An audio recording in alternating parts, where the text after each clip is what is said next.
2 साल पहले दुनिया के छोटे से हिस्से में जो सांस की बीमारी की तरह शुरू हुई थी, उसने सारी दुनिया को अपनी चपेट में ले लिया। हमारी दुनिया हमेशा के लिए बदल गई है।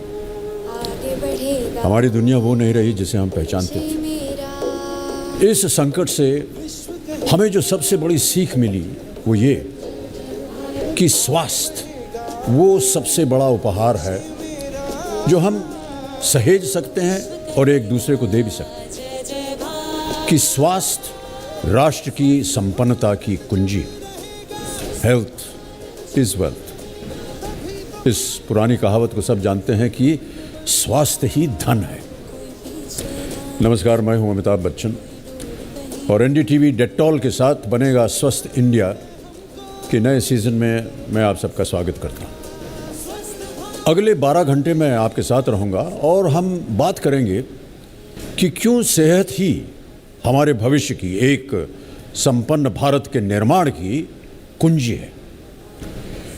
क्योंकि सिर्फ एक स्वस्थ भारत ही हो सकता है एक संपन्न भारत। और हम एक संपन्न भारत तभी हासिल कर सकेंगे जब सबको साफ सफाई, पौष्टिक भोजन, ठोस विज्ञान, साफ सुथरा पर्यावरण और सस्ती स्वास्थ्य सेवाओं का लाभ मिलेगा। हमें एक दूसरे की सहायता करनी होगी। अपने सबसे कमजोर लोगों को सामाजिक समानता और न्याय दिलवाना होगा। LGBTQ समुदाय, बच्चों को जन्म दे रही स्त्रियां, छोटे बच्चे और दूर दराज रहने वाली आबादी, इन सब को हमें साथ लेना होगा। हम किसी को भी छोड़ नहीं सकते। ये 2030 सन 2030 के लिए संयुक्त राष्ट्र की कल्पना है कि कैसे हम एक परिवार, एक बड़ा परिवार बन सकते हैं। लेकिन देखिए, सच्चाई जो है वो कुछ चुनौतियों से भरी है। सर्वे बताते हैं कि भारत में गरीबों की संख्या हाल में दुगनी हो गई। 3 करोड़ 20 लाख लोग मध्य वर्ग से बाहर हो चुके हैं। ग्रामीण भारत की घरेलू आय कई मामलों में 75% से कम हो गई। घर का कर्ज बढ़ गया है, जिसकी वजह से बहुत सारे परिवार और बच्चे भूखे और बेघर हो गए हैं। उदाहरण के लिए उत्तर प्रदेश में 4 लाख से भी ज्यादा बच्चे कुपोषित हैं और उनका ध्यान रखने वाली आंगनवाड़ियां बंद हो चुकी हैं। कोविड ने हमें सिखाया कि हमें मिलकर काम करना होगा। जहां ये आवश्यक है कि सरकार स्वास्थ्य सुविधाएं और पोषण की ज़रूरतों को और अच्छा बनाए, वहीं पर नागरिकों को के हर तौर पर हमें भी अपना ध्यान रखना होगा। नागरिकों को हर तौर पे अपना ध्यान रखना होगा। हमें अपने स्वास्थ्य पर ध्यान देना होगा। ऐसी आदतें बनानी होंगी जिनसे अच्छा पोषण मिले और पूरी साफ सफाई के साथ हम रह सकें। यही तो स्वस्थ रहने की दिशा में पहले कदम होंगे। अगर हम अपना ध्यान नहीं रखेंगे तो स्वास्थ्य और इलाज का खर्च जो है वो भी बढ़ता चला जाएगा। क्या आपको मालूम है कि इस महामारी से पहले भी खराब स्वास्थ्य की वजह से दुनिया भर की GDP हर साल 15% कम हो जाती है। अगर हम मिलजुल कर एक बेहतर स्वास्थ्य सेवा बन जाएं, अगर पर्यावरण को सुरक्षित और साफ सुथरा कर पाएं और अपने लोगों को मजबूत बना पाएं, तो हम ऐसी महामारियों को रोक सकते हैं और सबके लिए एक संपन्न भारत का निर्माण कर सकते हैं।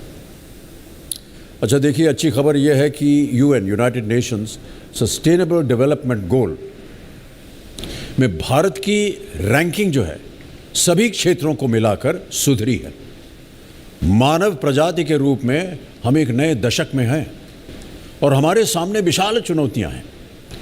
लेकिन अगर हम उससे, जो हमारे दरवाजे पर अभी दस्तक दे रही हैं, उससे एक बेहतर भविष्य का निर्माण करना चाहते हैं, तो हमें अपने इरादे मजबूत रखने होंगे। और जहां हमारी राजनीतिक सामाजिक व्यवस्था के लिए आवश्यक है कि वो हमारे भविष्य का निर्माण करें, वहीं हमें भी समझाना है या समझना होगा कि हम इसी व्यवस्था का हिस्सा हैं और हमें भी अपनी भूमिका निभानी है।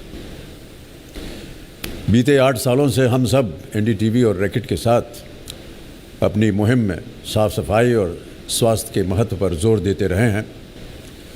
हमने शुरुआत में भी आपको ये बताया था कि क्यों स्वच्छ भारत एक महत्वपूर्ण लक्ष्य था, और अब हम दिखा रहे हैं कि क्यों एक स्वस्थ भविष्य इस बुनियाद पर निर्भर है। इस वर्ष हम आपको बताने जा रहे हैं कि क्यों बस एक स्वस्थ भारत ही हो सकता है एक संपन्न भारत। आज के इस कार्यक्रम में हम सारे अंतर्राष्ट्रीय पैमानों पर अमल कर रहे हैं। यहाँ हर कोई जब वो पैनल पर बोल नहीं रहा होगा मास्क पहनेगा। बहुत बहुत धन्यवाद आपका। नमस्कार।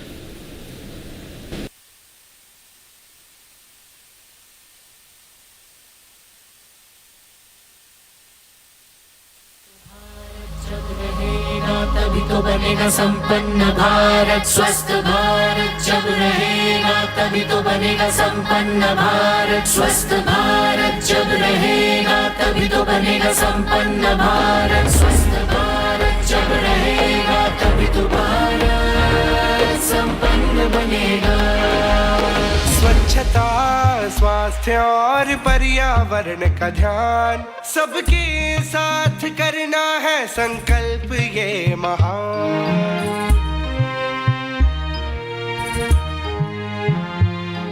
स्वस्थ होगा देश तो संपन्न भी होगा। देश की तरक्की से देश की पहचान। स्वस्थ भारत जब रहेगा, स्वस्थ भारत जब रहेगा तभी तो भारत संपन्न बनेगा। कोई पीछे ना छूटे, कोई डोर कहीं ना टूटे। छूना है हमको मिलकर आसमां। स्वस्थ भारत जब रहेगा, स्वस्थ भारत जब रहेगा तभी तो भारत संपन्न बनेगा। संपन्न बनेगा।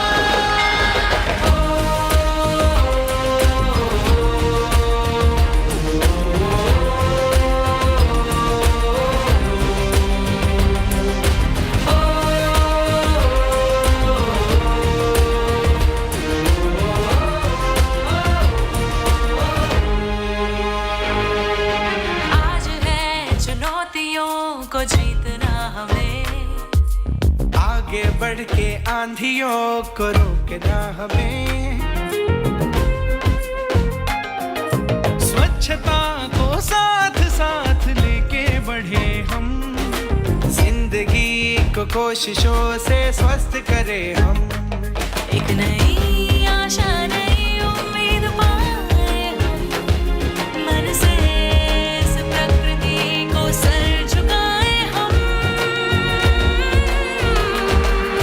स्वस्थ भारत जब रहेगा, स्वस्थ भारत जब रहेगा तभी तो भारत संपन्न बनेगा। कोई पीछे ना छूटे, कोई डोर कहीं ना टूटे। छूना है हमको मिलकर आसमां।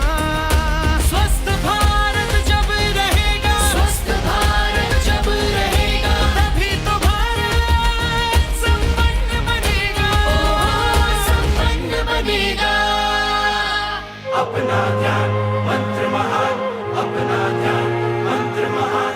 देश रहेगा आयुष्मान। आगे बढ़ेगा देश ये मेरा। विश्व कहेगा जय जय भारत, जय जय भारत। आगे बढ़ेगा देश मेरा। विश्व कहेगा जय जय भारत। स्वस्थ भारत जब रहेगा, स्वस्थ भारत जब रहेगा तभी तो भारत संपन्न बनेगा।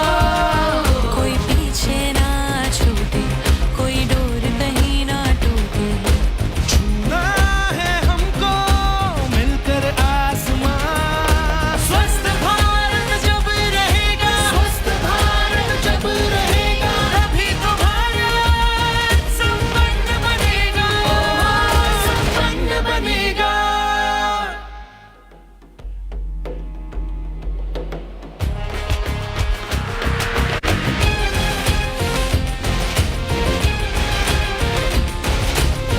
Namaskar and welcome to yet another season of Banega Swasth India. NDTV and Dettol have been in partnership to get you the Swasth mantra.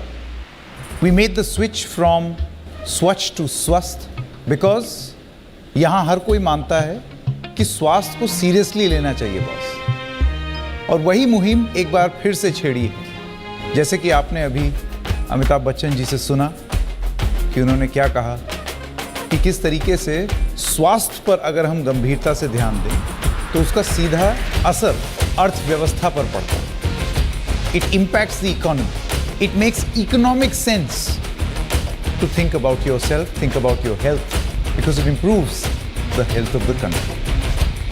So let's kick off this 12-hour telethon. I would like to introduce Mr. Bachchan. You already heard. Dr. Pranoy Roy. आप दोनों की अगुवाई में ये मुहिम चल रही है और ये 8वां वर्ष है उसका। आप दोनों का बहुत बहुत धन्यवाद। I would also like to introduce Mr. Lakshman Narasimhan, CEO of Reckitt. Thank you very much. And Gaurav Jain, Senior Vice President, South Asia, Reckitt. Thank you very much to the two of you. We've also partnered with NDTV on this extremely important subject because, as we said, this just does not make sense to be healthy. It makes economic sense as well. And, you know, we've seen those reports by Dettol which lays out the structure. How much can you earn if you spend 1 rupee on health? I think that was a very important study that was done by Dettol. Dr. Roy. Yeah, actually, Amitabh, you look so much better with the mask on. Yeah. Sorry. No, suddenly you have to speak also. Just before we start, I want to ask you a few questions, but the foundation, I have one issue I'd like to raise about the attitude of the rich Western nations and their kind of lack of some realization that we are all in one planet. And that's kind of the theme of this whole 12 hours, one planet. And we should leave nobody behind. We often criticize the West for being self-centered and not thinking about the rest of the world. But in all respects, it is always me first, the economy, the environment, the vaccines. But now, COVID has taught us a major lesson that truly reveals that we live on one planet, one earth. It is, let's not say don't think of your self-interest. Tell the West, think of your self-interest. And to think of your self-interest, you need to think of others. Take vaccines, for example. By not sharing it with the rest of the world, the result has been the emergence of variants in non-vaccinated countries. And those variants come back and bite the rich countries badly. If they had shared their vaccines more, and it's true about India, we need to share it with the rural areas, rich and poor, everybody lives in one planet. So it would have saved so many lives if they'd shared their vaccines more. And we need to learn that. That's a big lesson, a positive lesson we're learning from this pandemic. And extend that lesson to the environment. While the rich countries are telling poorer nations, you must do this and you must do that to reach net zero carbon emissions by 2050, but they'll not help. They said, do it on your own. The rich countries that are actually largely to blame for creating the global carbon emission problem for the last 100 years now tell developing countries, you do it yourself. But then rich countries must realize that, like vaccines, we live in one environment, one earth, one planet. It's in their self-interest to treat this as one earth. Carbon emissions rising from poorer nations don't stay within the borders. We don't have borders anymore. The world knows no borders anymore. And like COVID variants that spread across the globe, carbon emissions and pollution will spread and impact the lives of richer nations too. So for all of us, it's a lesson. This is one world, one planet, and it is in the self-interest, as Sanket was just saying, of everyone to reach out and help each other. Because in the end, it comes back, and if you don't do that, it comes back and bites you. Nobody's asking for charity. Self-interest should make everyone realize, the rich realize that they can no longer look inwards. That's the theme, one planet. So it's like, you think I'm looking after myself, I'll, get my vaccine, but you need to actually make sure everybody gets it, share. For once we learned a lesson that really this is one planet. Yeah, I think the universality of the problem, which was the disease, the virus, made all of us come together. But as you rightly said, we can't be selfish in our thought. Right. And as Sanket was just saying that, even when the health does not improve of a nation, the GDP falls. Right. And that's what I said in the opening monologue. When, despite the fact that you are rich and you're popular and you're a developed country, if you're not healthy, even the healthy nations, their GDP drops, and that's terrible for any nation. Yeah. The universality of the problem has become one.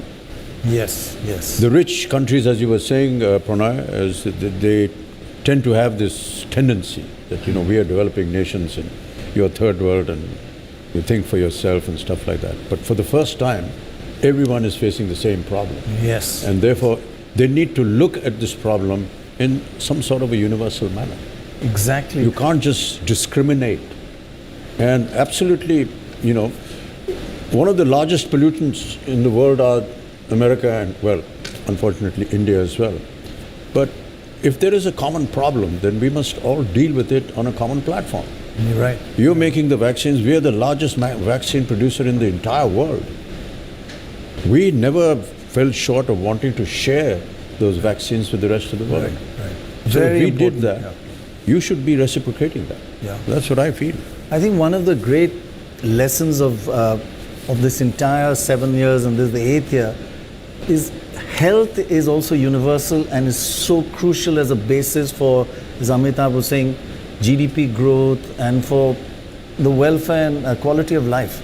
Health is the fundamental factor we must focus on, right?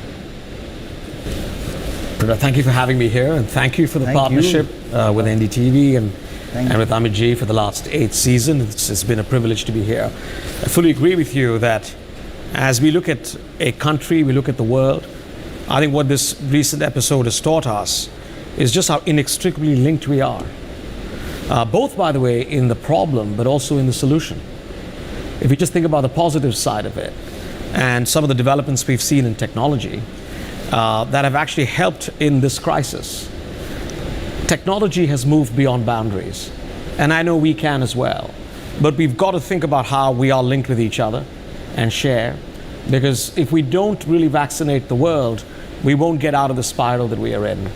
And to the point that you made, and what we've been saying all along, is health absolutely is a foundation for any economy, and hygiene is the foundation of health.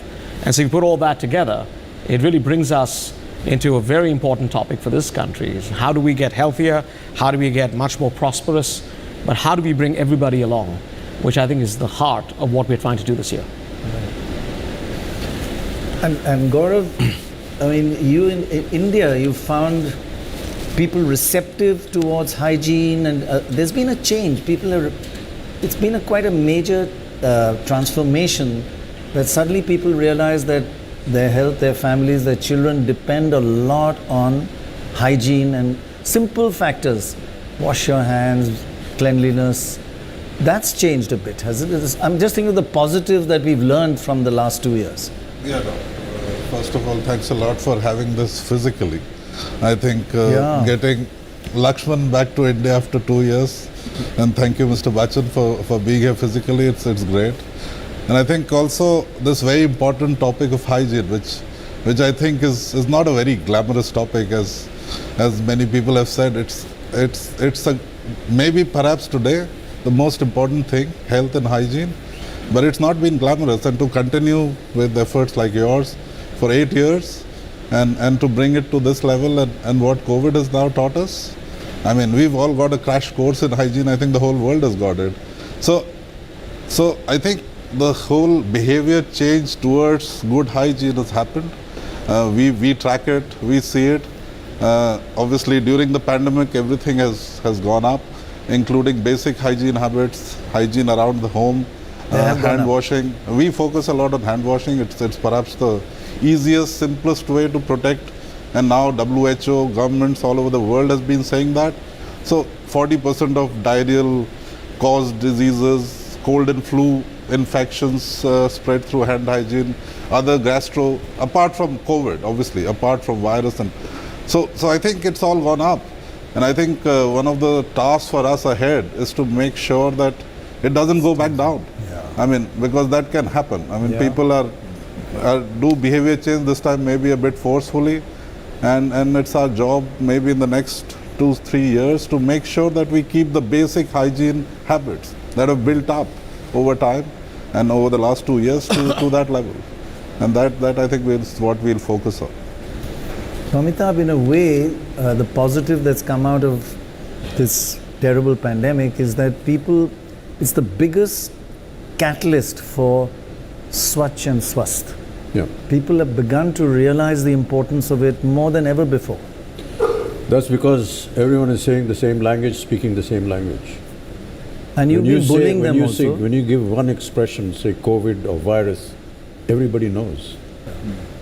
I doubt if ever in the entire world, one expression, one language was understood by the entire universe. And if they're understanding it, work towards it, buddy, because, all our health You matters. did this with polio, you bullied people into doing it, now you're doing it here also. But they listen to you. Well, if my bullying is going to work, then I don't mind doing it over and over again. आपको तो सरकार की तरफ से ये न्योता भी था कि भाई आप लोगों को बुली कर दीजिए कोविड पर लोगों को एक साथ ले आइए जी। पर एक 20 मिनट में अभी जो यहाँ बात हुई है उससे एक सेंस पता चल रहा है कि आज 12 घंटे में हमारा एजेंडा क्या होगा। तो एजेंडा बहुत साफ है कि कोविड की वजह से, जैसे गौरव जी बता रहे थे, ये क्रैश कोर्स मिल गया है सबको कि स्वास्थ्य का ध्यान रखना है। तो क्योंकि सबको मिल गया है इसलिए ये सुनिश्चित करना है कि कोई पीछे ना छूट जाए। No one is left behind.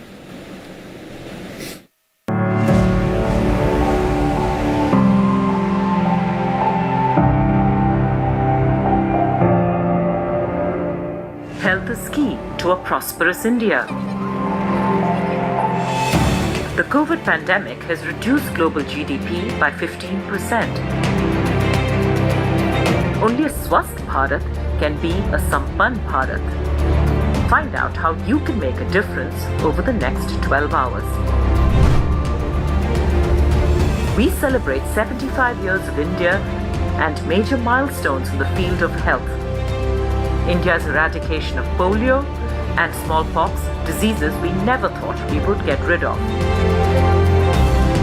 And now, setting world records in our vaccination drives against COVID. We will unveil our call to action. No country can be successful unless it creates an inclusive society where only as strong as our most vulnerable people. We will leave no one behind. We will discuss the impact of zoonotics. We will also talk about why self-care is important. To build a post-pandemic world that will not be so vulnerable again is a huge challenge. We look at our reality post-COVID. There is a reason hand washing and proper hygiene has been the best weapon against disease from the Spanish flu to this coronavirus. You will meet some amazing young innovators and inventors changing the healthcare game. Science plays a crucial role in helping us achieve our health goals. Good health for humans is only possible if the animals and the environment around them are healthy, as all the air we breathe, the water we drink, and the food we eat comes from the natural world. The youth of today will be the guardians of the nation tomorrow. Mental well-being is key to a functioning, positive, and compassionate society. India is a country with one of the largest youth populations. To acknowledge this, we will be looking at adolescent health, diversity, well-being, and gender associations. We will reach our finale by looking at the promises and commitments that will be made to help India find a prosperous future. We are one health, one planet, one future, and we are all in this together. We leave no one behind.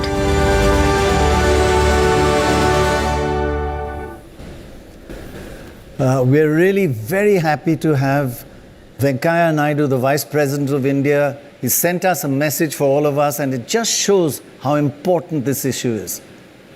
Sir.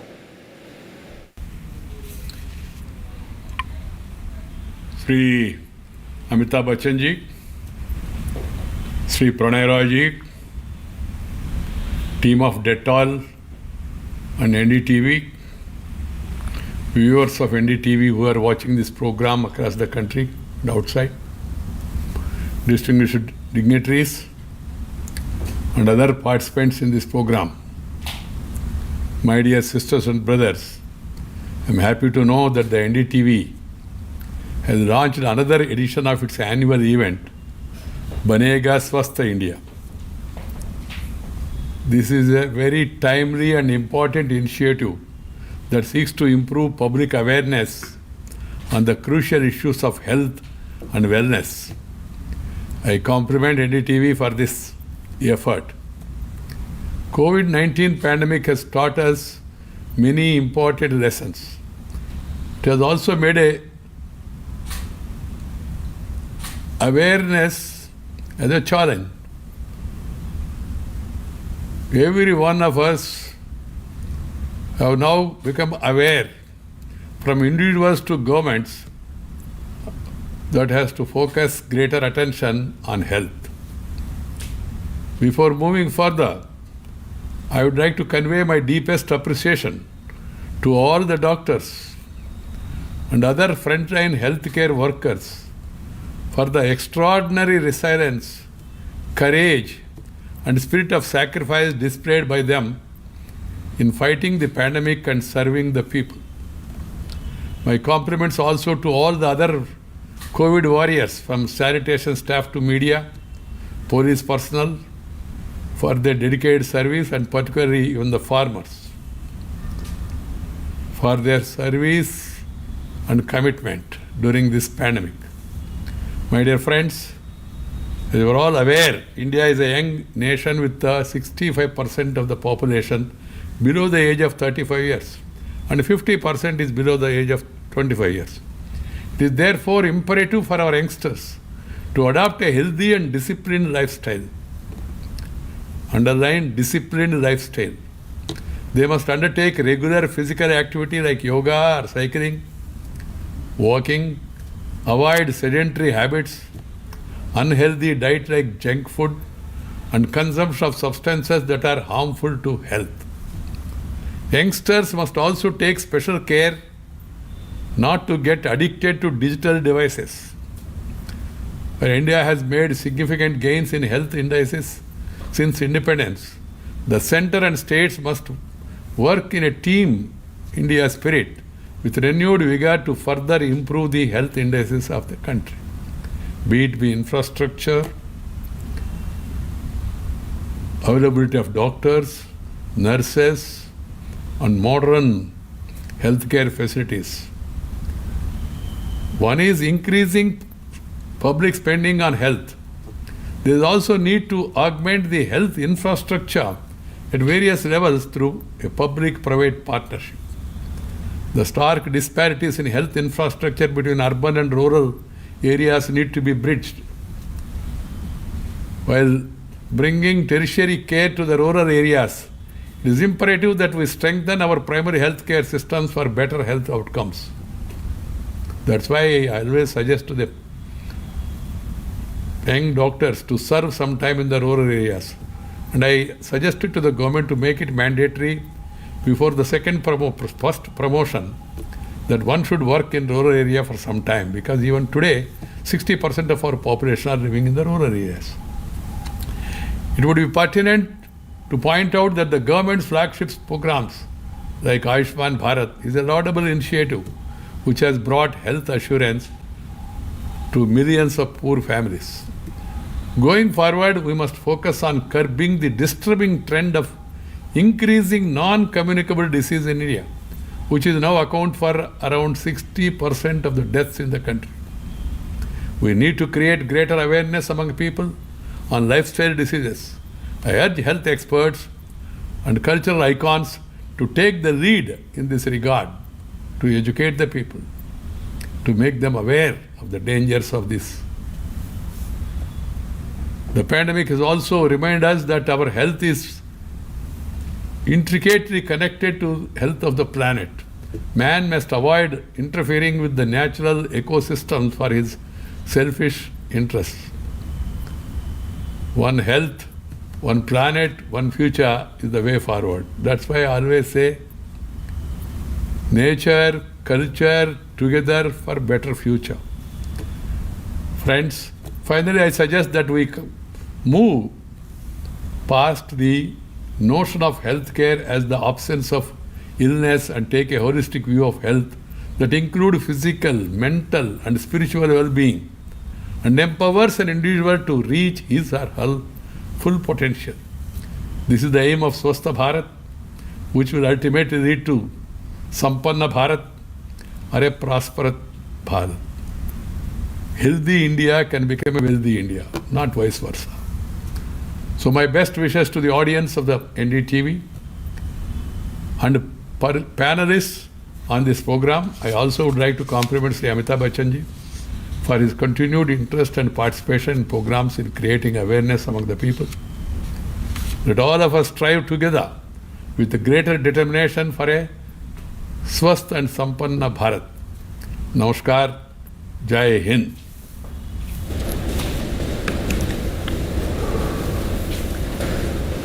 Important message there. Yes, absolutely.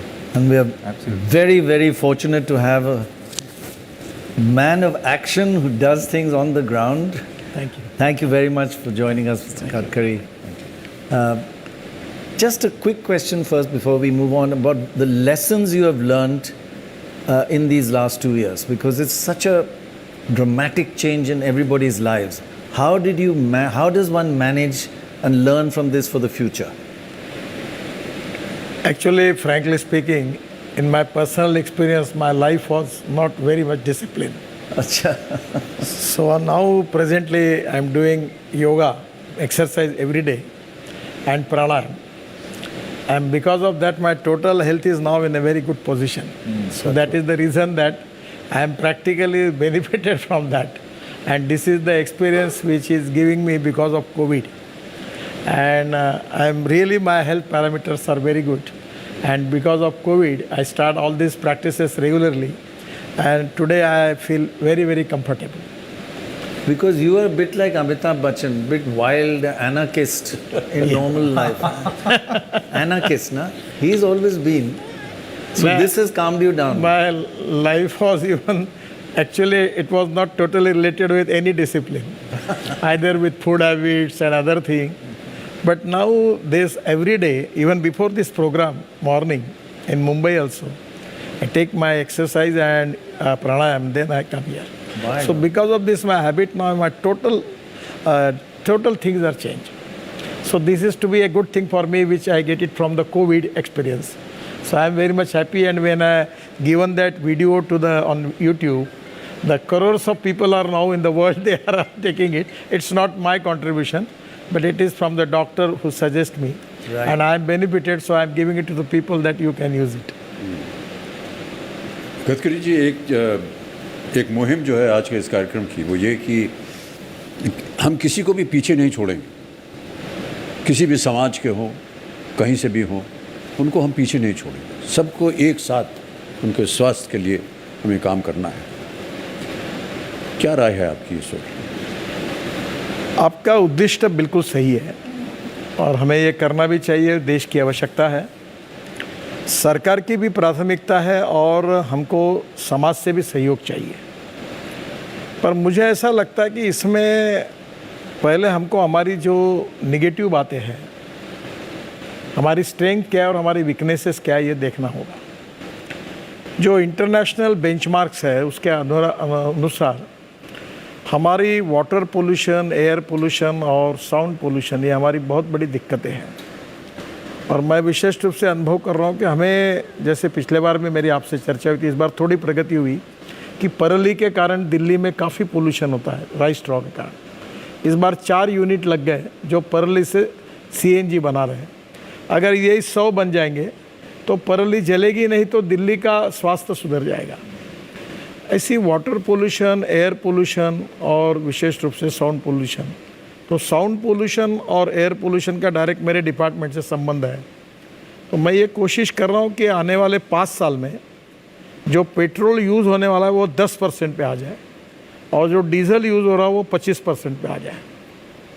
तो उसका उपाय यही है कि हम लोग biofuel जैसे ethanol को अभी फ्लेक्स इंजन ला रहे हैं, इलेक्ट्रिक को इनकरेज कर रहे हैं, ग्रीन हाइड्रोजन पे काम कर रहे हैं। तो मेरा प्रामाणिक मत यही है कि जब तक हम सबसे पहले ये जो इन्वायरमेंट की हमारी एयर वाटर पोल्यूशन और एयर पोल्यूशन और साउंड, इसके पैरामीटर्स जो है ये जब तक सुधारते नहीं तब तक फ़ायदा नहीं होगा। That is the first thing. Second thing, मुझे लगता है कि अवेयरनेस जो आप कर रहे हैं that is really a great thing, कि लोगों को स्वस्थ रहने के लिए उन्होंने अपने पर्सनल लाइफ में किस प्रकार से रहना चाहिए, फूड हैबिट्स से लेकर एक्सरसाइज, योगा को अभी इंटरनेशनल प्लेटफॉर्म पर प्रतिष्ठा मिली है। और मैं ये मानता हूँ कि निश्चित रूप से पर्सनल लाइफ में ये डिसिप्लिन आने से हमको काफ़ी उपयोग होगा। तीसरी बात जो है कि जिसमें डिफरेंस ऑफ ओपिनियन होते हैं कि जितनी दवाइयाँ हम लेते हैं उसका फ़ायदा भी होता है और उसके साइड इफ़ेक्ट्स भी होते हैं। तो उसके बजाय क्यों नहीं हम हमारे health parameters without using medicine हमारी हैबिट से और हम उसको बदल दें। तो वो जो पब्लिक एजुकेशन है जो आप एक एम्बेसडर बन के काम कर रहे हैं, NDTV कर रहा है, और जिसके बारे में ये जो अवेयरनेस लोगों में पैदा होगा और विशेष रूप से जो छोटे बच्चे हैं उनमें जो पैदा होगा, इसका बहुत बड़ा फ़ायदा होगा। और मुझे लगता है कि इससे ही स्वस्थ भारत जो है वो निश्चित रूप से बनेगा। Lakshman, and taking on from that, for years it's a kind of vindication of what Reckitt has been doing. You've been talking about cleanliness and hygiene for so many years. Do you find that the people, general population, have become more receptive and have understood the importance of it as a result of this pandemic? You know, this pandemic has been a crucible, as Amitji said. You know, the idea that one world has got global, appeal in some ways, or recognition. Right. You just think about what humankind has been through over the last 2 years. And it's quite unreal. I don't think we can ever look back, maybe 50, 100 years, it's just a handful of episodes that have actually been as defining as what's happened in the last couple of years. And we are seeing this fully around the world. The people have understood what it means to behave differently. Now, some people obviously will behave differently for a while and then go back. But I think just the length of time as it goes forward, I think people are recognizing that they absolutely have to behave differently. We're seeing this all over the world. Yeah. We're seeing this in the type of behaviors we see, in the penetration that we're seeing, in the messaging, in the products, all of it.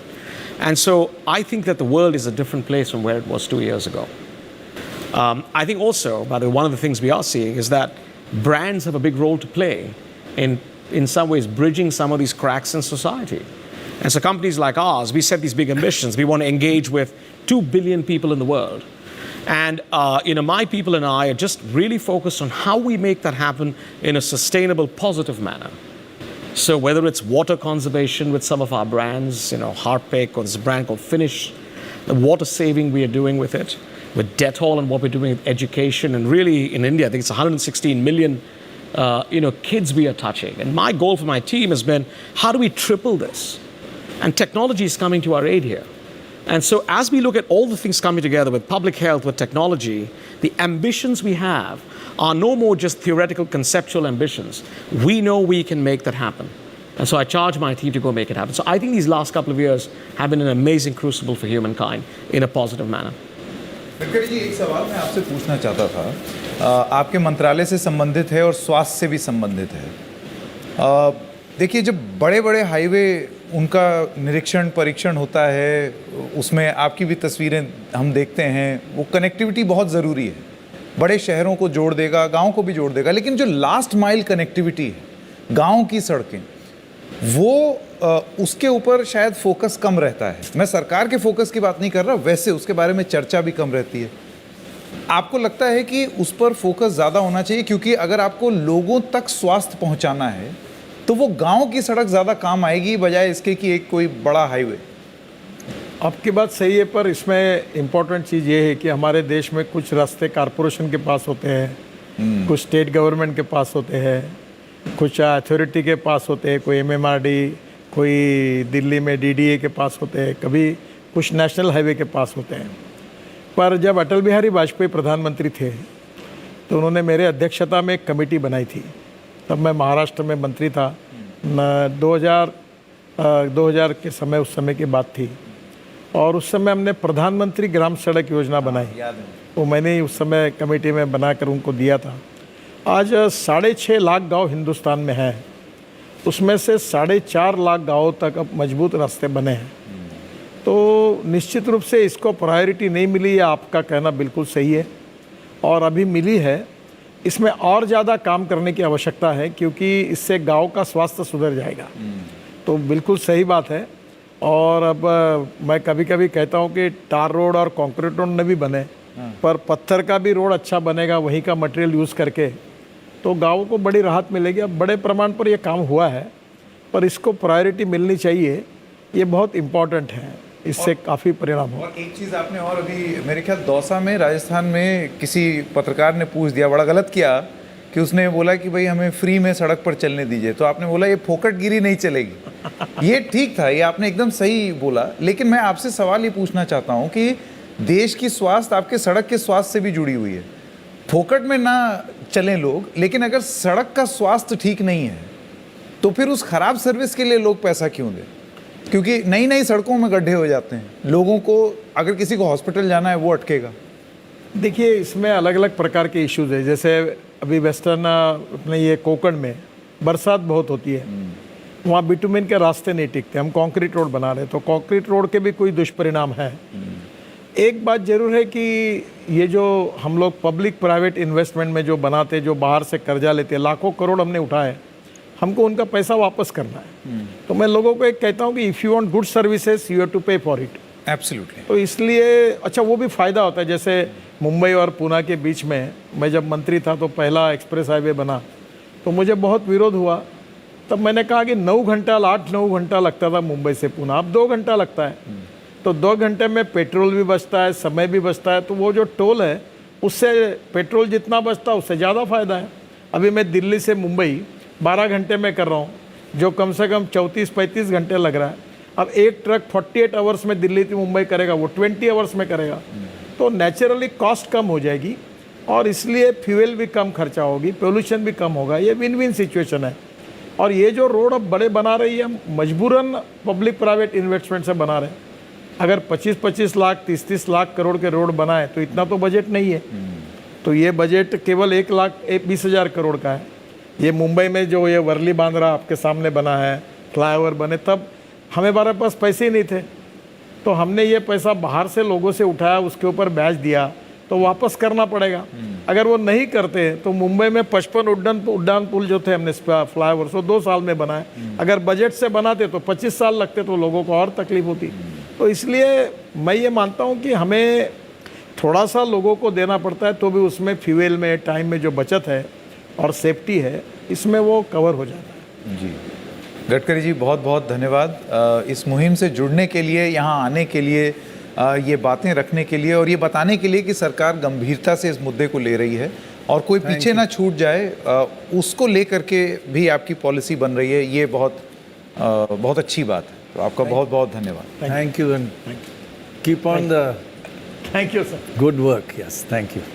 अब एक छोटे से break का वक्त है, लेकिन ये मुहिम अभी खत्म नहीं हुई है, अभी तो बस शुरुआत है। बने रहिए हमारे साथ। स्वस्थ भारत जब रहेगा तभी तो बनेगा संपन्न भारत। स्वस्थ भारत जब रहेगा तभी तो बनेगा संपन्न भारत। स्वस्थ भारत जब रहेगा तभी तो भारत संपन्न बनेगा।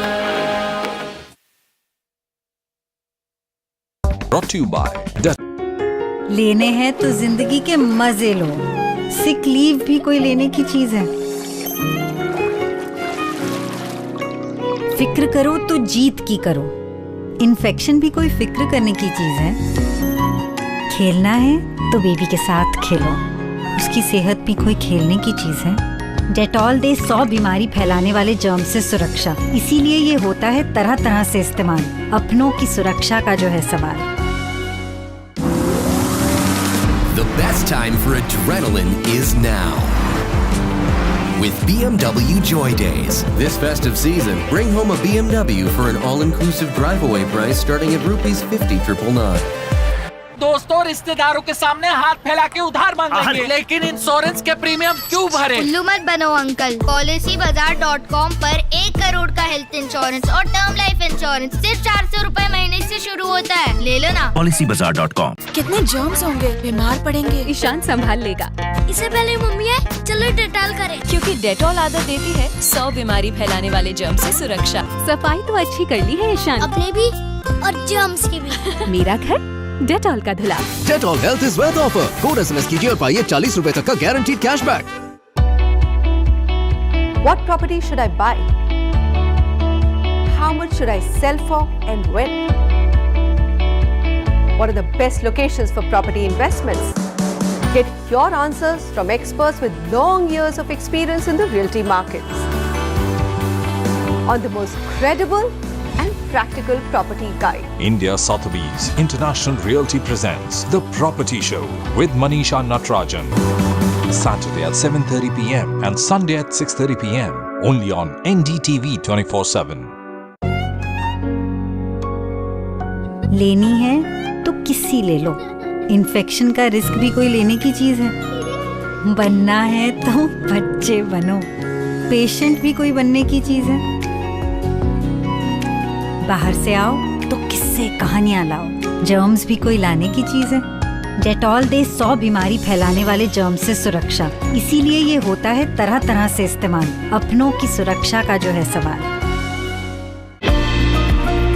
If you do not breathe correctly, you are putting undue strain on your heart every single moment. This is my personal belief why you suddenly hear about young people dying of heart attacks in their offices, without any reason. It's accumulation of so many different things, and the breath is a very important factor which we don't look at deep enough. And that is why pranayam, breath work, all of it is so important. Another factor is stress. Stress, major problem. And again, yoga is working on relieving stress on a physical level and on a mental level. बेटी तो यूं सीख जाएगी, promise. 100 साल पुरानी दुकान है, रंग नहीं निकलेगा, प्रॉमिस। ऐसा ही आएगा ना? प्रॉमिस। सिर्फ एक्सपर्ट्स के प्रॉमिस से एश्योरेंस मिलती है, जैसे ड्यूलक्स एश्योरेंस। अगर ड्यूलक्स पेंट से न मिले परफेक्ट कलर, फिनिश और कवरेज, तो हम पेंट रिप्लेस करेंगे। It's a promise. बीमारियां बढ़ें तो प्रोटेक्शन भी बढ़ानी जरूरी है, इसीलिए हमने बनाया नया बेस्ट एवर डेटॉल। ये प्रोटेक्ट करे 99.99% जर्म से, including virus and bacteria. They higher TFM power और fresh feel. Dettol, be 100% sure. 5 lakh.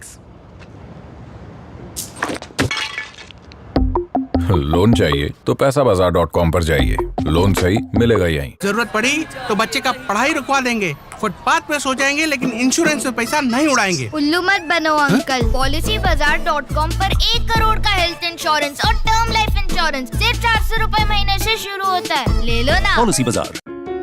लेने हैं तो जिंदगी के मजे लो। सिक लीव भी कोई लेने की चीज है। फिक्र करो तो जीत की करो। इन्फेक्शन भी कोई फिक्र करने की चीज है। खेलना है तो बेबी के साथ खेलो, उसकी सेहत भी कोई खेलने की चीज है। डेटॉल दे 100 बीमारी फैलाने वाले जर्म से सुरक्षा, इसीलिए ये होता है तरह तरह से इस्तेमाल। अपनों की सुरक्षा का जो है सवाल।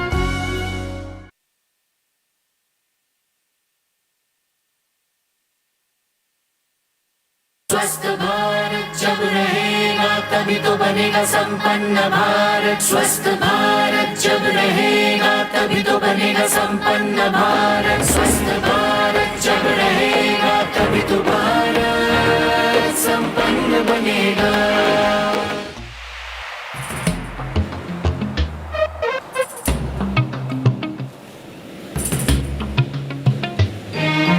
तो कार्यक्रम में एक बार फिर से आपका स्वागत है। आइए अब मैं आमंत्रित करता हूं डॉक्टर NK अरोड़ा, हेड हैं national technical advisory group on immunisation, और doctor Srinath Reddy, president public health foundation of India.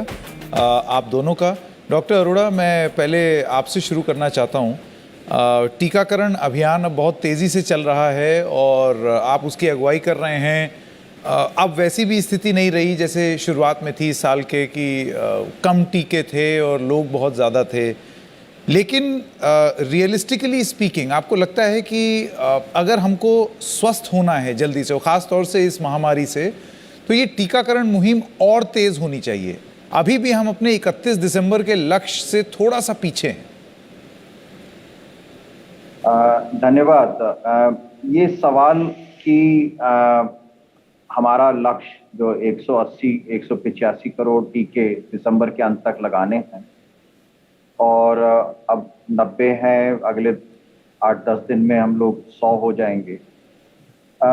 जैसे जैसे हम अपने लक्ष्य की तरफ बढ़ेंगे तो कुछ और चीज़ों का भी ध्यान रखना होगा। और एक तरफ तो हमने देखा है कि बहुत सारे प्रदेश हैं जहां पर 100% लोगों ने कम से कम एक टीका ले लिया है, लेकिन बाकी प्रदेश भी हैं जहां पर ये गति उतनी तेजी से नहीं है। और जैसे हम आखिरी की तरफ पहुंचेंगे तो कुछ ऐसे लोग मिलेंगे जिनको समझाने और बुझाने की ज़्यादा ज़रूरत होगी उनको, और उसमें देर लगेगी, तो उसके लिए भी तैयारी करनी होगी। जहाँ तक टीकों की उपलब्धता है, वो उपलब्धता करीब करीब अब हमें कोई संशय नहीं है। और मैं यहाँ पर ये भी बताना चाहूँगा कि कुछ जो वैक्सीन अभी जिनको इमरजेंसी यूज ऑथराइजेशन नहीं मिला है, 2 वैक्सीन्स हैं, एक बायोलॉजिकल ई की कॉर्बेवैक्स है और दूसरा जेनोवा की mRNA वैक्सीन। इन्होंने अपना स्टॉक पाइल करना शुरू कर दिया है, यानी कि दिसंबर के महीने में 30 करोड़ बायोलॉजिकल ई की और 6 करोड़ जेनोवा की वैक्सीन हमें और मिल जाएगी, जो बाकी हमारा कार्यक्रम चल रहा है। तो अगर हम इस सारे को देखते हैं तो वैक्सीन की कमी नहीं है। अब रहा, और पिछले 1-1.5 महीने में ये दिखाया है कि हमारे जो सिस्टम है उसकी कैपेसिटी इतनी है कि हम 1 और 2 करोड़ टीके के बीच में किसी दिन भी किसी बिना समस्या के दे सकते हैं। चौथी चीज कि ऐसे समय में एक सोशल मोबिलाइजेशन कैंपेन जो जन आंदोलन चल रहा है और जिसमें आप सब लोगों ने बहुत अच्छे तरीके से सहयोग दिया है कि लोगों में जो वैक्सीन के प्रति उत्साह और उत्सुकता है वो बनी रहे। तो अगर ये सारी चीजें हम लोग साथ साथ करने का प्रयास कर रहे हैं तो हमें लगता है ऐसा कुछ हमें चिंता नहीं लगती है कि साल के आखिर तक हम लोग अपना लक्ष्य प्राप्त नहीं कर पाएंगे। Dr. Reddy, thank you very much for being with us. You're probably the most well-informed and well-read doctor that we have interviewed for a long time. One of the issues is that you can read anything. There's so much uncertainty about what COVID is all about. You can read that we'll never have another wave. You can read we'll have a moderate other wave. We'll have a large and a huge next wave. You can read anything. You can read about vaccines. They're good, they're bad. But mostly, there is a consensus that vaccines are excellent, but they tend to die away after 4 or 5 months, at least drop below 50%. And the other worry is, and I want your opinion on this, that a single vaccine, instead of a double dose, gives you only about a 33% protection. So should we be going for double dose for everybody, single dose, booster dose? Again, you can read various opinions. What is your kind of consensus opinion on this? Well, firstly, I think we have to live with the fact that the virus is going to be staying with us for quite a while, whether in the current form or in the form of new variants. I don't think the virus is ever going to get extinguished. All we can really hope is to build up the immunity of the people so that they will not get terribly sick and the risk of hospitalization and death will be markedly reduced. And that by a variety of measures, both by building up the blockade of immunity as well as through public health measures like physical distancing, avoiding large crowds for some time to come, and masks, we will be able to create a difficult passage for the virus to transmit. And evolutionary biology tells us that if we do all this, the viruses will actually tend to become less virulent because they have less of a host to exhaust. But they may try to become more infectious. Many viruses have altered their behavior to adapt to the human community and coexist in some form. And we have to hope that this new virus, relatively new virus, will also adopt the same path. But it is our behavior that will determine its behavior. So that is important for us to recognize. And we should not get into a celebratory mood that we have extinguished the virus and become careless, nor must we expect in a very unrealistic manner that the virus is going to permanently go away. Now, as far as the vaccines are concerned, I think the important element to remember is that our immunity is firstly fashioned by both the natural infection as well as by the vaccine. If a large number of people have been infected in the last 6 to 8 months, the likelihood is that there is a fair amount of residual immunity in them, though it will vary from person to person depending upon age, general state of health, amount of virus load they were exposed to. But the vaccine also would have given them immunity. Unfortunately, all the measurements of fading immunity have come more from antibody levels that have been measured. They do not exhaust all the antibodies against all the viral antigens, nor do they really measure the cell-mediated immunity, which might last a longer time. So the likelihood is that some amount of residual immunity may still continue to protect people. And ideally, yes, if we had an abundance of vaccines and adequate assured supply, everybody should get the 2 doses in a fairly quick time.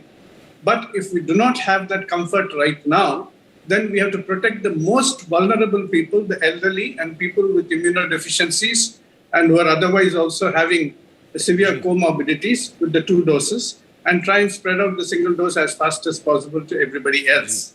But the moment we get an abundance of vaccine supply, we should actually start trying to give everybody the 2 doses in the hope that that will provide continued protection even as we maintain our public health vigil.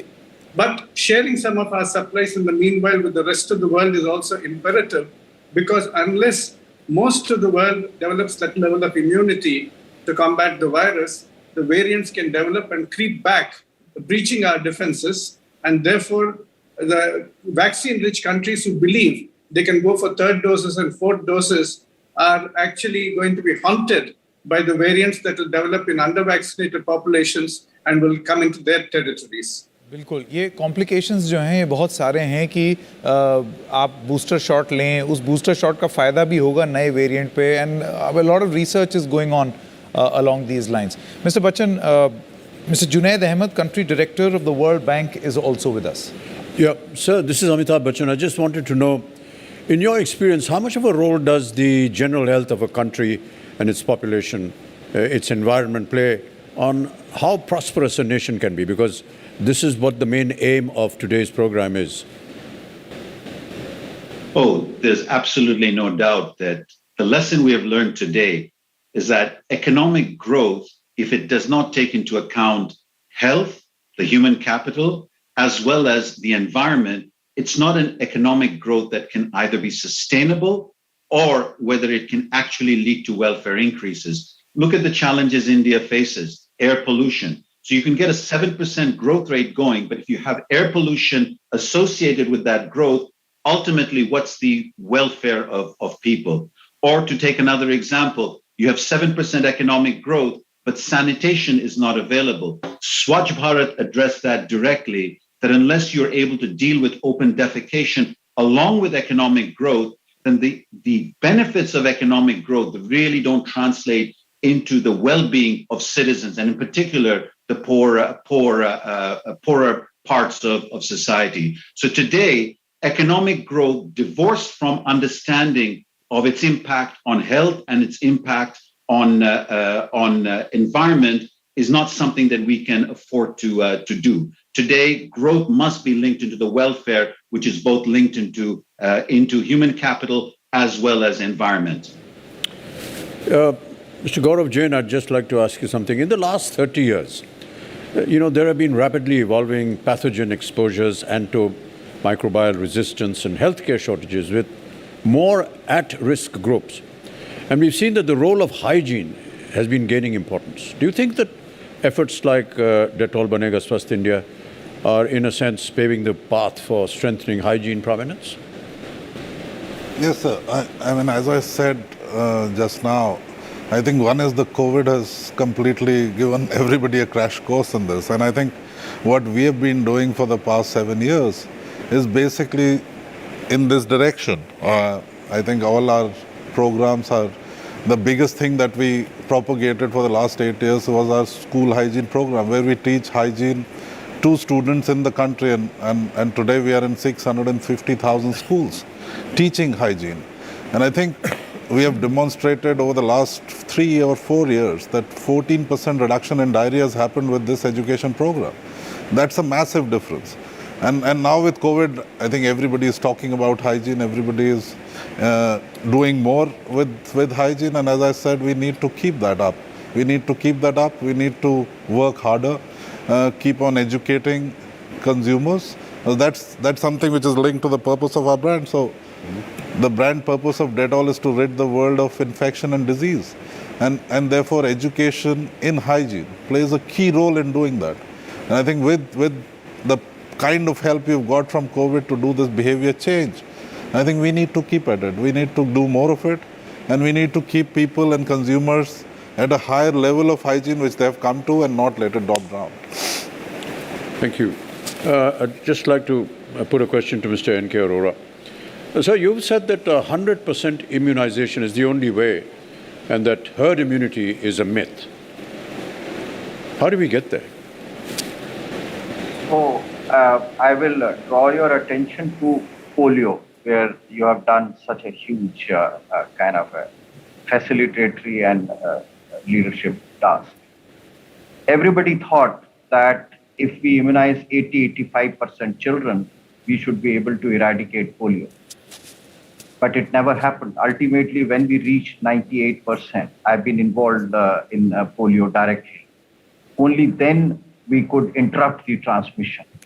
So this issue of herd immunity has to be seen in the larger context that there are clusters of unimmunized people in various sections. So there may be a mohalla, there may be a village, there may be a group of people who just refuse or who do not have access to the vaccine. And then they become a kind of a reservoir and can further spread the virus. And therefore, although theoretically, herd immunity is something that if I randomly pick 100 people, 80 will be immunized, for example. But in actual setting, what happens that there may be a group of 100 people who are completely unimmunized. And that is why this concept of herd immunity, to my sense, is both mystical as well as mythical. In public health, it really does not work unless we target 100%, because when we target 100%, we may not reach 100%, but at least somewhere near there is important. It is important for COVID also that we have to, and that is what we have done, that for our whole COVID program, we said we must reach every adult. There are 94 crores. And that is what the target has been kept, that we try to reach. We hope that we will reach a very good, seeing the current encouragement and eagerness for the vaccine, we should be able to reach a large proportion. Anything more than 90-95%, if we start moving, we will see the impact. And even now the impact is visible. As Dr. Srinath Reddy has said, that natural infection is also a very important helping part. And I must tell you, India is one of the unique countries where such a large proportion of people have been affected. Just the other day, we have seen a result that a lot of our people have not been affected because BCG vaccine, for example, one of the things has helped them not to get into severe disease. So there are several other environmental factors which are also working together along with vaccine that is going to protect, that is protecting us, and in future also that should be our target to keep those things.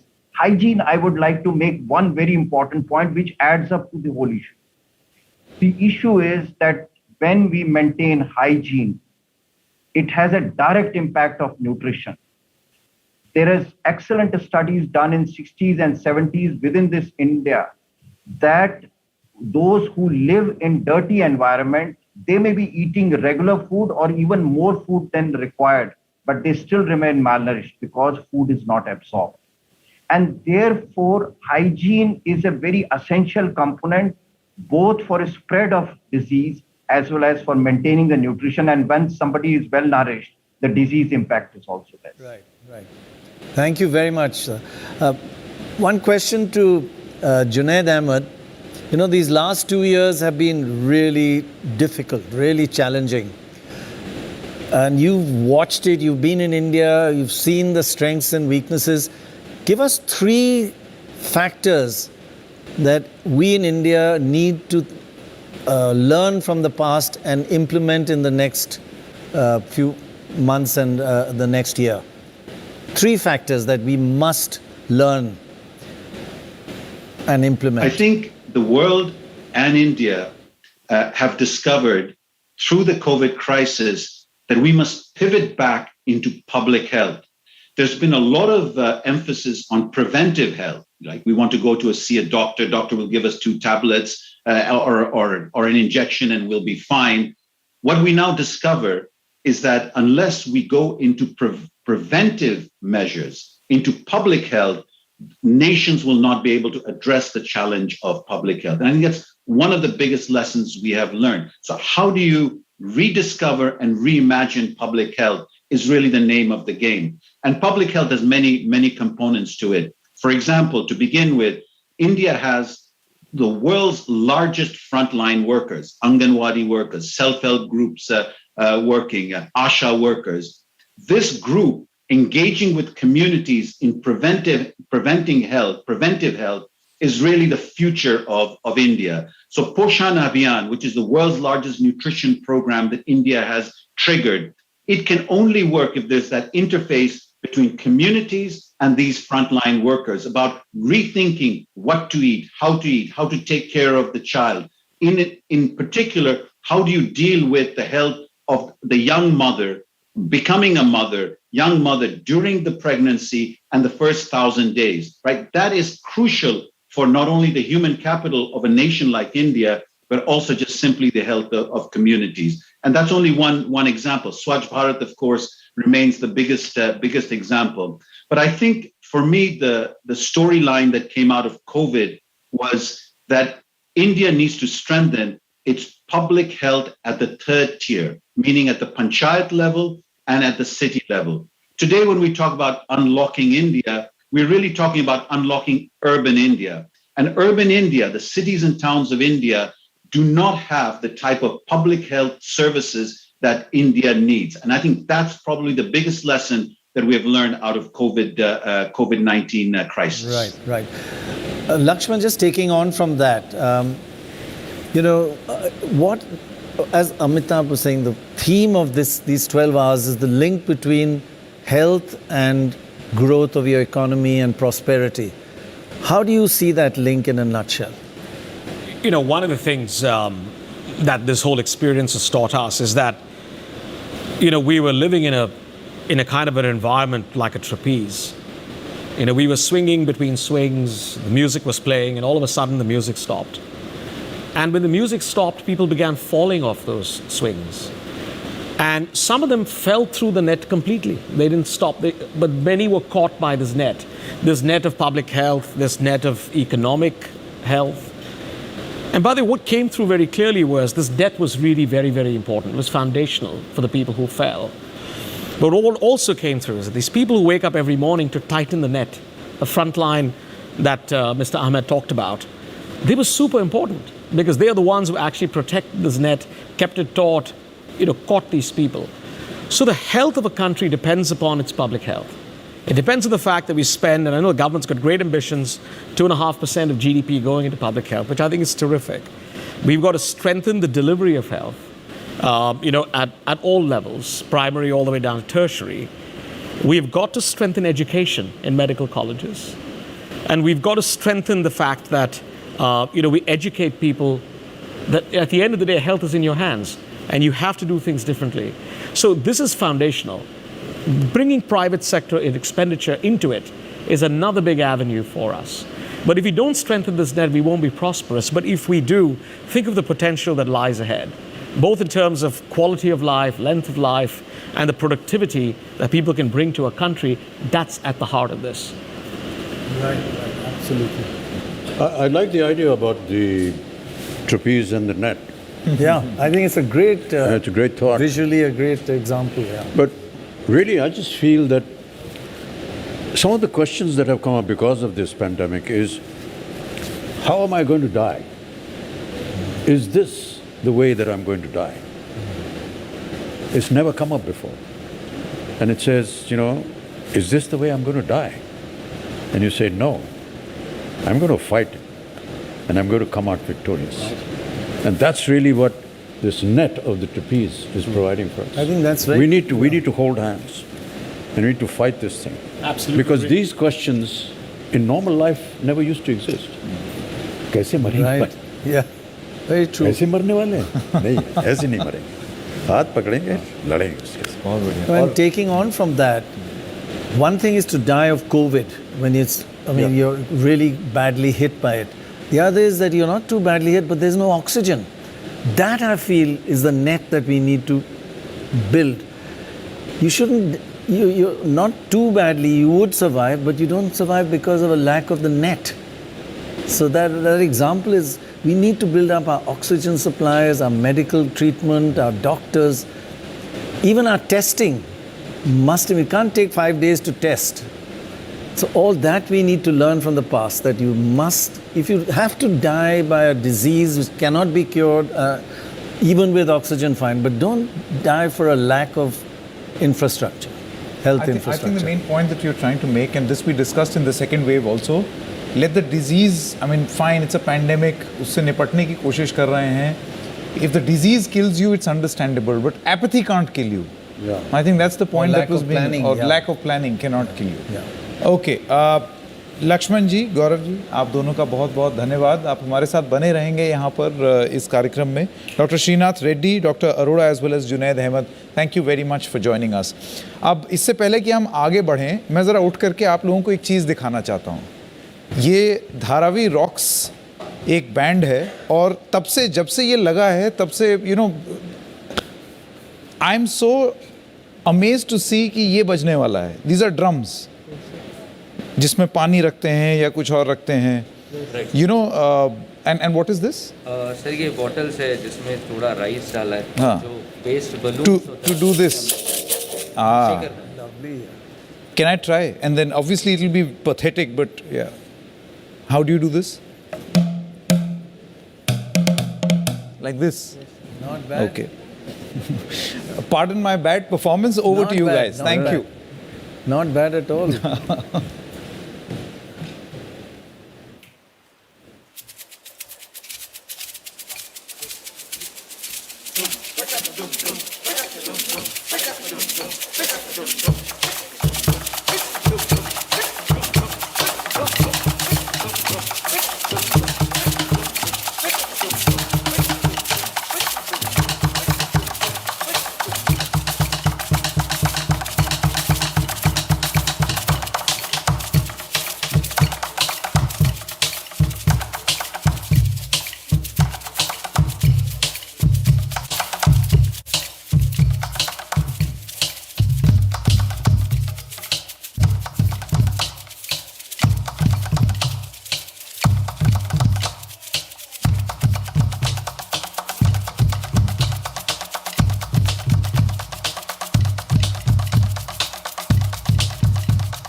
Fantastic. Bachchan साहब, there is music in everything. ये drum में भी drum में music अंदर से आवाज निकालना और इस तरह से बजाना बहुत ही अद्भुत है। शिवमणि जिस तरीके से करते थे, और जो चिकचिक है वो बोतल में पानी भरा हुआ हाँ नहीं चावल for you. Do you play? Should I get one for you? नहीं, I don't know how to play this यार. We've seen you play it once before. नहीं बिल्कुल नहीं, मुझको आता नहीं और प्रोग्राम खराब हो जाएगा। ये बहुत अच्छा है। बहुत बहुत बधाई आपको। Come and say hello. Come and say hello to. No, I'll go there. No, your foot. Yes, all right. बहुत बहुत बधाई सर आप लोगों को। Thank you so much. ये कब शुरू किया था आपने ये सर? सर ये जो पूरा बकेट्स है, जो भी लोग मोस्टली उसको फेंक देते हैं, तो वो चीज़ों से बनाया हुआ है सर। अगर हमारे साथ 1 मिनट अगर आप प्ले कर पाए प्लीज। क्या प्ले करेंगे यार हम? Sir Come and sit. तो सर इसको हम लोग कैसे प्ले करेंगे? ये जो है ये बेस के लिए हम लोग यूज। हाँ, बेस के लिए वो छेद बना हुआ है। Why don't you guys bring it on? ये मेरा आप भी रिदम, साथ में इसी के ऊपर बजाओ कुछ। Make a rhythm. ये इसी के साथ चलो।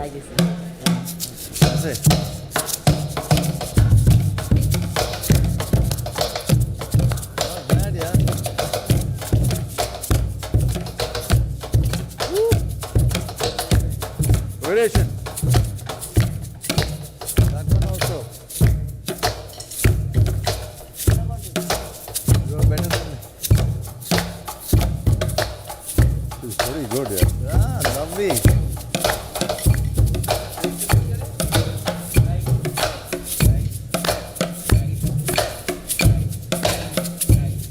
Not bad, yeah.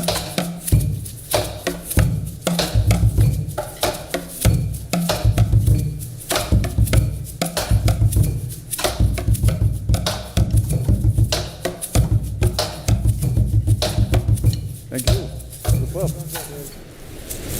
One more. like it about this. So 1, 2. Sideways, like this. Not bad. कुछ बजाइए आप अपना कुछ बजाइए। हाँ Whoa, Bhangra.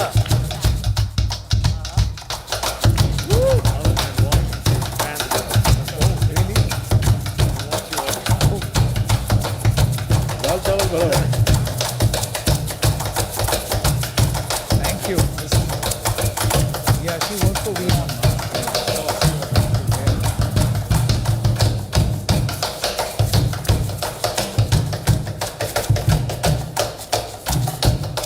Good, yeah.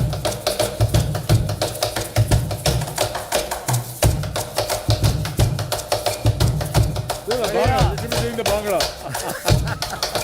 स्वस्थ भारत जब रहेगा तभी तो बनेगा संपन्न भारत। स्वस्थ भारत जब रहेगा तभी तो बनेगा संपन्न भारत। स्वस्थ भारत जब रहेगा तभी तो भारत संपन्न बनेगा।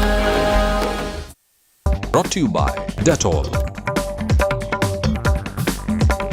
बीमारियां बढ़ें तो प्रोटेक्शन भी बढ़ानी जरूरी है, इसीलिए हमने बनाया नया बेस्ट एवर डेटॉल। ये प्रोटेक्ट करे 99.99% जर्म से, including virus and bacteria. They higher TFM power और फ्रेश फील।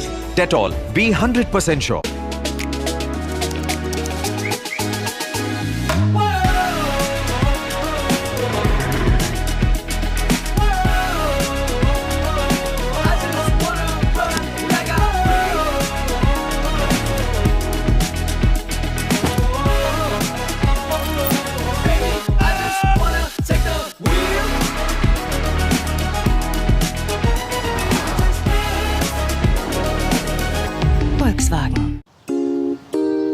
ऐसा ही आएगा ना?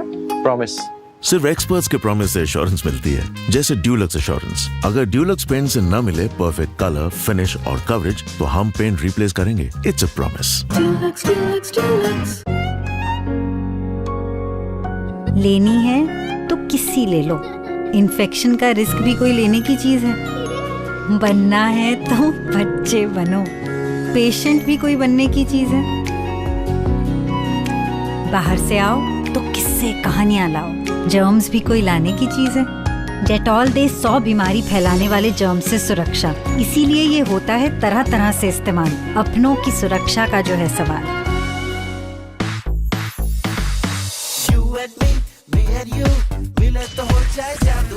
पेश है हेलोनिक्स का नया स्पीकर। बस कनेक्ट करिए अपने स्मार्टफोन से और सुनिए क्लियर पावरफुल म्यूजिक। चलेगा भी बजेगा भी बजेगा भी चलेगा भी चलेगा भी बजेगा भी। लाइटन म्यूजिक ओनली ऑन हेलोनिक्स। लेने हैं तो जिंदगी के मजे लो। सिक लीव भी कोई लेने की चीज है। फिक्र करो तो जीत की करो। इन्फेक्शन भी कोई फिक्र करने की चीज है। खेलना है तो बेबी के साथ खेलो, उसकी सेहत भी कोई खेलने की चीज है। डेटॉल दे 100 बीमारी फैलाने वाले जर्म से सुरक्षा, इसीलिए ये होता है तरह तरह से इस्तेमाल। अपनों की सुरक्षा का जो है सवाल। तानिया, अलेक्सा एसी ऑन कर देना। Okay. Alexa makes smart home easier. Just ask. Alexa smart home combos starting rupees 1,999. Amazon Great Indian Festival. What property should I buy? How much should I sell for and when? What are the best locations for property investments? Get your answers from experts with long years of experience in the realty markets. On the most credible and practical property guide. India Sotheby's International Realty presents The Property Show with Manisha Natarajan. Saturday at 7:30 p.m. and Sunday at 6:30 p.m. only on NDTV 24/7. कितने germs होंगे, बीमार पड़ेंगे। ईशान संभाल लेगा। इससे पहले mummy है, चलो डेटॉल करें। क्योंकि डेटॉल आदत देती है 100 बीमारी फैलाने वाले जर्म से सुरक्षा। सफाई तो अच्छी कर ली है ईशान। अपने भी और जर्म्स की भी। मेरा घर डेटॉल का धुला। Dettol health is wealth offer. Code SMS कीजिए और पाइए 40 रुपए तक का गारंटीड कैशबैक। नाम बोलो। बालमुरुगन नागराजन पुल्ली राजू पुट्टा मुरुगन बालस्वामी शेखरन पुट्टपर्ती कुलशेखर मंगलम कीट कीटी। बर्थ सर्टिफिकेट पे बेबी का नाम लिखो। इतना स्मूथ। सेलो बटरफ्लो इतना स्मूथ, लिखे सनसनन साए साए। Say your bill. Wait, it's on me. I've got a great discount on this. Sorry, sir. Sorry नहीं, सही क्रेडिट कार्ड चुनो। पैसाबाजार.com पे मिलेंगे डाइनिंग पर मैक्सिमम डिस्काउंट्स और ऑफर्स वाले क्रेडिट कार्ड्स। बेटी तो यूं सीख जाएगी, प्रॉमिस। 100 साल पुरानी दुकान है, रंग नहीं निकलेगा, प्रॉमिस। ऐसा ही आएगा ना? प्रॉमिस। सिर्फ एक्सपर्ट्स के प्रॉमिस से एश्योरेंस मिलती है, जैसे ड्यूलक्स एश्योरेंस। अगर ड्यूलक्स पेंट से न मिले परफेक्ट कलर, फिनिश और कवरेज, तो हम पेंट रिप्लेस करेंगे। It's a promise. Hello sir. Hello. Sorry sir. Sorry नहीं, सही क्रेडिट कार्ड चुनो। पैसाबाजार.com पर मिलेंगे फ्री लाउंज एक्सेस और बेस्ट ट्रैवल ऑफर्स वाले क्रेडिट कार्ड्स। पैसाबाजार.com, कार्ड सही मिलेगा यहीं।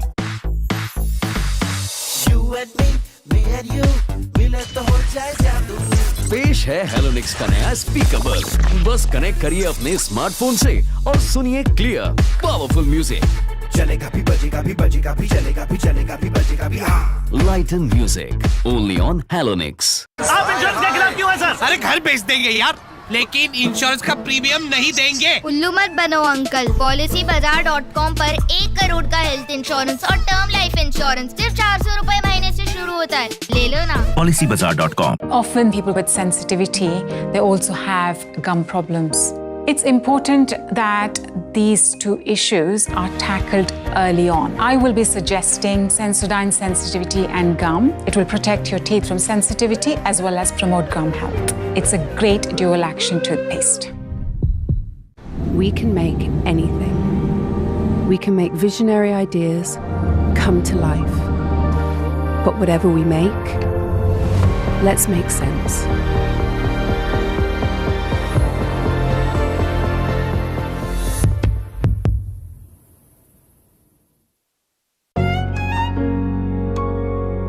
लेनी है तो किसी ले लो। इन्फेक्शन का रिस्क भी कोई लेने की चीज है। बनना है तो बच्चे बनो। पेशेंट भी कोई बनने की चीज है। बाहर से आओ तो किससे कहानियां लाओ। जर्म्स भी कोई लाने की चीज है। डेटॉल दे 100 बीमारी फैलाने वाले जर्म से सुरक्षा, इसीलिए ये होता है तरह तरह से इस्तेमाल। अपनों की सुरक्षा का जो है सवाल।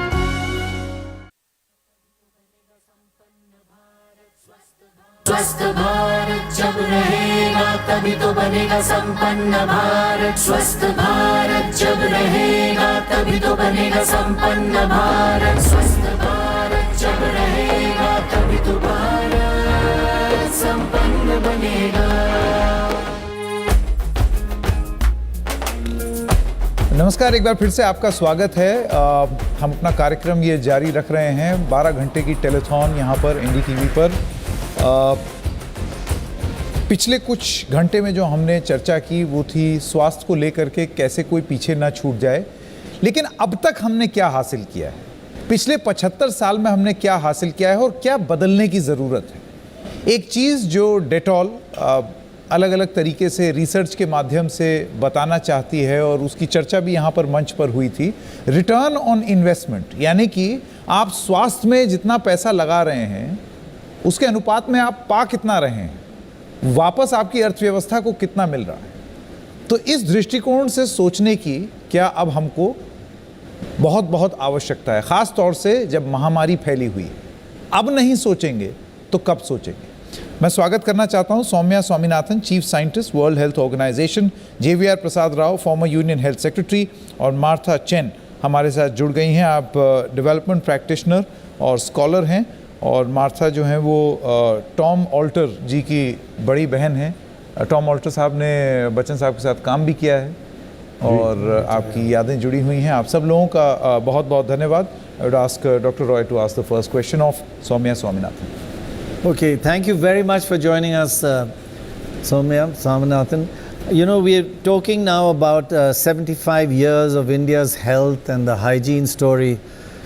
What would you say are the biggest learnings, and what can we think about for the future, for the next 15 years? Thank you very much for inviting me to join you today. I can think of many achievements, but let me just pick 3 or 4. The first one, I think, is elimination of polio and a few other vaccine preventable diseases. And this is thanks to the wonderful expansion of immunization coverage. I still remember when I was a young doctor, I used to see many cases of newborn babies with tetanus, a horrible disease. Maternal and neonatal tetanus was eliminated thanks to immunization. So was smallpox and polio. So I would really count that as one of the top achievements. The second one would be in the area of maternal and child health.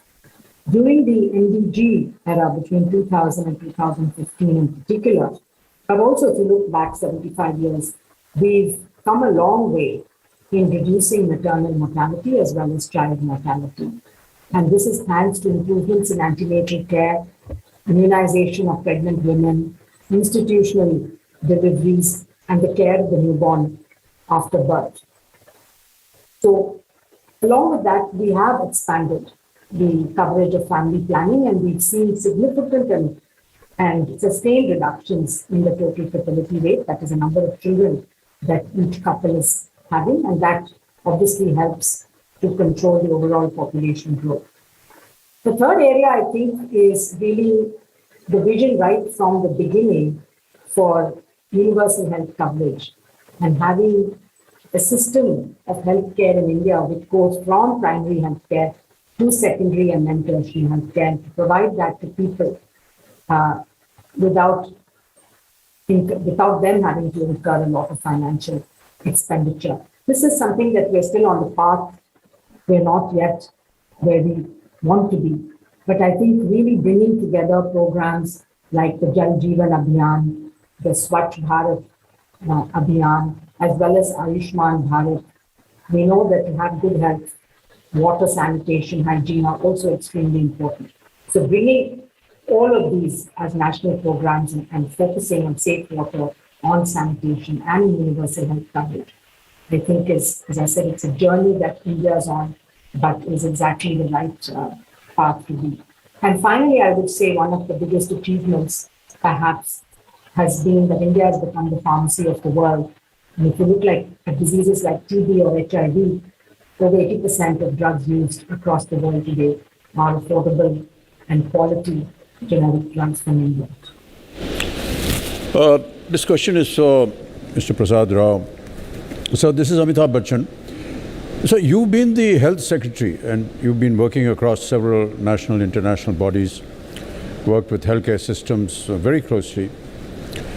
75 years from now, where and what are we lagging in? What could we be working on to make improvements in whatever work we've done? Thank you very much. If you look at the present situation and what we have learned from the last 75 years of working in health sector, the biggest challenge that we face even now is having a political dialogue, a political discourse on health. Unfortunately, 75 years down the line, this has not happened. We have individual programs, definitely at the national level and also at the state level coming up with a lot of visibility and doing some great things. But looking at health as a whole, we have not been able to generate a political dialogue, a political discourse. And health means is only 40% government of India, 60% is with the states, these 29 or 30 states that we have. How many of them have regarded health as something which is at the top of political agenda? How many elections have been fought on health issues? Very few. In the 60s, if you recall, we had Garibi Hatao or Roti Kapda Makan. They were like slogans. Then later on came Bijli Sadak Pani. But did we ever have a slogan like Swasth, Shiksha and Paryavaran? Is it not high time we bring it to the top of the political agenda at every level? I think that for me will be the biggest game changer if you really want to look at a healthy nation with healthy people 75 years down the line. Now you may say that there are 29 states. How can we bring all of them together on a common platform? It happened in a much more difficult area like taxation. We have seen the GST regime coming in with the participation of all the states. Even 10 years back, nobody ever thought it will happen, but it has happened because there is political will. Political will at the Government of India level and also at the state level. The same, I think, measure of political will is what is necessary for health also. I think that is the real game changer which can bring health back into the agenda. Second thing is, if you look at some of the major challenges, I would put nutrition as one of the biggest challenges we are facing. 40 million children, who are stunted and 25 million children at the level of child wasting, this is unacceptable in a country like India in the 2021. So I think nutrition is one big failure in the last 75 years. At least, thank God, it has not been now been put into prominence and a lot more investment is going into the area. But the real challenge is implementation. Because when you look at health, we only look at the health ministries and the health departments. There are several contributory factors to health, which we call the social determinants.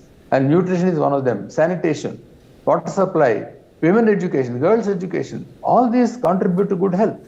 But how much of importance they are being given as contributory factors to health? In their own area, they may be having priority for different purposes. But as a policy coherence and as program coherence, we have not been able to bring all these together into one common agenda and we are having a common minimum program on health for the entire country. I think that to me will be the biggest challenge for the next 75 years. Thank you. Thank you so much. Thank you so much, sir. I'd like to ask Martha Chen a question. You know, you've been an renowned development scholar and have worked extensively in India, particularly with the poor and the working class and in an informal economy. We are today talking about how a healthy India can be a prosperous India, like Saksham Bharat. How true is it that the informal workers you've worked with, the women in particular, during all these years in India, they could contribute more if they were taken care of in a better manner, given better health facilities? Thank you so much for that question, because I do see the informal workforce of India as sort of a link between health and prosperity. Let me explain. We know that 90% of all workers in India are informal. That's about 415 million workers. We also know that they provide a lot of our basic goods and services. They provide our roti and Makan. They also provide childcare, transport, waste management services, and more. Their main asset, in addition to their traditional skills, is their physical labor. So often they are undermined by chronic medical conditions. And if they are injured or fall ill, their earnings stop almost immediately. And if they're hospitalized, they draw down their savings and they go deeper into debt. And this is because the informal workers live off daily earnings and they do not have health insurance or paid sick leave. So we have to ensure that they're not left behind by health going forward. And we need to recover the economy from the COVID crisis in a way that brings the informal workers along in the recovery, a recovery from below. TV is gone. They have lost work and earnings during the COVID crisis, and they are handicapped going forward because they've lost their assets, they've lost savings, depleted savings. So the recovery needs to build from below and provide not only the health, but also the economic stimulus that they need to recover and for India to prosper if they prosper. Thank you. Right. I just want to ask Soumya a question. You know, India is a young nation and we've been progressing extremely well despite the fact that we're a young nation. How much has the progress of these 75 years of India's health and hygiene story been pushed back by this pandemic, this COVID-19 pandemic? The COVID-19 pandemic has impacted the delivery of essential health services in almost every country, including in India. And therefore, there was a setback, whether it was in tuberculosis or whether it was in non-communicable diseases or whether it was in delivery of antenatal and child health services. And it also created a big backlog of things like people who need surgical attention and people who might need rehabilitation and palliation services. So there needs to be a good stock take of where exactly more attention will need to be paid in the coming months, and not only to catch up, but also to ensure that we create resilience within the system so that if there are future health shocks, and there are bound to be health shocks in the future, that we can deal with those without having to compromise on one of the other essential health services.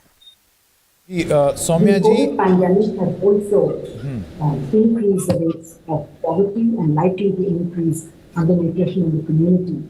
So we need to really look at the data very carefully because increasing rates of poverty and undernutrition could drive up the incidence of diseases like tuberculosis, but also other diseases that are related to poverty. So this is something that we will need to watch closely and take preemptive action. Okay.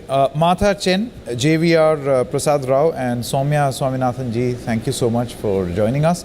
और अब रेतीले राजस्थान से आपके लिए ये प्रस्तुति है Kalbelia dance, जो कि बहुत ही प्रसिद्ध है, राजस्थान का कालबेलिया डांस। ये प्रस्तुति आप लोगों के सामने।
All right, that was a performance of the from the ever so colorful state of Rajasthan. Beautiful Kalbelia performance. Let's move on. I would like to introduce Mr. Neeraj Jain, Country Director India of PATH. Thank you very much, Mr. Jain, for joining us.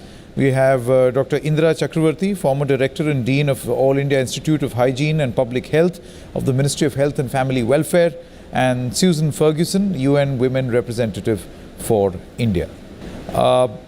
Neeraj, I would like to come to you and ask you this question. We've been talking about 75 years of health, hygiene and nutrition. Immunization is one of the most cost-effective public health interventions and largely responsible for reduction of under 5 mortality rate. And immunization is something which is which seems to gain even more traction and prominence as far as COVID is concerned. While today India is a leading producer and exporter of vaccines, it is still home to 1/3 of the world's unimmunized children. Clearly, a lot more needs to be done. Thank you, Sanket. Thank you for having me here. Good to see you, Mr. Bachchan, as usual. Immunization is clearly one of the most cost-effective interventions when it comes to return on investment from an economic perspective. We've also seen how our COVID program has been completely sort of, deeply involved in the whole idea of how do we immunize the populations. I think we've achieved a lot over the last many years. We have reduced our under 5 mortality rate. We've reduced our maternal mortality, etc. But I think there is still a lot to do.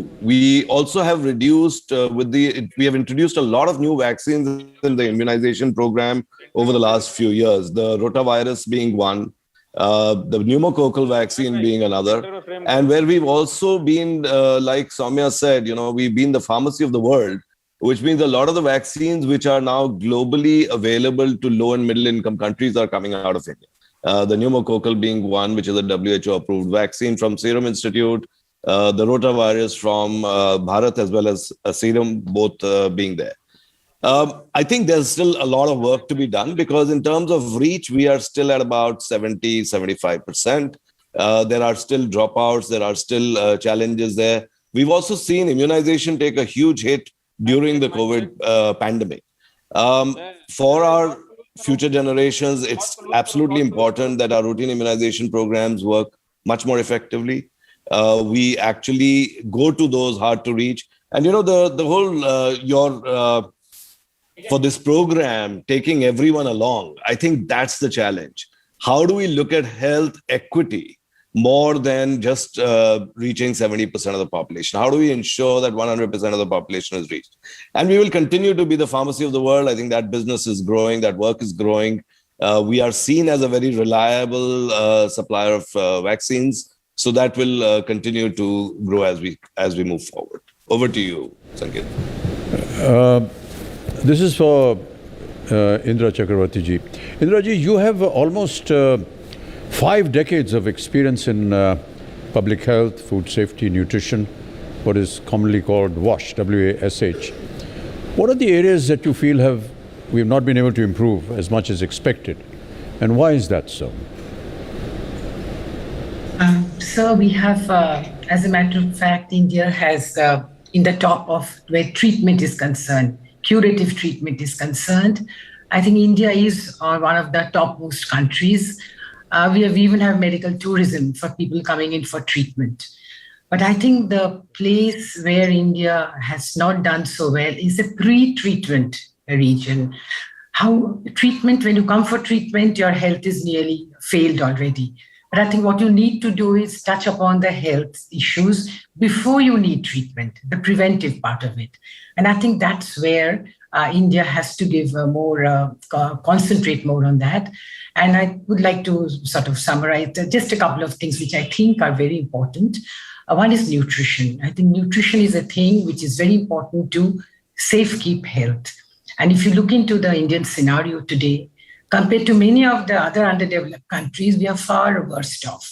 For example, if you look at the underweight of children, which is more than 35%, the stunting in children, which is nearly 40%, wasting is 21%.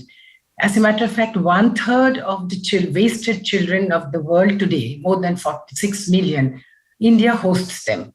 So we have such a large number of children who are wasted. When India has progressed so much in every other way, why should we have undernutrition at such a high rate in this country?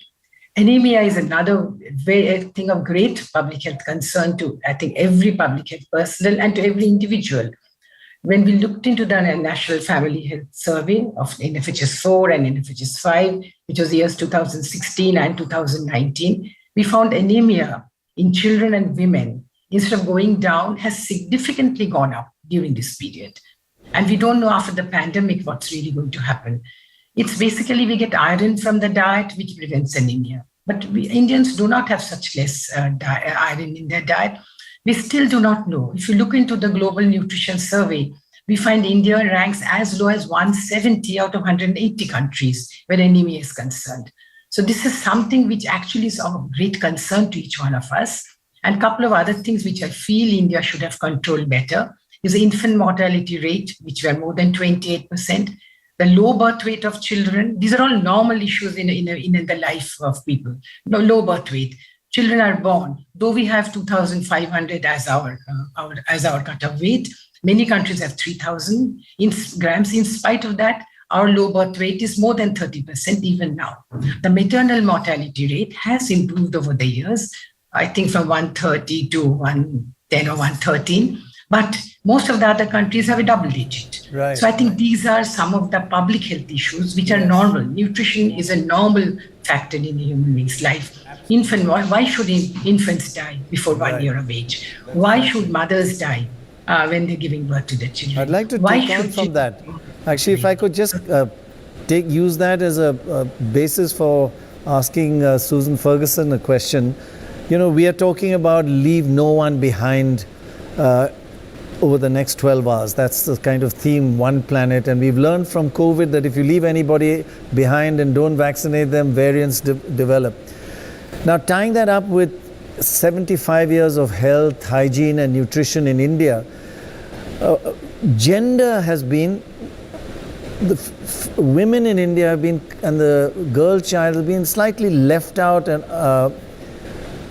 tell us why gender is critical to advancing this whole concept of leaving no one behind. Thank you very much, and thank you very much for the question. Good morning to everyone here today. Good morning. Well, I think there's a short answer to that question, and that is that women make up 50% of the population globally. So, if women aren't able to participate in a range of different opportunities, then no country can reach the Sustainable Development Goals. So that's the short answer. But of course, within that, there are many women who are also at the bottom of the pyramid of many of the disadvantaged groups who are maybe living in poverty. So, we form part of this, at the same time, a massive opportunity for economic development. But also there are so many women and girls who are left behind within different categories and marginalised people. So we need to, there's that old saying of a rising tide lifts all boats. And I think that is true. Women need to be part of this tide so that the whole country and the globe can reach our full development. So, gender intersects with different identities. If you're disadvantaged because of your gender identity and also your class, caste, ethnicity, these kinds of categories, you really suffer a double or triple disadvantage at times. So this is why we need very specific interventions to unlock the potential for women, because we know that if we do invest in women and gender equality, it will improve everyone's lives. Women tend to reinvest a lot of their income in development opportunities for their families, the education of their children, the health and well-being of their families, improved accommodation and infrastructure. So these are some of the reasons why it's so important to look at gender equality as a part of the leaving no one behind equation. Right, thank you very much. Thank you. Just want to ask Neeraj ji, you know, there's been a malaria report in 2018, a world malaria report, according to which India isn't any longer one of the top 3 countries with the highest malaria burden. And we've made impressive gains in the global fight against malaria, haven't we? Absolutely, sir. I think malaria is one of the success stories that we've had since independence. When we did get independence, there were about 10 lakh people dying of malaria every year in India. And the last malaria report, the numbers are in hundreds actually.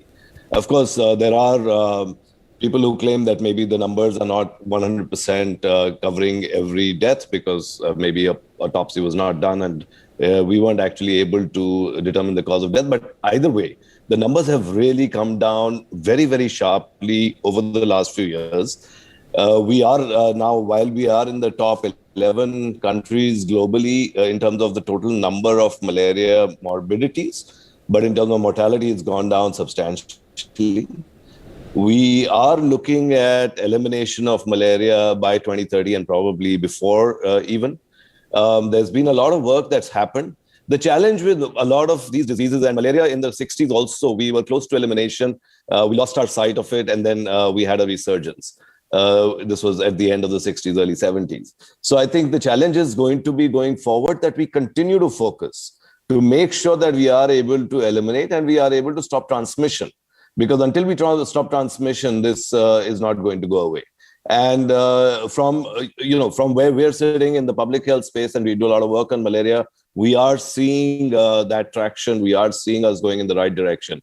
TB is another one that I talk about all the time, where we are making huge gains at this point. जी, बहुत बहुत धन्यवाद आपका। और सूजन Ferguson जिस संस्था को जिसका प्रतिनिधित्व कर रही हैं वो है UN Women Livelihoods, और ऐसे ही गांव 40 एक कुछ गांव हैं, और ऐसे ही गांव से मेरे सहयोगी सोहित मिश्रा वहाँ से रिपोर्टिंग कर रहे हैं। आइए उनके पास चलते हैं जानने के लिए कि ज़मीन पर क्या काम हो रहा है। सोहित, आइए उनके पास चलते हैं क्या काम हो रहा है। सोहित, बिल्कुल संकेत, देखिए अगर ज़मीनी हालात की बात करें तो यहाँ पर UN Women और साथ ही साथ S4S मिलकर ऐसी महिलाओं को उन्होंने एंटरप्रेन्योर बनाया जो आज से 1 साल पहले तक वो मजदूरी करते थे या फिर वो घर पर बैठते थे।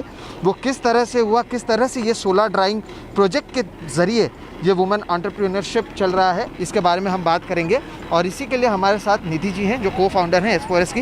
निधि जी, पहले आपसे बात करते हैं, फिर हम इन 30 महिलाओं से भी, उनमें से कुछ लोगों से बात करेंगे जिन पर इसका असर पड़ा। अगर आप पहले बता सकें कि किस तरह से क्या कुछ करते हैं जिसकी वजह से जो महिलाएं 1 साल पहले तक वो मजदूरी करती थी खेत में या फिर वो घर पर बैठती थी, आज वो एंटरप्रेन्योर बन चुकी हैं। UN Women, चैतन्य NGO और S4S ने साथ में मिलके ये यहाँ काम करना शुरू किया। यहाँ हम जो महिलाएं एग्रीकल्चरल लेबर्स थी, डेली वेज वर्कर्स थी, या जिनको कोई रोज़गार नहीं मिल रहा था, उनको ये solar powered food processing equipments देते हैं। हम इन्हें ट्रेन करते हैं इन इक्विपमेंट्स पे काम करने के लिए, जिससे ये प्रोसेसिंग कर पाए। अगर आप बता सकें, यानी संकेत जी, होता ये है कि ये जो रॉ मटेरियल है इसे इस तरह से फ्लेक्स बनाने का काम करते हैं। ये फ्रेश जिंजर है और इसको ड्राई जिंजर में कन्वर्ट किया जाता है। ये ड्राई जिंजर कई सारे फूड इंग्रेडिएंट्स जैसे कई सारी पैकेज फूड में जाता है एज फूड इंग्रेडिएंट्स। यहाँ पे इन महिलाओं को घर बैठे ये काम मिलता है और एक एश्योर्ड एडिशनल इनकम मिलता है। जो इनकम है वो डायरेक्टली महिलाओं के हाथ में जाता है, जिससे आज ये अपने फूड स्पेंड्स पे कंट्रोल कर पाए। इन्हें जहाँ पे खर्च करना है वहाँ पे कर पाए। इनके फ्रूट्स एंड वेजिटेबल्स जो ये कंज्यूम करें, इनकी मात्रा भी ये बड़ी है। बिकॉज पहले ये राइस खाते थे, अभी बिकॉज इनके पास एडिशनल इनकम है, ये अब कंट्रोल कर पाती है मुझे कहाँ पे स्पेंड करना है। इनमें से कुछ महिलाएं ऐसी भी हैं जो हैंडीकैप्ड है, इनको भी हम लोगों ने रोज़गार प्रोवाइड किया है और ये UN Women और चैतन्य के साथ ही पॉसिबल हो पाया है। तो ऐसे वुमेन की आप बात करें जिनको इससे पहले संकेत जी काम ही नहीं मिल पाता था क्योंकि वो कर नहीं पाती थी। आप हिंदी मराठी जिसमें भी आप बोलना चाहें बोल दें। पहले किस तरह से आप काम कर पाती थी, नहीं कर पाती थी, अब क्या कुछ हो रहा है? पहले अपना नाम बता दीजिए। मेरा नाम संगीता पीताम्बर पाटिल। संगीता जी, पहले आप काम मिलता था, नहीं मिलता था, अब क्या कर रही हैं? खेत मजदूरी खेत मजदूरी करती थी आप? मजदूरी करती थी खेत में? वाह, खेती नहीं है हमारी। खेती नहीं है आपकी। तो कितना फ़र्क पड़ा है पहले और अभी में? 1 साल पहले आपने नवंबर से शुरू किया, आप देखते रहेंगे तो यहाँ पर क्लीनिंग से लेकर कटिंग से लेकर सोलर ड्राइंग का सारी चीज़ें चल रही हैं। कितना फ़र्क पड़ा है इस 1 साल में अगर बात की जाए तो? बहुत फ़र्क पड़ा है, बहुत अच्छा लगता है हमको, सब अच्छा है, सर परिवार में सब अच्छा लगता है, बहुत पैसे भी मिलता है, बैंक में जाने के लिए मिलता है, हमको सब मिलता है। अच्छा, पहले कितना कमा लेती थी, अभी कितना कमाती हैं? पहले 20-25 हज़ार साल का बस साल का, और अब? हाँ, 40-45 हज़ार मिला। 45-50 हाँ। तो कहीं ना कहीं इनकी जो इनकम है वो डबल हो चुकी है, और भी कई लोग आप देखेंगे कि लगातार काम यहाँ पर उनकी ओर से शुरू है। मैडम, आप पर कैसा प्रभाव पड़ा, कितना फ़र्क पड़ा वो बताएं। कितना फ़र्क पड़ा, क्या प्रभाव पड़ा आपको? जो हम 1 साल में 25-30 हज़ार रुपये कमाते थे, उसमें हमारी कर्जा पूरी नहीं हो सकती थी।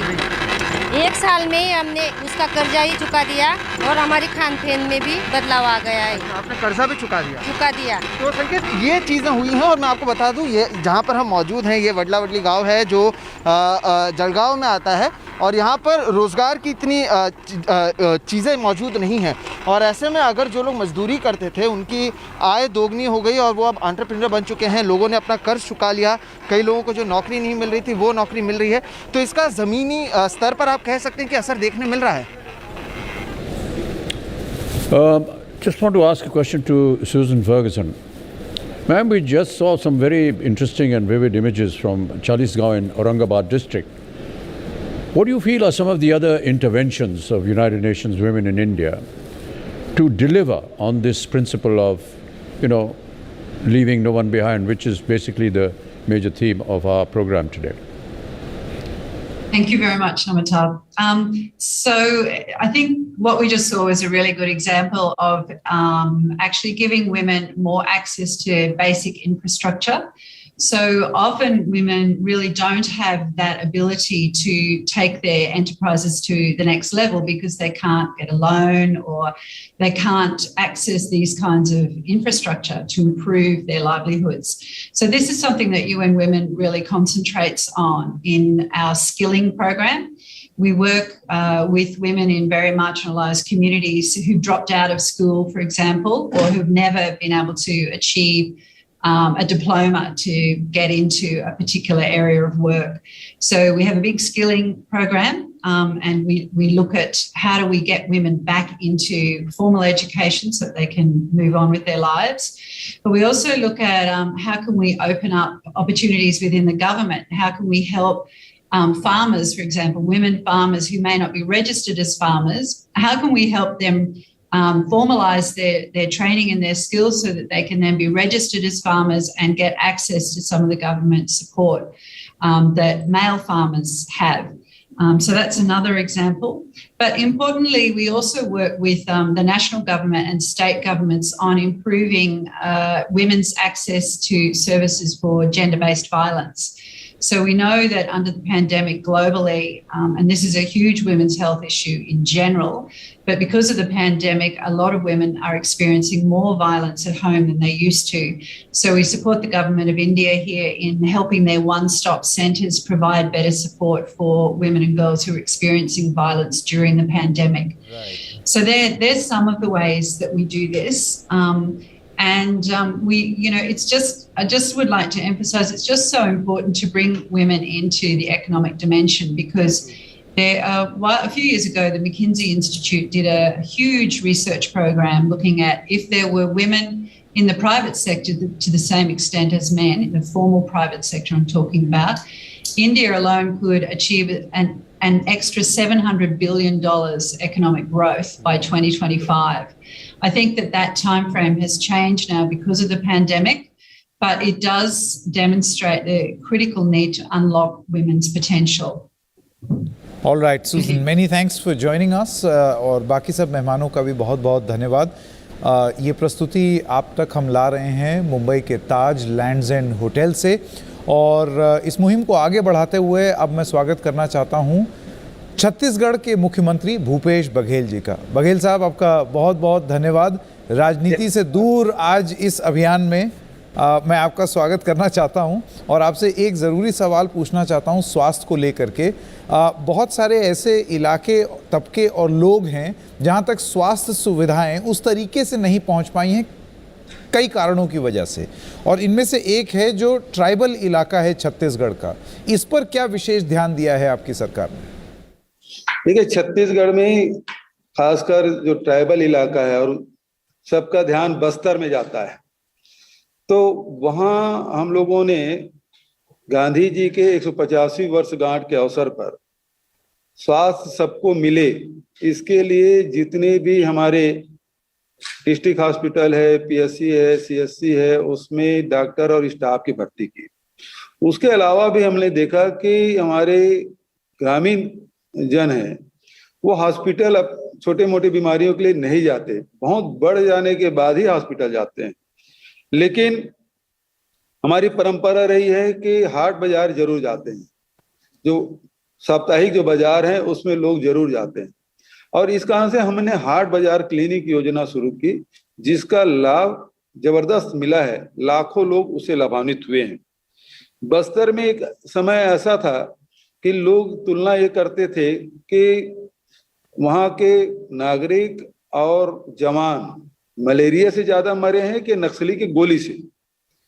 तो एक आंकड़ा था कि जवानों की भी मृत्यु मलेरिया से ज्यादा होने लगी थी, और इसलिए मलेरिया मुक्त बस्तर और मलेरिया मुक्त छत्तीसगढ़ का अभियान हमने शुरू किया। उसका फायदा ये हुआ कि बस्तर में पहले 40% मलेरिया से ग्रसित लोग थे, अब वो घट के केवल 4 से 5% हो गया है। एक अभियान हम लोगों ने चलाया, घर घर में जाके उसे जांच की 14 लाख परिवारों के, और उसका लाभ ये मिला और उसके दवाइयाँ दी। अब वो 4-5% है, तो बहुत जल्दी हम लोग बस्तर को मलेरिया मुक्त कर पाएंगे। उसी प्रकार से छत्तीसगढ़ में भी हम लोग करने जा रहे हैं। शहरी क्षेत्र में भी हम लोग मोबाइल मेडिकल यूनिट संचालित किए हैं, खासकर श्रमिक बस्तियों में, और महिलाओं के लिए एक विशेष योजना दाई दीदी क्लिनिक, जिसमें केवल महिलाएं ही स्टाफ होती हैं, डॉक्टर से लेके सारी स्टाफ महिलाएं होती है, और महिलाओं के बीच में जाकर उसकी जांच करती हैं, और वो भी काफी लोकप्रिय हुआ है। तो ग्रामीण क्षेत्र में भी हो चाहे शहरी क्षेत्र में हो, हेल्थ के क्षेत्र में हम लोग काफी काम किए हैं। उसी प्रकार से कुपोषण में भी कल परसों नीति आयोग ने भी इसको सराहा है, और पूरे छत्तीसगढ़ में ये भी महात्मा गांधी के 150वीं जयंती के अवसर पर हमने शुरू किया था कि हमारे छत्तीसगढ़ में 37.8% 5 साल से कम उम्र के बच्चे कुपोषित थे, और दूसरा ये है कि 41.5% महिलाएं एनीमिक थी, खून की कमी थी उसके शरीर में, और इसके लिए हमने मध्याह्न गर्म भोजन हम लोगों ने शुरू किया, और उसका लाभ ये हुआ कि कुपोषण में 1 साल के भीतर में 18% की कमी आई है। तो ये स्वच्छता से ये भी जुड़ा हुआ है। कुपोषण केवल भोजन भर जरूरी नहीं, बल्कि उससे स्वच्छता भी जरूरी है। किस प्रकार से साफ सफाई करना है और किस प्रकार से भोजन ग्रहण करना है, ये सारी बातें सिखाई भी जाती है, और उसका अनुसरण भी लोग कर रहे हैं, जिसका लाभ निश्चित रूप से छत्तीसगढ़ के लोगों को मिला है। बघेल जी, मैं अमिताभ बच्चन आपसे एक प्रश्न पूछना चाहूँगा। आपका जो क्षेत्र है छत्तीसगढ़, वहाँ पर नक्सलों का बहुत प्रभाव रहा है और अभी भी है कई सालों से।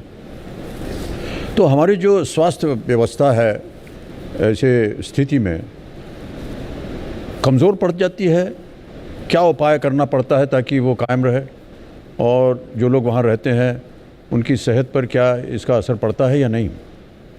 बहुत अच्छा सवाल आपने पूछा। और इस मामले में जब से हम लोग सरकार में आए दिसंबर 2018 से, तब से जितने भी नक्सल प्रभावित क्षेत्र, चाहे बीजापुर हो, सुकमा हो, दंतेवाड़ा हो, जगदलपुर हो, वहां आप देखेंगे जिला अस्पतालों में कोई भी स्टाफ के और डॉक्टर की कोई कमी नहीं है। जितने पद स्वीकृत हैं सब भरे गए हैं।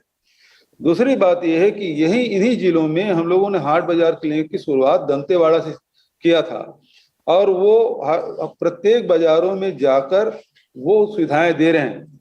पिछले सरकार में गोली के बदले गोली के जवाब में हम लोगों ने कहा कि अब जो विश्वास, विकास और सुरक्षा, इसके माध्यम से आम जनता तक पहुंच रहे हैं, और उनके लोगों को विश्वास जीतने के कारण से जो भू नक्सली क्षेत्र हैं, अब वहाँ हमारी सुविधाएं पहुंच गई हैं, चाहे स्कूल खोलने की बात हो। सुकमा जैसे जिला में 112 स्कूल पिछले 12-13 साल से बंद थे। हमने इन 3 सालों में 92 स्कूल फिर से संचालित किया है। जगरगुंडा एक ऐसी जगह है जो उनका मुख्यालय कहलाता था, वहां भी 2 साल से हमने हायर सेकेंडरी स्कूल संचालित की। 350 बच्चे वहां पढ़ाई कर रहे हैं। तो शिक्षा, स्वास्थ्य, ईडीएस सिस्टम, आंगनबाड़ी केंद्र और वहां बिजली पहुंचाने, सोलर के माध्यम से लाइट पहुंचाने का काम हम लोग कर रहे हैं। अब लोगों के रुझान है वो शासकीय जो योजनाओं के प्रति बढ़ा है। अभी 8 दिन पुरानी बात कहूंगा, जहां सिलगेर में जो घटना घटी थी, वहां के लोगों से मैंने बात की तो ये स्थिति ये है कि 80 एक गांव में 80 घर है और वहां 60 लोगों के पास राशन कार्ड नहीं है, उसके पास आधार कार्ड नहीं है, उसके पास हेल्थ कार्ड नहीं है, उसके पास जॉब कार्ड नहीं है। मैंने वहां कैंप लगाया और एक ही दिन में 3000 लोग आके उस कैंप में भाग लिए, राशन कार्ड भी बनाए, आधार कार्ड भी बनाए, हेल्थ कार्ड बनाए, जॉब कार्ड बनाए।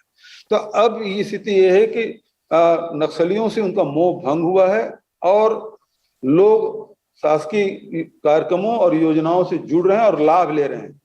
तो नक्सली अब बहुत सिमट गया है। अब वो जो एरिया पहले सुकमा में, दंतेवाड़ा में जो रहते थे, अब वो सुकमा दंतेवाड़ा में बहुत कम रह गया है।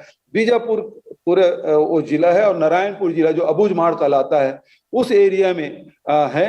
वो लगातार नक्सली सिमटते जा रहे हैं और वही शासकीय योजनाओं का लाभ लिया जा रहा है। एक उदाहरण बच्चन जी आपको देना चाहूंगा। बीजापुर एक विधानसभा का जिला है। 2018 में 2018 में एक भी ट्रैक्टर किसानों ने नहीं लिया, एक भी ट्रैक्टर, जबकि इन पौने 30 साल में 400 से अधिक ट्रैक्टर किसानों ने खरीदा। 2018 में केवल 16 मोटरसाइकिल खरीदे थे। आज स्थिति यह है कि बीजापुर जिले में 5000 मोटरसाइकिल खरीदे। तो लोगों का आय कैसे बढ़े, ये हमारी कोशिश रही है। चाहे लघु खरीदी की बात हो, चाहे ऋण माफी की बात हो, चाहे वो राजीव गांधी किसान न्याय योजना की बात, इससे लोगों का लाभ हमने बढ़ाया और उसके कारण से लोगों की जिंदगी में परिवर्तन आया है। अब शासकीय कार्यक्रमों से ज्यादा लोग जुड़ना चाहते हैं और नक्सली क्षेत्र में भी हम लोग धीरे धीरे अंदर जा रहे हैं और वहाँ लोगों को जो जल जंगल जमीन की जो बात करते थे, हमने फॉरेस्ट राइट एक्ट तक उनको पट्टा भी देने का काम किया, बिजली लगाने का काम किया, रोजगार देने का काम किया जी। बहुत बहुत धन्यवाद आपका बघेल जी, और इसी तरह प्रगति होती रहे आपके क्षेत्र में। हमारी प्रार्थनाएं और शुभकामनाएं हैं आपके साथ। So thank you, Mr. Baghel, so much for joining us. Now, one of the most important lessons we've learned in the past 2 years with the pandemic is the fact that health is not an individual sport. While of course individuals have different health standards and some are healthier than others, truth is, as a society, we can be healthy only if everyone around us is healthy. This may not hold true of lifestyle diseases, but it's true of all communicable diseases. We are only as healthy as our most vulnerable people. If we are to build India into a truly prosperous nation, we need for all of our citizens to be healthy. We can leave no one behind. So welcome to our call to action this season, Leave No One Behind. And let's talk about how we can achieve this. We have an amazing lineup of guests coming up. But before we start the discussion, let's take a look at what we mean when we say we will leave no one behind.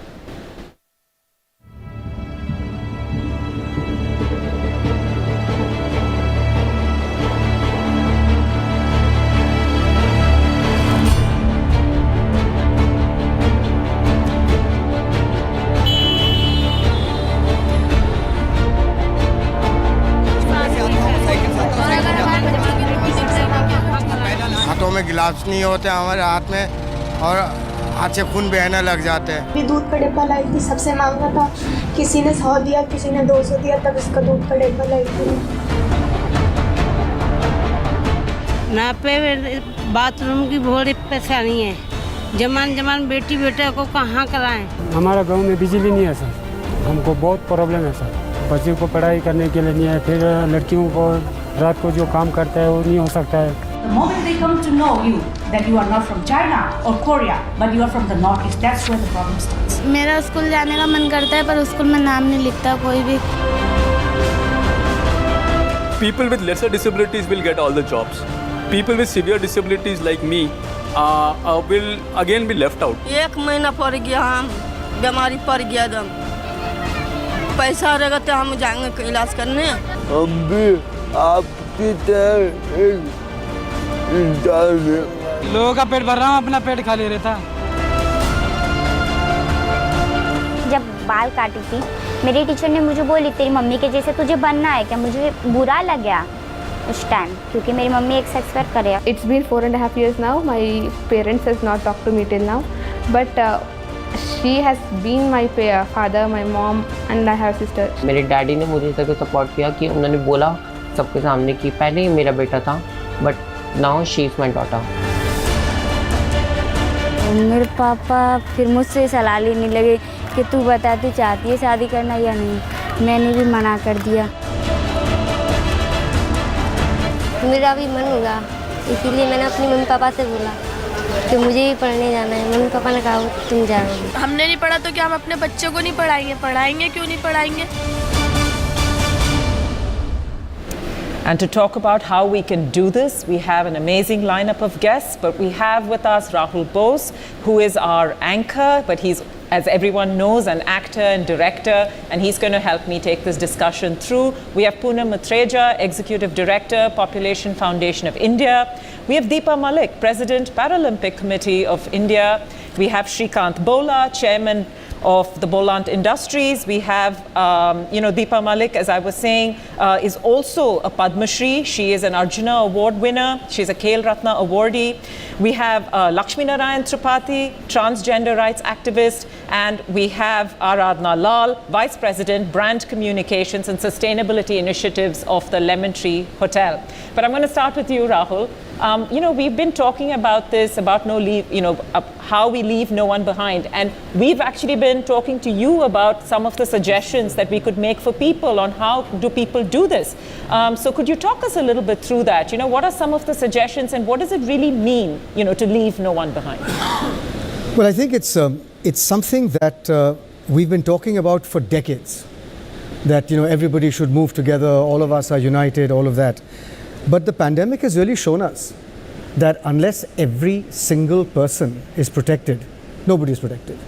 And if that's the case, then you simply have to stop invisibilizing so much of society that you normally do. And so in this case, I think the profound effect it has had on other parts of our lives, whether it's sport, whether it's literacy, whether it's environment, whatever it could be, if we can learn this lesson, that you have to believe in equity over equality, equity and take everybody along so that everybody can move together. Civilizationally, we won't take a step forward if we don't do that. So that's what I mean. And it's easy to say this, in theory, but in practice, everybody on the screen is going to turn around and say, okay, fine, I buy what you're saying, but how can I contribute in my life to make sure, we leave no one behind? And so, I have implemented a few things, which is what I'm going to share with you. It's not rocket science. For example, in the office, in fact, I'm on the board of Indian Rugby now, and we have a Mediclaim policy for all players, and we have a injury policy for all players. And in my office, everybody has been done Mediclaim for, as well as their families. The second is, again, another real-life example. One of our boys used to work in the office just to help us with, fetching and carrying. And one day, he and I had a chat, and I said, what do you want to do? And we are sitting in a studio right now, like the kinds of which he said, I'd like to become an editor. So he became an online editor, and today he's earning in multiples of what we used to pay him. So he's now an online editor with a very popular and big media company. The other thing that I have done personally in the past is looked at the women who work with us and say, what can we do here? And I came across this, the car aggregators that, a lot of people have been become drivers and things. And there are some for women. So I said, look, do you want to drive? Do you want to learn how to drive? Do you want to do this? And so, yes, she did have a chat with her family, and she learned how to drive. And today she's, working with one of the cab aggregator companies. In terms of sport, which, is one of my soft spots, there are so many grounds I got to know that governments have across cities and states. There are so many grounds that schools have There are so many grounds and playgrounds that colonies have that lie basically unused in the after hours. So let's say a school operates and uses the ground from 7 to 9 in the morning. उसके बाद बच्चे जाते हैं अंदर पढ़ाई करने के लिए, तो खाली रहता है ग्राउंड. शाम को they probably use it from 3 to 5, उसके बाद भी खाली रहता है. So why can't you give us these grounds and let boys and girls who don't have access to playing facilities to play there? These are really simple things that even as a parent of a child, you can go into your school, you can go into the colony, you can go into the building society and say, देखो ये तो बिल्कुल खाली है. Why don't we use this, give it to people to use, provided we are comfortable? They can utilize these facilities. That's kind of an aggregation, if you know what I mean, of spaces that are available that we don't do. So it's all of this. And finally, this is advertisements all over, but I think given the fact that we are who we are, to tip generously, to give the extra money, especially during the pandemic, it really goes a long way in the building, in the colony, to just open just a little bit. It's such a small thing, but I think it shows a sensitivity that we need to, all of us need to display just a little bit more of in these times and forever after this. I think we should not stop. This should be something that should continue. Yeah, actually, very good points, and I hope people listen to you and actually implement that. Well done. Yeah. Just to talk to a quick question to Poonam Mutreja. Thank you very, very much. It's an honor to have you with us. And you've always stressed very strongly on the empowerment of women, on their education, on their rights. Actually, economists, from my hat as an economist, have said, invest in women, you get the biggest returns to your economy compared to men. You got that? Yeah, I can add to it also. But actually there's one bit of good news as a cephalogist hat. Women's turnout in elections used to be 25% less than men. Now it's higher than men. More women are coming out to vote than men are. So they are fighting for themselves as well. But how do you see this going forward? In other areas, women in India are still neglected, right?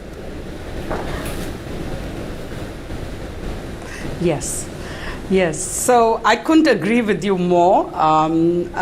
If you invest in women, not only will their families prosper, but society and the country prospers, and there's data to show that. There are, women, there is huge progress we have made as far as women's education, primary education goes. Longevity and maternal mortality has decreased. Women used to have 6 children in 1950, and today they have 2.2 children.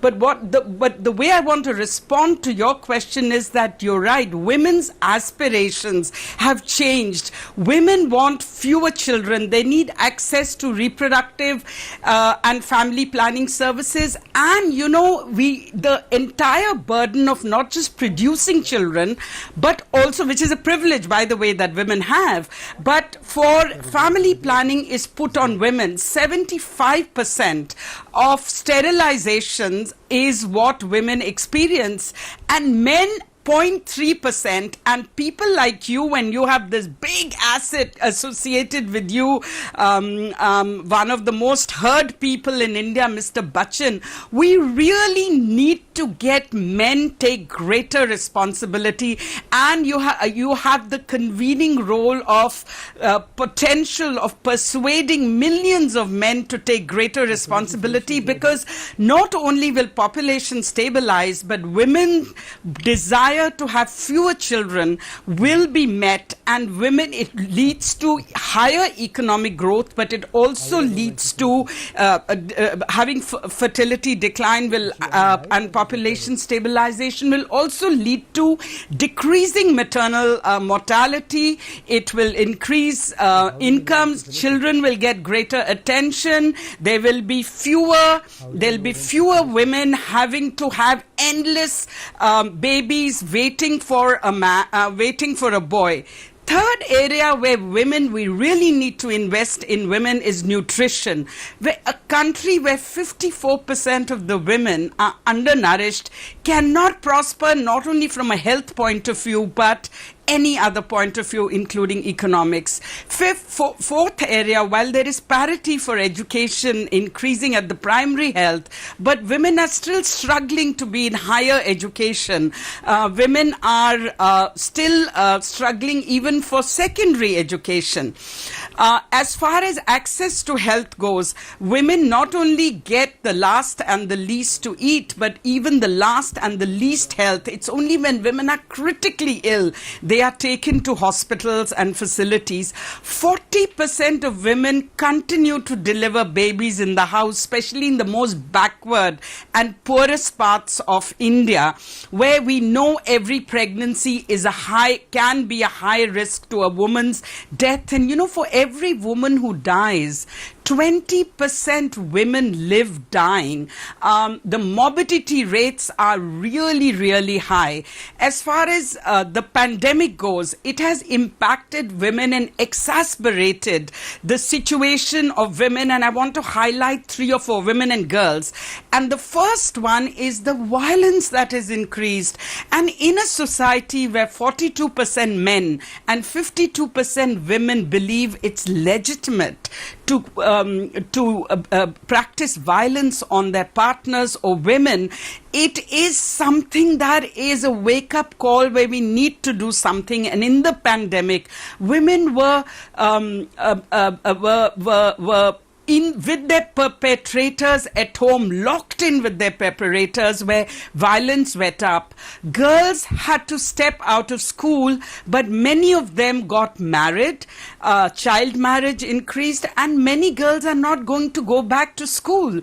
So given all this, there is a lot we have to do, but must invest in women's health, education, and giving them dignity.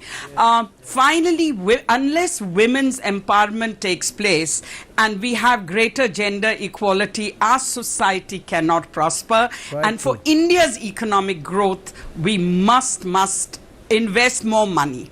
Right. Yeah, thank you so much, ma'am. May I just, intercept?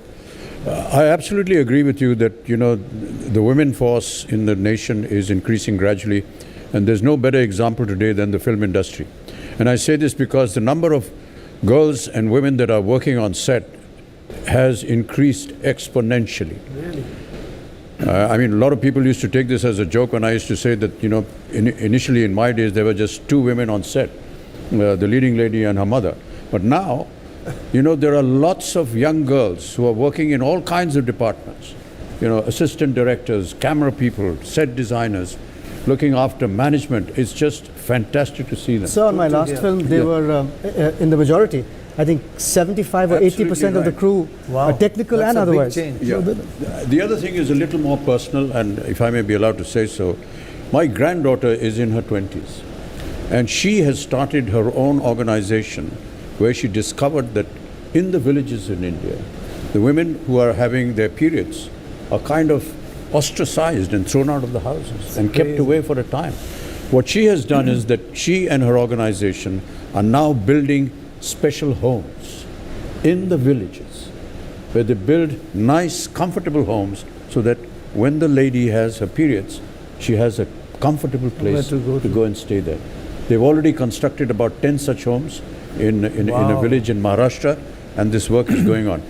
What I'm trying to say is that at such a young age, young girls are thinking in this direction. Lovely. And that's a wonderful thought that should actually spread out to a lot more women in the country. What organization is this? Is her ARA.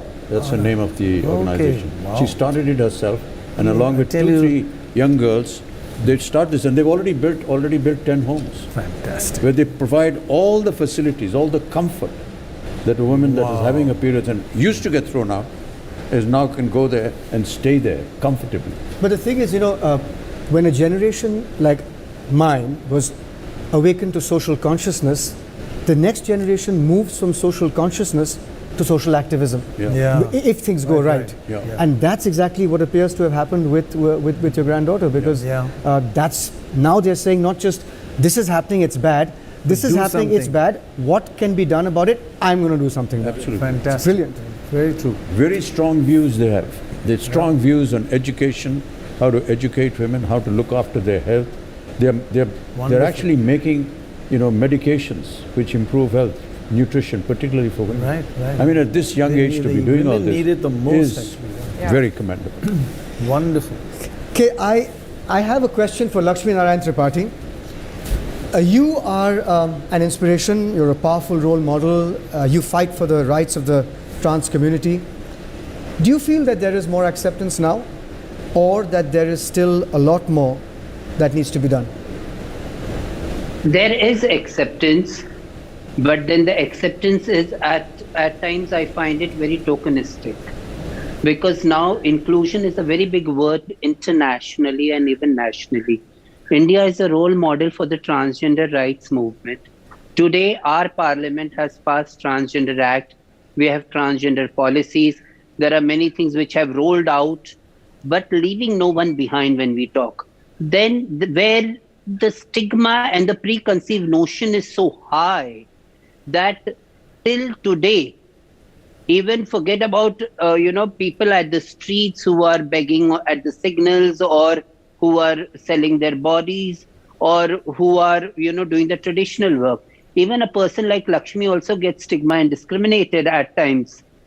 And the whole issue of inclusion is a very big question mark, because at times I feel that we all have to not be tokenistic, but we have to be realistic. Now, the entire whole system of the social sector, yesterday I was speaking to UNAIDS, Solidarity Fund people, and there I said we have to make entrepreneurs from the community, and where we shouldn't see we have giving services to the community, forget it, make them socio-economically stable from where they earn themselves with dignity. And we have to open our doors. Today in this country, when we talk about CSR funds, there is no mandatory about CSR funds, spending for transgender. Even 1% is also spent. There would be a lot what can be done. But, leaving no one behind when we talk, I believe access to quality health services, access to proper home, proper, sanitized living. These are still the basic questions of transgender people. Today, for example, in Delhi, there were 60 people who were by Kinnear services, which were employed at Flipkart. After seeing the people's performances, now Flipkart has opened 500 vacancies for trans people. So one thing is that we require chance with dignity. And now this is the way the world will go. We need to give equal opportunity. Nothing cannot be tokenistic. That's the perfect moment for me to swing to Aradhana Lal. Aradhana, you have a very inclusive hiring policy at Lemon Tree Hotels. Tell us and everybody a little bit about it. Why was it important for you to implement this, and where do you plan to take it? Yes, sure, Rahul. Thank you. We started this 14 years ago. It was more of a pilot at that time. The goal was to understand that if we hired a person with disability, how will our organization be able to train that person, give them an equal chance, and have them participate in the product and the service of the hotel company? We realized pretty quickly that you have to first prepare the organization. So while it makes a lot of business sense to bring in people with different needs and different abilities, the organization must be ready first. So we did a lot of work with sensitization and briefing and training of all our 8,000 employees as we were bringing in these different disabilities. So we started with deaf, we moved to physical handicap, then we worked with low vision and visually impaired. About 7 years ago, we started work with intellectual disability. Now in India, disability itself is a big social taboo. But if you look at intellectual disability, it becomes a much bigger challenge. And we had to work really around it from a community perspective and a social perspective to bring in people with Down syndrome, slow learners, people with mild MR, autism, and so on. We also started work with acid survivors. This is another kind of disability that is growing in India, and it's really one of the most difficult ones, actually. I want to also make a statement that other than disability, we also bring in people from economically and socially marginalized backgrounds. This includes orphans, abandoned girls, widows, divorcees, battered women, and we've started work very recently with trans people. And in fact, we want to grow that segment. So we're focused on that for the future. What works well for us and why we do this? You asked, why do we go for this? You know, there is 2-3 things that happen. Look at it from an HR or an employee perspective. There is a sense of energy. There is a sense of positivity that gets created in the organization. It's like a culture building activity.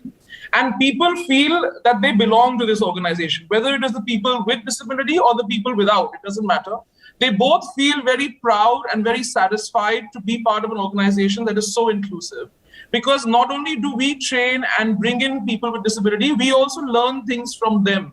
You know, because they negotiate their whole life with that particular special need, their other abilities are stronger. So we really do try to focus on the ability and not the disability. We match the job. There's a huge process of job mapping that takes place. So whether you look at the front office role, you look at the role of the person in the coffee shop, you look at a housekeeping role, we will look at it task by task and understand that would a deaf person be able to perform all these 20, 30 tasks? I just wanted to ask you something on that. I think it's just wonderful what you're doing, and you know, 14 years ago you started. In that process, how do your guests react, and do they need sensitization? And you know, because society is not as advanced in the kind of inclusion that you're talking about, which is absolutely wonderful. You're absolutely right, Dr. Roy. It does take a little bit of awareness building. So what we do is through our messaging, whether it's our website or our social media, we try to very gently bring in this idea that we are an inclusive company, and we highlight people of different needs and different abilities and on different occasions. When guests come into the hotel, sometimes they don't know anything about this. They're their first-time guests. So there is a particular introductory card that a person with disability wears, especially the deaf person, because if the guest starts talking to him and he's not able to hear you, maybe the guest will think he's not a good hotelier, which we don't want, right? So that little card says that I'm not able to hear and speak, and if you write down what you want, I'll be happy to help you. Now, we've noticed that the reaction of guests initially might be of surprise, but within a few seconds, it turns to something very positive because they realize that we are making this very mainstream, and it's not something we're doing for charity or social. You know, they understand it's our HR policy, it's our business model, they get it. And when they observe this person who's very well trained, when they observe the person going about doing his task, and he's doing it or she's doing it as well as any other, then they are very assured. They say, yes, of course, we're getting the service that we want. In fact, customers have gone online to various blogs and written very good stuff about Lemon Tree. They have named that person with disability. They have specified that I got service that was as good as or better than what I get in any other hotel. So we found that really heartening and really positive. And that's why we focus a lot on sensitizing our own employees and on training the employees with disability. One more thing happens. When a guest comes who is a person with special needs, he likes to stay at Lemon Tree hotels. And the reason is, he says that the staff are very well sensitized. They understand what it means to engage with a person with disability. And as a guest, if I'm on a wheelchair, or if I'm visually impaired, or if I'm deaf, they treat me with a lot of dignity and respect. Now imagine it becomes a reason for customers to choose us as well. Yeah, that's a big change. Yeah, fantastic, fantastic. This is to Shrikant Bolaji.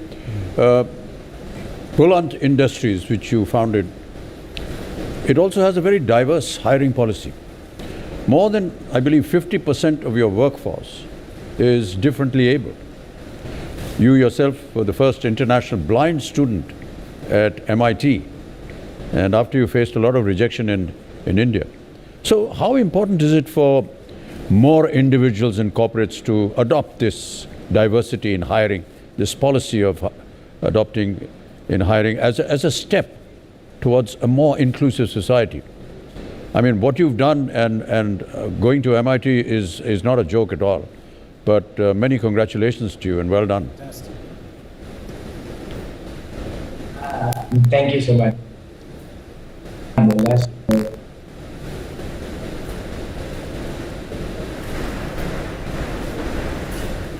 Okay, we'll get back to Shrikant in a bit. I have a question for Deepa. Deepa and I have met many times before, so we've even talked about this in the past. Deepa, you're a Khel Ratna awardee, you're a Paralympic medalist, you're the president of the Paralympic Committee of India. What are the challenges in your daily life, though, outside of the glamour of the sports arena, etc., in your daily life? Because we all know India has some of the poorest disability access spaces, especially in the public domain. So if you can give us some idea of the challenges you face, I think that will really shine a light on the challenges that everyone struggles with on a daily basis in this country, those who can't, those who are challenged in one way or the other.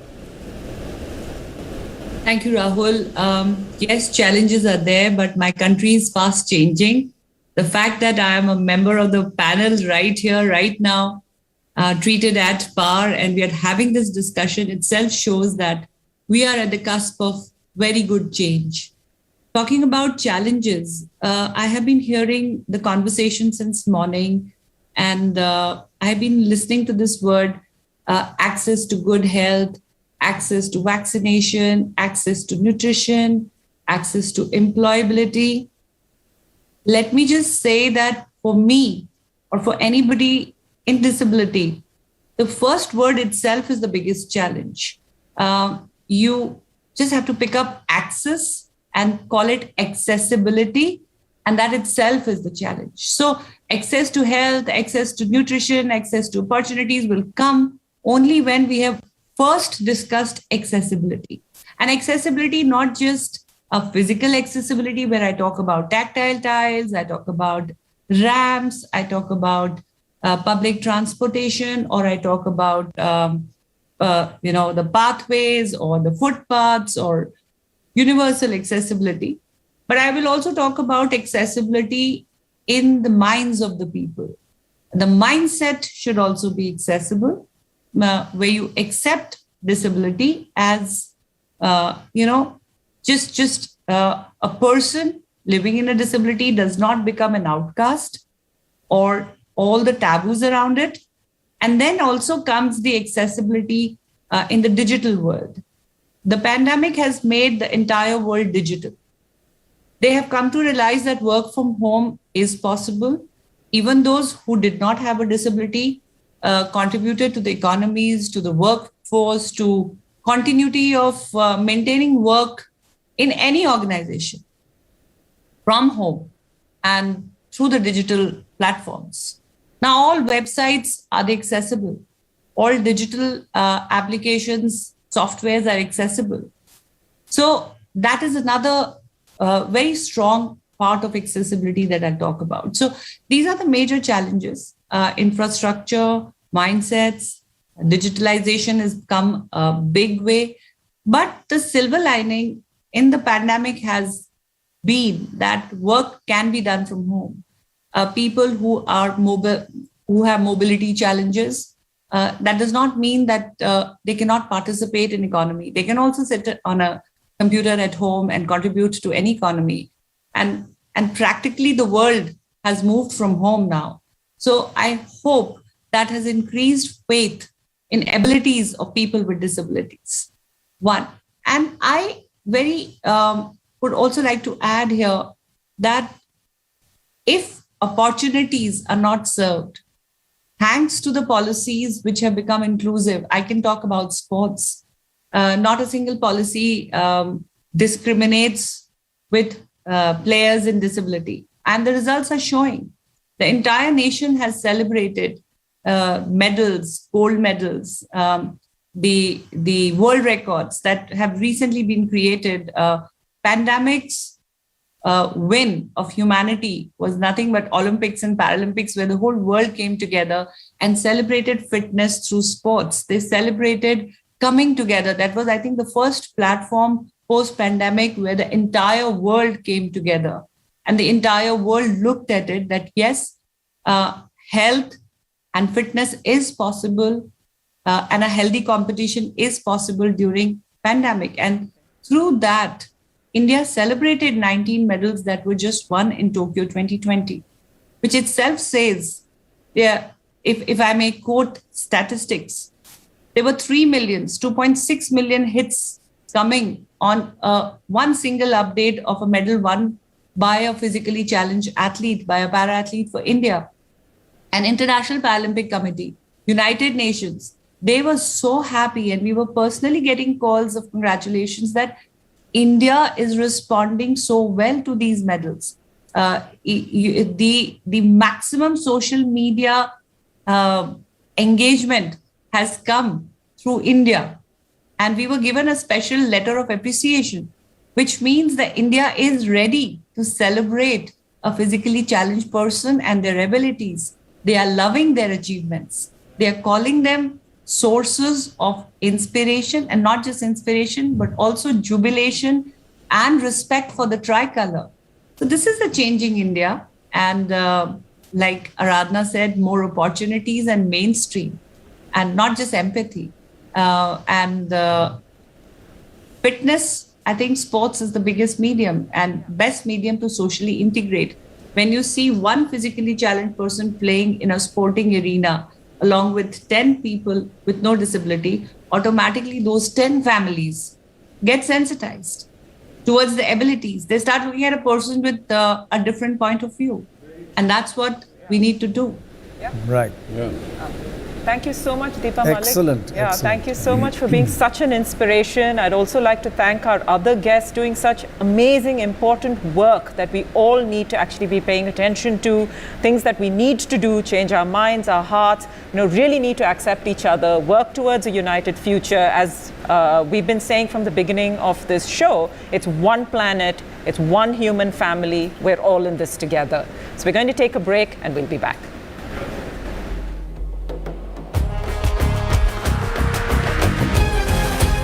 स्वस्थ भारत जब रहेगा तभी तो बनेगा संपन्न भारत। स्वस्थ भारत जब रहेगा तभी तो बनेगा संपन्न भारत। स्वस्थ भारत जब रहेगा तभी तो भारत संपन्न बनेगा। Brought to you by Dettol. बीमारियां बढ़ें तो प्रोटेक्शन भी बढ़ानी जरूरी है, इसीलिए हमने बनाया नया बेस्ट एवर डेटॉल। ये प्रोटेक्ट करे 99.99% जर्म से, including virus and bacteria. They higher TFM power और fresh feel. Dettol, be 100% sure. दोस्तों रिश्तेदारों के सामने हाथ फैला के उधार मांगेंगे, लेकिन इंश्योरेंस के प्रीमियम क्यों भरे? उल्लू मत बनो अंकल। PolicyBazaar.com पर 1 करोड़ का हेल्थ इंश्योरेंस और टर्म लाइफ इंश्योरेंस सिर्फ 400 रुपए महीने से शुरू होता है। ले लो ना। PolicyBazaar.com।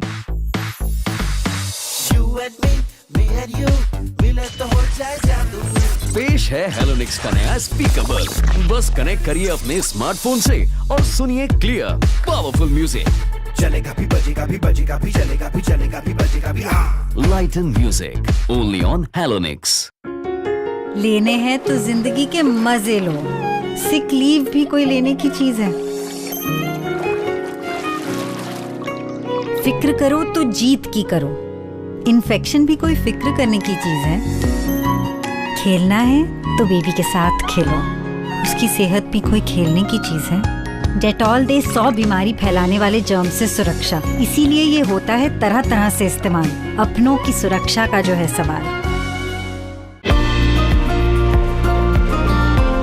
Today, the younger generation and the current generation is either overtraining or undertraining. They're overtraining without rest and recovery. A lot of young, fit people have uncontrolled inflammation in their bodies today.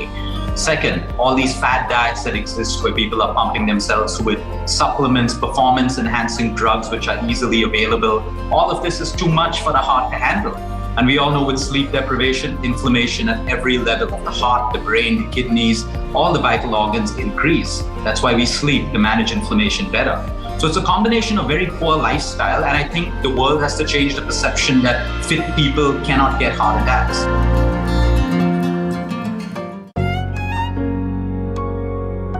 लेनी है तो किसी ले लो।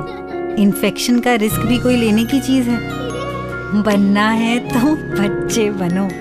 Patient भी कोई बनने की चीज है। बाहर से आओ तो किससे कहानियां लाओ। जर्म्स भी कोई लाने की चीज है।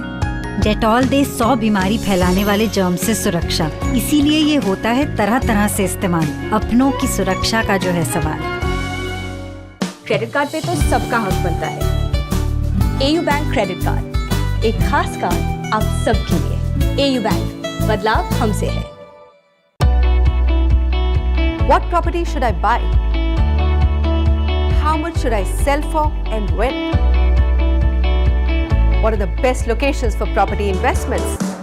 Get your answers from experts with long years of experience in the realty markets on the most credible and practical property guide. India Sotheby's International Realty presents The Property Show with Manisha Natarajan. Saturday at 7:30 p.m. and Sunday at 6:30 p.m. only on NDTV 24/7. कितने germs होंगे, बीमार पड़ेंगे। ईशान संभाल लेगा। इससे पहले mummy है, चलो डेटॉल करें। क्योंकि डेटॉल आदत देती है 100 बीमारी फैलाने वाले जर्म से सुरक्षा। सफाई तो अच्छी कर ली है ईशान। अपने भी और जर्म्स की भी। मेरा घर डेटॉल का धुला। Dettol health is worth offer. Code SMS कीजिए और पाइए 40 रुपए तक का guaranteed cashback. New Nivea Men Acne Face Wash with revolutionary Magnolia Bark Power. ये 99% acne बैक्टीरिया को फाइट करे और आपको दे क्लियर स्किन। 1 मिनट में ऑसम। दोस्तों रिश्तेदारों के सामने हाथ फैला के उधार मांगेंगे, लेकिन इंश्योरेंस के प्रीमियम क्यों भरे? उल्लू मत बनो अंकल। PolicyBazaar.com पर 1 करोड़ का हेल्थ इंश्योरेंस और टर्म लाइफ इंश्योरेंस सिर्फ 400 रुपए महीने से शुरू होता है। ले लो ना। PolicyBazaar.com। लेने हैं तो जिंदगी के मजे लो। सिक लीव भी कोई लेने की चीज है। फिक्र करो तो जीत की करो। इन्फेक्शन भी कोई फिक्र करने की चीज है। खेलना है तो बेबी के साथ खेलो। उसकी सेहत भी कोई खेलने की चीज है। डेटॉल दे 100 बीमारी फैलाने वाले जर्म से सुरक्षा। इसीलिए ये होता है तरह तरह से इस्तेमाल। अपनों की सुरक्षा का जो है सवाल।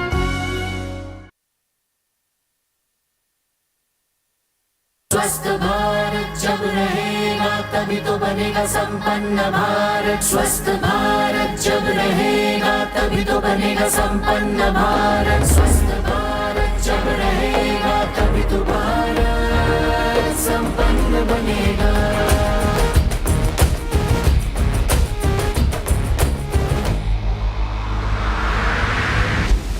Welcome back. We've been talking about how it's absolutely crucial that for us to progress as a nation, we leave no one behind. And not just as tokenism, where we talk about inclusion because it's a fancy thing to talk about, but something that we actually do with our hearts and our minds, and bear in mind that we really need to do this if we want to have what is called true progress. We have a guest with us, very special, Sanjeev Bhargava, founder director of Seher Festivals.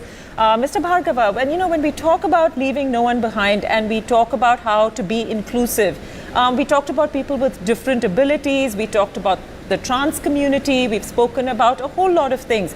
But in this pandemic, one of the groups that were hardest hits were a lot of our artisans, our craftspeople, our weavers, our musicians. And while there's sort of support maybe for small industries and companies that go belly up, they have insurance, maybe government will give them bailouts. Our artists, like, what do we do? How do we do this, and how important is this to bear in mind? Well, first of all, we must see that the artists have really suffered.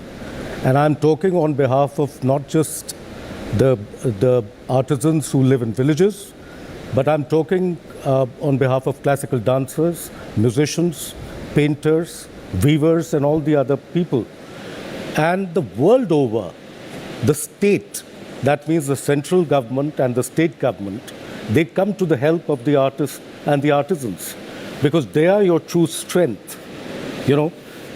Other countries can replicate anything, but can they replicate what the weavers have done? Or a perfect Odissi or a Bharatanatyam dance? They can't. The Chinese have tried many years. Japanese have tried, but I don't think they can get into the real nuances of Bharatanatyam and Kathak and Drupad singing. So these artists have really suffered because they have, these people live from wage to wage, from day to day, performance to performance. And imagine if there are no performances, what do they do? I would request, I mean, the way out is to think out of the box and to really think that CSR is the way to go. You know, there are companies, there are corporates who are not affected so badly by the pandemic. It's important for them to come out and help, you know, the artisans, the village, the tribal musicians and others. So really the CSR is the key. How you can actually use the CSR for promotion and preservation and propagation of these kind of people. Some companies are doing it, but I would urge more people to do it. And I would urge our state and the central government to really give them subsidies and whatever help they can. On the other side, when the things become normal and people start coming on stage again, I would urge this government to eradicate and to exempt income tax, GST from all performing and visual arts, if that may help. और ख़ास तौर से वो जो भारत की संस्कृति को आगे बढ़ा रहे हैं, ये ऐसी एक परफॉर्मर यहाँ पर नथु खान जी हमारे साथ हैं। नथु खान जी क्या पेश करेंगे? राजस्थान का कौन सा लोकगीत? मैं मीरा जी का एक भजन पेश करना। अरे वाह, बहुत बढ़िया। मीरा जी और राजस्थान में हमारे मीरा जी को तो बहुत ज़्यादा लोग लाइक करते हैं, सुनते हैं और उनके रास्ते पे चलते हैं। जी, स्टेज इज योर्स।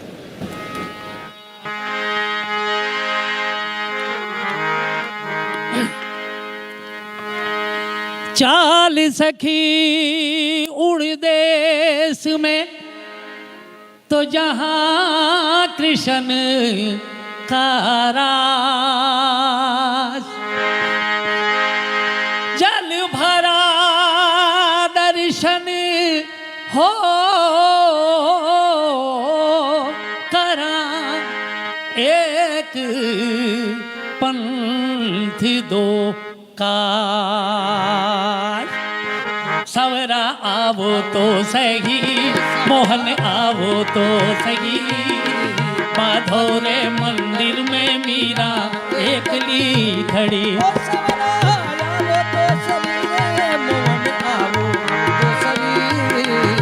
माधोरे मंदिर में मीरा एकली खड़े, ओ माधोरे मंदिर में मीरा एकली खड़ी।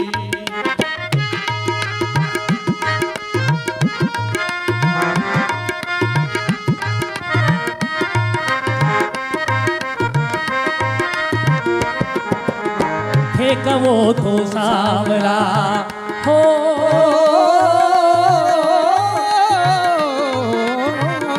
कवो तो सावरा मोर मुकुट बन जाऊं, कवो तो सावरा में मोर मुकुट बन जाऊं। मोर मुकुट बन के मैं थारे, मोर मुकुट बन के मैं थारे माथे से लग जाऊं रे मोहन।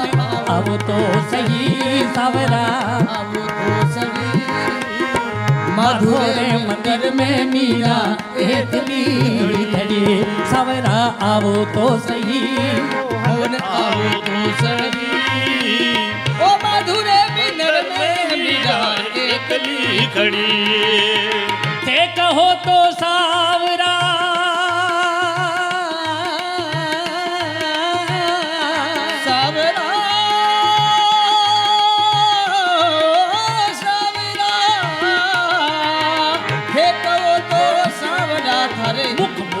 बन जाऊं रे मोहन, मुख मुरली बन जाऊं।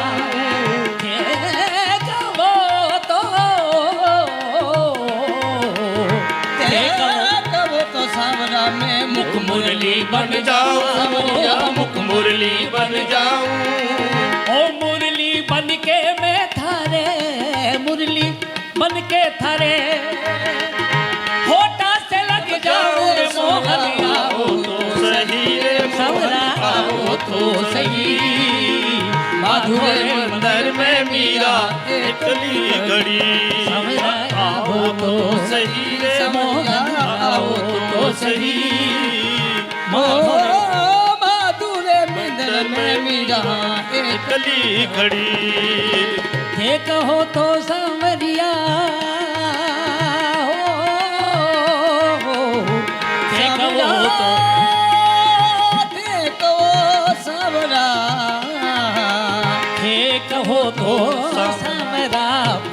पैंजनिया बन जाऊं, पैंजनिया बन जाऊं रे सवरा पैंजनिया बन जाऊं, पैंजनिया बन के मैं थारे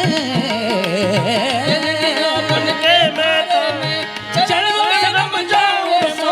आओ तो सही, सही सवरा आओ तो सही, सही मधुर मंदिर में मीरा एकली घड़ी, सवरा आओ तो सही, सवरा आओ तो सही, मधुर मंदिर में मीरा एकली घड़ी,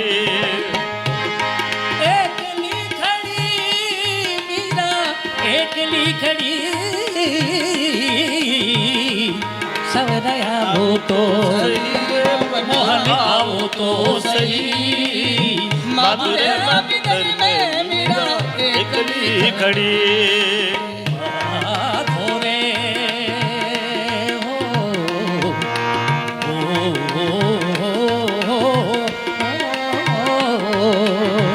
माधोरे मंदिर में मीरा एकली खड़ी, माधोरे मंदिर में मीरा एकली खड़ी, एकली खड़ी,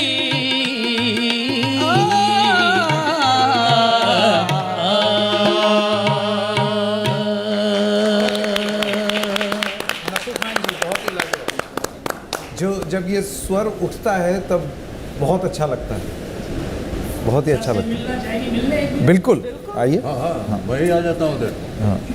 थोड़ा लगड़ा रहे हैं। धन्यवाद सर, बहुत बहुत धन्यवाद। Thank you. बहुत बढ़िया है सर, बहुत करो। बस बस बस समझ बस बस बस बस धन्यवाद सर। आइए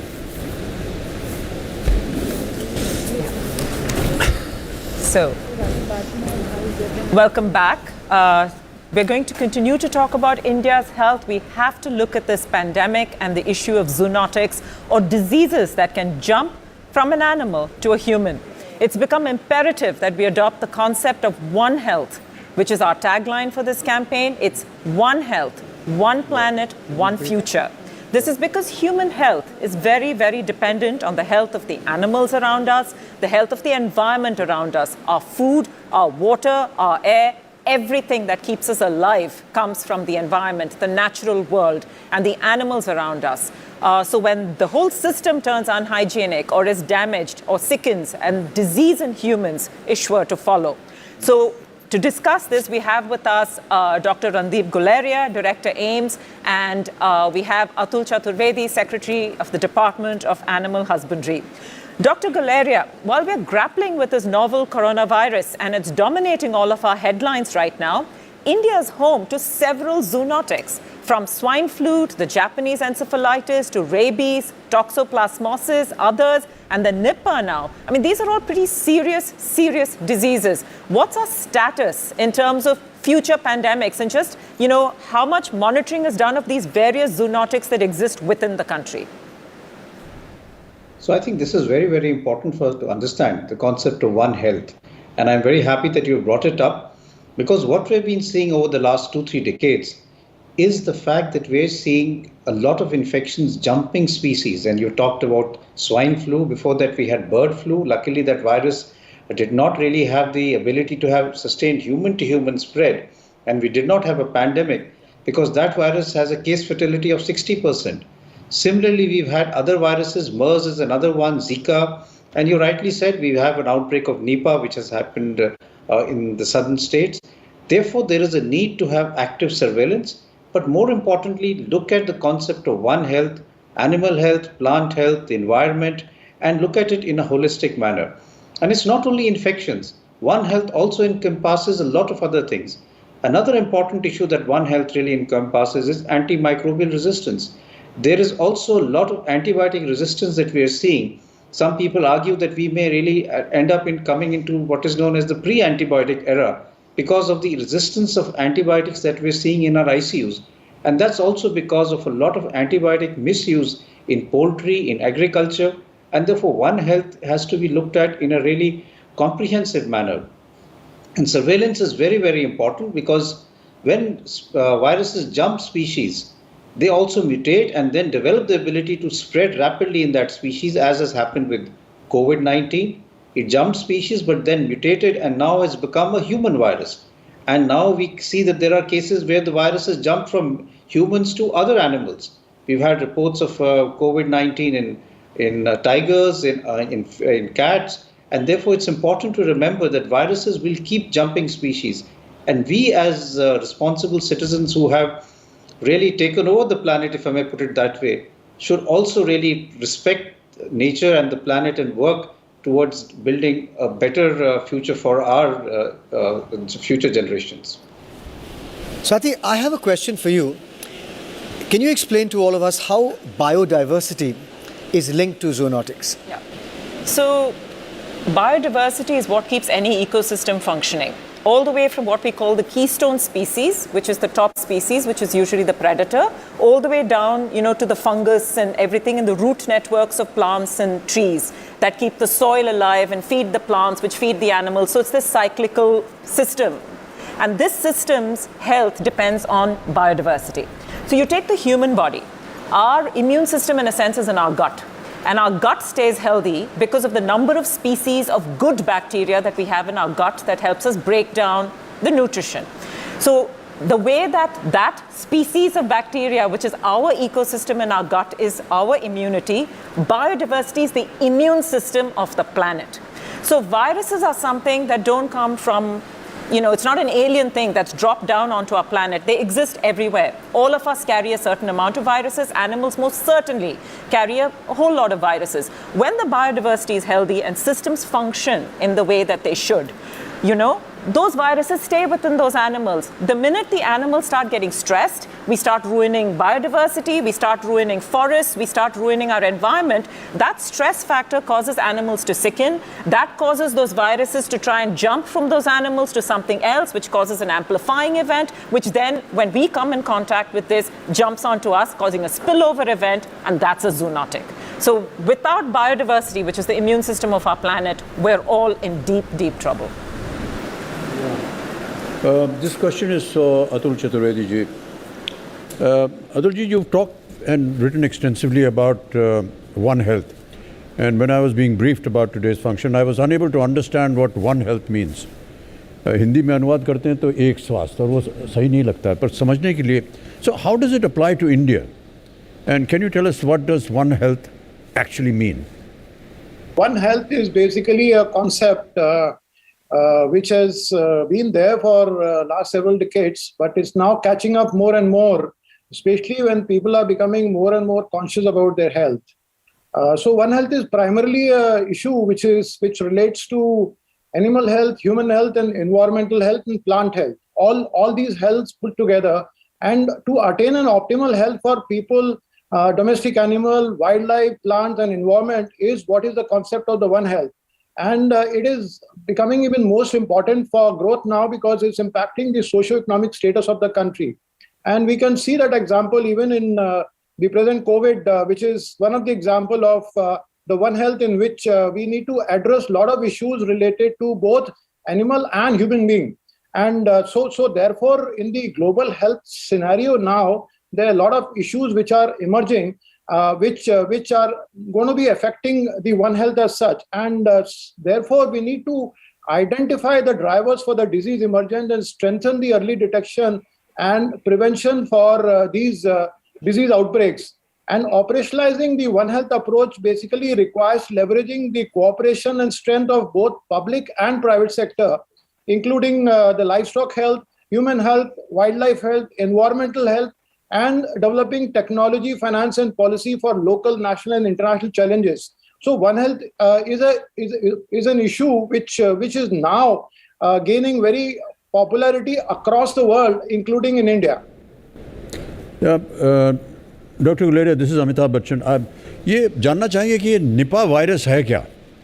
Can you tell us a little more about it and the outbreaks and how concerned and worried should we be? Why is it so hard to find a kind of medication that would work effectively against zoonotics?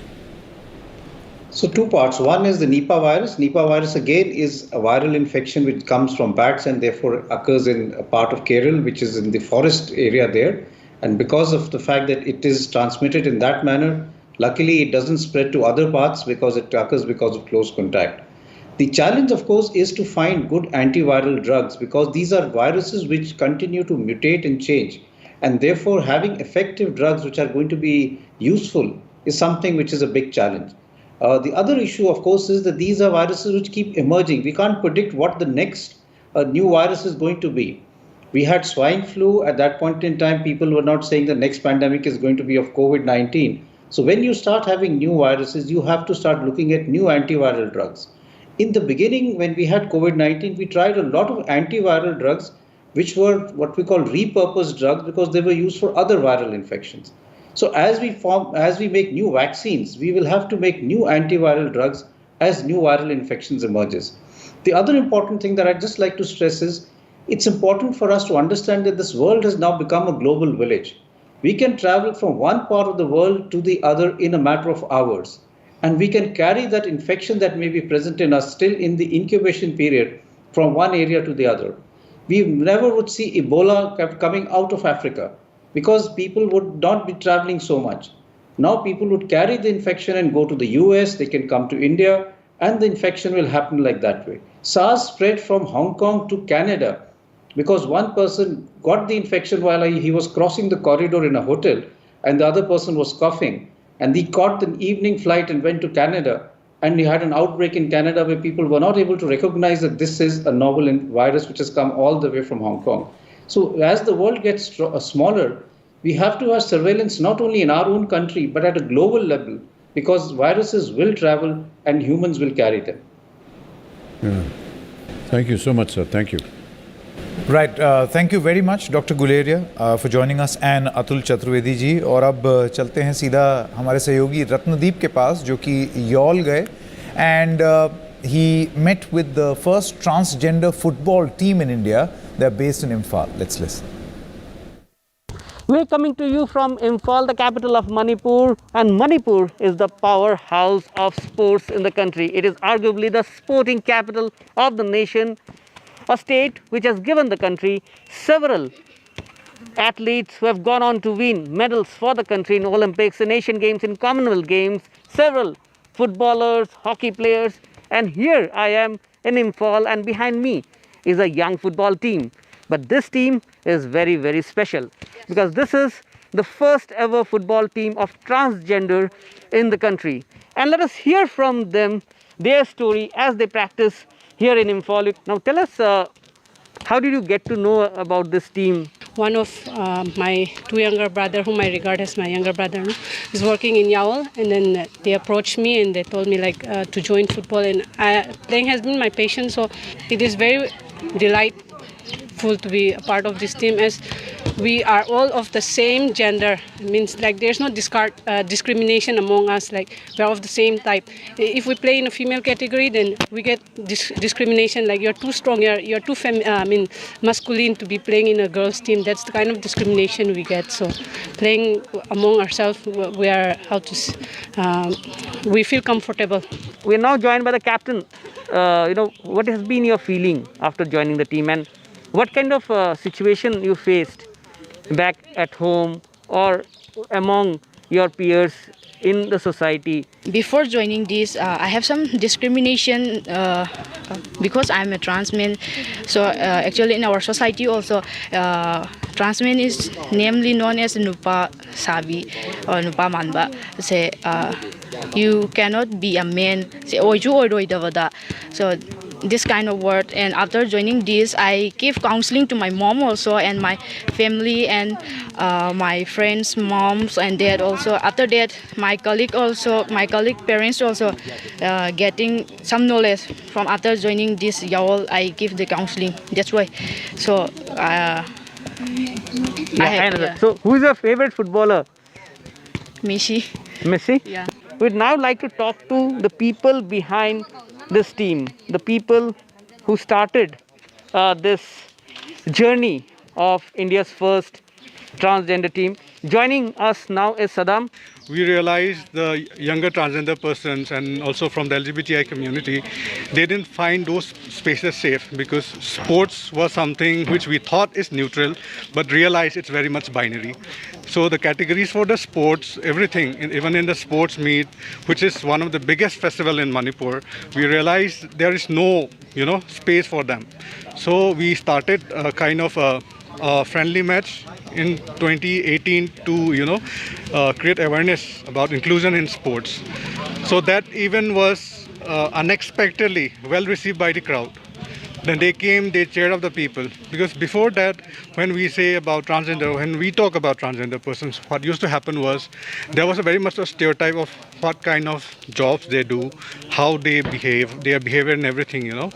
So when they started playing games and actively participate in sports, people's idea changed, and that's why from 2018 itself we have been doing this event called Queer Games during March, and this sports has become a strong tool for advocacy and also a safe space for them to explore themselves and to express themselves. So there you are. They are the people supporting this young team who are not only realizing their dreams of becoming footballers, but creating a path which many others might follow in future. Welcome back. We will continue to talk about how we cannot progress as a nation unless we support our most vulnerable people. We can leave no one behind. Joining us now are Purna Malawat, who scaled Mount Everest at the age of 13. Prakash Amte, social worker, medical director of Lok Biradri Prakalp, Prince Laksharaj Singh Mewar, trustee Maharana Mewar Charitable Foundation, Dr. A.J. George, managing trustee Tribal Health Initiative, Ravi Bhatnagar, director External Affairs and Partnership, RECIT, and Subodh Gupta, head Department of Community Medicine, Mahatma Gandhi Institute of Medical Sciences, Sevagram. Mr. Bachchan, I think you had a question for Purna. Yes. Purna, when you climbed Mount Everest, because you wanted to prove that girls can do anything, not only that, you climbed it when you were just 13 years old. I mean, that's remarkable. How did you get this resolve that I have to do this? 13 साल की उम्र में mount Everest, ये तो अद्भुत हो गया एकदम. Thank you, sir. So my journey was started in 2012 September, in the month of September. So actually, I got this opportunity through Dr. R.S. Praveen Kumar sir, and actually I was studying in residential government schools. So Praveen sir came as a secretary to all the residential schools, government schools, and he wanted to show that government schools are, provide quality education and quality food and everything. So he wanted to prove that. So he wanted to prove to the parents and to the people who are not sending their kids to school. So he thought he wanted to do something big achievement. He wanted with the students. So he started Operation Everest, and he thought about to send us, to mountain adventure sports, and he gave a proposal to all the schools. I think there was more than 300 schools in Andhra and Telangana, Andhra Pradesh and Telangana. So I was in 9th grade when he started this program, and I used to play sports, and I mostly like volleyball, kabaddi and athletics. So my physical director ma'am selected me for this adventure sports, and I started in 2013 and I was 13. बड़ी training करनी पड़ी होगी आपको इसके लिए. और इतनी कम उम्र में एक ट्रेनिंग का जो रेजिमेंटेशन होता है, how did you adapt to that? I mean, it's really tough, isn't it? So after I had this opportunity, I never expected that I'll become a youngest girl after climbing Mount Everest. I never expected that I will become that youngest girl in the world. Ji. So I never know that I'll become that. But I just, when I got this opportunity, and the biggest turning point came around me, and after my basic training was completed successfully, and we climbed 4,880 meters peak Mount Renock. That was my very first peak that I summited in Darjeeling. So after that, I was decided that I want to prove that girls can do anything. Yeah, that's what I was going to ask you. Your parents never felt that there should be some, difference because you're a girl, you can't be doing this. Yeah, no kind of differentiation at all. There was a lot of differentiation in villages.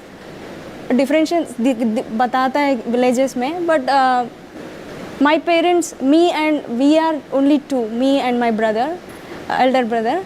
So my parents are always supportive to me. I'm very lucky to have them, and they always support me whatever I do. And I'm very lucky because we have a photograph here. Yes, we do, and it played out. वो picture दोबारा चलाते हैं. वो screen पर वो picture दोबारा चलाते हैं जो अभी थोड़ी देर पहले चली थी. ये देखिए. Yeah. That's the girl who played Purna, Aditi. Yes. With the real Purna. And yourself, sir, and somebody who's just come into the frame just because he's dying. Photo. Yeah, and I was going to say that about myself. But let me just say one thing to you, sir, about how she started. Yeah. That Dr. R.S. Praveen Kumar felt that there was that nobody wanted to send their kids to these social welfare and tribal schools. So what happened post her ascending Everest? Earlier there was a massive vacancy in these schools. मतलब भर्ती के लिए बच्चे 11-13 साल से निकल जाते थे. They used to go into the fields to work, get married and things. But after she climbed, there was a wait list. Wow. To get into these schools. Wow. So that's the profound change. That's fantastic. That's a transformation. आप बने रहिए सब हमारे साथ. हम आगे चर्चा जारी रखेंगे. लेकिन let's now cut across live to our colleague Maya Sharma, who is with a bunch of young and enthusiastic people who are every bit as gritty as you. Maya.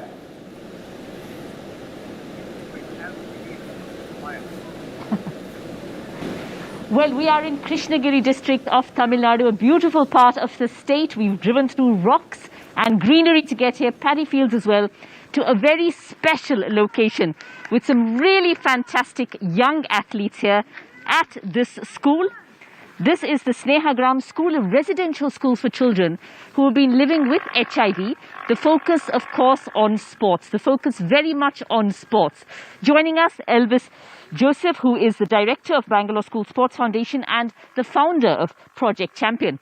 I can see everybody in these lovely red Champion in Me shirts. What is that about? What is Champion in Me? Great. Thank you very much. Champion in Me is a sports program exclusively for children and youth living with HIV. This is the first of its kind project which was initiated way back in 2009 to empower the lives of children and youth, building up the immunity, working on the psychosocial aspect, on the self-esteem and getting them to the mainstream. This was the key objectives of the project, which started in align with Sneha Charitable Trust, which is a program jointly which was done together to build this program for children across the country. Now, of course, we're talking about a time of a pandemic. COVID does affect those who are more vulnerable, and children with HIV may be considered more vulnerable. But I see you're really focusing on building up their physical strength. Yes. Despite the COVID, because this program working on immunity was the key factor to it. During COVID, pre-COVID, COVID and now post-COVID, we have adapted to the new normal in understanding what are the key things that is needed to protect our immunity first. Those were the key things that we focused on, and we built around it a program and following all the procedures with the COVID norms. Fantastic, fantastic. Lakshmikant, what is your daily schedule like? I can see there's a lot of running around going on. Yes. What is your daily schedule like? So the daily schedule is we get up in the morning 5:45, fresh up, then 6 we come in the ground. Till about 1.5 hours we have different drills, different workouts. Each day we have different kind of trainings what we do. Later we fresh up, go have breakfast, then we get back to our class. Till 1 we have class, then we do some co-curricular activities after the lunch. Again we get back to our tea break. Then later we again do sports. We play basketball, volleyball, cricket and other games we play. Later again we fresh up, get back to studies, and by 10 o'clock we conclude our day. Fantastic. That's a lovely mixture of sports really and education as well. Now, Kaneshwar, there is of course a feeling that children, people living with HIV may not have the physical strength, may not be fit enough for competitive sports. What would you like to say to that? I think it is the work to do with perceptions. Yeah. Being the perception word, when I use the perception, it can be also changed. I think all those who want to really understand the life of a HIV related person, I think he has to step into our campus. This is such a beautiful campus where you see students really being enthusiasm and having lots of energy and courage to do anything that we wanted to achieve. So I think it's just the perception. It can be changed. It can be changed. It can be changed, absolutely. And do you have to have a special diet with all of the fitness that you do? Do you watch out what you eat? Do you have to be very careful? Really, yes. We do need a special diet because whatever we eat is what we become. That's what I believe in. And whatever we grow in the institution, the organic food that we grow is the most healthiest one because it's grown in our hands. And focusing on health and hygiene, eating healthy and hygienic is also our right. Absolutely. So food grown here itself, and during the pandemic, extra challenges, Neha, in terms of what you need to do? We need to develop our confidence in ourselves and have a fit life that we can live ourselves. Absolutely, yes. And hygiene also very important, Ambika? Yes, hygiene is a very important thing. In this situation at present, COVID is a major issue now that we are facing. In this, if we are aware about the simple precautions such as washing of hands, using of the regular mask, and maintaining social distance and cleanliness of the environment, one can really keep himself or herself. Absolutely. Thank you so much. Well, from this school in Krishnagiri district, a school specially for children living with HIV, with a focus on physical strength and energy, vital during the time of the pandemic, and there's certainly inspirations to all of us. Thank you so much, Maya. Now let's go across to Laksharaj Singh. Laksharaj, our campaign's focus is on leaving no one behind, and you have been committed to social causes for years now. Tell us a little about the work you do, especially with the tribal populations. Greetings and at the end of the day, I think how your community develops, how people around you develop is exceptionally very, very important. And especially now with education and sanitization, these two things must go hand in glove, and people need to be educated about sanitization and how they need to keep healthy, not just for themselves, but also for people and society around them. So that is where predominantly the work has been taking place. Laksharaj, hi, this is Rahul here. We believe you hold 4 Guinness Book records. The most recent one being for the donation of most personal hygiene products in 1 hour. Fantastic. But how challenging has it been to work with these extremely vulnerable communities during the pandemic? Well, it certainly has been a challenge. I wouldn't say that it's been an easy journey, but I think the fact that people are just not aware about cases is what we really need to do. So sometimes when we are in metropolitan cities or tier 2 cities, we have a completely different impression of certain things on the ground. But the moment you move away from villages and move away from towns, it's a completely different world where I think it's just the lack of awareness that is what needs to be predominantly worked on. And especially in villages, people are scared, not because of any other reason, but just because they just don't know. And I certainly feel, and that's what we've really been working on. And I'm a firm believer of the fact that if the 19th century belongs to the UK, if the 20th century belongs to the United States of America, the 21st century will belong to India. That is only and only going to be through the route of education.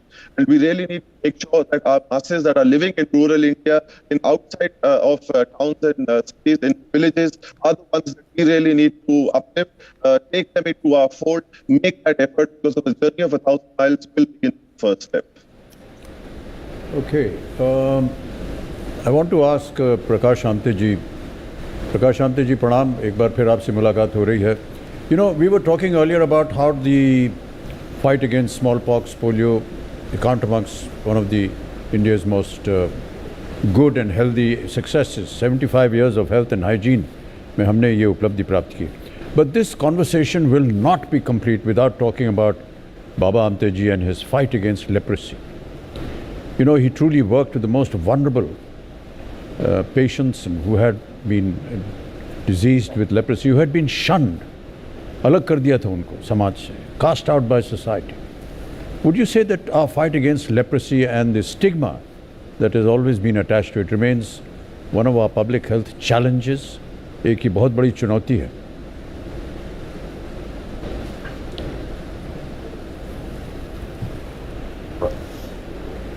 हाँ, 50s में, of course, my father Baba Amte, though he was the son of a landlord और वकालत करते थे, और because he was inspired by Mahatma Gandhi, एक दिन उन्होंने लेप्रोसी पेशेंट देखा रास्ते पे, उसमें काफी सारे मैगट्स थे, इंजरीज थी, एंड ही गॉट स्कैर्ड. तो ये जो है, किसी को जीवन में टर्निंग पॉइंट कैसा आ सकता है कि जो आदमी खुद को बहुत हिम्मतवान समझता है, एक हेल्पलेस आदमी से डर गया है, तो फिर वापस आके उसने उनको उठा के अपने घर में लेके उनकी सेवा की. एंड देन ही डिसाइडेड कल मुझे मेरे वाइफ और बच्चों को यदि लेप्रोसी होगी तो मैं उनको रास्ते पे फेंक दूंगा. You know, turning point in his life. So he started Maharogi Seva Samiti in 1949. And why he started? Because during that period, a leprosy patient in a house was a taboo. So everybody in the house, in the village, in the society, they used to drive them out. So ये सब लोग मंदिर के सामने या churches के सामने भीख मांगते थे. तो बाबा ने जब ये स्टार्ट किया तो धीरे धीरे उसकी जैसी पब्लिसिटी हो गई, तो लोग पूरे भारत से आनंदवन, चंद्रपुर जिले में है वो, वहाँ आने लगे. दी मोस्ट इम्पोर्टेंट थिंग बाबा का ये था कि इन लोगों में जो भीख मांगते थे उनमें से कॉन्फिडेंस कैसा जगाए, और इसलिए उनका पॉलिसी था वर्क विद द पीपल. उनको ले जाके वो खुद काम शुरू करते थे और बाद में वो लेप्रोसी पेशेंट उनको हेल्प करते. 2 हैंडीकैप थे, फिर भी थोड़ा सा तो काम कर सकते थे. क्लॉइंग था, इंजरीज थी, लेकिन उससे जो उनको जो निर्मित का आनंद मिल रहा था, कॉन्फिडेंस आ गया था, और वो धीरे धीरे नंबर बढ़ते गया. लोग आने गए. शुरू में तो बाबा को तो सबने बाइकआउट किया था, including his whole family.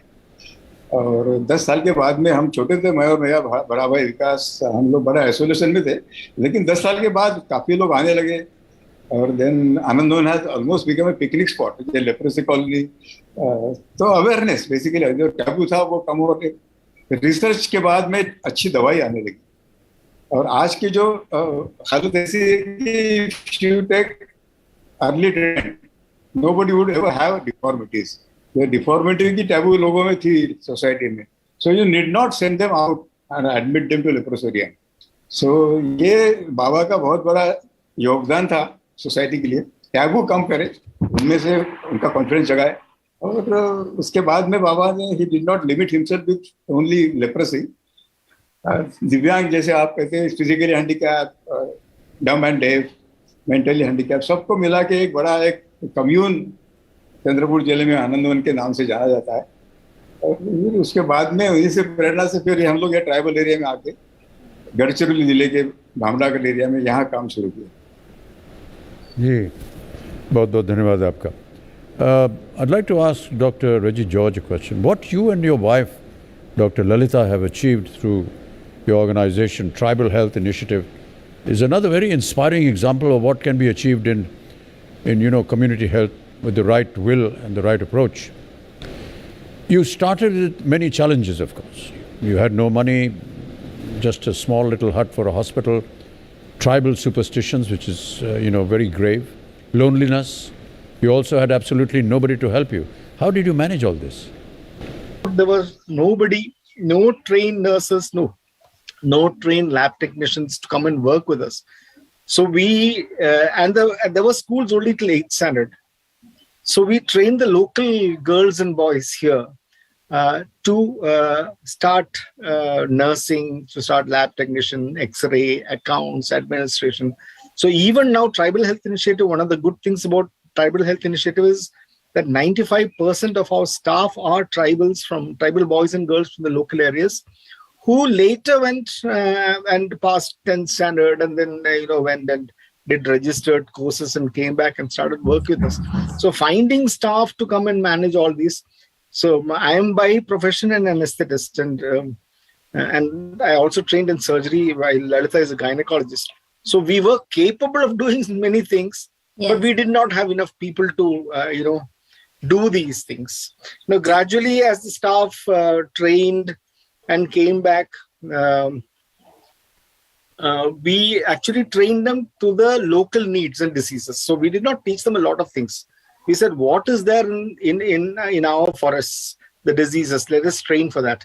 And so the main things we encountered was infant mortality and maternal mortality. So how do we decrease that?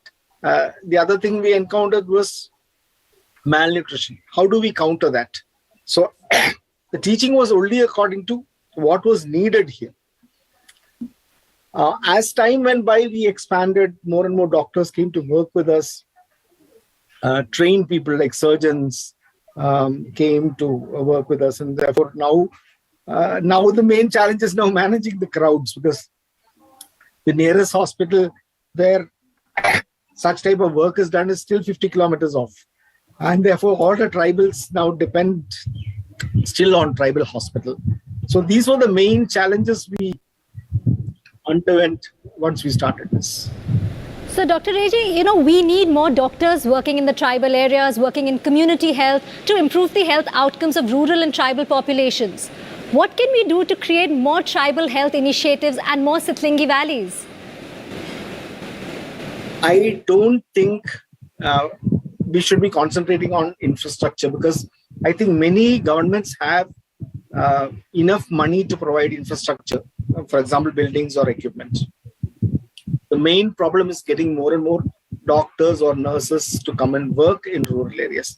Therefore, I think the main thing is to try and inspire more and more youth to get away from the mainstream. And so we started, 3 or 4 years ago, we started something called Rural Sensitization Program. We started it on a whim, because we did not know whether this would work out or not. And we sent invitations for medical students to most of the medical colleges in Tamil Nadu and Kerala. And these RSP camps were for 3 days. And there were 30 seats available. We used to get about 60 to 70 people coming in. So we had this huge crowd coming in, spending 3 days in a tribal area, visiting tribal villages, seeing how rural healthcare is done, what are their problems, and things like that. And many went back inspired and said that not that they are going to work in a rural area, but we understand what rural health is about. More than that, I think the professors and the teachers who teach them should get an exposure to the rural areas, because they are living in their, what I would call, ivory towers, and not realizing what rural India really needs.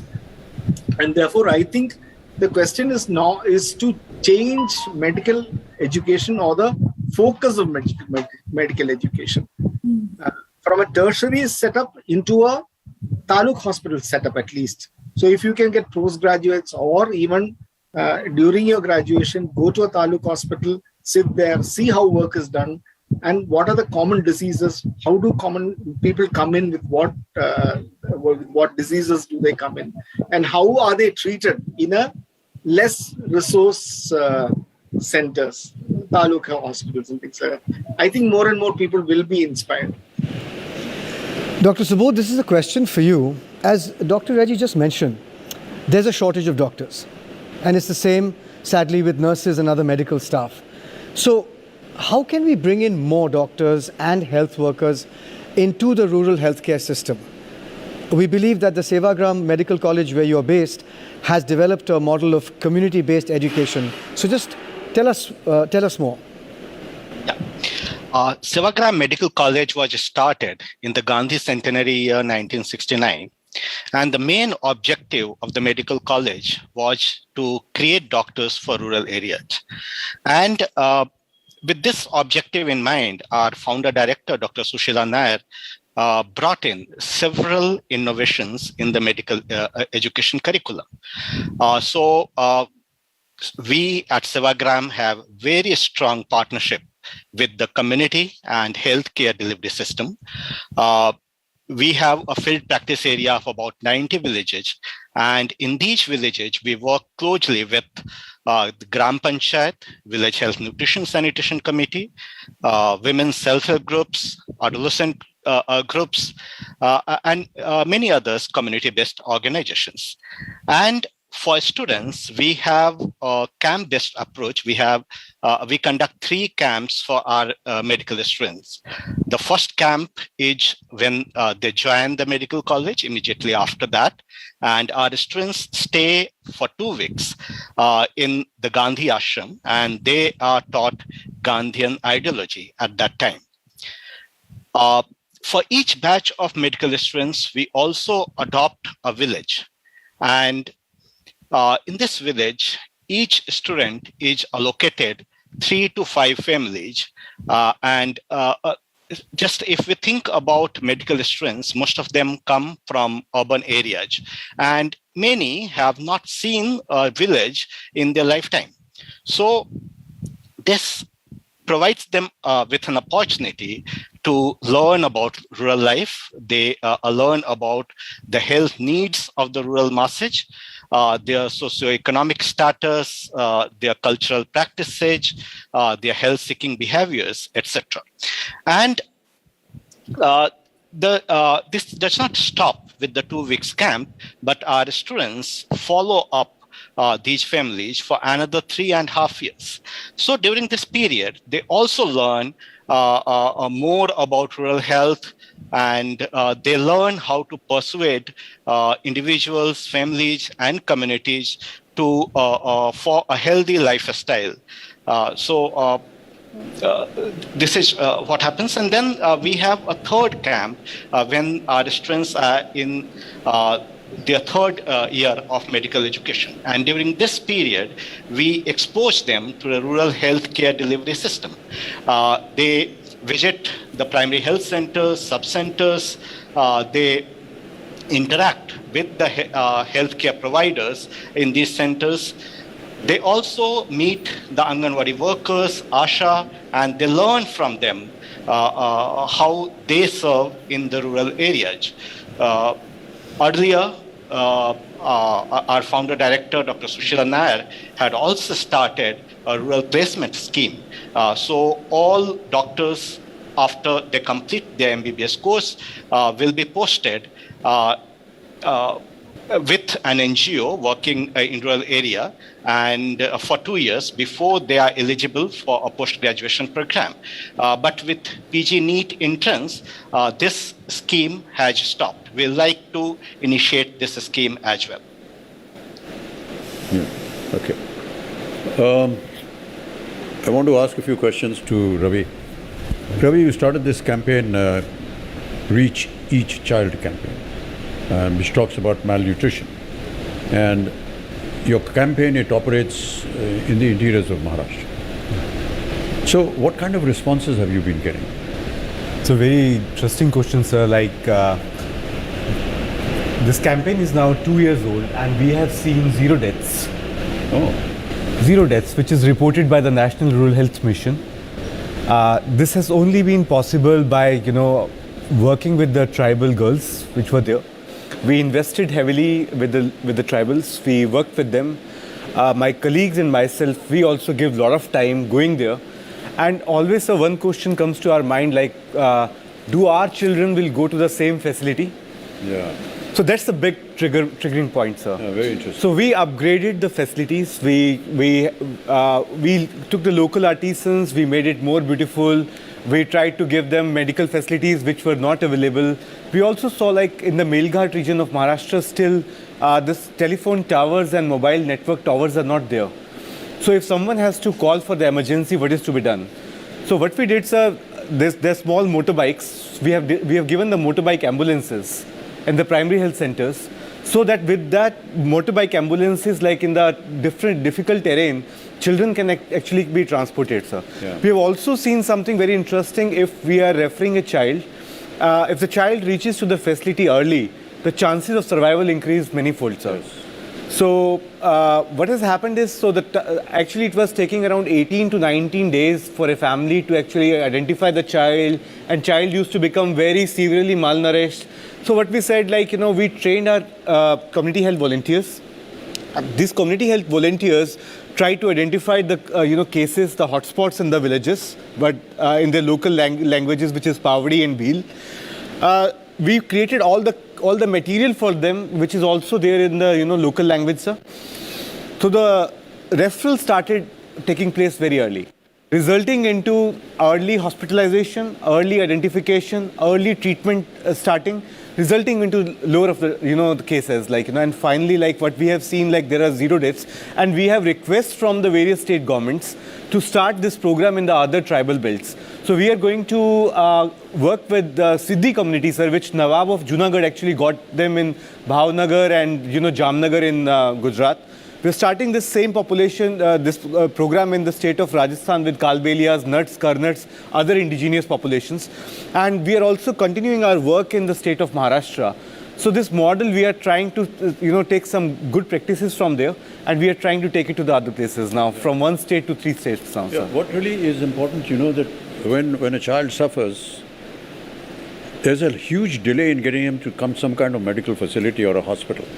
And some of the interior areas, they're so dense with forests, there are no roads, nothing. A lot of volunteers, as you were saying, they've got motorcycle ambulances. Yes. And I know of a gentleman in Assam who made his sidecar into a kind of a hood and a semi-bed. Wow. Yeah. And he drives this thing to all over the area that he lives in. And he's on a mobile phone and he attends, it's all voluntary work. But so many good examples because of that person. And he said the main thing was to be able to get the patient to hospital in time.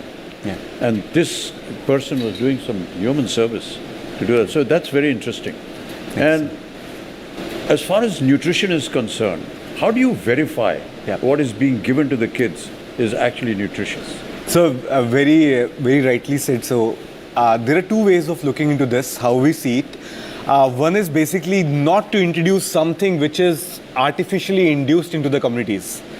Helping them with the, community kitchens, kitchen gardens, the foods which are locally available, working towards that and telling them like how to use it, how to make it better. Yeah. The problem is that the diet diversity. It's like, I can't be eating same rice and same khichdi and dal every day.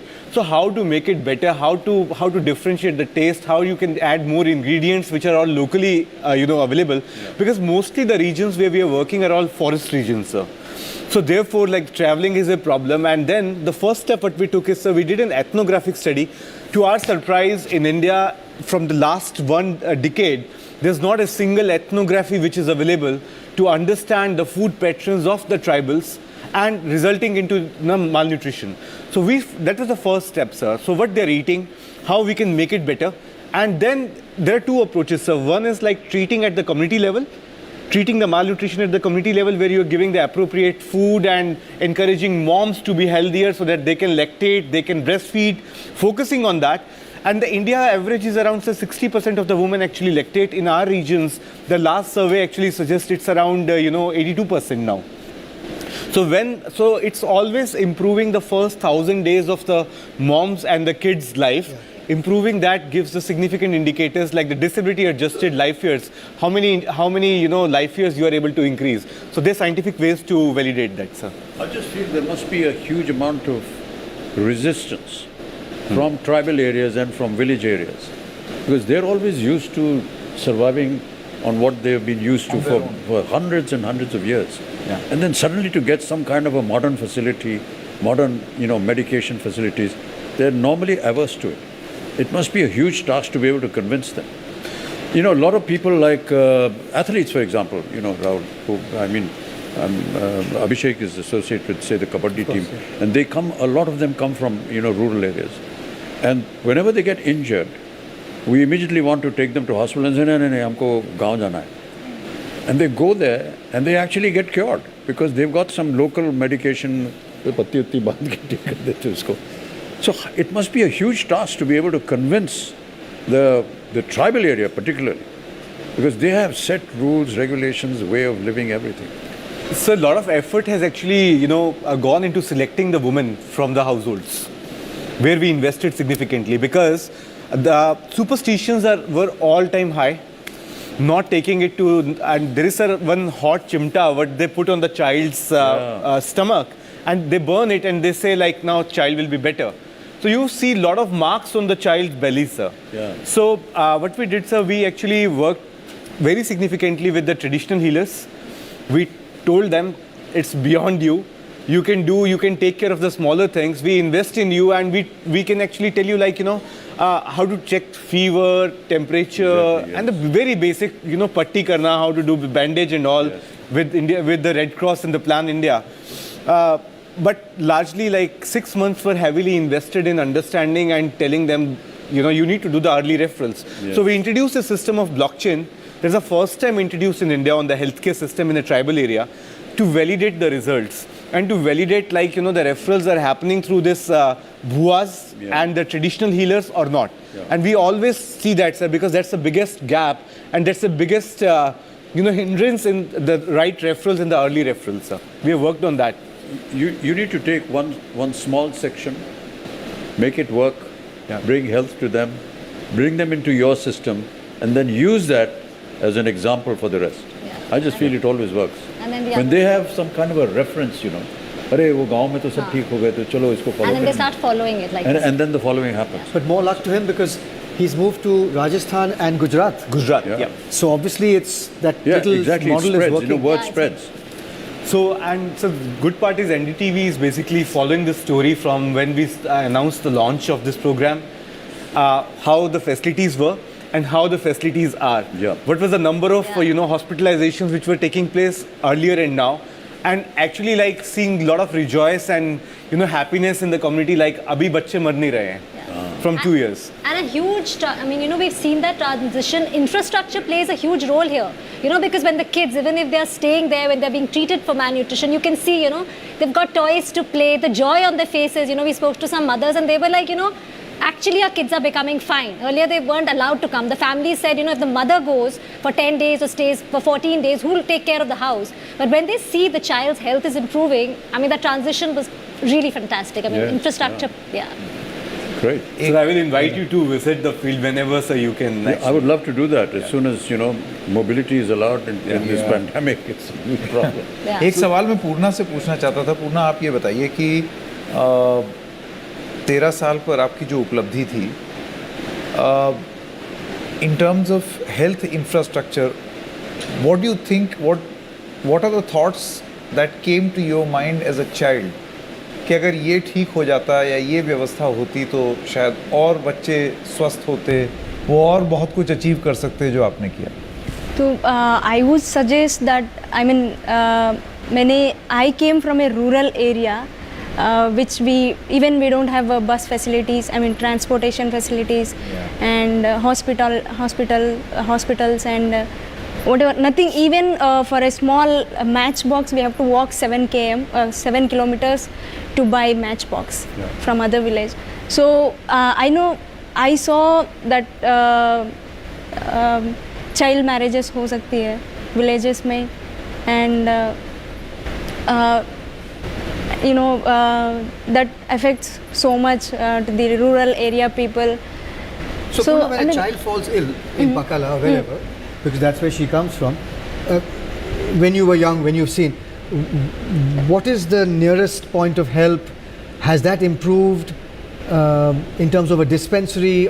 Forget about a hospital, but at least a dispensary or then a hospital. Rahul, health को छोड़ो, वो घर में आग जलाना हो तो जाना पड़ता था 8-10 किलोमीटर. जी. मैं अभी किसी से मिला था, तो हम जिस गांव में थे, और रात को जब चूल्हा जलाने के लिए हमको जाना पड़ता था 7-8 किलोमीटर दूर. किसी के यहाँ आग लगी है तो जलती थी वहाँ पर, तो उसे लकड़ी पे आग लेकर के आते थे कि अपना चूल्हा जला सकें. When you have these kind of shortages, how can you expect some kind of medical facility to happen there? Especially for somebody who wanted to climb Mount Everest. In the past, many years ago, there was no facilities of hospital, like there is no doctor. But after, I born in 2000, sir. So I think 15 years ago, there was one doctor, and if anyone gets sick, like fever or any problem, if anyone get any problem, he will just give a injection and some medication like tablets or like that. अगर नहीं कम होगा तो then we have to go to the hospital by walk. Yeah. So अभी now it's fine, better. So still there is no doctor in my village, but we can go by, I mean, there is a transportation facility and we can go to the doctor. So at least that change is coming. I mean, a lot more needs to be done, like you said. Thank you so much, Purna, for coming and sharing your experience with us. Rahul, it's been a pleasure to have you here with us today. Thank you so much for coming. Thank you. And Ravi, you're going to be joining us. Thank you so much. So we're going to be taking a short break and we'll be back right now.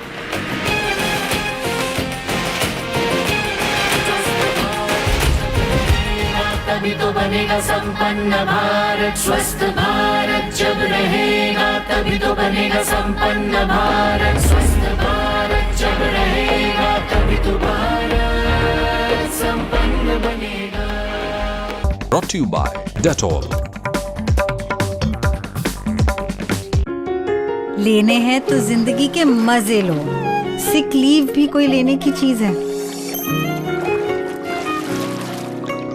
फिक्र करो तो जीत की करो। Infection भी कोई फिक्र करने की चीज है। खेलना है तो बेबी के साथ खेलो। उसकी सेहत भी कोई खेलने की चीज है। डेटॉल दे 100 बीमारी फैलाने वाले जर्म से सुरक्षा। इसीलिए ये होता है तरह तरह से इस्तेमाल। अपनों की सुरक्षा का जो है सवाल।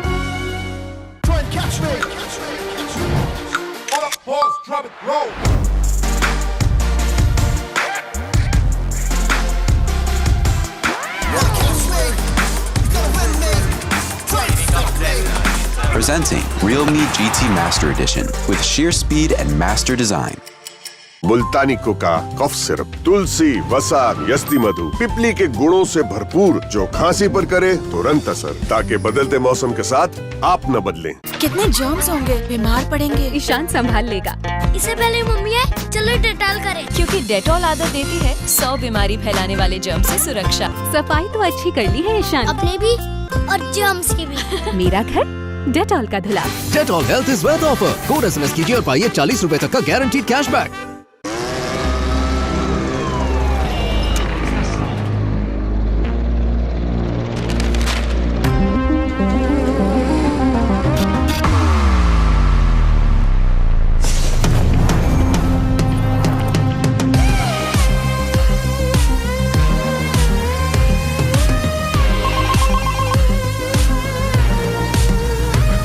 All brain, all power, all electric. Introducing the Ather 450X. नाम बोलो। बालमुरुगन नागराजन पुल्ली राजू पुट्टा मुरुगन बालस्वामी शेखरन पुट्टपर्ती कुलशेखर मंगलम कीट कीटी। बर्थ सर्टिफिकेट पे बेबी का नाम लिखो। बाला इतना स्मूथ। सेलो बटरफ्लो इतना स्मूथ, लिखे सनसनन साए साए। लेनी है तो किसी ले लो। इन्फेक्शन का रिस्क भी कोई लेने की चीज है। बनना है तो बच्चे बनो। पेशेंट भी कोई बनने की चीज है। बाहर से आओ तो किससे कहानियां लाओ। जर्म्स भी कोई लाने की चीज है। डेटॉल दे 100 बीमारी फैलाने वाले जर्म से सुरक्षा। इसीलिए ये होता है तरह तरह से इस्तेमाल। अपनों की सुरक्षा का जो है सवाल। Hello sir. Hello. Sorry sir. Sorry नहीं, सही क्रेडिट कार्ड चुनो। पैसाबाजार.com पर मिलेंगे फ्री लाउंज एक्सेस और बेस्ट ट्रैवल ऑफर्स वाले क्रेडिट कार्ड्स। पैसाबाजार.com, कार्ड सही मिलेगा यहीं। बीमारियां बढ़ें तो प्रोटेक्शन भी बढ़ानी जरूरी है। इसीलिए हमने बनाया नया बेस्ट एवर डेटॉल। ये प्रोटेक्ट करे 99.99% जर्म से, including virus and bacteria. They higher TFM power और fresh feel. Dettol, be 100% sure.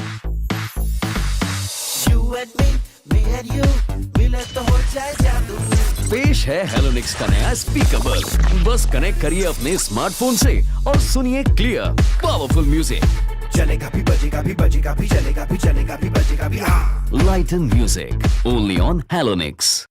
नाम बोलो। बालमुरुगन नागराजन पुल्ली राजू पुट्टा मुरुगन बालस्वामी शेखरन पुट्टपर्ती कुलशेखर मंगलम कीट कीटी। बर्थ सर्टिफिकेट पे बेबी का नाम लिखो। बाला इतना स्मूथ। सेलो बटरफ्लो इतना स्मूथ, लिखे सनसनन साए साए। घर घर खुलेंगे खुशियों के डिब्बे। Redmi 54 के Android LED TV पर पाइए आकर्षक डील्स, एक्सचेंज ऑफर्स और instant bank discount. Amazon Great Indian Festival live now. AU bank अपने कस्टमर्स को देते हैं उनका अपना QR कोड। मतलब आपकी पेमेंट सीधा आपके अकाउंट में, कई बिजनेस बेनिफिट्स के साथ। AU बैंक, बदलाव हमसे है। लेनी है तो किसी ले लो, इन्फेक्शन का रिस्क भी कोई लेने की चीज है। बनना है तो बच्चे बनो, पेशेंट भी कोई बनने की चीज है। बाहर से आओ तो किससे कहानियां लाओ, जर्म्स भी कोई लाने की चीज है। डेटॉल दे 100 बीमारी फैलाने वाले जर्म से सुरक्षा, इसीलिए ये होता है तरह तरह से इस्तेमाल। अपनों की सुरक्षा का जो है सवाल। कितने जर्म्स होंगे, बीमार पड़ेंगे। ईशान संभाल लेगा। इससे पहले मम्मी आए, चलो डेटॉल करें। क्योंकि डेटॉल आदत देती है 100 बीमारी फैलाने वाले जर्म से सुरक्षा। सफाई तो अच्छी कर ली है ईशान, अपने भी और जर्म्स की भी। मेरा घर डेटॉल का धुला। Dettol health is wealth offer, code SMS कीजिए और पाइए 40 रुपए तक का गारंटीड कैशबैक। स्वस्थ भारत जब रहेगा तभी तो बनेगा संपन्न भारत। स्वस्थ भारत जब रहेगा तभी तो बनेगा संपन्न भारत। स्वस्थ भारत जब रहेगा तभी तो भारत संपन्न बनेगा।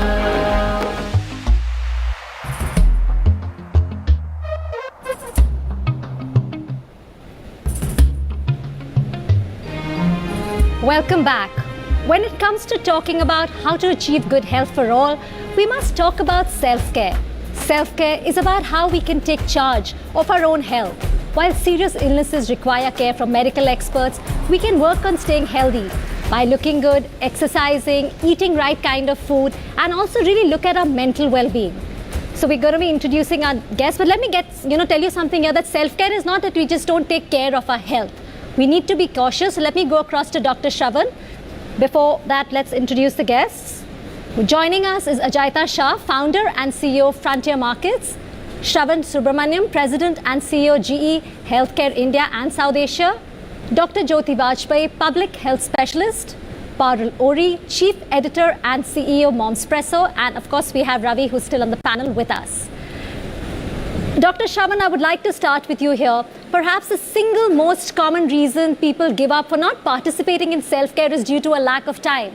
How imperative is it that we take out time in our daily lives, even if it's very little, and especially now in the middle of a pandemic? I think that's a great question, and it's really important for us to recognize that it's not just about time. I think it starts with awareness. And one thing that the pandemic has helped us with is this profound awareness. For example, personal hygiene, we understand now is it's not just a choice, it's a necessity, and not just for us, but for our families and our communities. The same applies for fitness, it applies for mental health, it applies for nutrition. So I think awareness is the number one key.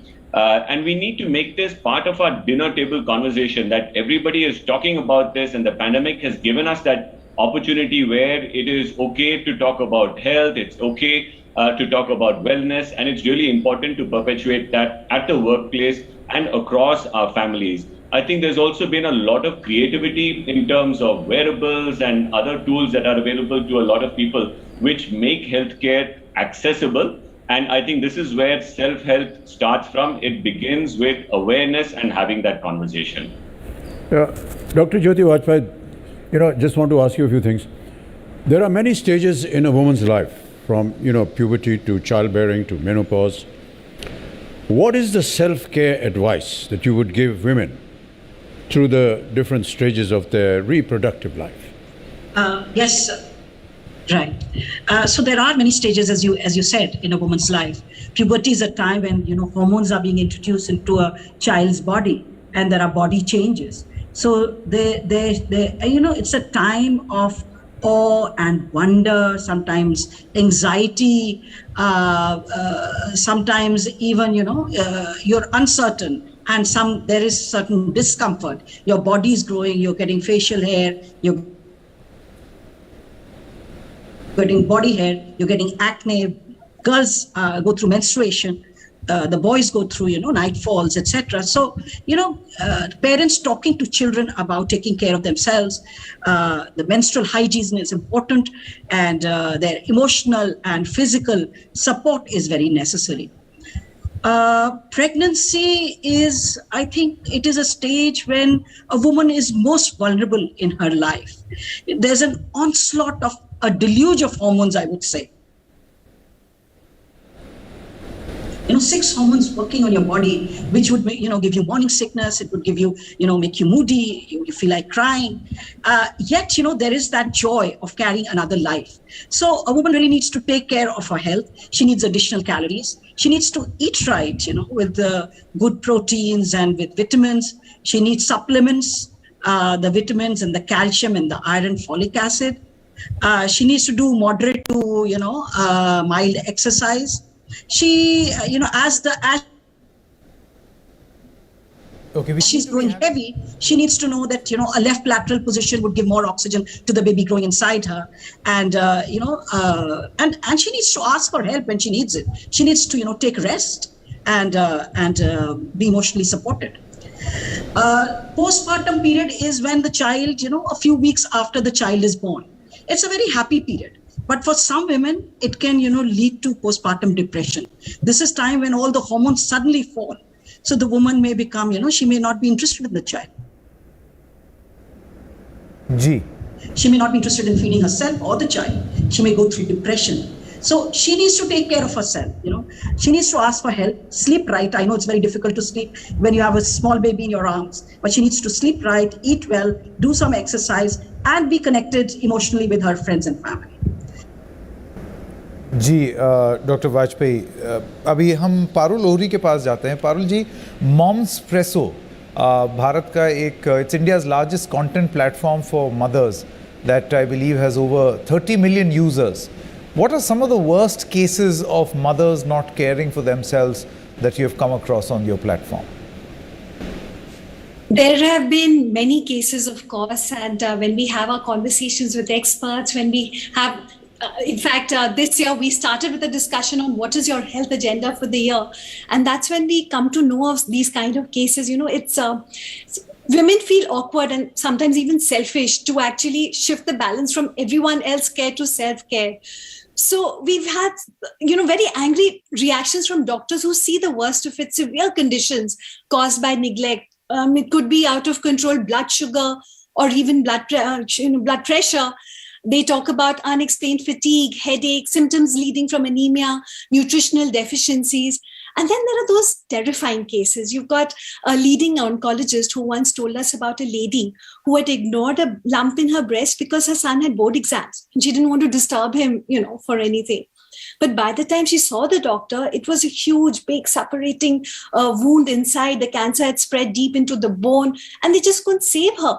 So, it's the weirdest reasons for which people are not really coming out and taking care of themselves. Then there are taboos. Periods are still not discussed openly. So obviously things like period pain is also hushed up, however severe it may be.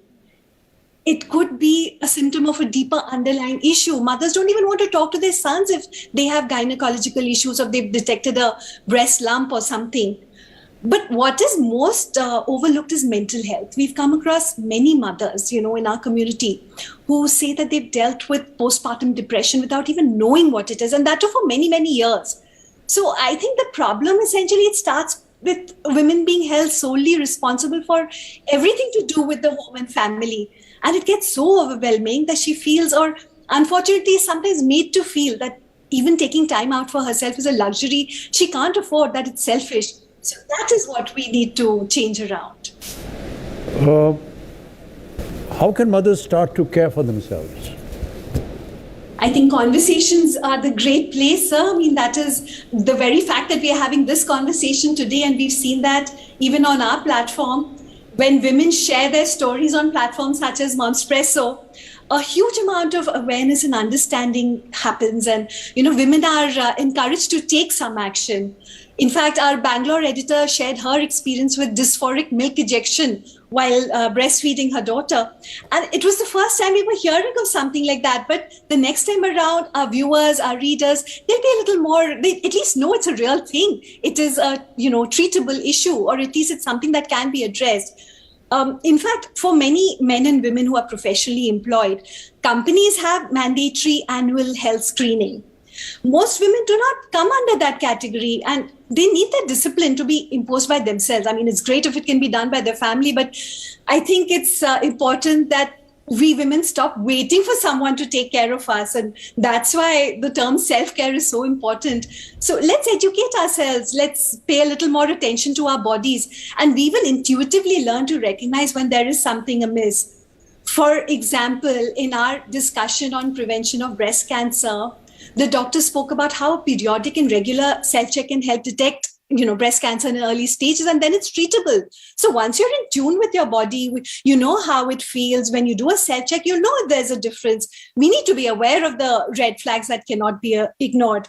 But that said, of course, annual consultations with your general physician, your gynecologist, a specialist if required, all of that is necessary. They will advise you about what blood tests you need to get done, frequency of pap smears, mammograms, all those essential screenings. And of course, the mental wellness aspect is cannot be underrated at all. Right, Parul, like you just said, it's so important we talk about it. Just by the way of introduction, Ajayita Shah, to what you do, you've been working for the last 10 years through your social enterprise Pancha Markets, which reaches the deepest villages in rural India, connecting rural families to solutions by investing in rural women entrepreneurs as Saral Jeevan Sahelis. So there are 10,000 such Sahelis and you're reaching 3 million rural citizens today. The reality of rural India is very different. What are the barriers to self-care in rural India, Ajayita? Thank you so much for that question, Ambika. I think a lot of what was said earlier still applies to rural Indian women. The challenges are just much harder because rural women don't have outlets. They don't have space to communicate. They're not connected to digital solutions. They're not connected to health infrastructure. They're not being given information that's adequate. They don't have spaces to speak. And fundamentally, they live in 700,000 villages all over the country. So on a fundamental level, what we see is all the barriers that mothers have, these women have as well. The difference is it's poor infrastructure, healthcare, poor education, and unfortunately, poor agency to be able to make confident choices and decisions. So there's a lot of isolation that we end up seeing there in India, which leads to more deaths, more illnesses, and because of the lack of infrastructure and capital, it's harder to treat. So, given this very enormous challenge, what is the opportunity? What can frontier markets and the Sahelis do to put this choice of self-care into women's hands and minds? And how do we address the women's basic needs enough that she can focus on self-care and on herself? Yeah, great question. So I think that for me, what's been really interesting working with our Sahelis is they are ready for change. So one thing that we know very clearly is when women have access to income and they have access to digital connectivity, they feel very confident that they can take on the world. So our Saral Jeevan Sahelis today have become these health champions. They've become these social influencers. And so what they've been saying to us is they've been saying, Ajayita, give us the opportunity to now tackle self-care. We know if we get access to the right information and we get access to the right solutions, we can bridge the gap for our fellow rural communities. Yeah. So what's exciting today, sir, is that remunerative for them as well? Yeah, so what's nice about our Sahelis is they connect to the self-help group networks in India. Today, there's about 165 million women that are part of the self-help group networks. They're eager to have action. They're eager to have connected to solutions. Sahelis become the vehicle to make that happen. And so today, Sahelis are sitting here saying, give me the tools, I have my technology, I want the opportunity, let me change rural India and create self-care in a way that can make the world change and create Swasth Bharat. I'd like to ask Dr. Shravan another question. How does GE see an opportunity in self-care? Also to enhance the public healthcare system in the country. We believe GE Healthcare has partnered with, Dettol Banega Swasth India program, which is our program. Could you tell us something about that? Sure. So there's a lot that we need to do to sustain the habits and what we have come to accept as good health habits. There's a lot of work that has been done and more that can be done. Over the last 75 years since independence, we've relied a lot on public health and our society to take care of health. I think the next 75 years should be about the empowered consumer. And I deliberately say consumer rather than patient, because we need to prevent healthcare episodes from taking place through screening and through other modalities that we have available. And this comes from knowledge which we really need to sustain. I think we need to learn from the best. We have great guidelines from the WHO and other countries. We need to follow protocols. We need to continue to invest in technology and develop and deliver access programs. Wipro GE is working with several governments across India, across, say, Northeast India, Goa, Uttar Pradesh, etc. We work with governments to skill build young people as well as trainers so that they can go into society and train people, particularly mothers, so that they know the health requirements for the family and they can work on it. One of the great tragedies of COVID over the last year and a half is the missed opportunity to treat many diseases, such as cancer, such as cardiovascular disease. Anywhere from 50 to 80% of cancer screenings have been missed, especially during the second wave of the pandemic. And that is truly a tragedy. It is preventable and something that we can act on. And this is where, we need to work together across the community. Wipro GE is doing a lot of work, but we work with hospitals, governments, public-private partnerships. And ultimately, sir, we want to deliver an empowered consumer who knows about their health, knows about their family's health, and then they take action on it. Right, Ravi, if I could ask you a question. We've learned so much in this whole pandemic, and one thing is we start bothering about self-care and looking after oneself because the public health system is so overburdened. So what are your plans in that area? Have you got any, because it's so crucial, because there's so much pressure at a time of a pandemic. Are you reaching out on self-help? Thank you, Dr. Roy. So our plans are very ambitious. So we want to first start the self-care programs with new moms across India. And we have planned to reach out to 10 million new moms. And the year 2021 will be witnessing our reach to around 3 million new moms. We are taking 3 approaches. The first approach is basically the online approach, like we have the Mom Presso will be one of the partners for that. Second approach is a community-based approach where you're working with the indigenous populations, tribal populations, where you need hand-holding on the ground. So we have the partners for that. Then the third kind of partners we have, like the frontier markets, who will be basically working with us on the blended approach, where there are digital solutions as well as the community solutions, which will be going hand in hand. And the focus will be on the 3 broad areas on the self-care. The first is basically the hygiene. In hygiene, it's hygiene in home, hygiene in neighborhood, personal hygiene, hygiene during illness. So these are the topics which we'll be covering in the self-care. Second is basically on nutrition, which includes 2 aspects. Like we know, India is the anemia hub of the world. So more than 60% of the women in India and the girls are actually anemic. So how we can actually trigger the behaviors, the positive deviants, so that women food intake is better, and we have the less number of anemic women. Along with that, there's a significant investment we are doing on the self-care, like on the breastfeeding to the kids. We want if a mom is healthy, then only she will be able to take care of the kids. So there's a linkage between the two in the first 1,000 days. Third interesting concept is for the very small ailments also, people go to the secondary health facilities, tertiary health facilities.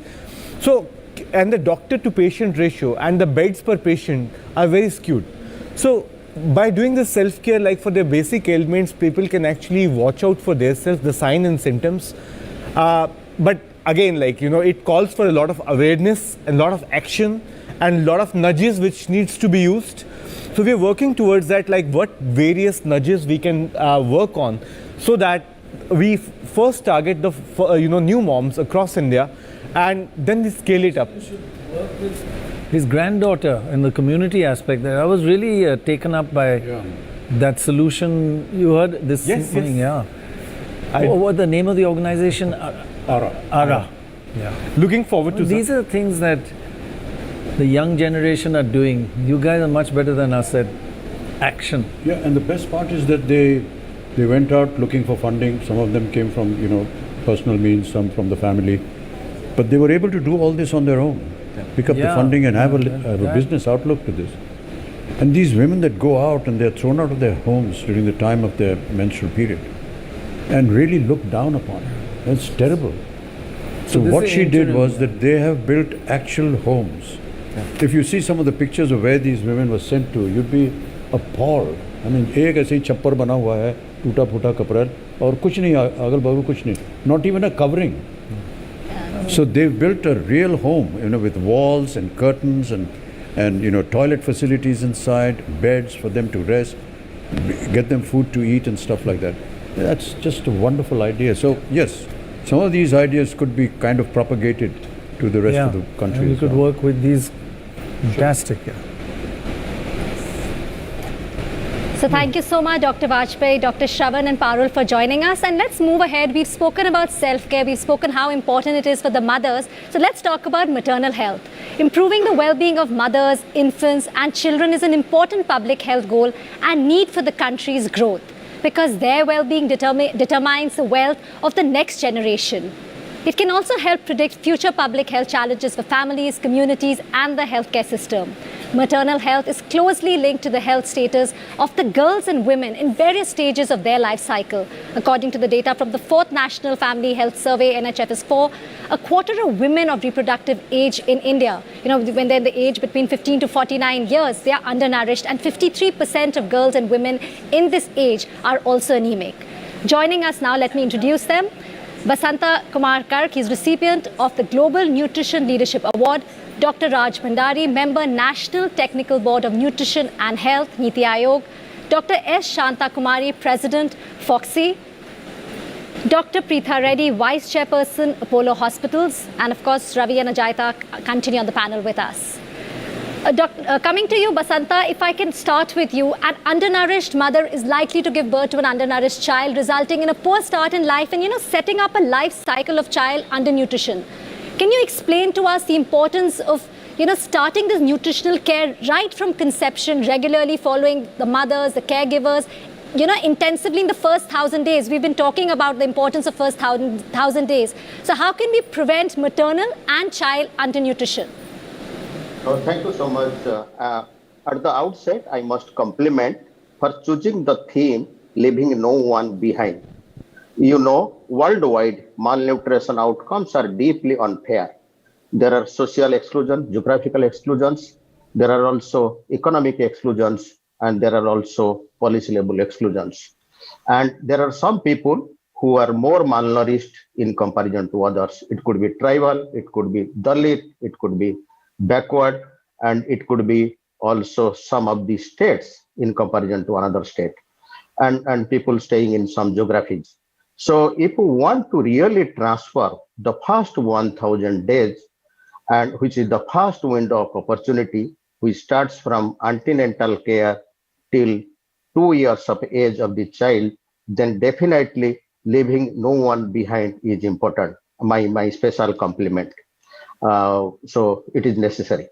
Good nutrition is good life.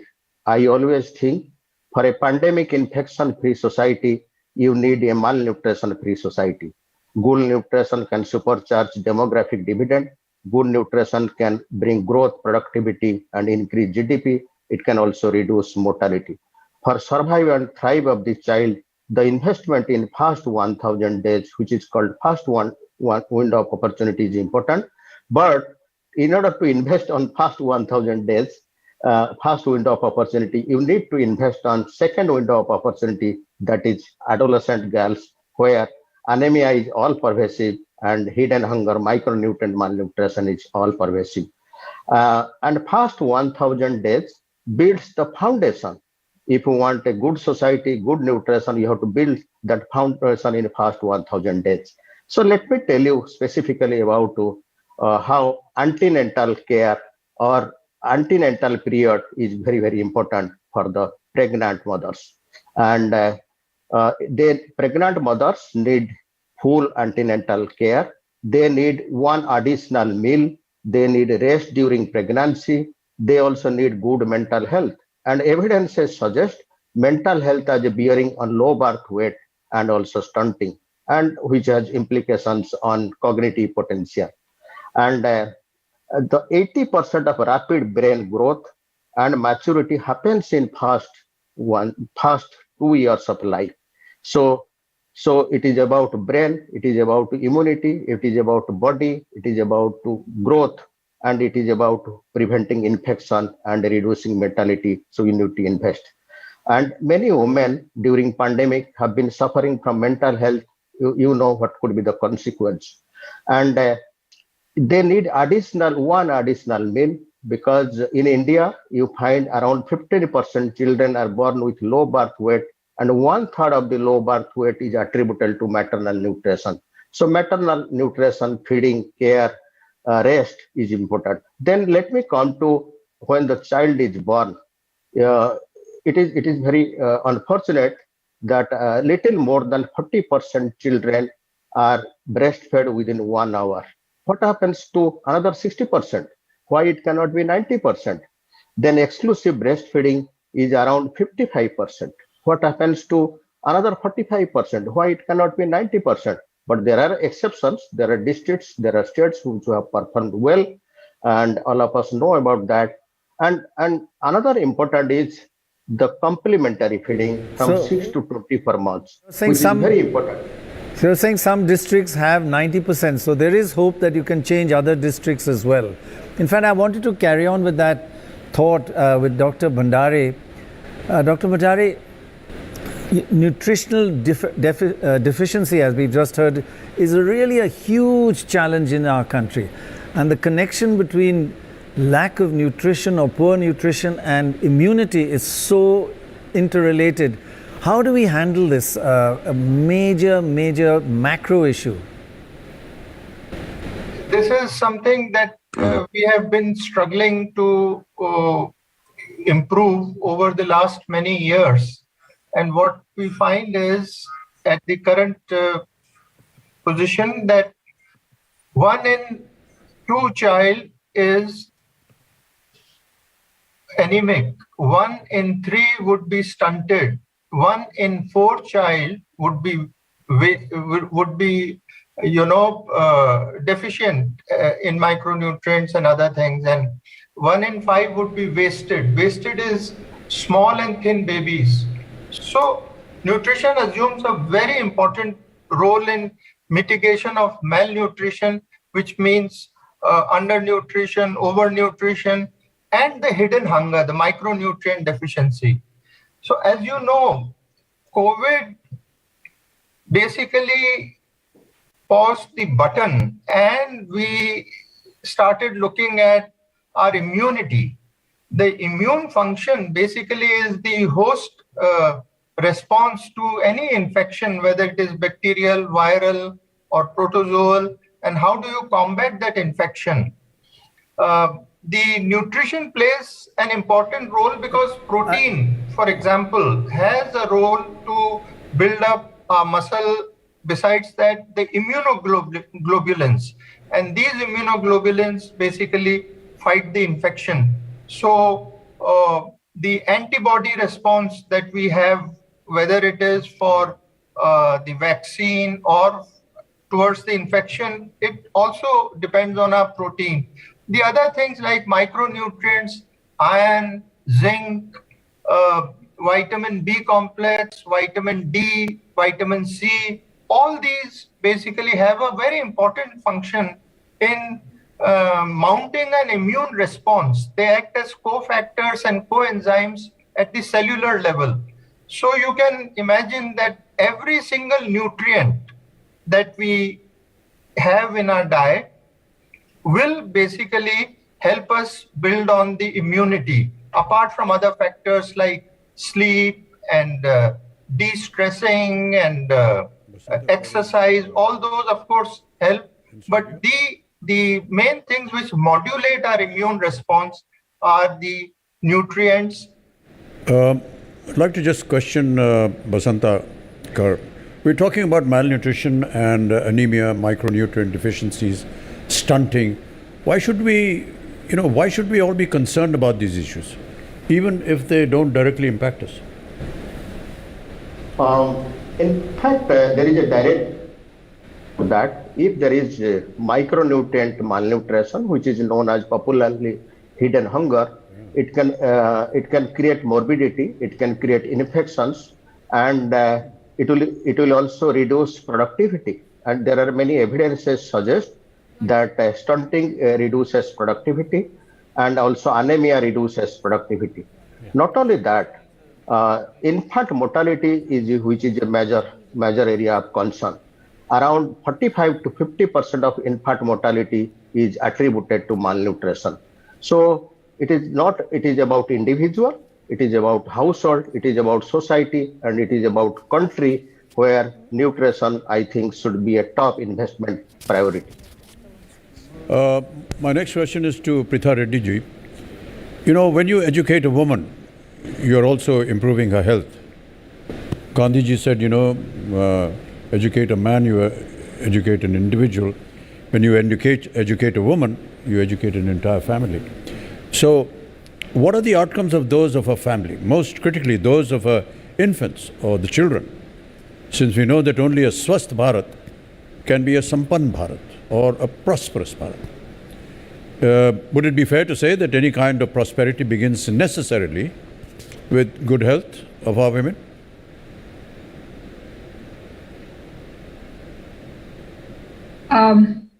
Amitabh ji, namaste, and thank you for asking that question. You know, I come from a family where women are working constantly and we're strong women. So thank you for that. I think the Swasth Bharat has to be a Sampann Bharat, because women have to really join the workforce in whichever aspect we look at it. You know, they're strong, they're capable, and they're very committed to working.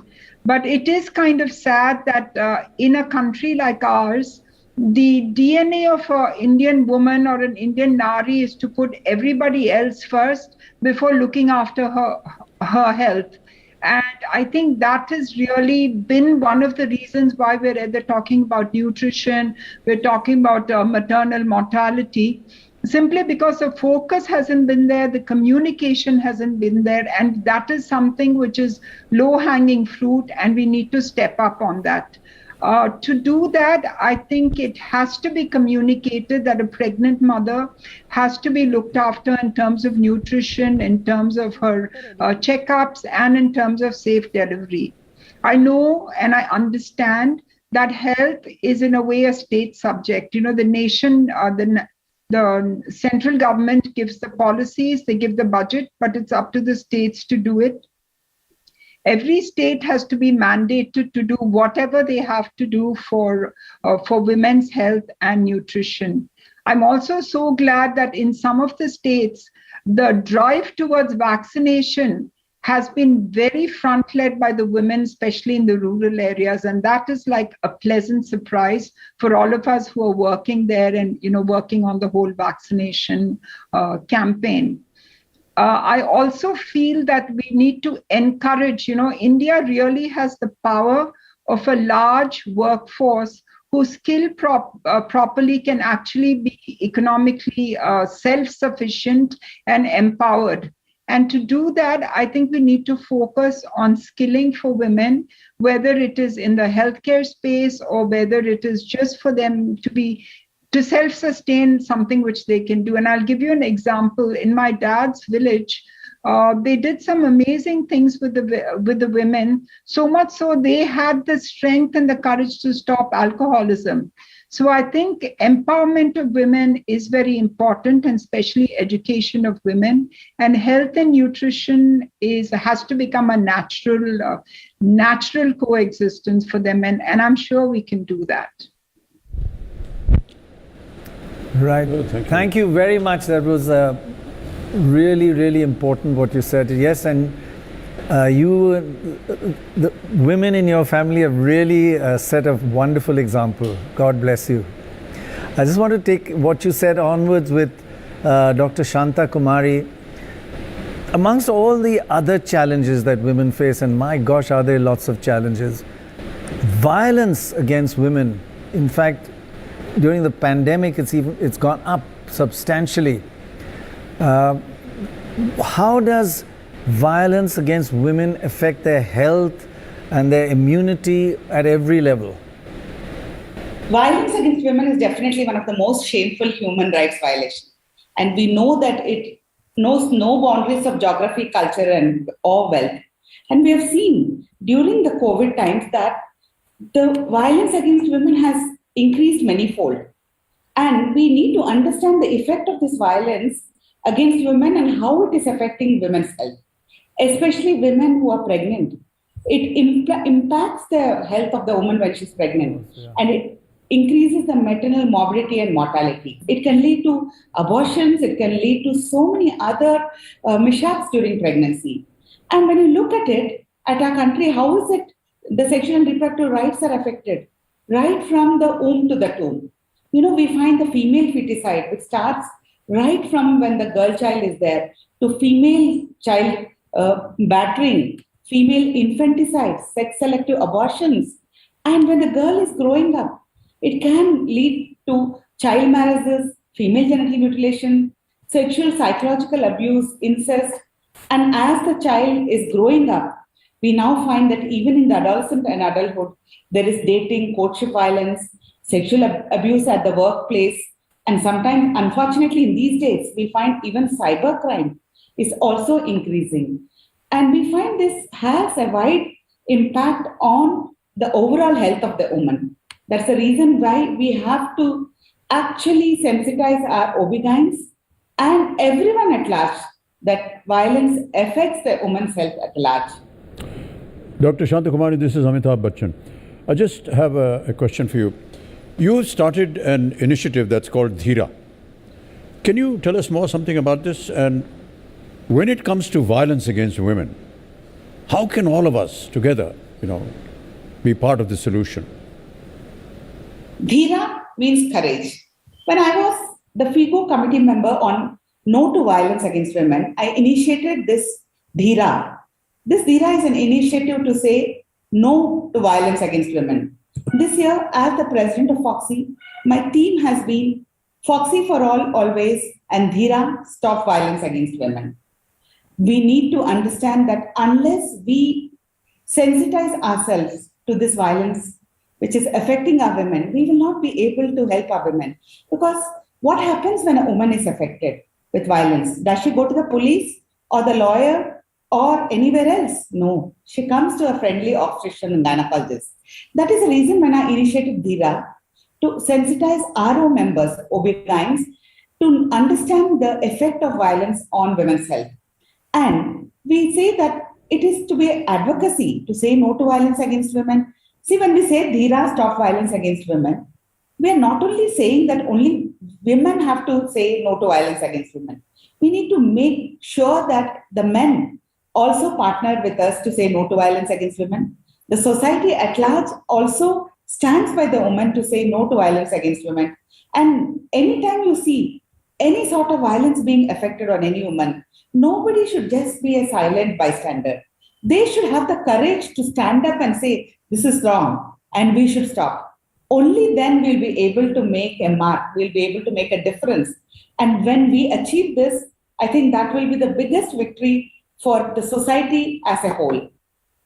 Absolutely. So I think we all need to take responsibility and do our bit. Thank you so much, Mr. Kar, Dr. Raj Bhandari, Dr. Shantakumari and Dr. Reddy for joining us. We're going to take a short break and we'll be right back.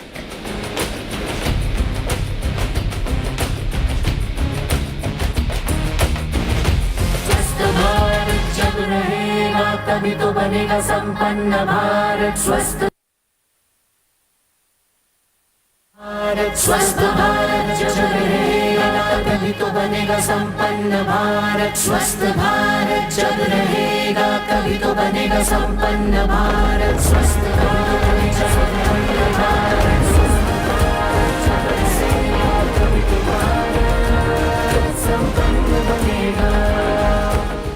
Brought to you by Dettol.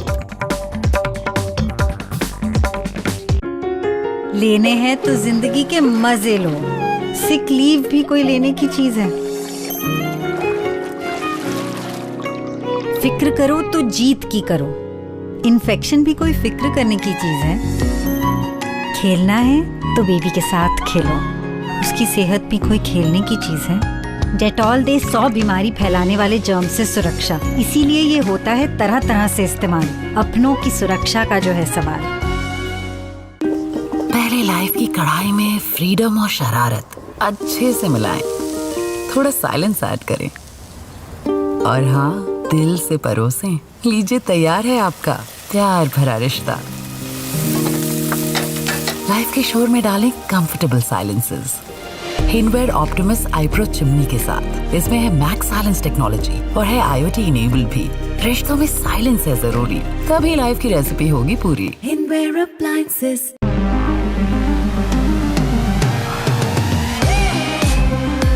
All brain, all power, all electric. The Ather 450X.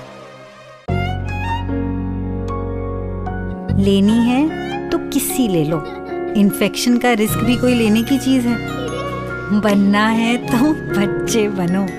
Patient भी कोई बनने की चीज है। बाहर से आओ तो किससे कहानियां लाओ। जर्म्स भी कोई लाने की चीज है। डेटॉल दे 100 बीमारी फैलाने वाले जर्म से सुरक्षा। इसीलिए ये होता है तरह तरह से इस्तेमाल। अपनों की सुरक्षा का जो है सवाल।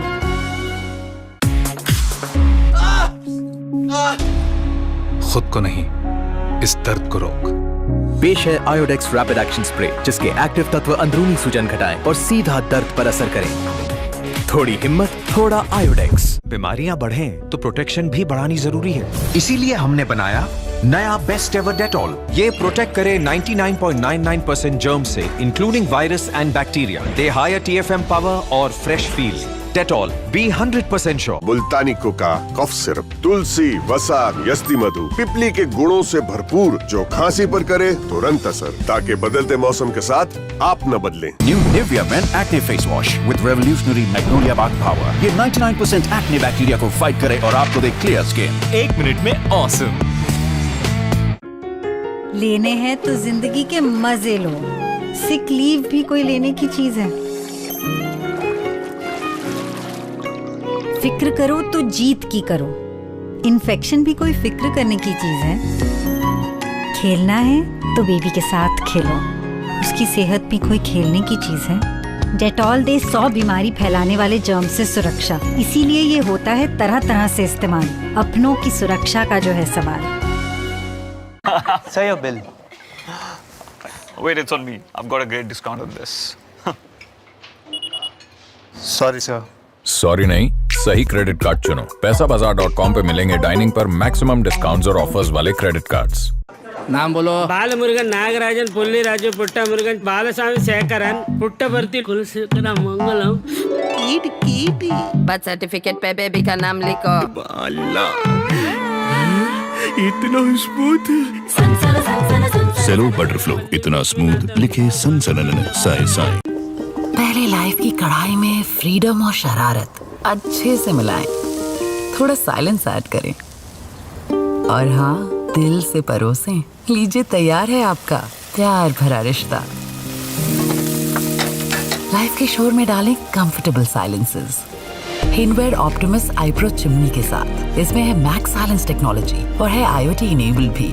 रिश्तों में साइलेंस है जरूरी, तभी लाइफ की रेसिपी होगी पूरी। हिनवेयर अप्लायंसेस।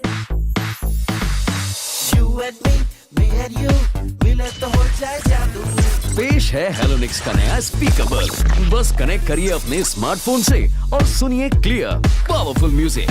चलेगा भी, बजेगा भी, बजेगा भी, चलेगा भी, चलेगा भी, बजेगा भी। लाइटन म्यूजिक ओनली ऑन हेलोनिक्स। आप इंश्योरेंस के खिलाफ क्यों हैं सर? अरे घर बेच देंगे यार, लेकिन इंश्योरेंस का प्रीमियम नहीं देंगे। उल्लू मत बनो अंकल। PolicyBazaar.com पर 1 करोड़ का हेल्थ इंश्योरेंस और टर्म लाइफ इंश्योरेंस सिर्फ 400 रुपए महीने से शुरू होता है। ले लो ना। PolicyBazaar.com।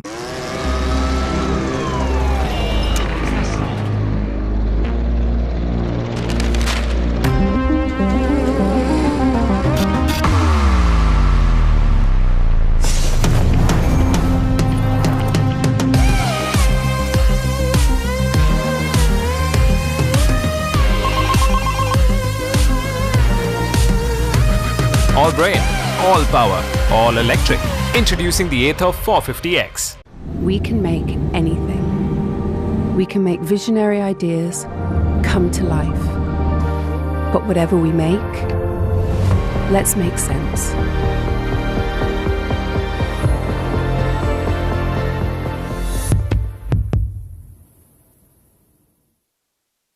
नाम बोलो। बालमुरुगन नागराजन पुल्ली राजू पुट्टा मुरुगन बालस्वामी शेखरन पुट्टपर्ती कुलशेखर मंगलम कीट कीटी।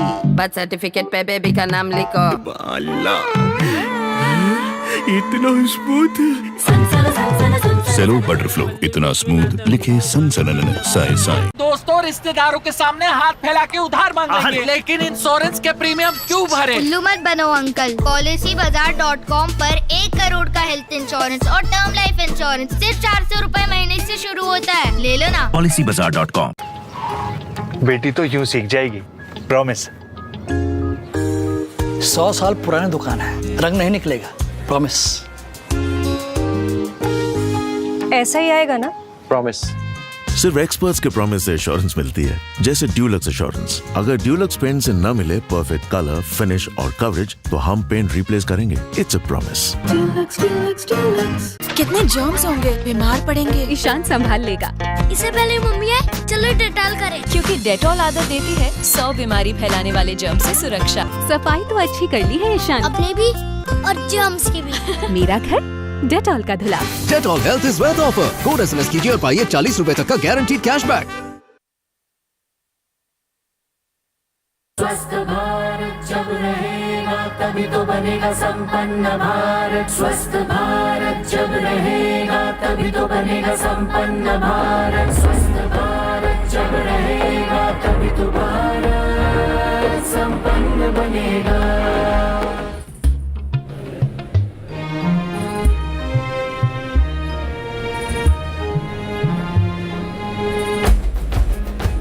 Welcome back to the special show on the NDTV Detol Banega Swasth India campaigns program, Swasth Bharat, Sampann Bharat, and we are broadcasting from the Taj Lands End, Mumbai.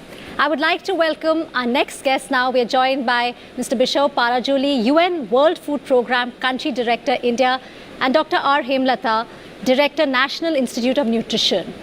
Mr. Parajuli, India has typically ranked very poorly in the Global Hunger Index, with hunger in India at serious levels. What has the pandemic done to existing food insecurities in the country, and are more and more people being affected by this now? Well, India has various programs and lots of efforts ongoing. And indeed, in the past some years, there has been a decline. But the rate of decline of malnutrition has not been to meet the Sustainable Development Goal, Zero Hunger Challenge. So therefore, combination of different efforts to speed up this process is critical. And I believe the various programs the government of India has launched is really going to facilitate this. The recent announcement from the Honorable Prime Minister on the fortification of supplementary food, again now introducing this Prime Minister Poshan school meal program to the children in all schools, and also special efforts with extra food rations under the Prime Minister Garib Kalyan Yojana. They have been good effort, but I think the challenge in the context of India has been it's a republic, it's a diversified population, and there are lots of people who have lost job, in particular during also COVID time. So these are all the efforts, these are all the concern which has resulted in the affecting the population.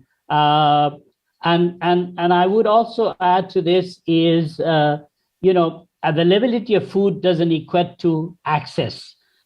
So therefore, although in the last 40, 50 years, India's production increased from 50 million tons to 300 million tons, but the intake of diversified food like vitamin and minerals has been much lower, and there is a lot of factors toward this. One is, the food habits,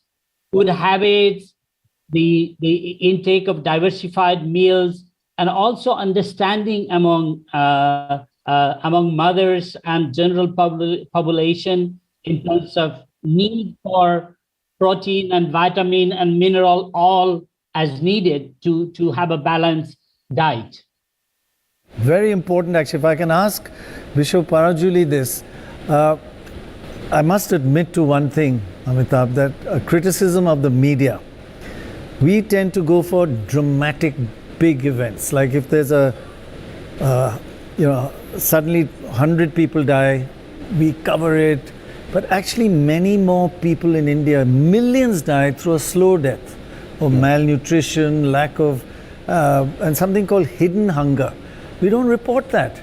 Millions die, but if there's a famine, we go wild. But actually many hidden famines are happening every day, and media doesn't report that. Well done, Pranay. What is hidden hunger, and how can we, bring it to the forefront, in media and get something done about it? We should not just go for sensationalism, but millions die because of hidden hunger. Explain to us what it means, hidden hunger.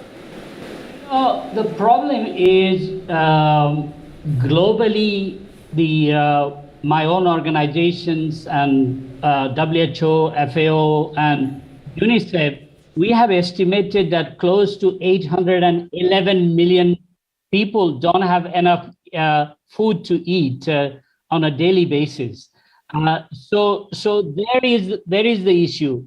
There is enough food in the world, but they are not getting enough to eat because they don't have the purchasing power to buy the balanced, nutritionally adequate food.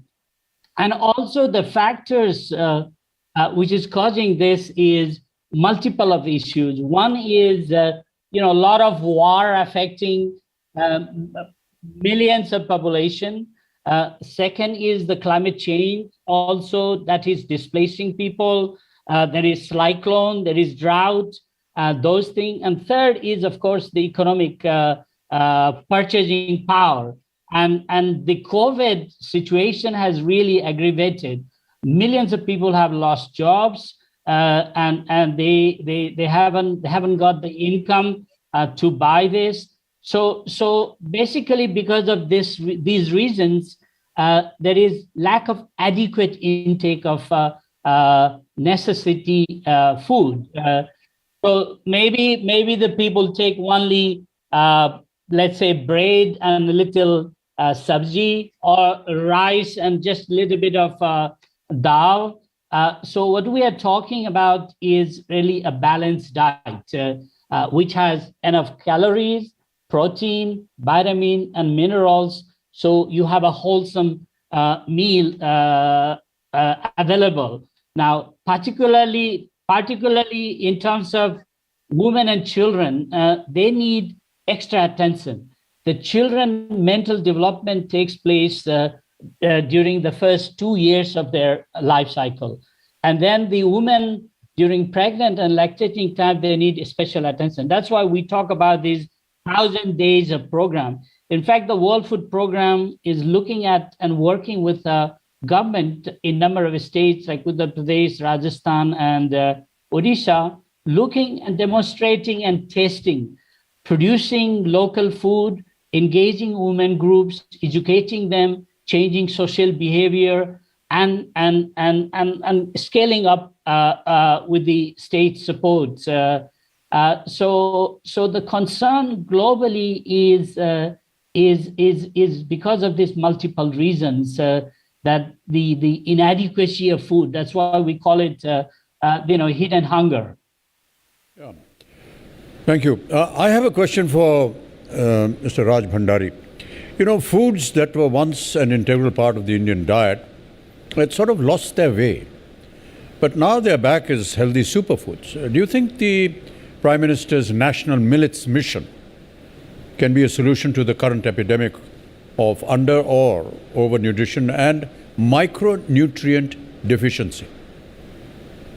Thank you for asking this question. As a matter of fact, for the last nearly a decade, I have been pursuing mainstreaming of millets in our diet. Basically, millets, why I say that they are good, because they have a lot of micronutrients like iron, calcium, copper, magnesium, iodine, vitamin A, and other micronutrients. And they also have phosphorus and zinc. So this is good for our body. And the fats are also good.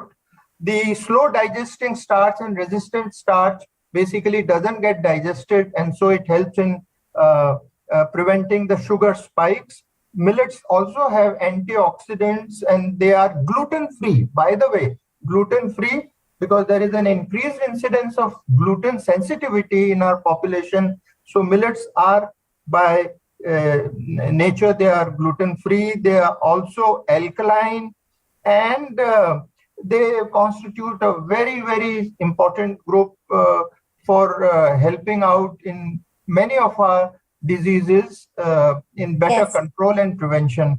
Apart from the fact that millets are good for the planet because they are very energy efficient. They are C4 crops, and they are not water intensive. They don't require much water. They are hardy crops. They can grow in temperature as high as 50 degrees Celsius or 55 degrees Celsius. So these are the only crops which will stand over a period of time. And they are good for the farmer because the farmer will also get a better price realization if we can create a demand for millets. And I'm sure millets is not an option, it is an imperative. ज़रूरत है जी, आपने बड़ी ज़रूरी बात बोली। लेकिन doctor Hemlata, मैं आपके पास आना चाहता हूँ। सन 90 से 2017 के बीच में हमने एक ज़बरदस्त गिरावट देखी इन्फेंट मोर्टेलिटी में, मैटरनल मोर्टेलिटी, इन्फेक्शियस डिजीज़, इन सब में कमी आई। लेकिन जो नॉन कम्युनिकेबल डिजीज़ हैं जैसे डायबिटीज़, हाइपरटेंशन, स्ट्रोक्स, इन सब में एक अभूतपूर्व वृद्धि हुई है। क्या न्यूट्रिशन एक बड़ा अहम रोल प्ले करता है इन सब चीज़ों में?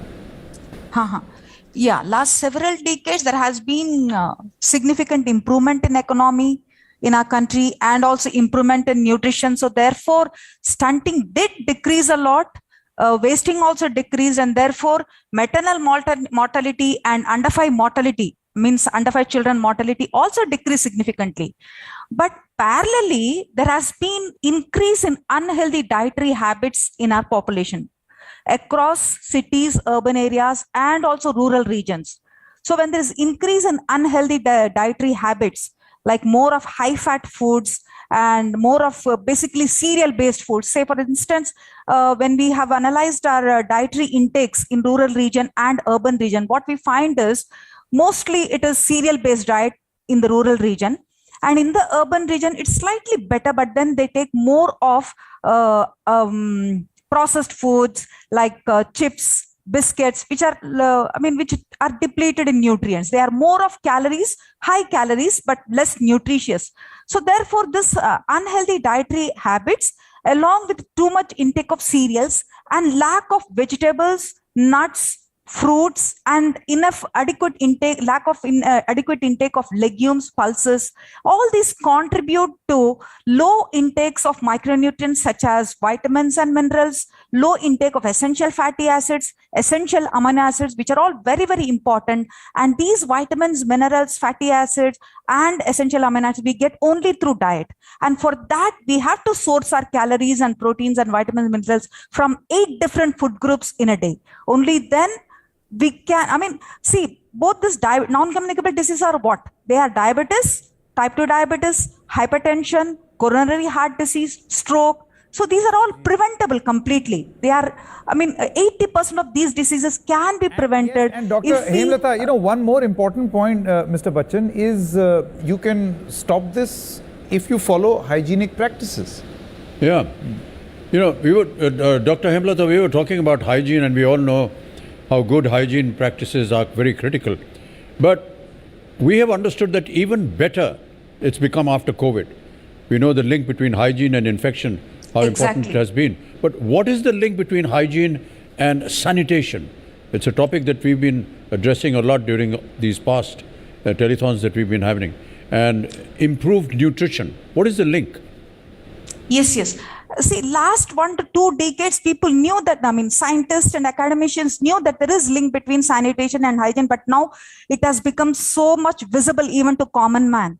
with poor hygiene, there is increased rates of infection. I mean, research has shown frequent infections like diarrhea and also chronic infections like tuberculosis impairs nutrition status. So when nutrition status of a child or of an adult is impaired, the immune system functions poorly. When immune system function is compromised, what happens? The frequency of infection increases. So this is a vicious cycle. When more rates of infections are there because of poor hygiene, infections will lead to impaired nutrition status. When nutrition status is compromised, what happens? The immune system is compromised. When immune system is compromised, again, infections, higher rates of infections and more frequency and also more morbidity from infections can occur. So hygiene can play a very, very significant role in prevention of not just COVID, but also many other respiratory infections like tuberculosis, which is very, very rampant in our country,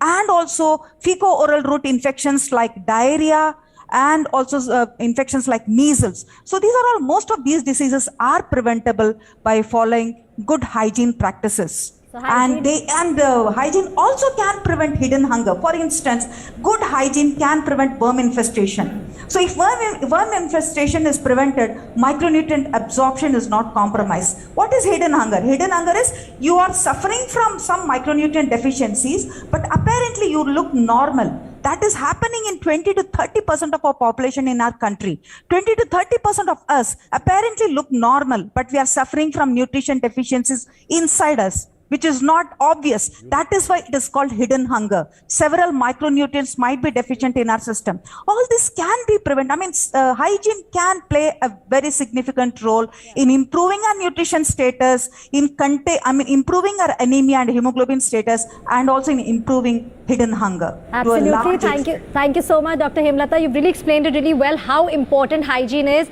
Ravi, just coming to you quickly, tell us about Reckitt's nutrition, hygiene and impact bonds. Just for our viewers to know, what are they really about? Ambika, these bonds are, just first to tell you, these bonds are first of its own kind in the world. When I talk about this hygiene impact bonds, so these are called the Dettol hygiene impact bonds. The idea is to save 100,000 kids' life in the state of Uttar Pradesh because of diarrhea. If you read the latest statistics, UP is a state which has around 400,000 severely malnourished kids, which is highest in India now. And with diarrhea, it's a double burden of disease. So therefore, it becomes very important to invest very judiciously. Resources are few. So anyone who is working on the task needs to deliver, and based on that, there's a funding mechanism. So once you deliver, then only you are paid. If you're not delivering, you're not paid. It means you have X number of lives to be saved each quarter. Based on that, the funding mechanism will take into place, and we intend to take it to all 75 plus districts across Uttar Pradesh in the times to come. And if this becomes successful, we will be able to take it to the other countries which are, which are ahead in curve from India in terms of number of deaths on diarrhea, like Pakistan and Nigeria. So if this model is successful here, we'll be also taking it there through our Reckitt programs. What is the lifespan? Mostly up to 5 years, isn't it, for children? It's under 5, sir. Under 5, yeah. 0 to 5 years. Even before 5, they've passed away. So, Ambika, the basic fundamental is actually working on the WHO 7-point plan, which includes hand washing, which includes proper sanitation. Very critical thing is introduction of zinc as the therapy for the diarrhea treatment. It's very recent thing, like in last 5 years only, India has started talking about zinc to be introduced for the diarrhea treatment among the 0 to 5 kids. And it was less than 1% before 5 years, and now it has picked up in the state of Uttar Pradesh to around 7 to 8%. Is it true that zinc is also being prescribed for the present pandemic? Yes, it's also been prescribed, sir. Yeah. Right, I did read that. So it's an immunomodulator. Zinc is an immunomodulator. Yeah. It fights against the infections, it strengthens your gut, and largely only with the oral rehydration solution, you can't make a kid healthy. You need to strengthen the gut. And how strong the gut is, it depends on the food intake, the hygiene practices, and the point of use of water. So what kind of water intake is also happening? It's not like you're giving ORS, you're making the ORS solution for the kid and kid will be fine. You need to make sure water is boiled, it's chlorinated, and then the water is consumed. Yes. So the point of use of water becomes also a very important element. Government of Uttar Pradesh is working very positively with us, and very strongly they are seeing it very closely. And we think like if this model works well, this may be model for the other funding mechanisms also for the other programs like on nutrition. So it's basically, it's called, it's a performance-based funding mechanism rather than just signing a check. So okay, great. Thank you so much, Mr. Parajuli and Dr. Hemlata for joining us. And we want to thank our guests today who've been with us. And today we're talking about something very, very critical, which is leaving no one behind. And we think about people like Murali Narayan, a flute player, who has been affected by the pandemic so badly that he has had to turn into carpentry work to just earn some money. It is something he's very proud of though. But the language he speaks best is the flute. Let's hear what he has to say.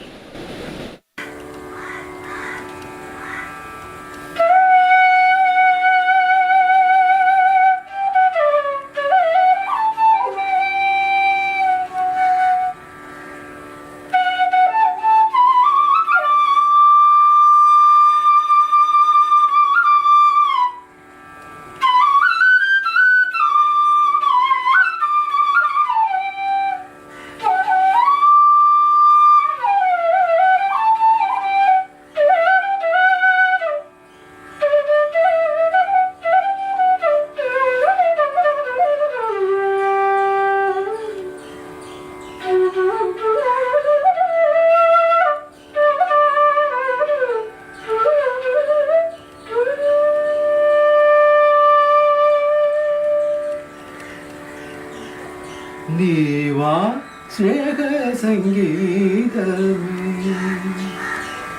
वावा सच्चिदानंदमय वा सुरियाय लयमय वा स्वरमय सुखमय वा मधुवाय मलराय विण्णिलुम नी मण्णिलुम नी उयिरिलुम नी दैवमाय लोकम निरये स्नेहमय शान्तियाय उळुगी उळुगी तळुगी तळुगी नीवा स्नेह संगीतमे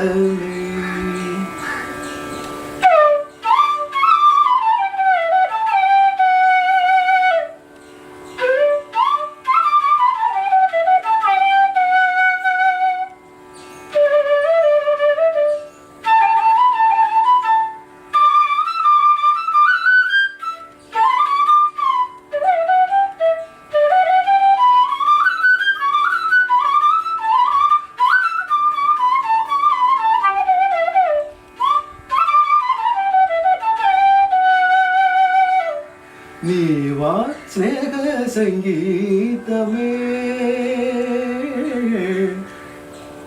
संगीतमे स्नेह संगीतमे स्नेह संगीतमे शांतियाय नी आनंदमानी वरिग वरिग संगीत में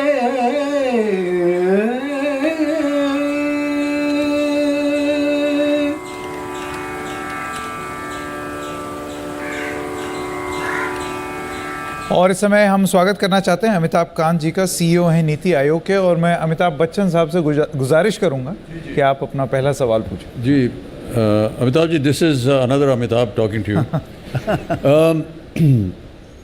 We've been discussing a lot here with Pranay Roy about what is district aspiration, and the other topic has been rice fortification. We've not been able to understand this, so maybe you can just educate us on this. सुनाई नहीं दे रहा है, not giving. मैं फिर से बोलता हूँ आपको. Can you hear? Can you hear now?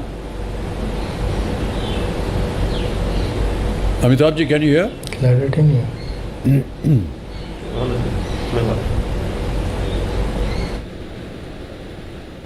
इसको अमिताभ कांत साहब के पास बस थोड़ी देर में वापस जाएंगे, लेकिन जब तक ये लाइन ठीक हो रही है, ज़रा ये एक बक्सा है काले रंग का, इसके पीछे जाके देखना पड़ेगा है क्या है इस बक्से के पीछे।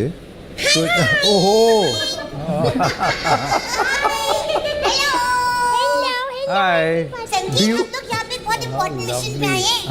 क्या है मिशन? हमारा मिशन है कि हमें यहाँ पे अपने दोस्तों को ढूंढना है। हमने सुना है यहाँ पे ढेर सारे दोस्त आए हैं, अमिताभ सर, प्रणव सर और रोहित सर भी, और ये सब जो हमें घर पे देख रहे हैं। मैं यहाँ खड़ा हूँ, मुझे दोस्त में नहीं गिना?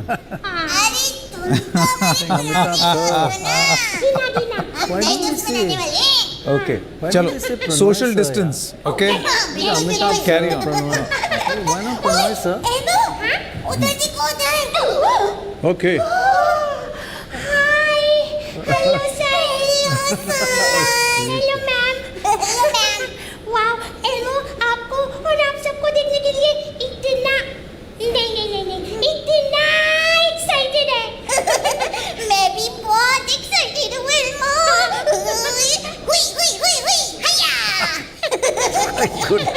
चमकी एल्मो अमिताभ सर के साथ ऐसा वाला हैंडशेक करेगा।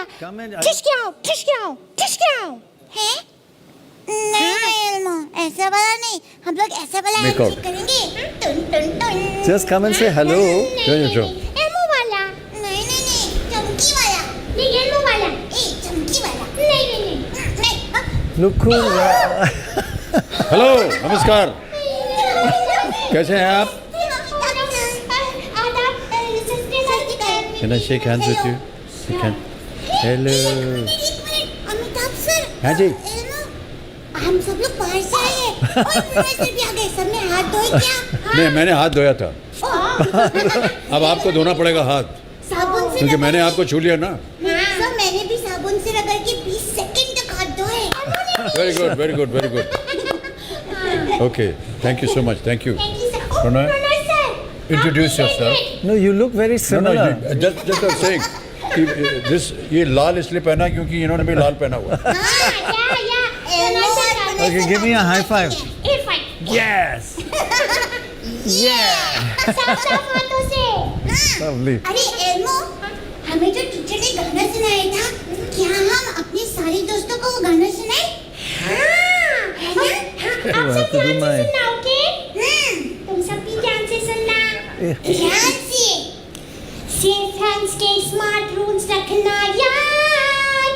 खाने से पहले तुम धोना हाथ, टॉयलेट के बाद धोना हाथ, एक्सरसाइज या गिफ्ट के बाद तुम धोना हाथ, बाहर से लौटकर धोना हाथ, हर बार साबुन से बनाना जाओ, हर बार पूरे 20 सेकंड तक धोना हाथ। After Rishala.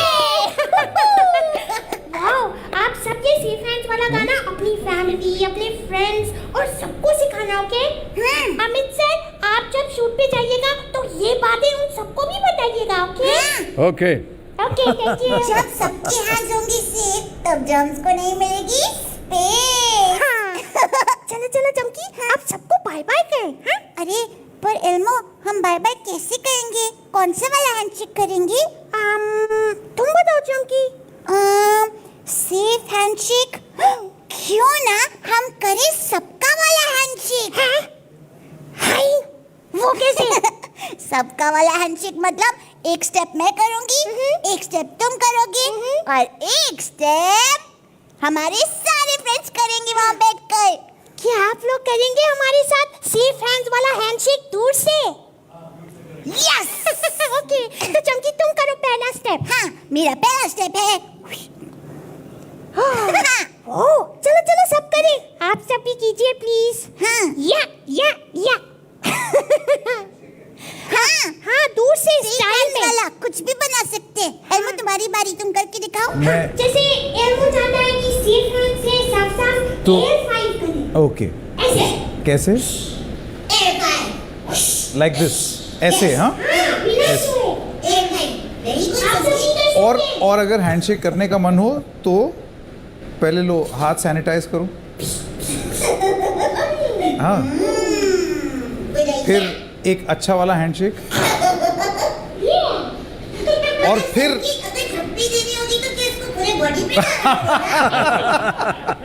फिर तो बहुत गड़बड़ हो जाएगी। हाँ, कुछ बताओ और क्या कर सकते हैं? मुझे तो लगता है अब तुम एक स्टेप बताओ ना, अगर झप्पी देनी होगी तो हम दूर से झप्पी कैसे देंगे? ऐसे शाहरुख खान की तरह। चलो, see you. Thank you very much. Bye bye. I hope they come again, yeah. We should ask them again in the evening. Bye bye. Oops. Oops. All right. Okay. Amitabh ji, this is another Amitabh just putting a question to you. You know, we've been talking about nutrition on the show, and you recently launched Poshan Gyan, which is a digital repository on information about nutrition. So how are you hoping this will bring about behavioral change on the ground?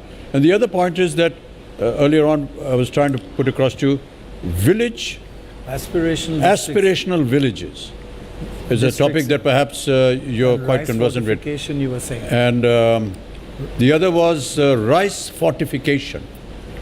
What exactly do you mean by that, and what does it mean in today's times? Right. So thank you. Let me first start with aspirational district program. This covers 112 of our most backward districts. These are the most difficult districts. The Prime Minister doesn't call them as backward. He calls them as the aspirational districts of India. They're very, very far-flung. Say, Arunachal, we have a district called Namsai. In Assam, we have a district called Baksa. In Chhattisgarh, you have a district called Rajnandgaon. In Jharkhand, you have Garhwa. So very, very difficult districts, not merely because they are geographically far out, but because the learning outcomes and the health outcomes have been extremely poor in these districts, largely because of governance issues, not because they were not receiving resources, but because of governance issues.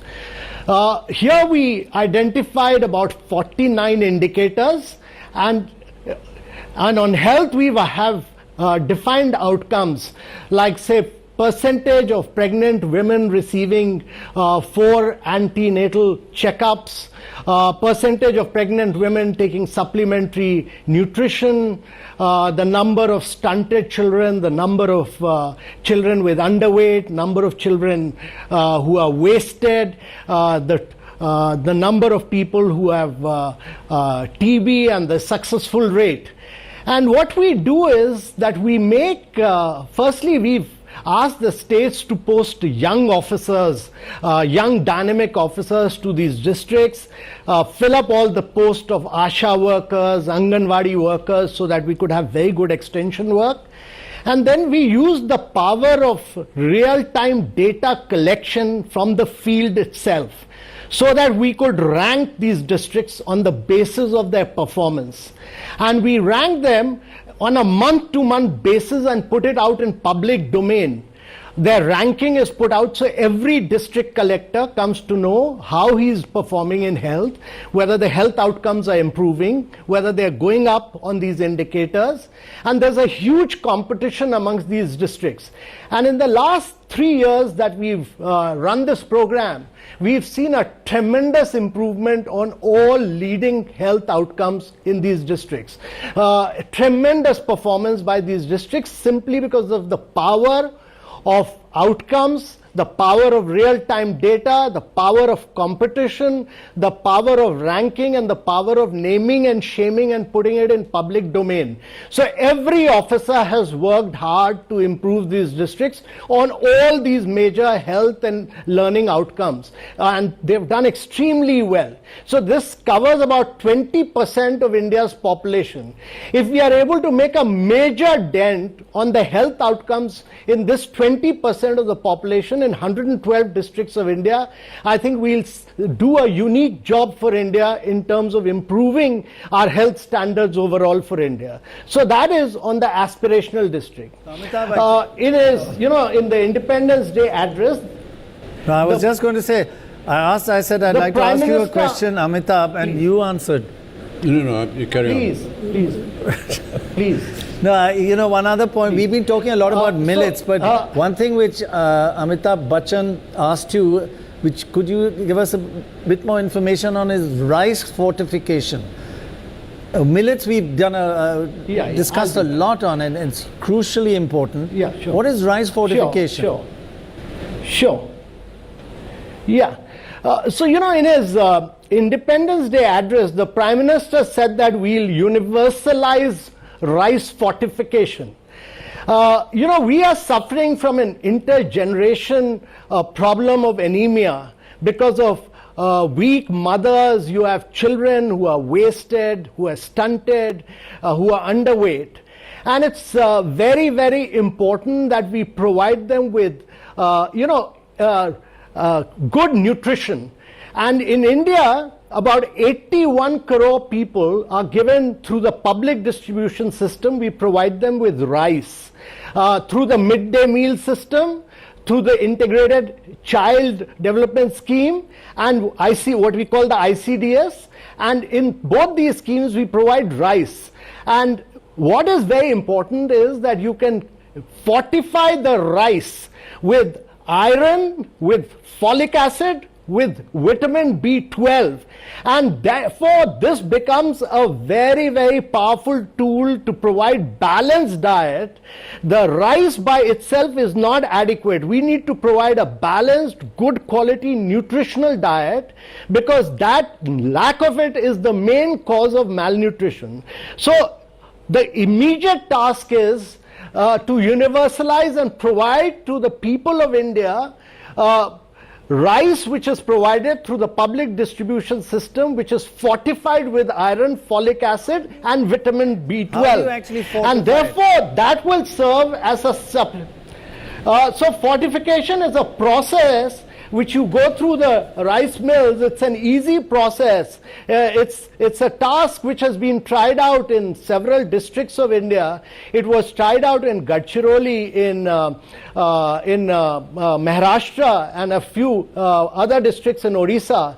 And we found that this was a very, very successful program to improve nutritional standards and to break this vicious cycle of malnutrition. Because if mothers are able to get this, if children are able to get this, instead of just plain rice, fortified rice, you will be getting a huge amount of vitamin and folic acid and vitamin B12.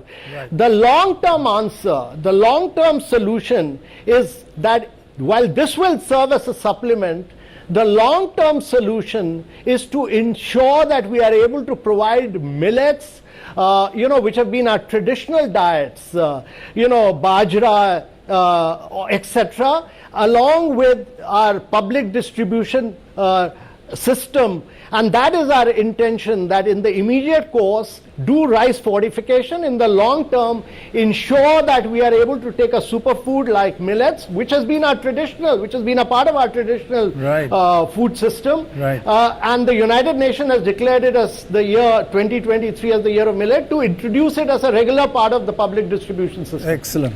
When we talked about fortification, I thought there was another historical factor. I don't know if you know about this, but I just came to know about it. During the time of the British, the rice producing area in Bengal, the rice was cheaper there, so it used to get smuggled across to the rest of the nation, and the smugglers were selling it at a greater price. So a great hedge was built. A hedge was built to prevent this kind of smuggling. I don't know. So like a fortification. It's like a fortification. Yeah, I thought it was something to do with that. No, this is actually. That's not what I just came to know about fortification this. is. They It's more to do with physically built a hedge.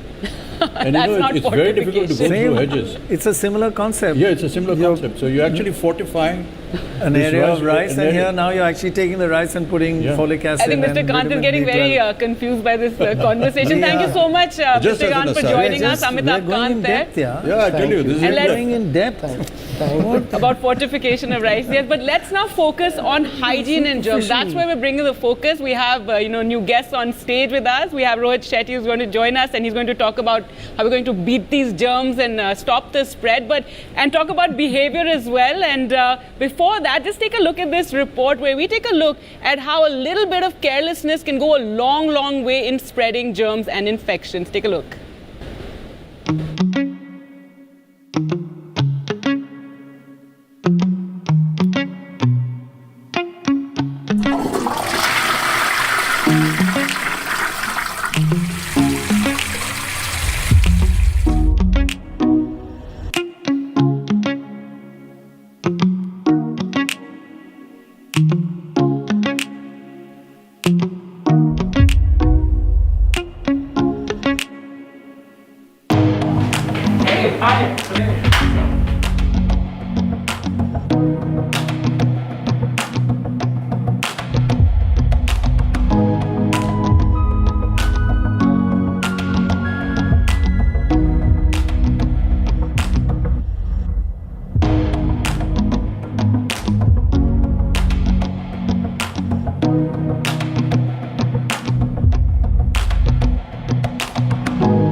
All right, so there you saw how a little bit of carelessness can lead to the spread of bacteria and disease. Well, now on this segment, we're going to focus on hygiene and its importance. And joining us on this segment, we have Dr. Gagandeep Kang, top doctor, virologist. We have Rodrigo Offrin, WHO representative in India. We have on stage with us Dylan Gandhi, regional marketing director, South Asia Health and Nutrition Reckitt.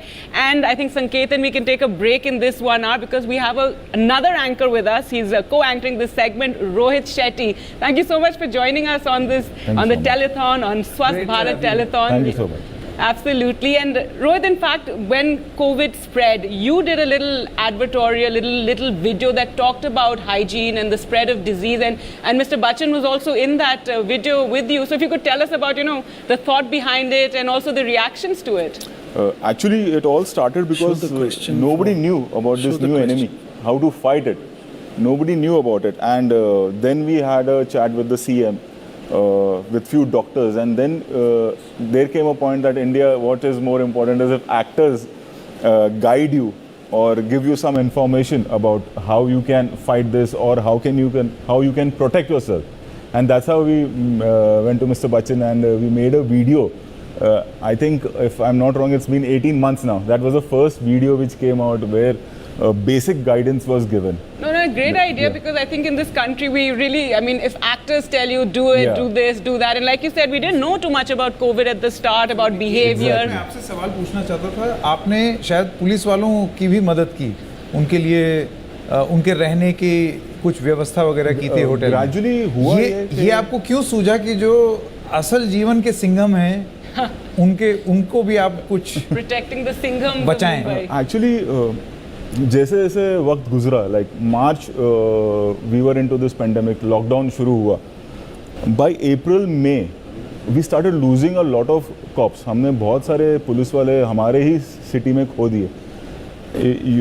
Around 94 to 95 cops we have lost in this pandemic. होता ये था कि वो घर नहीं जा सकते because exactly उस वक्त वैक्सीन नहीं थी और किसी को ये पता नहीं था कि क्या करें. सबको ये था कि और they were on field, they were on road and हम सब घर में थे. अब उनकी भी फैमिली है, कहाँ जाएंगे? They were sleeping on roads, they were in police station. So what we did is we took an initiative and we booked around 8 hotels for them. And we were like, you don't need to go home and we understand that you need to protect your family, which is very important. So they used to be on job, they used to be on their duty and then go to the hotels, rest there and come back. So this went on for around 6 months. ये जो हमदर्दी है police के लिए, ये आपने क्योंकि इतनी सारी फिल्में की हैं, वो मुख्य किरदार पुलिस के होने के नाते, तो उस वजह से एक आपको उनके जीवन के बारे में थोड़ा समझ में आया. आई थिंक मीडिया से एक जो पुलिस का हमारा कनेक्शन है, बिकॉज एज यू सेड फिल्मों की वजह से तो है ही. बट ये होता है कि वो बात किसको रखेंगे, तो we were in touch with them every second day. तो जब इस तरह की, और उन्होंने ये नहीं रखा था पॉइंट के हमें कहीं आप होटल्स करके दीजिए, ये हम लोगों ने डिसाइड किया, क्योंकि वो सिर्फ बताते थे कि आज क्या हुआ, we lost so many cops, हमने हमारे साथी को खो दिया, हम घर नहीं जा सकते। और फिर हमने वो इनिशिएटिव लिया कि हम, क्योंकि वो ही थे, अगर आप देखें तो BMC, doctors, police, essential service वाले वर्कर्स, इनके अलावा हम सब journalist. You know what Rohit is saying, कुछ ऐसी ही चीज़ हमारे जो मुंबई के बीएमसी कमिश्नर है उन्होंने किया था। डॉक्टर्स की कमी हो रही थी, तो बहुत से जो शिक्षा प्राप्त कर रहे थे या जो प्राप्त करके निकल चुके थे डॉक्टर से, वो बेकार थे, बिकॉज उनके कोई प्रैक्टिस नहीं हो रही थी, कहीं जा रहे थे, उनकी एजुकेशन चल रही थी, और वो अपने घर बैठे थे, उनको शायद 1000-2000 रुपये ऐसा ही स्टाइपेंड कुछ मिल रहा था। He got hold of all these young doctors, medical people, and said, I'm going to put you up in a 5-star hotel. I'm going to give you 15,000, 20,000 bucks per day. Come and work in the hospitals. And this was a fantastic idea. Oh, wow. Fantastic. I.S. Chahal is the commissioner, municipal commissioner. Yeah. He did the same thing. Wonderful. And it was greatly appreciated. Yeah. So, Gagandeep Kangji, I just wanted to ask you, in the last 2 years, what is the most important thing that we've learned about, better protection from disease or a better protection for potential future pandemics? Because this is not the end of this pandemic, and a lot of people are saying it's going to be almost perpetual. So how can we prepare ourselves to keep away from it? I think there are two things that we can do that really matter.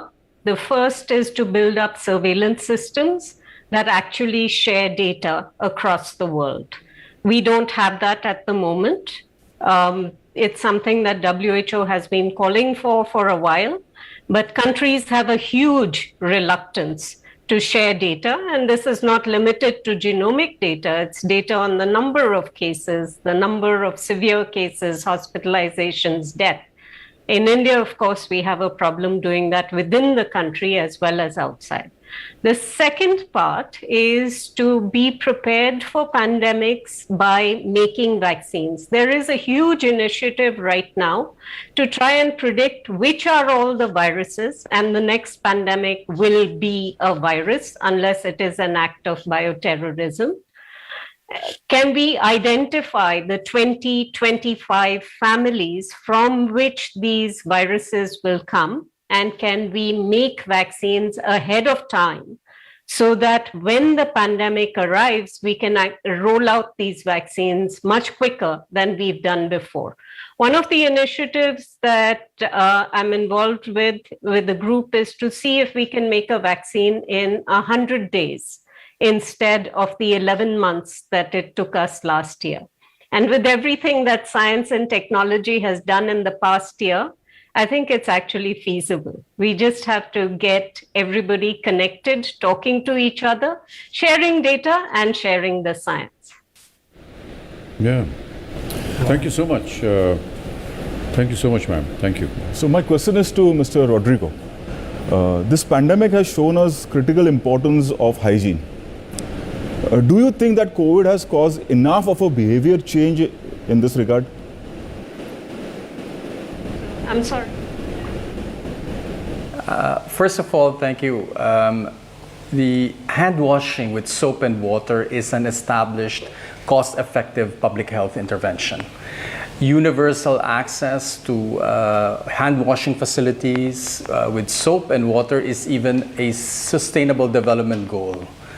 The WHO and the UNICEF have been working on this, providing guidance, providing tools, helping out, set up hand washing facilities in as many places as they can be, whether they're schools, universities, hospitals, clinics, so that this goal is achieved.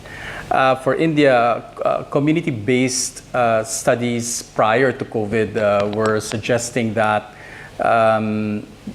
there was high knowledge and awareness around the importance of hand hygiene and how to do it, but there were not enough facilities. Now, well, there are no surveys currently, but there is really heightened awareness with this pandemic. And that is the momentum we need to leverage for hand washing. the idea that an individual can do something to prevent disease is a key message. Health promotion in its purest sense, this is what it is. And so we need to apply all the tools that we have right now. And as individuals, this statement is a call to all individuals watching that you can do something and prevent so many diseases with hand washing with soap and water. Yeah. Mr. Dhiren Gandhi, I just want to ask you something. You know, it's incredible what a simple act of, washing hands can do in protecting us from this disease. In fact, this is something that Dettol, has been actively campaigning well before even COVID came about. And before you, we had, another member of your fraternity talk to us about how branding has changed as a result of this pandemic. And I found that quite interesting. I don't know whether it's a good marketing tool or what, because suddenly every product started using the word immunity. If you wash your hands, it's actually immuning yourself.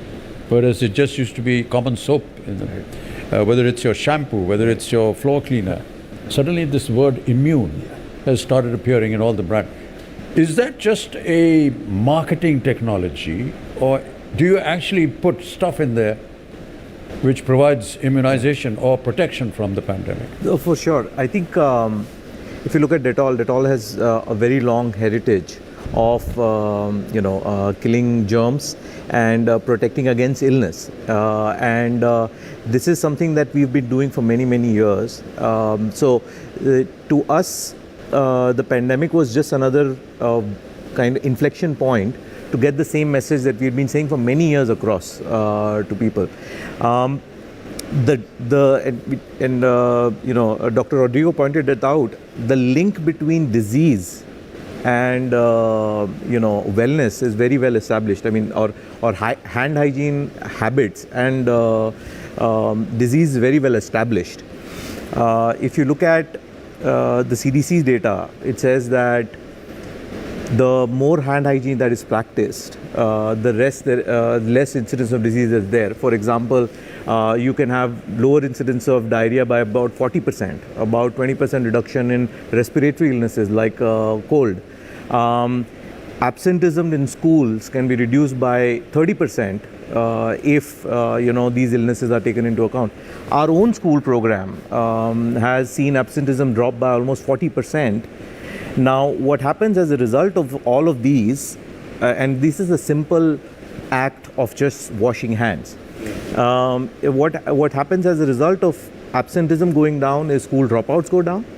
And as a result of the school dropouts going down, there is progress towards, and that's actually one of the insights that we've used in our latest campaign, where we say simply that families that use Dettol regularly have members that fall ill less often, and that can lead to progress in your academic career, extracurricular activities, or in fact even your career. And this is something that's core to the brand, and I think that's what we stand for. I think the heightened awareness is what's caused a lot of people to start talking about this, and we welcome that, because the more awareness that's created, the better it is for the country and the economy of the country. Dr. Roy had a question, Dylan. Dr. Roy had a question about alcohol content in sanitizers. That really increased during during COVID, isn't it? Used a lot. Also, alcohol, the term is used a lot. Yeah, talk about yourself. No, it's in disinfectants. Don't include me into it. No, in disinfectant. Or that wasn't the question I thought you had, but let's internals. Okay, let's go across to Dr. Kang now. Dr. Kang, even as COVID cases are coming down in the country, there's still so much we need to do. There's so many diseases that we see recurring year after year. Influenza, dengue. We just had these terrible cases of dengue in Uttar Pradesh. So these vector-borne diseases, and here as well, it's hygiene that plays a key role, isn't it? Oh, absolutely. When we look at the water, sanitation, and hygiene sectors, those are the ones that really make a difference to society and to disease. And that is in the community as well as in the hospital. If we look in communities, households that have the ability to have sufficient soap and sufficient water have children that have less disease. Less disease means you go to school more often. You go to school more often, you get a better education, and you wind up earning more. So it makes a huge difference to society if we can ensure that there is enough soap and enough water for everybody in the country. When it comes to sanitation, sanitation actually addresses a different set of conditions from water. And that relates to things like soil transmitted helminths and outbreaks of disease. For example, a lot of our food is contaminated because we don't treat our waste appropriately. So making sure that we have safe food, that we prevent soil transmitted helminths, comes from sanitation. So hygiene goes beyond the diarrheal illnesses and protects against respiratory illnesses as well. So while masking is a good thing when you have respiratory viruses, what I think a lot of people don't realize is that washing your hands and making sure that you don't touch your face too often can make a huge difference in preventing a range of respiratory infections.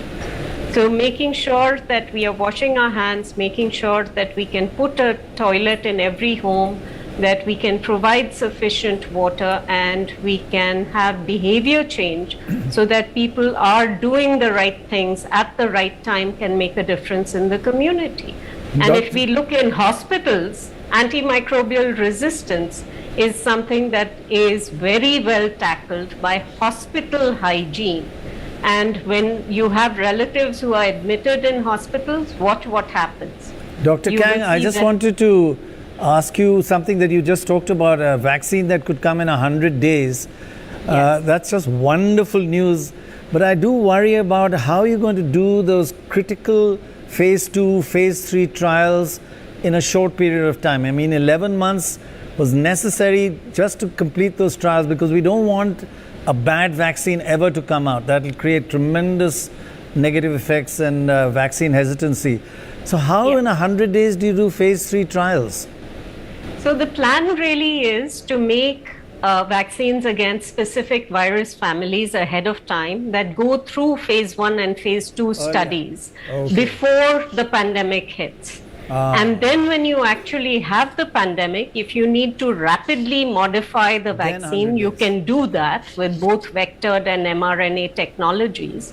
And if you can also have the deep immunological studies that give you a correlate of protection, that tell you if we measure this, we know the vaccine is going to be working. Once you have a correlate of protection, you can do a vaccine easy in 3 months. What will slow us down is how long it takes for humans to respond to a vaccine. And if it's a 2-dose vaccine with a 4-week interval, you need at least 2 months to be able to make those measurements. Which do you prefer, mRNA or vector-based vaccines? Both. Both of them rely on That's signals. an easy one. Which is if you had to choose? So in terms of making vaccines fast, we can make vaccines fast across a range of different platforms. DNA, RNA, vector, really easy. Which would you like in your arm? I've had the vectored vaccine. If I think about when and if a booster is required, the data that are coming up are showing that if you have a combination of a vectored vaccine, which gives you really good cellular immunity, and an mRNA vaccine that gives you early and quick antibodies, is probably the best combination. Cocktails are always the best, right? So combinations are best. And booze no. Mocktails, sorry, mocktails.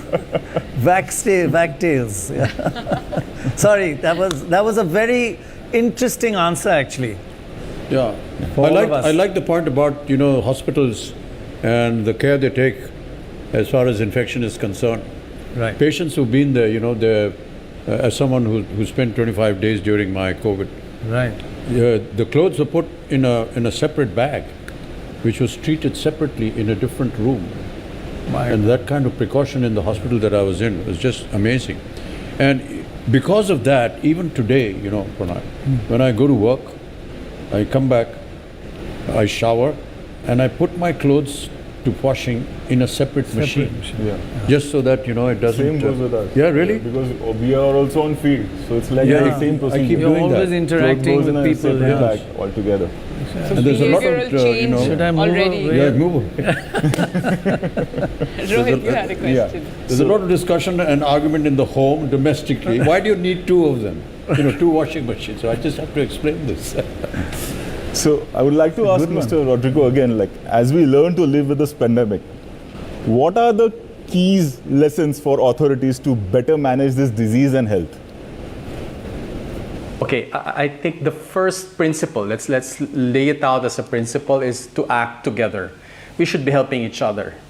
Not all health issues or diseases not all solutions for that lie within the health sector. It can be in other sectors, as we have seen in this pandemic. A few specifics would be we must strive to get to universal health coverage, meaning that for a person, the access to a quality health care is affordable and available as near as it can be. And in India, the Ayushman Bharat has paved the way for this. It's a huge investment to reach so many people. And that's one. And that needs to continue. Two, we need to have a robust surveillance system, meaning that any unusual disease, any unusual outbreak of a regular disease, let's say dengue is increasing in a district, you pick it up right away so that interventions come right away. That can only be done through a very sensitive and robust surveillance system. Now, the next would be really looking at a strong health system. There has to be a base for all of this. A strong health system anchored on primary health care, that it is available at a very basic service. We have seen this in India, that there are health and wellness centers. This is the base for a strong health system. At the same time, training health care workers. The health workforce must be trained so well and supported. They should have their skills supported. PPEs, protective equipment should be there should something happen. And lastly, back to working together, public health is multisectoral. It's not just a Ministry of Health or the private healthcare sector. It is all other sectors that can contribute to that. There may be a clinic, but if it's difficult to access, maybe it is the transport and road sector that can help support that. So it's really bringing everyone together, because health is both a means and an end to development. Well, thank you so much, Rodrigo Offren, for joining us, and Dr. Kang as well for joining us on the Swasth Bharat Telethon. And now we're going to take a look at something that we were just talking about when it comes to hygiene and how it can prevent disease. Here's a report from Swasth in Uttar Pradesh, where Dettol has run a successful program for prevention and timely treatment of diarrhea among children under 5, something that's so important. Alok Pandey brings us this report. Well, so one of the things that Dettol and Banega Swasth India have been doing successfully for the last many years is trying to prevent diarrhea among young children who are below 5 years of age, especially in India's aspirational underdeveloped districts. So I'm in Swasth right now. This is a district close to the Nepal border. It's an underdeveloped area, and the intervention of Banega Swasth India here has been critical. I'm going to go here and speak with Om Prakash ji first, who represents Dettol. जो धरती पे, जो धरातल पे, ground पे काम है, वो क्या है सर, ये बताइए। जी, हमारा बेसिकली क्या है कि हम आइडेंटिफाई करते हैं अंडर 5 ईयर चिल्ड्रन को, उसके साथ में उन बच्चों में से अगर किसी तरह का इन्फेक्शन मिलता है तो उनको हम इंश्योर करते हैं ट्रीटमेंट। स्पेशली हम डायरिया के लिए, अगर किसी बच्चे को डायरिया है तो डायरिया वाले बच्चे को हम नियर बाई हेल्थ फैसिलिटी पे भेजते हैं और वहाँ से उनको ट्रीटमेंट इंश्योर कराते हैं। साथ में उनको मोटिवेशन करने के लिए एक वाउचर टोकन के टाइप में देते हैं, जो 250 रुपये उनको आने और जाने में मदद करता है, जिससे वो लोग सही हेल्थ फैसिलिटी पे जा करके अपना इलाज करवाएं। और हम उनको इंश्योर करते हैं कि उनको 14 डेज़ का ORS और जिंक वाला ट्रीटमेंट जो है वो कंप्लीट कंटिन्यू करें।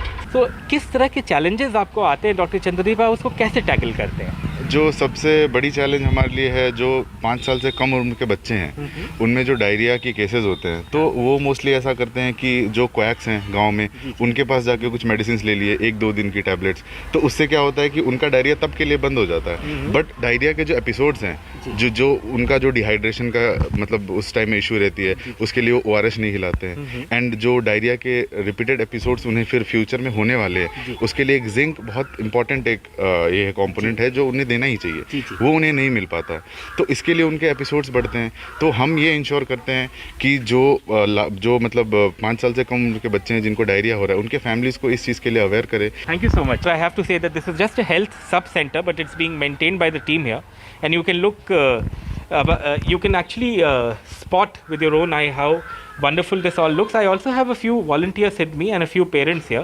So I just want to start with the volunteers. I'll start with you, ma'am, आपसे बात करता हूँ। नेहा जी, ये बताइए, जो पेरेंट्स होते हैं क्या वो आराम से आपकी बात मान लेते हैं या फिर थोड़ी मुश्किल होती है तो कैसे समझाती हैं? सर बहुत मुश्किल होती है, क्योंकि गांव में जाना पड़ता है तो उसके लिए तो मुश्किल होती ही है। हाँ। लेकिन फिर हम उनको अपने तरीके से कन्विंस करते हैं कि हाँ ये आपके लिए फ़ायदे है, आपके लिए पैसे वगैरह मिलेंगे, फिर बच्चे आपके स्वस्थ रहेंगे। बस पुनीता जी, ये बताइए कि बच्चों को सही चिकित्सा और सही डॉक्टर मिले, एज अ माँ आपको ये कितना ज़रूरी लगता है?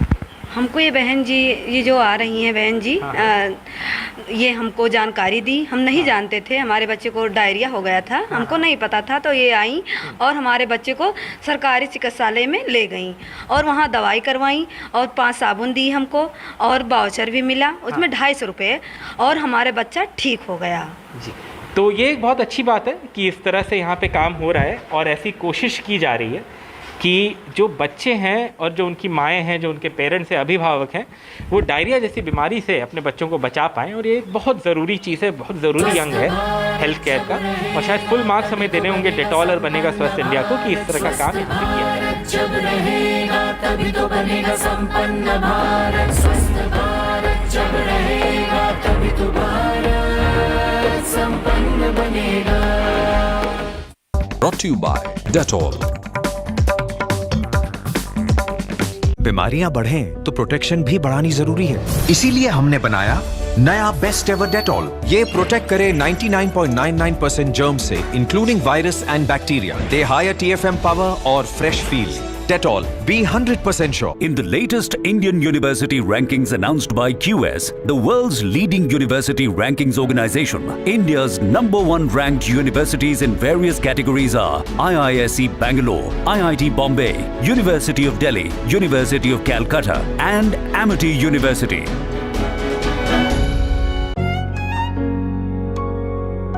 लेनी है तो किसी ले लो, इन्फेक्शन का रिस्क भी कोई लेने की चीज है। बनना है तो बच्चे बनो, पेशेंट भी कोई बनने की चीज है। बाहर से आओ तो किससे कहानियां लाओ, जर्म्स भी कोई लाने की चीज है। डेटॉल दे 100 बीमारी फैलाने वाले जर्म से सुरक्षा, इसीलिए ये होता है तरह तरह से इस्तेमाल, अपनों की सुरक्षा का जो है सवाल।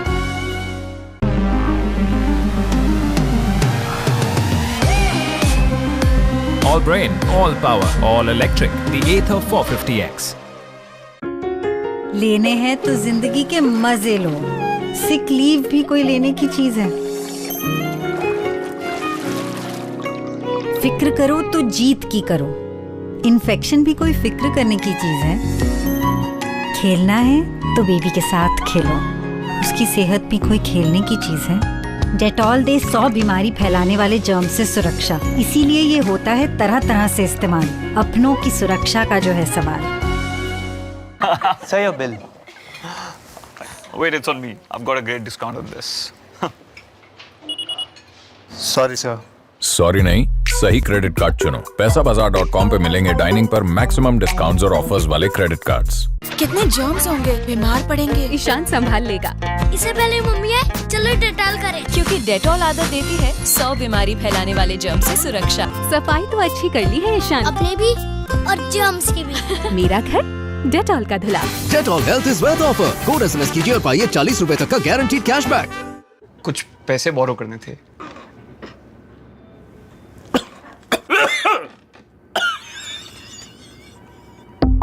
लोन चाहिए तो पैसाबाजार.com पर जाइए।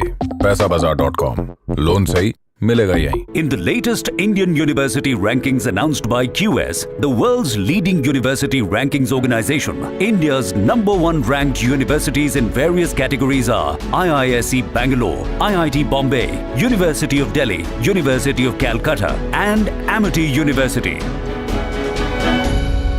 क्रेडिट कार्ड पे तो सबका हक बनता है. AU बैंक क्रेडिट कार्ड, एक खास कार्ड आप सबके लिए.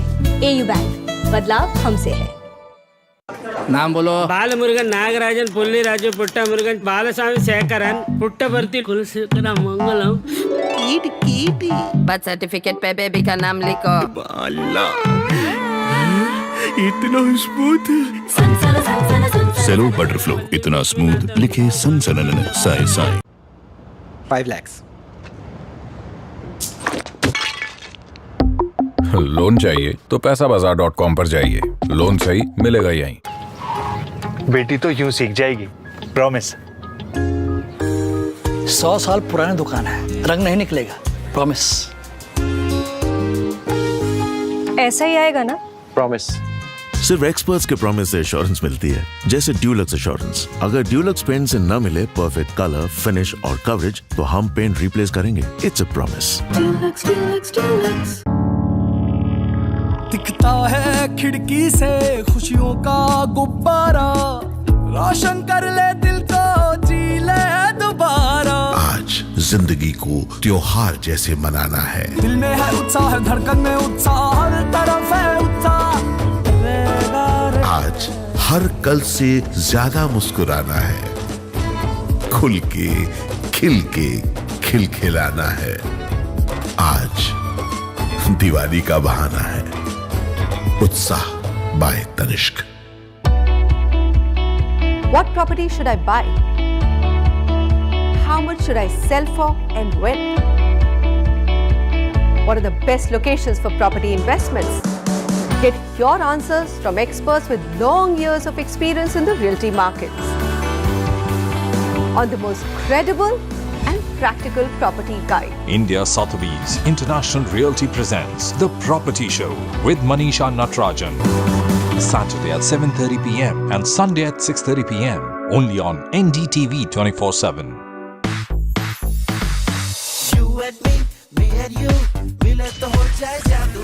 पेश है हेलोनिक्स का नया स्पीकर. बस कनेक्ट करिए अपने स्मार्टफोन से और सुनिए क्लियर पावरफुल म्यूजिक. चलेगा भी बजेगा भी बजेगा भी चलेगा भी चलेगा भी बजेगा भी. Light and music only on Helonix. 10 हफ्ते 10 बजे 10 मिनट. दस हफ्ते 10 बजे 10 मिनट. डेंगू हट. 10 हफ्ते 10 बजे 10 मिनट. दिल्ली से हट. इस बार भी पानी जमा न होने देंगे. होगा तो उड़ेल देंगे, बदल देंगे, तेल डाल देंगे. Know if no but. 10 हफ्ते 10 बजे 10 मिनट. डेंगू हट. 10 हफ्ते 10 बजे 10 मिनट. दिल्ली से हट. चल हट परे हट चल हट. और डेंगू दिल्ली से हट. इस बार भी डेंगू को हराना है. 10 हफ्ते 10 बजे 10 मिनट फिर से अपनाना है. हर रविवार डेंगू पर वार. 10 हफ्ते 10 बजे 10 मिनट. डेंगू हट. 10 हफ्ते 10 बजे 10 मिनट. दिल्ली से हट. लेनी है तो किसी ले लो. इन्फेक्शन का रिस्क भी कोई लेने की चीज है. बनना है तो बच्चे बनो. पेशेंट भी कोई बनने की चीज है. बाहर से आओ तो किससे कहानियां लाओ. जर्म्स भी कोई लाने की चीज है. डेटॉल दे 100 बीमारी फैलाने वाले जर्म से सुरक्षा. इसीलिए ये होता है तरह तरह से इस्तेमाल. अपनों की सुरक्षा का जो है सवाल. स्वस्थ भारत जब रहेगा तभी तो बनेगा संपन्न भारत. स्वस्थ भारत जब रहेगा तभी तो बनेगा संपन्न भारत. स्वस्थ भारत जब रहेगा तभी तो भारत संपन्न बनेगा.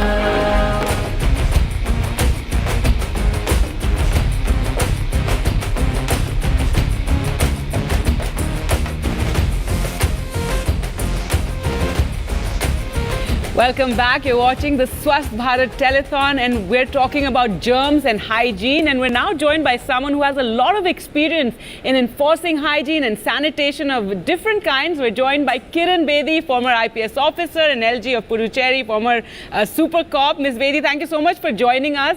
Now, during your time as LG in Puducherry, you've done a lot for hygiene and cleanliness, whether it was promoting hand hygiene in rural areas through SHGs with numerous cleanliness drives. You did cleanups around office buildings, water bodies, even beach cleanups when you were, out on your morning walk. So tell us a bit about these initiatives.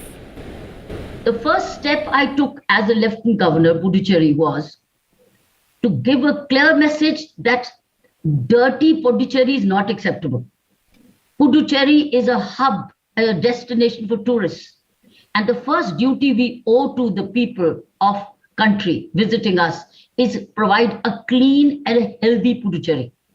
So once that message was gone and reiterated, then I took concrete steps. It wasn't just saying it, it was now doing it.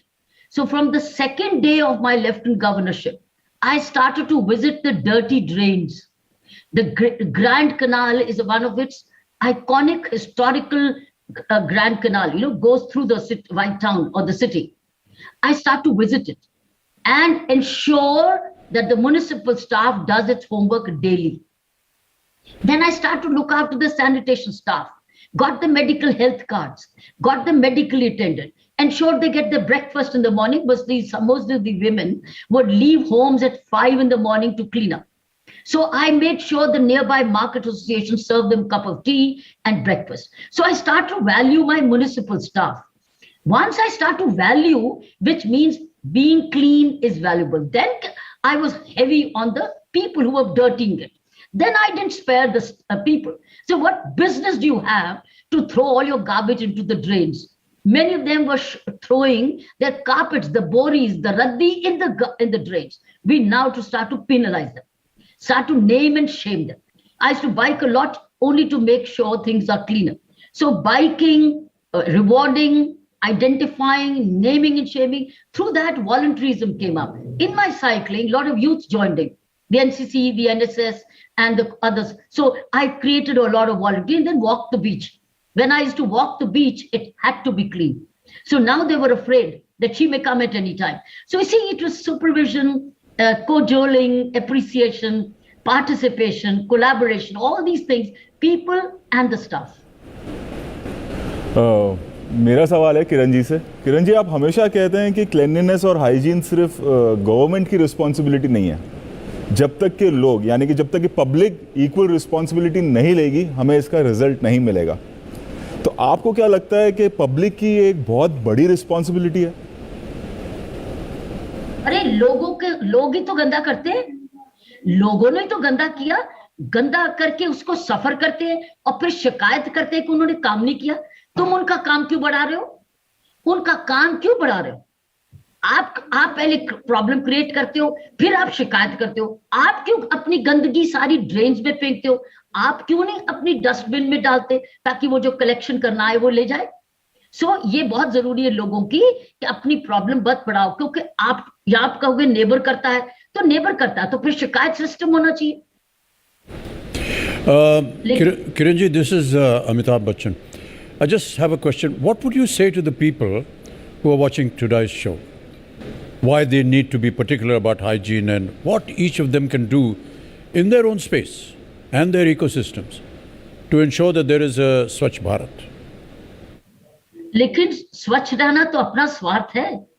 आप स्वच्छ है तो सब कुछ है, अगर स्वच्छ नहीं, स्वास्थ्य नहीं। स्वच्छता और स्वास्थ्य एक हिस्से के एक कॉइन के दो हिस्से हैं। आप स्वस्थ हैं क्योंकि स्वच्छ हैं, और अगर आप स्वच्छ हैं तो स्वस्थ हैं, और फिर उसी से आपका धन और काम आएगा। लेकिन अगर आप स्वस्थ नहीं, स्वच्छ नहीं, धन नहीं आएगा, बल्कि धन आपकी बीमारी पे जाएगा। तो आपका स्वार्थ है, आपका स्वार्थ है आपका स्वच्छ रहना, आपका स्वार्थ है स्वस्थ रहना, तो ही आपके घर लक्ष्मी आएगी। अगर आप वैसे स्वच्छता में बिलीव करते हो, आपकी सोच भी स्वच्छ होने लगती है, आपका व्यवहार भी स्वच्छ होने लगता है, आपकी सराउंडिंग भी स्वच्छ होने लगती है, आप स्वच्छ भाषा बोलेंगे। I would like to ask Dilen, हम बचपन से सुनते आ रहे हैं हमेशा से, मतलब, और ये पीढ़ियों से चला आ रहा है कि हाथ धोना बहुत ज़रूरी है, हाथ को साफ रखना बहुत ज़रूरी है। इस पेंडेमिक में भी इतने सालों बाद, या मैं कहूँगा सदियों बाद भी, हम वही बात कर रहे हैं कि हाथ को स्वच्छ रखना बहुत ज़रूरी है। अब इसे हम और आगे कैसे लेके जा सकते हैं? जैसे आपकी रिकेट स्कूल्स हाइजीन प्रोग्राम जो चलाती है, तो हम और आगे क्या कर सकते हैं अवेयरनेस के लिए? बहुत अच्छा सवाल है।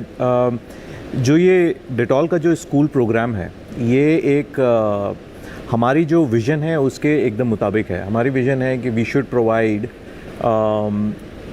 अ cleaner and healthier world. We should work toward the cleaner and healthier world.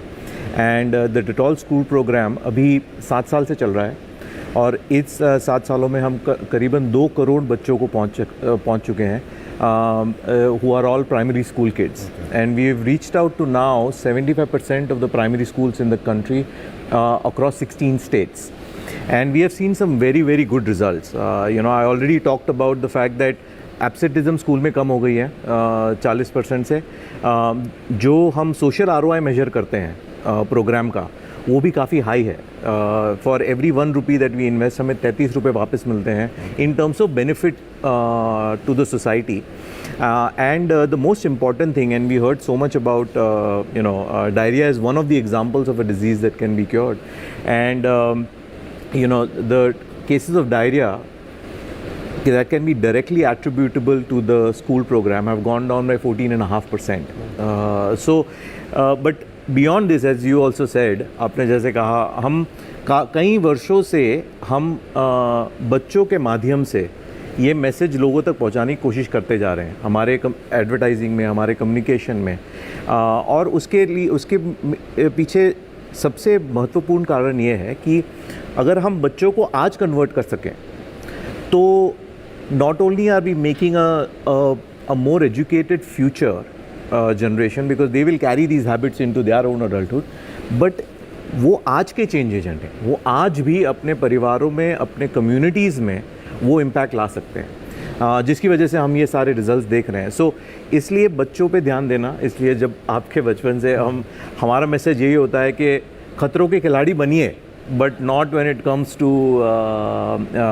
health and hygiene habits. There you should take care of all of those aspects. I'll tell you something.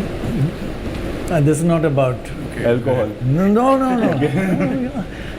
Washing hands. When I was at college, to earn a little pocket money, I got a part-time job cleaning cinema halls after people had left. Wow. And when I used to do that, the filth that people leave, they put chewing gum under the desk. Yes, I won't even tell you what the bathrooms were like. But having experienced that, I am so careful in a cinema hall, because I realize what an unnecessary. So I think people at a young age should be made to experience, clean up trains, clean up anything, because when you do it, it's not a theoretical thing. You bloody faced it, and you see. I'm just trying to improve. No, this is very vital. I'll tell you. And some of the things that the pandemic has done is that suddenly all your help in the home stopped. Yeah, so you're doing all the stuff yourself, and that's the time you realize learn a lot. Yeah, what a lot and what their contribution was, and how you just in your daily life. Yeah. So whether it's cleaning your home, whether it's cleaning your bathroom, whether it's cleaning the kitchen, everything. Yes. And that's when you have a lot of respect for it. Quite right. Actually, that's very true. Went through when pandemic, people went through the same thing. Yes. Yeah. It's in our school program. Actually, we cover 100 touch points of hygiene. So it starts with hygiene for self, but it also then extends to hygiene for the family and even the communities at large. And we do this with grades 1 to grade 5, or standard 1 to standard 5. And so I think I completely agree with you, sir, when you say that, it is important for you to experience it. That's one way of learning. The other is to be enabled with the knowledge. And using games and all of those are one way in which we create, make sure that this knowledge lands with the students. Suddenly, इज्जत बढ़ जाती है, मैं बताऊँ आपको। बिल्कुल। जब आप वो काम करते हैं जो वो लोग कर रहे होते हैं, तो आपको पता चलता है कि वो कितना गंभीर काम कर रहे थे, कितना महत्वपूर्ण काम कर रहे थे, और उनके लिए इज्जत बढ़ती। आमतौर पर जब तक ये नहीं हुआ था तो हम लोग जो हेल्प आता था, क्षमा चाहूँगा, हम लोग बोलते थे अरे यार चलो साफ करो इसको, ये नहीं किया, वो नहीं किया। I tell you, the whole attitude towards them has changed. And now you don't find addressing your help in the home in such a gruff manner. It's because you have so much respect for the work that they do. You're from Uttarakhand, and I really feel people just go to the hill stations, they just throw stuff, you know. Oh, it's such a huge problem. If school kids could be made to pick it up, when they grow up, they'll never do it. In fact, there are lots of these efforts. There are these treks that go out to actually, you know, pick up garbage, pick up plastic in the hills. That helps a lot, that first-hand experience. That whole behavioural change has to come about, and right that after the respect for nature. pandemic, having to do it yourself, absolutely good point. Well, that brings us to the end of this segment, and thank you so much, Dylan, and thank you so much, Rohit, for joining us and co-anchoring, and you gave us a real run for our money as far as anchoring goes, isn't it, Dr. Rohit? Very worrying. All our anchors at NDTV are worried, He's going to come and be out of a job if you keep it up. Out of a job, any language, any bloody nuance. Bilingual, my God, bilingual anchors are like really something. Very worrying. Well, we've been talking about hygiene and bacteria, and let's talk about, you know, taking medical help to, you know, remote areas of the country. And now we're going to take you to the Sundarbans in West Bengal, which is, of course, home to the Royal Bengal tiger, but it's also home to thousands of people who live on the islands over there. And so we want to now show you this boat clinic that has been set up by Dettol that actually goes out there and provides medical care to those people living in these remote islands. Take a look. The floating dispensary that is part of the Dettol Banega Swasth India initiative helmed by the Southern Health Improvement Samiti for villagers here who would normally have to travel 1.5 hours by road or by boat to the closest government hospital.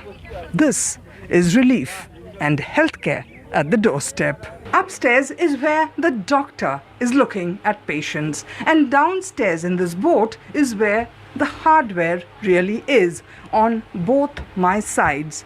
If Shankar could come forward, first of all, there is the ECG room where, believe it or not, apparently powered by solar energy, you can actually get an ECG taken here in the middle of nowhere. And then there is more. There is Nokul Babu, who is getting his oxygen intake.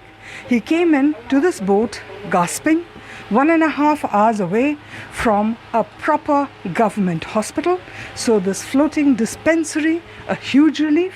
And now, even pathological activities going on here. Dhananjay over here, who works with Dettol. अगर storm आ गया, बारिश आ गया, तो solar का क्या होगा? नहीं, उसके लिए इन्वर्टर, पावर बैकअप में इन्वर्टर है. अगर सोलर पैनल में लाइट नहीं है तो इन्वर्टर 24 घंटे का बैकअप वो रखेगा. Meet mother and daughter, Kakoli and Shayani Ghosh. Shayani was born on the 19th of August at the closest hospital here at Goshaba, which is 1.5 hours away, either by boat or by an ambulance, which Kakuli took. অনেক দিন আগে থেকে ভর্তি হয়ে গেছিলাম। কোথায়? গোসবা হসপিটালে। কত দূর? এখান থেকে অনেকটাই, প্রায় ঘন্টা দেড়েক রাস্তা। ওই জন্য ঠিক মতন মানে সুবিধা থাকে না, এমন সময় এমন অসুস্থ হয়ে যায় যা ঠিক মতন আমরা গাড়িও ঠিক মতন পাই না, ওই জন্য আগে থেকে ভর্তি হয়ে গিয়েছিলাম ওখানটায়। তারপরে হওয়ার পর এখন এতে আমাদের খুবই সুবিধা হয়েছে, তার কারণ এখান থেকে ওখানে গিয়ে লাইন দিয়ে বাচ্চা নিয়ে দেখাতে আমাদের খুবই কষ্ট হয়ে যায়, অনেক সময় দেখানো হয় না, ফিরে আসতে হয়, এই জন্য আমরা এখানটায় এসেছি। আর এখানটায় সুবিধাটা কি হচ্ছে? বাড়ির কাছে? হ্যাঁ, বাড়ির কাছে, যেমন বাচ্চাটাও, বেবিটারও কষ্ট হচ্ছে না, আমাদের নিজেদেরও কষ্ট হচ্ছে না, এবং পাশাপাশি একটা সুবিধা পেয়ে আমাদের খুবই ভালো হচ্ছে, কাছে থেকেই আমরা তো সব পেয়ে যাচ্ছি। So you can imagine Kakuli much relieved. Her house is just, about a 5-minute or a 10-minute walk away from here. Much easier for her to give Shayani the kind of medical attention she needs with the floating hospital at her doorstep.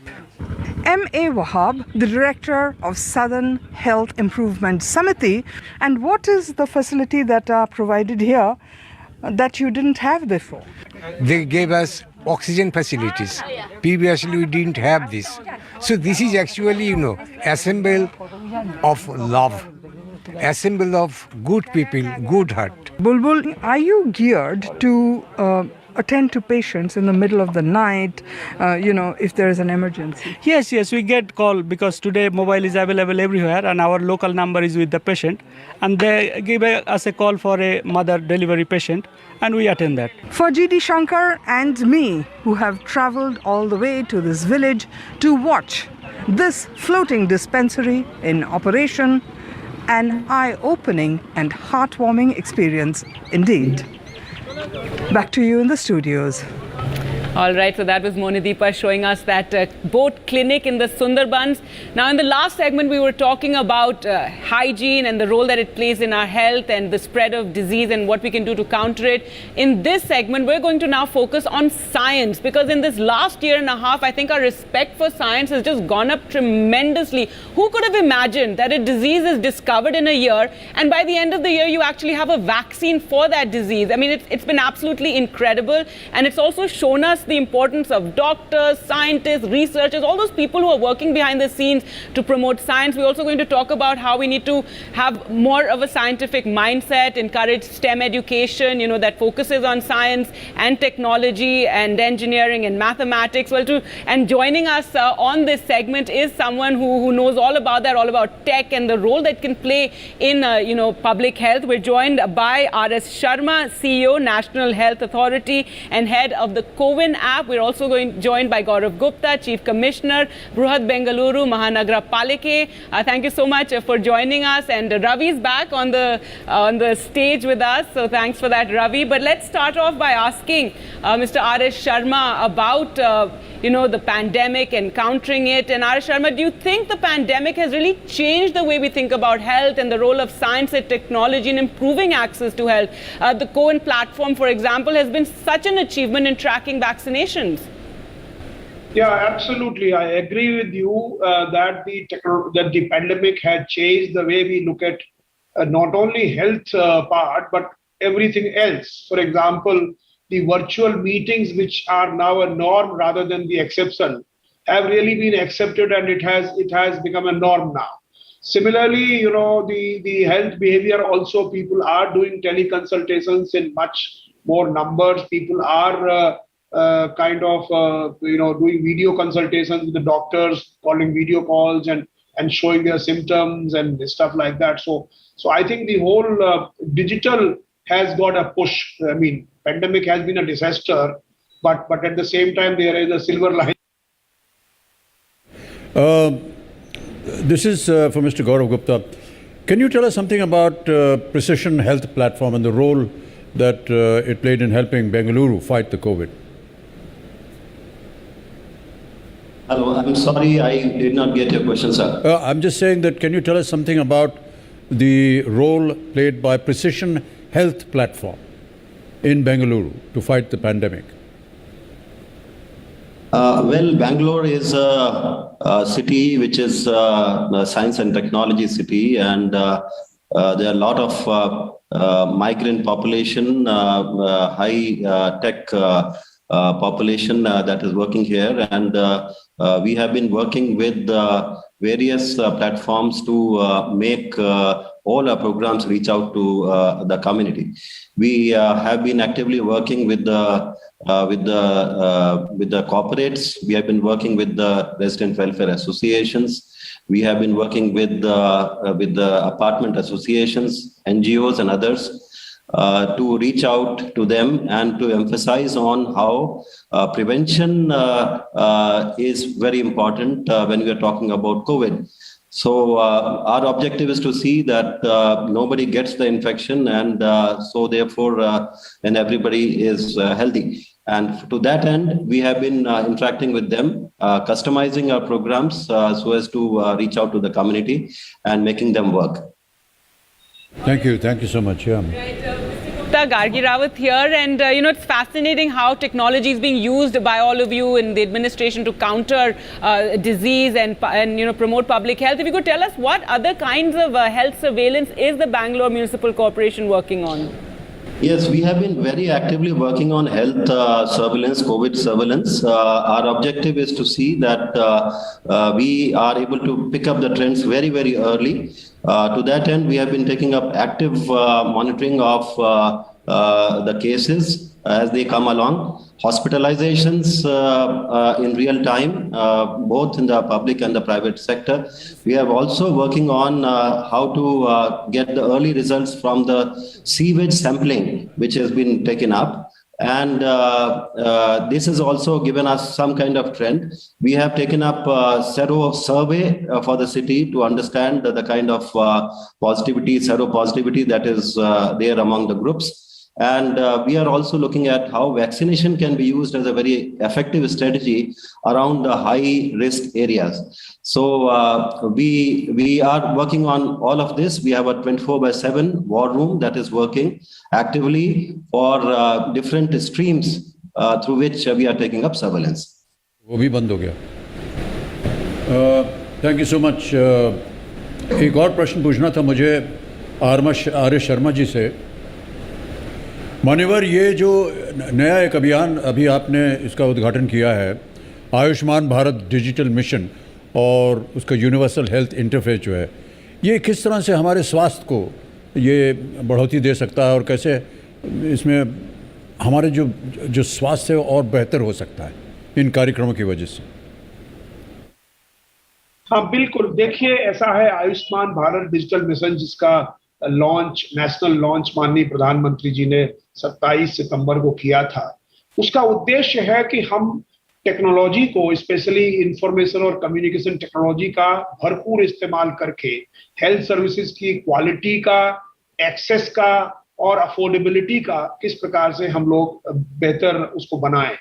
तो ये मान के चलिए कि सुदूर जो areas हैं हमारे, वहां पर कनेक्टिविटी हमारी पहुंच गई है, तो वहां के लोग टेली कंसल्टेशन के माध्यम से डॉक्टर्स को कंसल्ट कर सकते हैं, अपने डिजिटल रिकॉर्ड्स शेयर कर सकते हैं, डिजिटल प्रेस्क्रिप्शन प्राप्त कर सकते हैं और दवाई खरीद सकते हैं। तो एक प्रकार से पूरा जो हेल्थ का इंटरेक्शन है, हॉस्पिटलाइजेशन को छोड़कर बाकी इंटरेक्शन में इस चीज की मदद हो सकती है। और उसके लिए हम लोग हेल्थ आइडेंटिटी प्लस एक सुविधा जिसमें कि उनके सारे मेडिकल रिकॉर्ड्स, चाहे वो उनके अपने पास हो या चाहे हॉस्पिटल्स में हो, उनको हम उस हेल्थ आईडी से लिंक कर सकते हैं, जिससे कि किसी भी व्यक्ति का एक लॉन्गिट्यूडनल रिकॉर्ड, उसका एक इतिहास बन सके हेल्थ का, जिससे कि वो किसी भी डॉक्टर के पास जाए या टेलीकम्युनिकेशन करे, टेलीकंसल्टेशन करे, तो उसका वो लाभ उठा सकता है और उसको शेयर कर सकता है अपने अधिकार से। उसको शेयर करने का अधिकार स्वयं पेशेंट के पास ही होगा। जी डॉक्टर शर्मा, एक सवाल मैं आपसे पूछना चाहता था। अभी कुछ दिन पहले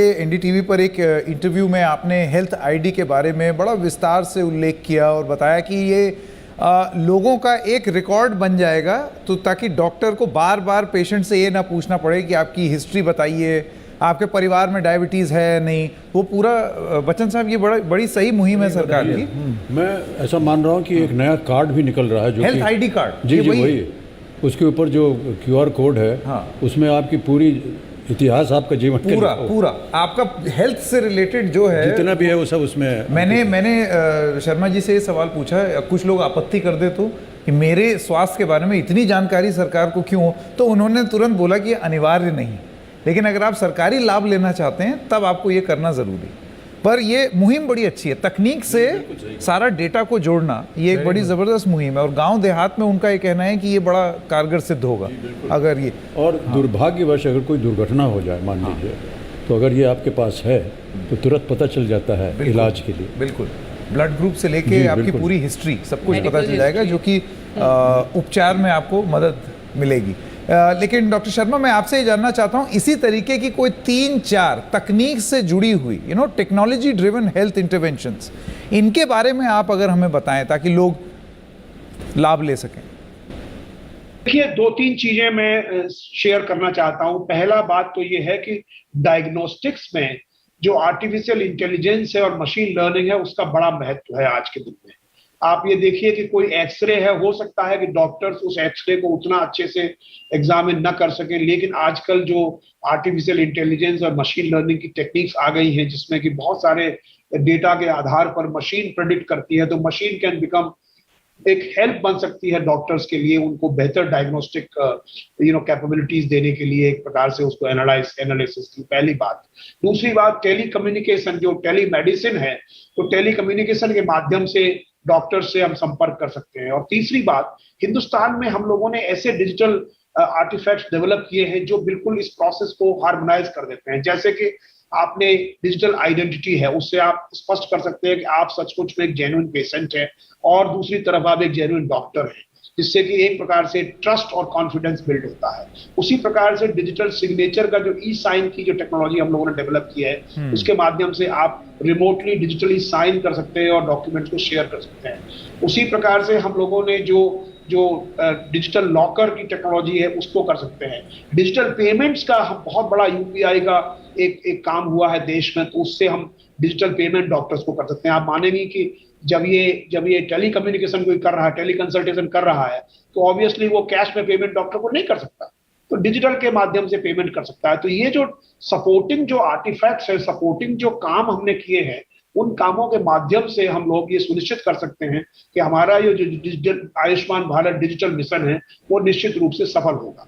करना यही है कि प्रत्येक अस्पतालों को, डॉक्टर्स को जो हेल्थ रिकॉर्ड के डिजिटाइजेशन का जो काम है, उसको एक्सीलरेट करना पड़ेगा, जिससे कि वो रिकॉर्ड जो है मशीन रीडेबल, शेयरेबल, इस प्रकार के रिकॉर्ड्स प्रोड्यूस हो सके। और मुझे लगता है कि हमारे देश में इस प्रकार का एनवायरनमेंट मौजूद है।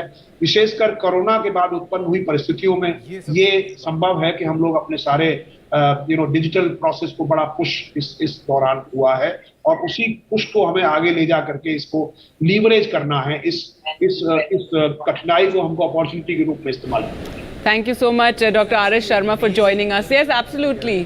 Silicon Valley and the amount of new technology in health, even a watch now, this one tells does an ECG and a BP soon. It's just, and the mobile phone in villages, they can tell about 27 different problems you may have, one of them.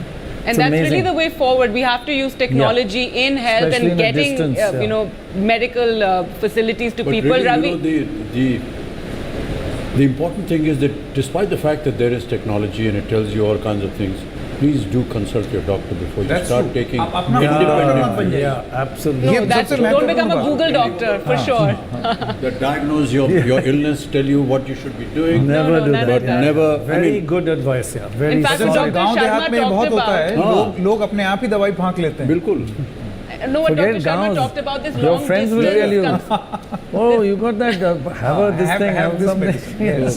And unfortunately in India we do that a lot, and that's what happened in the second wave with people taking steroids just because your mother, your father, your neighbor was taking steroids. You started taking steroids on the first day, and it was terrible. But Ravi, if you could tell us, since we're talking about technology, what is Reckitt doing? How are they using technology, to make healthcare more accessible? Yeah, as we have, shifted from Swachh India to Swasth India, it becomes more important to have the digital health records. So the work what we do, this has three kind of interfaces what we have. The first interface is, validating the results through the blockchain technology, which we use in Maharashtra on our public health work. Second is, we have created something called AI bot. It's called Hello Jubi. So Hello Jubi is used by the kids in the schools. There's a big consenting mechanism. So anything on growing up, if you want to know, that bot gives. What is it? So Hello Jubi is an app, is an AI-based chat bot. So you put your questions, it gives you the leads, it gives you the right answers, so that children have not to go to the X number of sites which are prohibited or which are not to be visited. Like Mr. Bachchan just pointed out. Yeah. Okay. Super like protected. Mr. Bachchan just pointed out, could lead to misinformation as well, like online. So. Third thing is our work on India has a very huge number of key population groups who are impacted and affected by HIV, and there is a huge number of high-risk group in India. So there is an app which we have worked on called Protect QI. In your leisure time, you can actually sit on the app. It takes you around 2 minutes to give answer to 10 questions. It will tell you how much risk you are at. You should go to the nearby HIV testing facility, which all facilities are there nearby, And this is very, very useful because sometimes you don't have the right kind of guidance available, who has to go and when one has to go. So this is also something which we have recently started. Last but not the least is the digital recording of the cases. Like this a whole discussion which we were just having. It's super imperative because every time you go to the doctor, वो बोलता है बच्चे का history taking ही नहीं होता है. India has a huge problem of history taking, especially the patient load is very high in the public health facilities. So if there is a QR code, if there is a card, basic parameters, basic details are there, resulting into not asking those same kind of similar questions, saving the time. You can process each patient fast, resulting into you can see the patients better. And results I don't have the record now, if a child had diarrhea, how many times in last 2 years? So this is very key, and this is something the government is doing as so well. There's a big interface with that. between the two things. Very good. All right, we were also joined by Dr. Aditi Hazra, Associate Epidemiologist, Brigham and Women's Hospital and Assistant Professor of Medicine at Harvard Medical School. Thank you so much, Doctor, for joining us on the telethon. And there's so much scientific lingo that we've all picked up in this last year and a half. But if you could explain to us, what is genomic sequencing? When when you're talking about coronavirus, there's the original virus, then there was alpha, there was all the other viruses, Delta, of course. If you could tell us about the importance of genomic sequencing. Absolutely. It's good to be with you. Genome sequencing is technology that we can use to understand the complete sequence and order of all the genes that make up a living organism. Humans have 3 billion DNA bases. The COVID-19 virus has 30,000 RNA bases, and these bases are represented as chemical letters A, C, G, and U. And so these 30,000 sequences made up the original coronavirus. As it spread from person to person, it was replicating itself, it was copying itself. And occasionally it would make an error in that copy, like a spelling error or a typo in a text message, and that can have a different meaning. And so we have seen during the spring surge that the Delta variant is one of these mutations that allows the virus to be more transmissible. It is attaching to the human cells more robustly, and it has some immune escape. And so we see that variant is now the dominant variant worldwide. And although other variants are emerging, sequencing allows us, it is using technology to detect it sooner so that we can bring localized quarantine, mitigation, and vaccination efforts to reduce the burden of the spread. Aditi Hazarji, we all know that the future of healthcare around the world depends a lot on surveillance of the kind the Commissioner was just talking about. Being able to understand scale and scope of spread. Now, India has one of the biggest surveillance systems in, let's say, cholera, polio, and AIDS, but it is not strong enough elsewhere. Would you agree? India has such fascinating capacity. There are men and women that I've worked with during my volunteer work that have the ability to sequence. What India needs is additional sources of funding and reagents to help build the capacity and continue this work. The consortium INSACOG in India has 10 labs and sequenced about 60,000 samples. They are now adding another 18 labs, and the private sector is going to get involved to also increase sequencing. And you're absolutely correct, sir, that it has been used, technology has been used for polio and other pathogens, and it allows us to detect it early because we are chasing the virus without sequencing. Once we sequence it and we know which variant is spreading, we can get ahead of it by bringing the mitigation measures to that localized area. Yeah, the key word here is detection. Yes. Right. You get it detected Early in time, detection. what you were saying just Test, now. track and treat. Yeah, That's a lot what of the people, government and a lot of these diseases are silent killers, where people just don't know. Diabetes, for example, and they never know, and suddenly you've collapsed. Yeah. So detection is very important, and to keep going time and again to get it detected is very important. Aditi Hazra जी, आपका बहुत बहुत धन्यवाद। अब हमारे साथ हैं राजस्थान के स्वास्थ्य मंत्री रघु शर्मा। शर्मा जी, सबसे पहले मेरा सवाल आपसे ये है कि अगर आप हमें ये बता सकें कि टीकाकरण अभियान के दौरान राजस्थान में आपको मुख्य चुनौतियां क्या आई? अभी थोड़ी देर पहले हम यहाँ पर मंच पर बात कर रहे थे कि किस तरीके से या तो लोग, दोनों ही चीज़ें खराब हैं, या तो लोग बिल्कुल स्वास्थ्य सेवाओं से कट के रहना चाहते हैं, या एक दूसरी समस्या ये है कि लोग अपने ही डॉक्टर बन जाते हैं, खुद ही इलाज कर देते हैं कि ये फलाना दूसरे को बता रहा है कि ये दवाई फाँक लेना, इससे हो जाएगा। रघु जी, आपको मेरी आवाज़ आ रही है? नॉर्मल इम्यूनाइजेशन प्रोग्राम चलता बच्चों के लिए, हाँ, उसमें 3 तरह की कैटेगरी हमारे यहाँ होती है। एक तो लोग बीच में एक बार लगाया, दूसरा टीका छोड़ के चले जाते हैं, तो ड्रॉप आउट अलग है, लेफ्ट आउट अलग है और प्रोटेस्टर्स अलग है। कुछ सर्टेन एरियाज में ये धारणा है कि टीका लगाने से हमारे बच्चे की ये खराबियां आ जाएगी।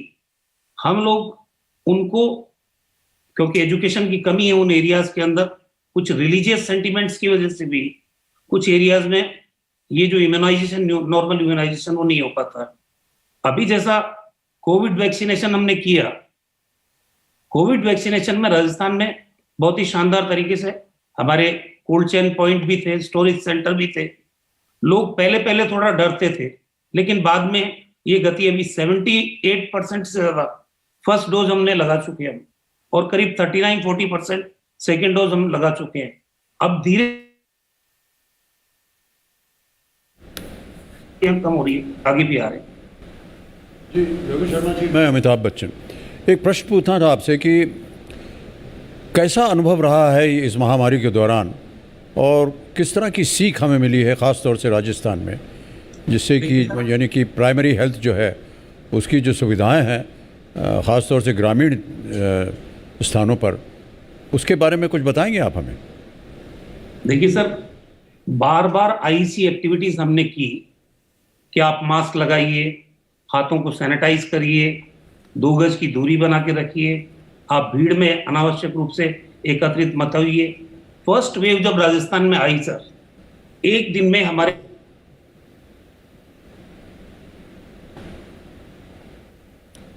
शर्मा जी का जो सिग्नल है उसका स्वास्थ्य ठीक नहीं है। ये कनेक्शन ठीक हो जाए। वो हेल्थ मिनिस्टर ज़रूर हैं, लेकिन उनके जो इंटरनेट की जो बैंडविड्थ है उसका स्वास्थ्य ज़रा गड़बड़ हो गया। लेकिन अभी वो वापस आ जाएंगे तो उनसे एक सवाल पूछेंगे। रघु शर्मा जी, बीच में आपका सिग्नल चला गया था, आप जवाब दे रहे थे, अपना जवाब दे लें।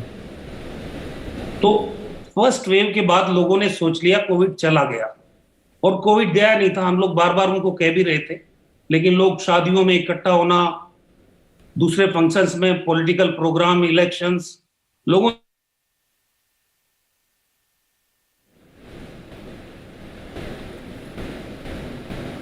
रघु शर्मा जी के पास जाएंगे अब से थोड़ी देर में। एक बार ये थोड़ा ठीक हो जाए, एक सवाल उनसे और भी, उनके राज्य में एक सवाल, I know, very important question that we wanted to ask him. मैं इंतजार कर रहा था मैं उनसे पूछूं। राजस्थान ने पटाखों पर बैन लगा दिया है till 31st of January.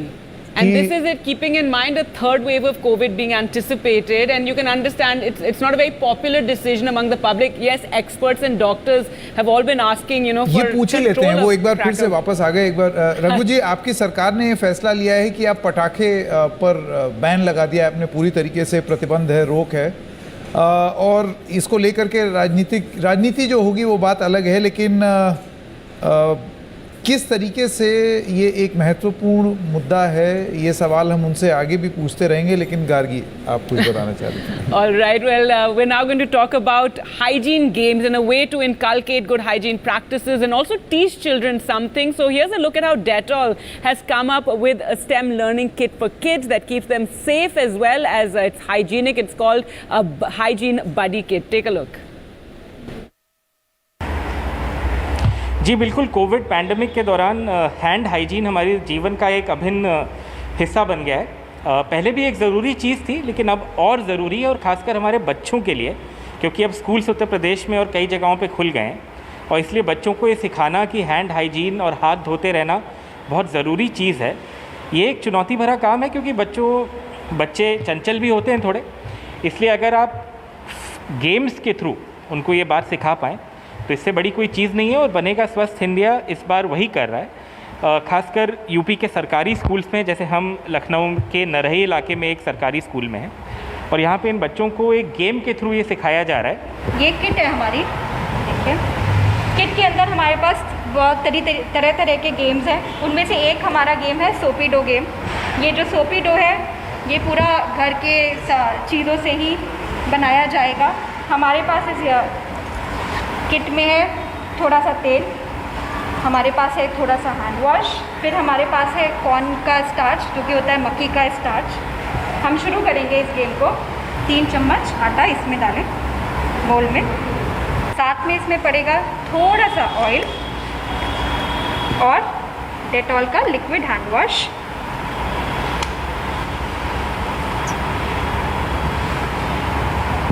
अब हमें इन सबको आपस में मिलाना है ताकि हम एक साबुन बना सकें जो कि घर का बना हुआ साबुन होगा। बच्चों के लिए बहुत इंटरेस्टिंग है। जब थोड़ा सा इसका कंसिस्टेंसी ऐसे हो जाए कि साबुन की तरह ये बंधने लगे, इसको हाथ में लेंगे और थोड़ा सा इसको शेप देंगे। ये देखिए हमारे पास एक सोप रेडी हो गया है। ये बच्चा घर पे बना सकता है, 2 मिनट के अंदर गेम है, इंटरेस्टिंग है और सबके लिए यूज। तो हम अपने प्रोग्राम में ये करते हैं कि हम अपने हैंड हाइजीन के बारे में जितने इनोवेटिव तरीके हैं, जितने इंटरेस्टिंग तरीके हैं वो बच्चों को बताएं। हाथ धोना कितना ज़रूरी है आप जैसे छोटे बच्चों के लिए? क्योंकि जर्म्स होते हैं हाथ में। अच्छा, तो जर्म्स को हटाने के लिए क्या करना चाहिए बताओ? Hand wash. मैं आपसे भी बात करना चाहूँगा सर, अगर आप यहाँ आ जाएँ। मेरे ख्याल से आपने ही ये गेम्स बनाए, आपने हेल्प किया इसको डिज़ाइन करने में। अब की बार आइडिया ये था कि किस तरह से हाथ धोने की विधि, जर्म्स को भगाने का तरीका एक साइंटिफिक एक्सपेरिमेंट के साथ जोड़ दिया जाए। डॉक्टर ज्योत्सना ये बताइएगा कि कितना इम्पॉर्टेंट है कि हम ये मैसेजिंग रीइंफोर्स करते रहें, खासकर फन एंड गेम्स के थ्रू। पिछले 6 साल में हमने देखा है कि school absenteeism, diarrhea ka reduction, all this has happened in our program areas because of the reinforcement that our program partners do on the ground of hand hygiene. And Covid के time पे तो हमारा यही भरोसा था and हमारा यही थोड़ी गर्व की बात थी कि एटलीस्ट हमने इतना एसेंशियल स्किल ऑलरेडी इतने सारे बच्चों को सिखाया है और उन्हें याद भी है। 2 साल के बाद भी हम जब फील्ड पे गए हैं तो बच्चों को याद है कि what is the correct way of hand washing.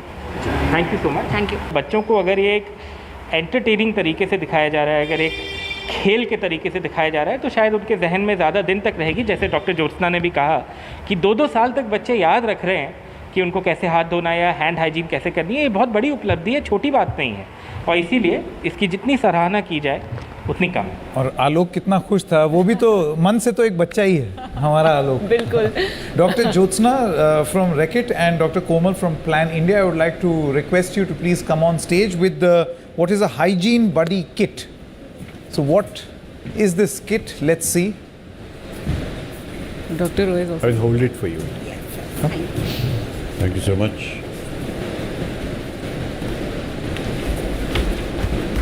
Ravi, you might want to tell us what is there in this kit. Yeah, please. Sorry, they are the inventors, so let them tell themselves. So what we have here is the hygiene buddy kit that we co-created with kids. The idea being that we make learning fun and we try to bring in some elements of STEM learning into hygiene.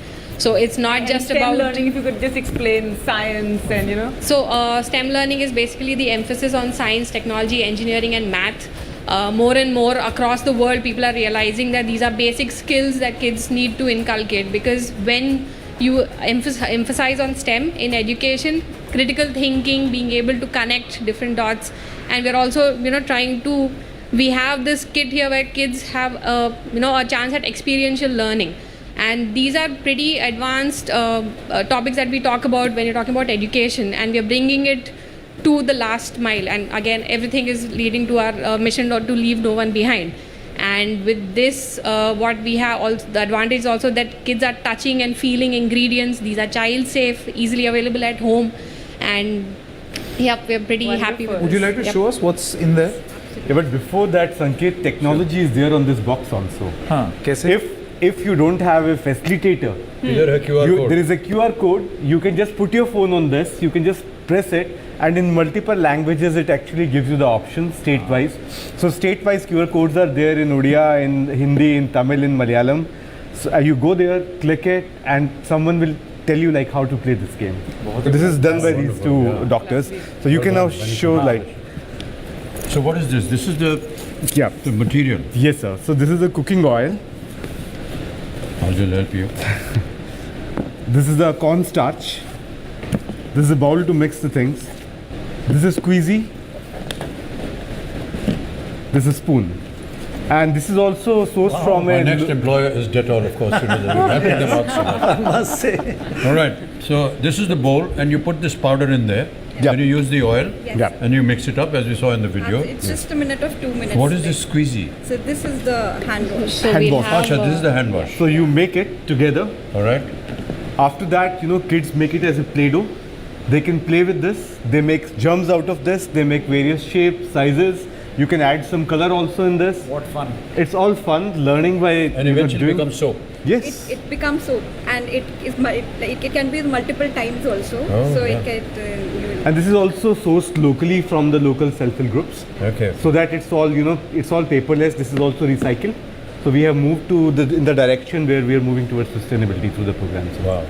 And both of them have worked with the kids on ground. Fantastic. So the idea came from the kids and they shaped it further. Yes, Wow, That's how it wonderful. works. No, this is brilliant. So this is basically DIY soap. Yeah. Yes, For absolutely. children. Yeah. Fantastic. So you're having fun and you're Do you want to learning. have it signed by sir? Yes, sir. I will just put it back in there. And That is in the box. Yes, sir.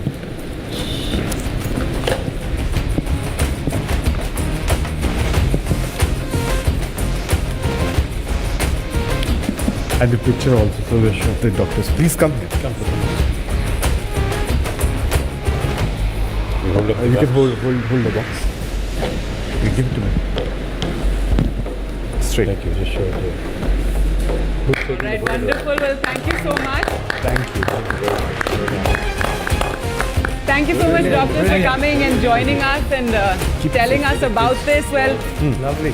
we're going to now take this into another aspect of therapies and of wellness, and a lot of science used to cure disease and ill health, but many therapies also lie in our art forms, in fact in music and dance. And we're now joined by Suchitra Date, whose dance therapy is being used to cure multiple health conditions. Please come, Suchitra. Thank you so much for joining us on the Swasth Bharat Telethon.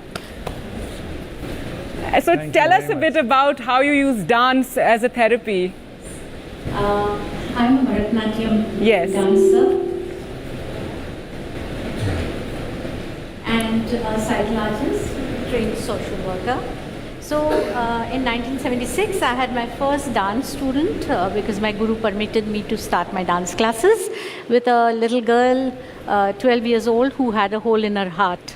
And a hole in a heart in those days were not operational. So I had to work with her. Then came the blind, and then came some visually, not just visually, but hearing impaired and others. So this journey started with... Sorry, if we can just give you a mic, please. Thank you. Thank you so much. Hello. Ravi. Yes, yes, do go on. So and this... explain. I have to start again? Yeah, sure. So in 1976, I had a little girl, 12 years old, with a hole in her heart called Swati Gokhale from Kalyan. And that time she couldn't be operated in those days in 76. So I started working with her with the help of her doctors and my dance guru and my psychology professor D'Souza from Ruparel, and then Tata Institute professors. And this journey took me to work with blind, the visually and the hearing impaired people. And then came the equinox deformity. Now that's where the children walk on their toes. And orthopedic surgeon Dr. Bhagli sent this child, and within 6 months the child could walk normally. So she had suffered quite a few years at the school, not being able to participate in PT and other exercises. So then I decided, let me look why is Bharatanatyam helping them. And I used to construct certain movements from our dance that I learned, which would be useful for their ailment. So our Natya Shastras are 2000 plus years, and so is Abhinaya Darpana. And so I said, let me try and use this as widely as I can. And in Pune, when I shifted in 81, 82, I started using it with the special children, and it was fantastic. The results were amazing. This slowly expanded to Parkinson's patients because one of my friend's husband was diagnosed with it. As young as 32 years old are found with Parkinson's because of the kind of pollution we have these days. And it's a debilitating disease. Their problem is facial expressions freeze, they cannot move easily, their mobility is gone, their motor coordination is gone. So we started with a large group of Parkinson's patients. By 6 months, people who had needed walker and 2 helpers could sit on a chair which had no handles. So if you could show us, some of the mudras and how it works. And Sanket can do it with you? Yes, Sanket. With them? No, let them. Sanket, you can also come, please come and just show it because fact, it sounds fascinating. Sit and do some of the exercises that we give you all. It would be very useful because we use it for a lot of ailments. So I'd like to introduce Shruti Sanket. Tekavde and Zuili Patwadan. Both are practicing psychologists. They are Bharatanatyam performers and they are Nritya therapists. We call our Nritya therapy Suchitra's Nritya therapy because I haven't met anyone who has ever used our movements, our Bharatanatyam movements for recuperating and helping patients in different ways. Can we have the music? Down and then we can yes.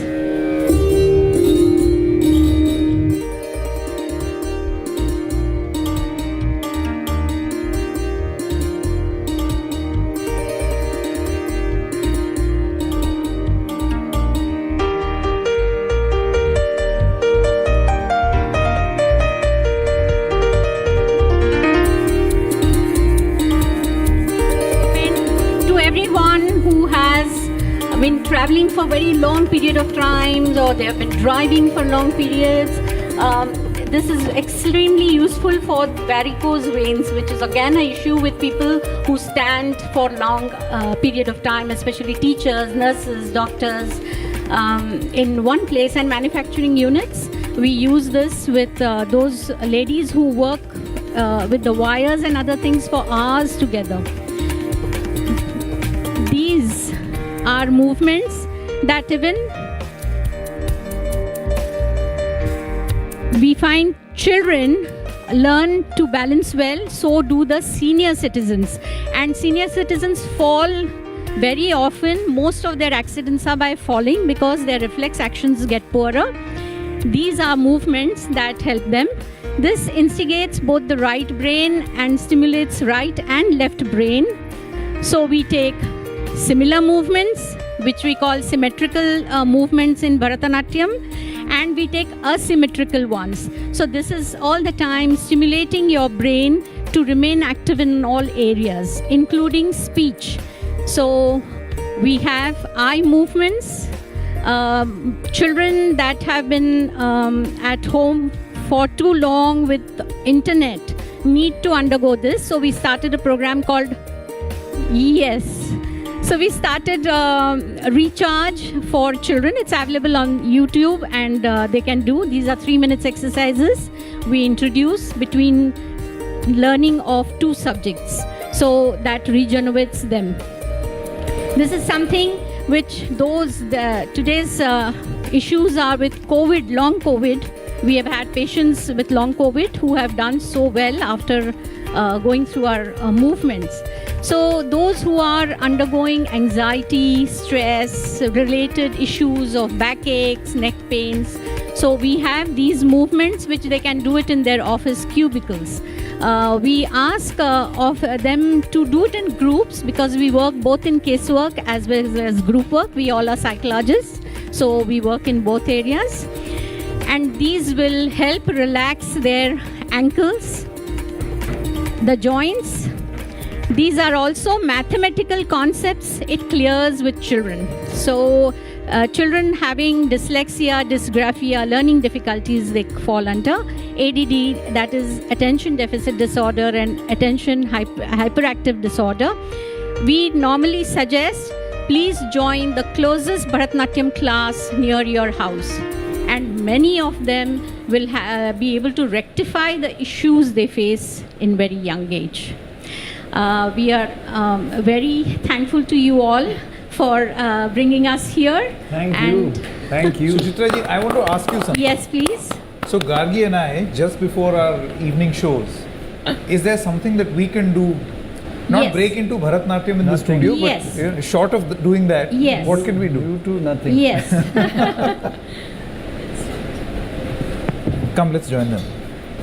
Come. Let's try. Yeah. Good, great. Yeah. What you say? Come. So, Well, I'm Gargi, doing- come. No, I won't do this alone. Great. Because it's not advisable. Okay, you'll have to take off your shoes. Okay. No, I'll watch. I'll watch. No, you no. guys. No copying out. Yeah. Do in your office I'm like- is walk on your knees. Now, Okay. these are extremely useful if you have had Nice. any ACL operations, if you have had difficulty in sitting on the floor, getting up. These will release your muscles and you will feel the Okay. stretch on your toes. Yeah. Yeah? Nice. Yes. Children will also, and the adults in the office, is simple coordination, which is not dance, but it will help the muscles Oh, in nice. your thighs relax. Nice. So I have to And do this now. This is And tricky. now go down. put your foot down, Yeah. Down. rest your foot down, Yeah, like this. and then Lower, bend. lower.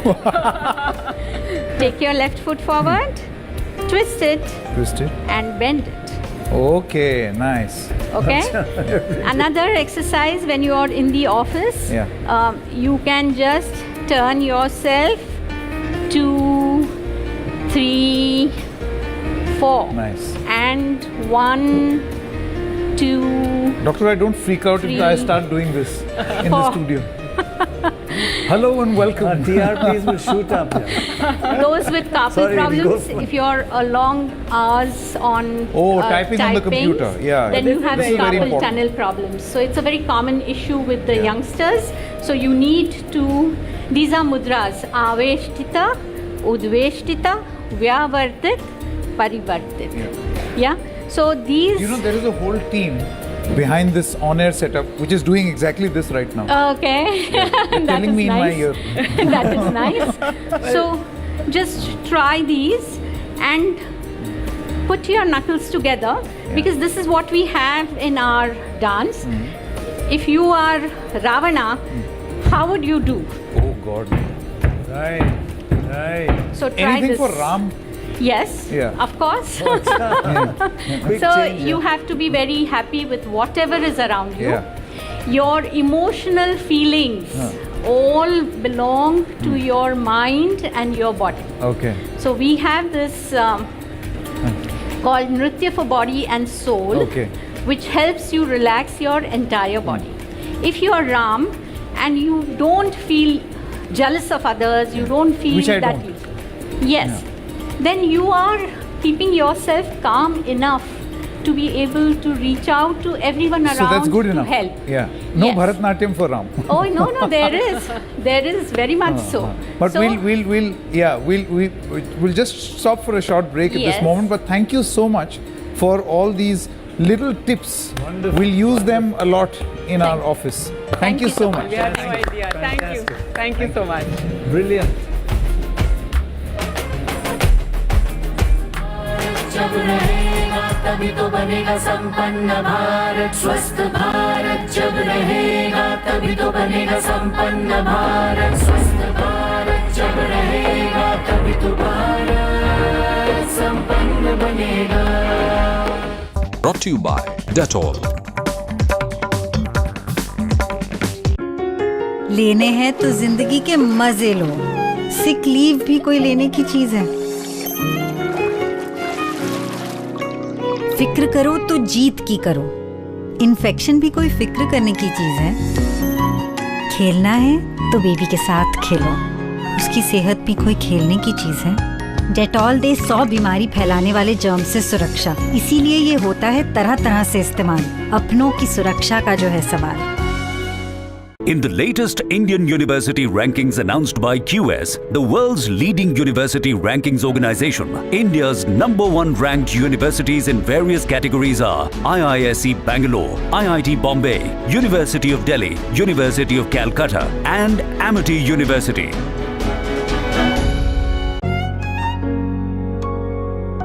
लेनी है तो किसी ले लो, infection का risk भी कोई लेने की चीज है। बनना है तो बच्चे बनो, पेशेंट भी कोई बनने की चीज है। बाहर से आओ तो किससे कहानियां लाओ, जर्म्स भी कोई लाने की चीज है। डेटॉल दे 100 बीमारी फैलाने वाले जर्म से सुरक्षा, इसीलिए ये होता है तरह तरह से इस्तेमाल, अपनों की सुरक्षा का जो है सवाल।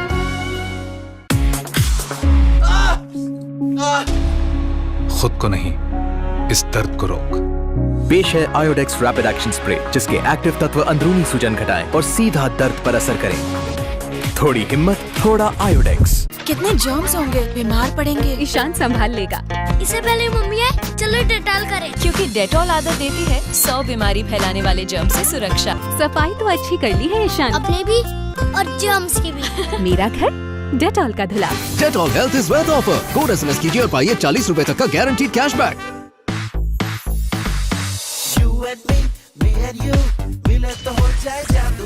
पेश है हेलोनिक्स का नया स्पीकर बल्ब। बस कनेक्ट करिए अपने स्मार्टफोन से और सुनिए क्लियर पावरफुल म्यूजिक। चलेगा भी, बजेगा भी, बजेगा भी, चलेगा भी, चलेगा भी, बजेगा भी। Light and music only on Halonix. लेने हैं तो जिंदगी के मजे लो, सिक लीव भी कोई लेने की चीज है। फिक्र करो तो जीत की करो, इन्फेक्शन भी कोई फिक्र करने की चीज है। खेलना है तो बेबी के साथ खेलो, उसकी सेहत भी कोई खेलने की चीज है। डेटॉल दे 100 बीमारी फैलाने वाले जर्म से सुरक्षा, इसीलिए ये होता है तरह तरह से इस्तेमाल, अपनों की सुरक्षा का जो है सवाल।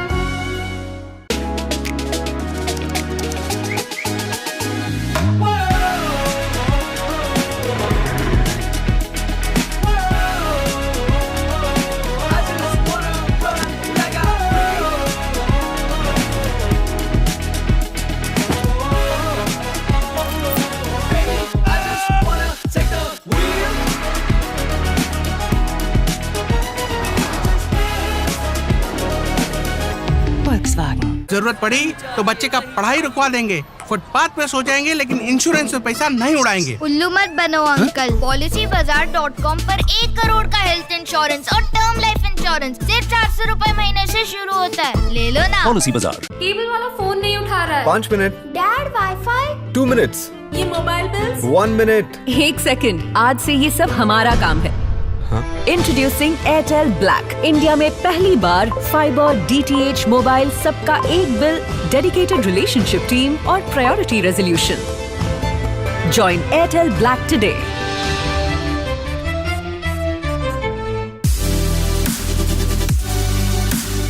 What device do you use mostly to consume audio or video content?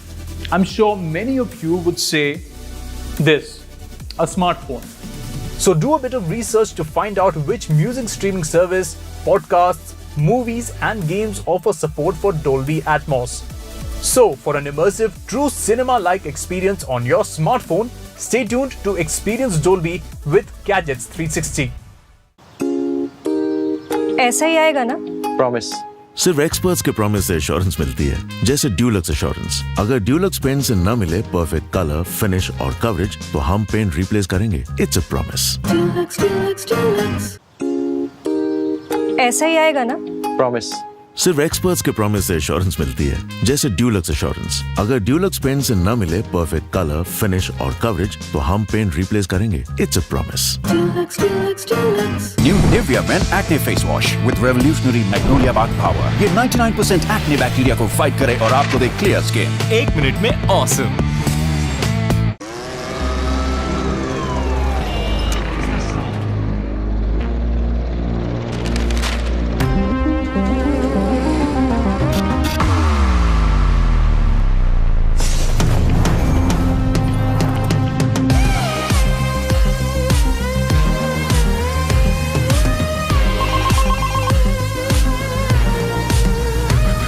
all brain, all power, all electric. Introducing the Ather 450X. बीमारियां बढ़ें तो प्रोटेक्शन भी बढ़ानी जरूरी है, इसीलिए हमने बनाया नया बेस्ट एवर डेटॉल। ये प्रोटेक्ट करे 99.99% जर्म से, including virus and bacteria. They higher TFM power और fresh feel. Dettol, be 100% sure. स्वस्थ भारत जब रहेगा तभी तो बनेगा संपन्न भारत। स्वस्थ भारत जब रहेगा तभी तो बनेगा संपन्न भारत। स्वस्थ भारत जब रहेगा तभी तो भारत संपन्न बनेगा।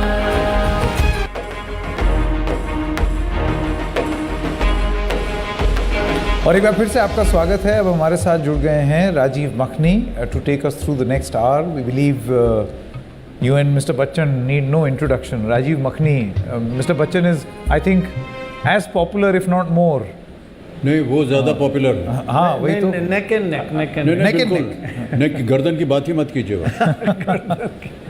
Rajiv, over to you. Sir, जितना ज्ञान है इनके पास, मैं आपको बता नहीं सकता हूँ, जितना ज्ञान है इनके पास, उसी ज्ञान के भरोसे हम लोग चलते हैं। हाँ। मोबाइल हो, टेक्नोलॉजी हो, कोई भी चीज़ हो, इनसे सब सीखते हैं। Correct, correct. But mister Bachchan, thank you so much for all those बहुत काइंड वर्ड्स आपके। लेकिन आई हैव टू से कि मेरे को तो अब हमेशा कन्फ्यूजन हो जाती है कि जब भी मैं अब आपसे मिलता हूँ यहाँ पे, स्पेशली वर्चुअली, आपको मैं मिस्टर बच्चन कहूँ कि अमित जी कहूँ, क्योंकि आपके साथ मेरे घर पे अब इतनी बात होती है एलेक्सा पे, दिन रात we are talking on the Amit ji part of Alexa. तो बहुत बातें वहाँ हो जाती हैं। But thank you so much once again, and I am so relieved कि आज जो है इस शो पे एटलीस्ट मेरे को 30 सेकंड में कोई बहुत ही मुश्किल आंसर नहीं करना पड़ेगा। So I am very very relieved about that. जी, अब वापस चलते हैं। अब मैं किरण माजुमदार शॉ जी का भी स्वागत करता हूँ। ये जो सेगमेंट है ये है about science and health, the use of technology, क्या नई नई चीज़ें कर सकते हैं, digital and AI based health care. तो बच्चन साहब, मिस किरण माजुमदार शॉ से आपका सवाल। Ma'am, we are talking about the use of technology and digital applications in delivering healthcare services as widely as possible. So to make health accessible to all, is this the future of healthcare? Is this what the pandemic has led us all to? First and foremost, I must say it's a great pleasure and a great honor to share this virtual screen with you, Bachchan sir, and of course with Rajiv as well. But thank you, Pranay, for asking me on this show. And let me answer your question by saying that technology is actually transforming the way we look at healthcare in many, many ways. First and foremost, I'm really glad that we are focusing on wellness and not just treating illness, because I think the health of a nation can only improve if you focus on wellness. As you know, Bachchan Saab, we spend trillions of dollars treating illness, and we spend very little on really managing wellness, and that is what will actually shape the health of any economy. Yeah. The economic returns on investing in wellness is far greater than on treating illness. So technology is actually playing a very important role in managing wellness. So when you look at sensors today, sensors are helping you to track the amount you exercise. It is tracking, even during the pandemic, we used oximeters to check your oxygen levels in your blood. We use so many different devices to make sure that you're in good health. And I think today mental illness is also a very, very important part of good health. And there technology plays a very important role. Today, a lot of technology-led solutions for mental health are being approved by US FDA to deal with some of the attention deficient diseases. And you just saw this beautiful rendition of Bharat Telethon to deal with good health and wellness. So I think that technology is not only going to play a very important role, but is also already playing an important role, especially in a country like India, where we have this huge deficit in medical human resource, in medical devices, and in medical infrastructure. When you look at all of this, I think technology can play a great role in terms of providing access at a very affordable scale and at great scale. So I think, these are very, very important opportunities for India. I'm actually involved with an initiative under the Citizens, Lancet Commission to look at reimagining India's healthcare. And technology is a very, very important part of this. For example, today our ASHA workers can be actually trained as digital assistants to go home to home, using very important, simple devices that can actually measure and diagnose early onset of many, many kinds of diseases, such as hypertension, such as diabetes, such as mental disorders. And I think we need to use this army of women health workers in a very intelligent way, enabling them with technology.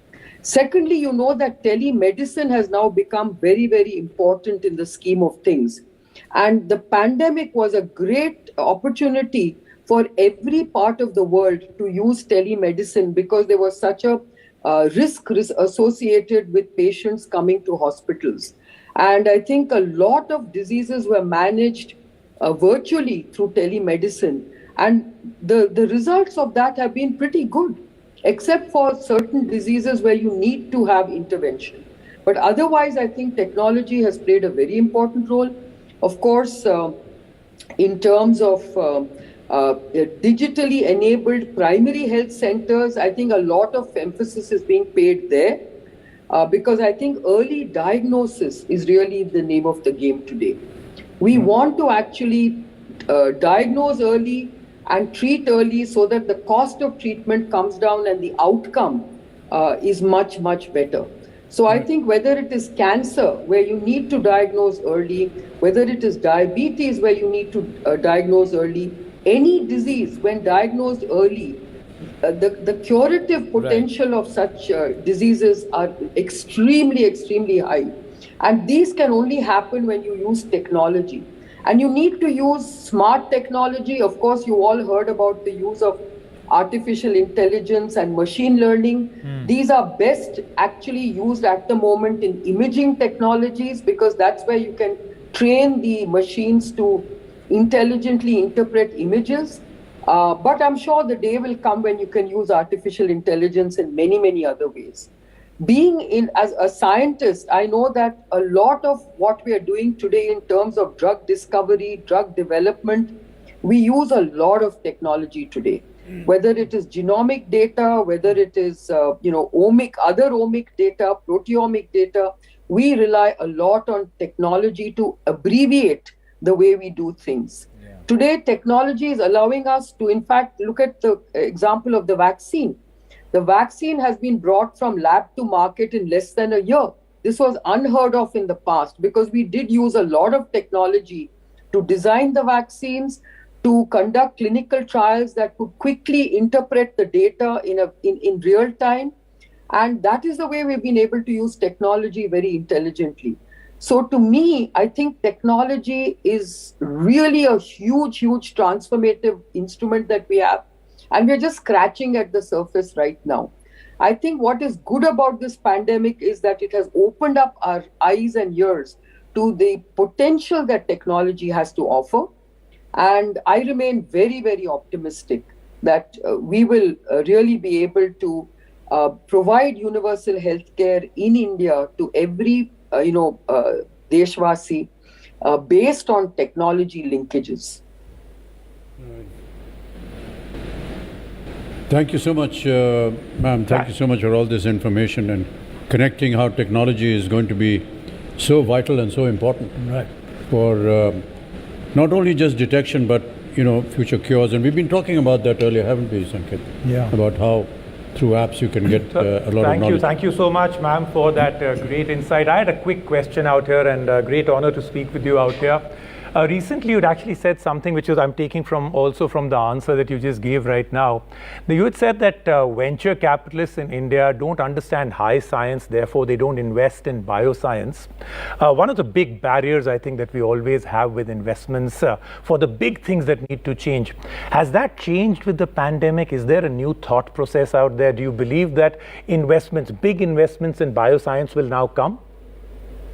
So, Rajiv, I really don't think the pandemic has moved the needle when it comes to venture capital in high science-led kind of ventures. The reason being is that, taking any high scientific idea to the market is a very long journey. And I think the risks associated with failure are very, very high. So let's take the case of mRNA vaccines. mRNA vaccines were a concept more than a decade ago. Okay, Moderna was started a long time ago. It is not that Moderna started today. Moderna and BioNTech were companies that were started a decade ago just on the hypothesis that mRNA could actually code for certain proteins which would be very important. And at that time, there was a concept of vaccines and cancer vaccines and cancer drugs based on mRNA. And, let me tell you, Moderna was a company that was valued just over $1 billion when the pandemic hit us. Okay. Today, it has hit $200 billion. And it is one of the most expensive biotech stocks in the world. And how did that happen? It's because the mRNA technology was invested in by venture companies, by venture funds, saying, someday this is going to deliver a great promise. Now, the someday was because they understood the potential of mRNA. Now, they needed the right kind of product, the right kind of drug, and in this case, the right kind of vaccine for that potential to pan out. I don't even think they imagined it could be such a valuable company, but they felt it had huge value potential. Now, that is what is not available in India. In India, when you come up with a new concept based on a very new technology, in our field, today we know that immuno-oncology is a huge area, and we know very little about how cancer immunology works. But every time you discover a new immunological target, a company can be started. But then to translate that immunological target into a drug takes you almost 10 years. Who's going to invest in that science? Right. Who's going to invest in scaling it up or taking that idea to the market? Now, I think the government of India has done a tremendous job. BIRAC, which is the investment arm of the DBT, whether it is DST, they have actually provided the seed capital or the risk capital, but that only takes you up to a proof of concept. We want venture funds to invest beyond proof of concept and allow us to take that idea to the next stage, which is into the clinic, into human trials. That is where we have a huge problem, because most companies prefer to invest in very simple technology-led solutions.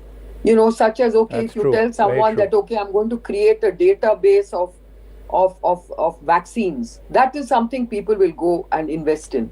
But if you tell them, I want to take this new oncological target and make it into a product, then there are lots of reasons why people don't want to invest in these kind of companies. That's the challenge. No, I completely Moreover, agree. In the US, they allow such companies to go to capital markets. Here we don't.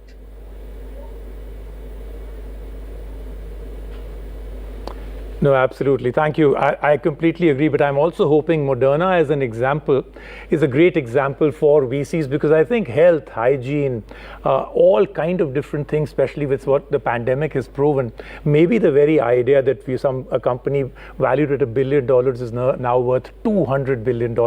I think a lot of VCs may just want to understand high science a little bit better and get into it. Thank you so much for joining us today. It's been wonderful speaking with you, and I'd love to catch up at some other time.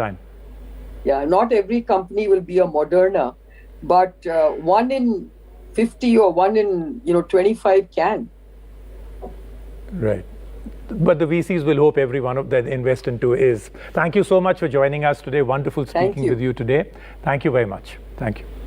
Also joining me today is actress Ananya Pandey. She's doing something very, very interesting, and therefore I'm very happy that she's joining us today. Thank you, Ananya, for joining us. And I want to talk to you about this initiative that you've taken up called So Positive. Why So Positive? What was the the idea behind it? What was the inspiration? Why did you take up this initiative? So Positive is basically a digital social responsibility. And I started it at a time where I felt like there was a lot of cyberbullying going on. I felt like there was a lot of trolling going on. There's this thing called as cancel culture. So I felt like there was just a lot of toxicity in the environment on social media, a lot of negativity. And I feel like a lot of people, me included, were going through this thing called cyberbullying, but no one was able to address it or put a finger on exactly what was going on. So I think I felt the need to just start the conversation on that. So initially it was just about starting the conversation, getting people talking about it, and I think it's gone on to become a community where people feel very safe, where they feel understood, where they feel like they have other people who are also going through the same things as them. So there is that sense of relatability. And for me, I felt like So Positive is important as well, because I feel like we in life carry this sense of decorum and good manners and positivity. But then somewhere on social media and in this digital world, we kind of forget that, which I don't really understand why.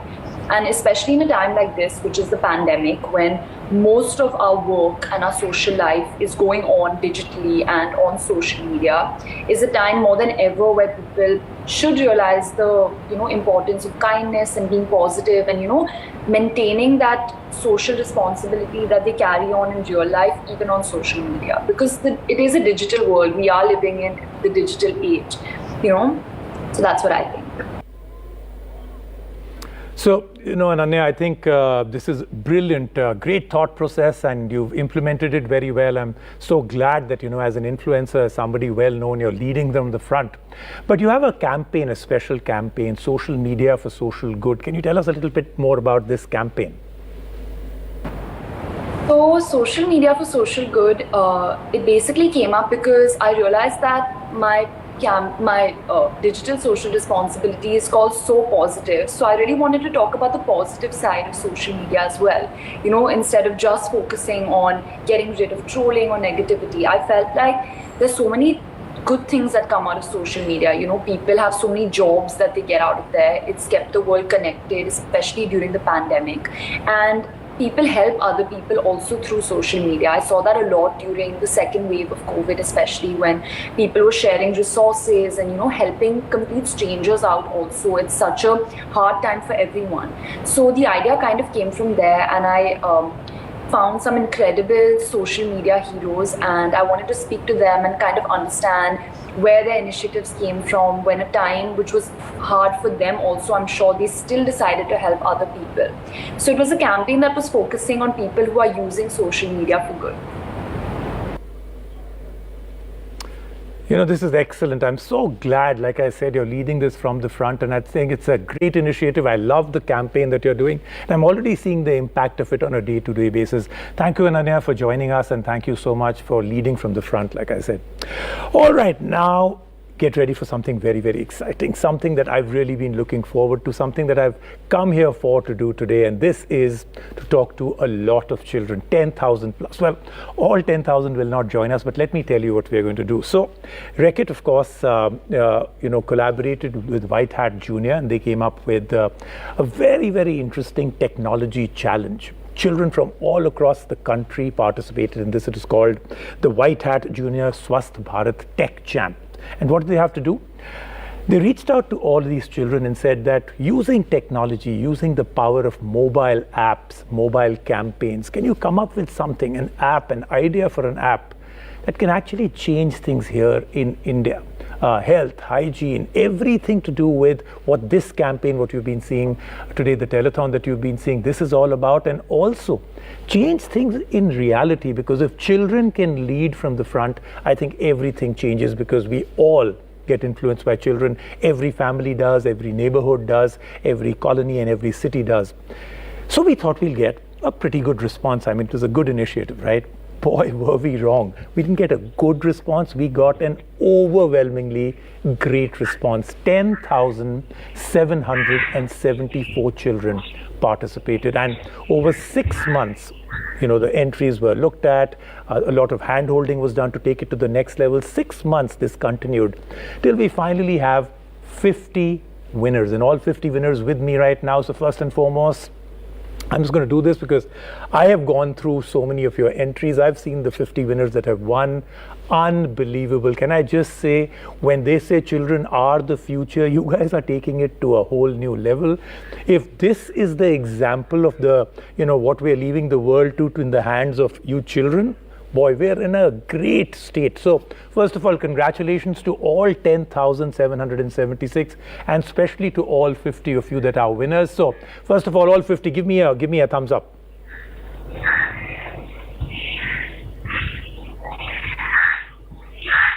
Awesome, awesome. Congratulations to all of you. I am going to speak to some of you. I'll go through your app ideas, where that idea came from, what has been the reaction, and then, based on the fact that you've had such great success with an idea, what do you want to do with it in the future? All of that is going to be happening. So should we get started with speaking to the children? How do we want to go about this?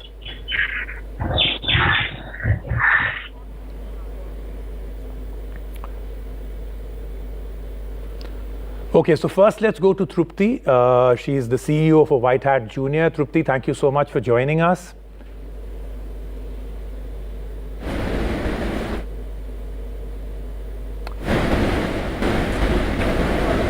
Hi Trupti, can you hear me? Hi, can you hear me, Rajiv? Yes, I can, Trupti. Thank you so much for joining us, and thank you for leading and doing this incredible campaign and competition. So if I have to ask you first, did you expect 10,000 plus children to actually come up with these amazing ideas? Yeah, absolutely. I think when we launched this initiative, we were very confident that the children across India who already have a lot of ideas will be absolutely keen to use this platform. And each day that passed of the competition, the number of ideas, the complexity of ideas, the problems that the children were trying to solve just kept on increasing. So yes, the response was expected, but the depth and breadth that we got absolutely amazed us. So many things jumped out. What I really loved was also the length and breadth, not just only cities, not just urban areas. The entries came in from everywhere, small towns, schools and villages and everything else. So I thought the length and breadth was amazing. But Trupti, what totally shocked me was the length and breadth of the age of the children. So you have 7-year-olds that came up with ideas that I think even now, and I'm supposed to be pretty good at tech, even now I can't think of ideas like this. Were you taken aback with the sheer quality of the ideas?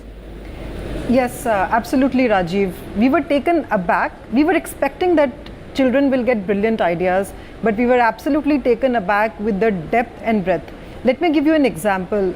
Children in this segment not only gave us ideas of problems which are commonplace, but they thought about problems we couldn't appreciate existed.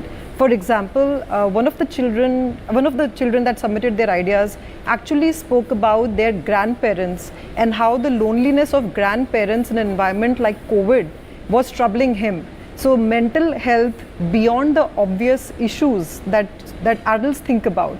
So the brilliance of ideas, the brilliance of solutioning was something that we were absolutely amazed with. And we believe as an organization that children already have the natural imagination. Children think about possibilities and solutions where adults think about constraints. And that's why this platform was so important. How we channelize the ideas, how we give them a platform to really floor something that they already know about. So yes, absolutely amazed with the work and the depth of the solutions that children shared with us. I completely agree, and I have so many examples. And speaking of examples, Trupti, I'm actually going to go to a few of the children to talk to them. This is the part that really excites me. I had done a small little session with them earlier also. And in that I said that eventually I was supposed to host that show, but I actually turned out to be just a student because the children completely and totally schooled me, educated me in every which way with just the sheer confidence and the quality of the idea. So first I'm going to go to Himakshi Jain, who's come up with an app called Red Thread, educational app that informs the users on the process of menstruation. So, Himakshi, can you hear me? Yes, sir. Am I audible? Okay, you're absolutely audible, loud and clear, not just here, but loud and clear even with the ideas in the app that you came up with. So, Himakshi, I have to ask you first and foremost, coming up with an idea like this, there's always something, a deep thought process that comes, and you've executed it beautifully. You've gone into deep detail with this app and, the solutions. Why did you think of this? So, first of all, sir, I'd like to say that I feel very honored to have got this opportunity to really come to this platform and talk about my app. I'm very overwhelmed right now. I feel very happy. And secondly, moving on to what inspired me to actually build such an app was that in the very start, when I realized that I have to make something which is involved with digital media, I wanted to do something wherein I can reach many people on a single click with an app. Probably those people who don't want to come up front and talk of their issues in a very comfortable space. And menstruation is one such issue wherein the women or the girls, they might feel shy to talk about this, although there is a need to normalize this issue of menstruation. But we need to really, first of all, get to these people. We need to inform them that it is very normal to talk about just a biological phenomena per se. So that is where I thought of actually doing something that is pertaining to menstruation.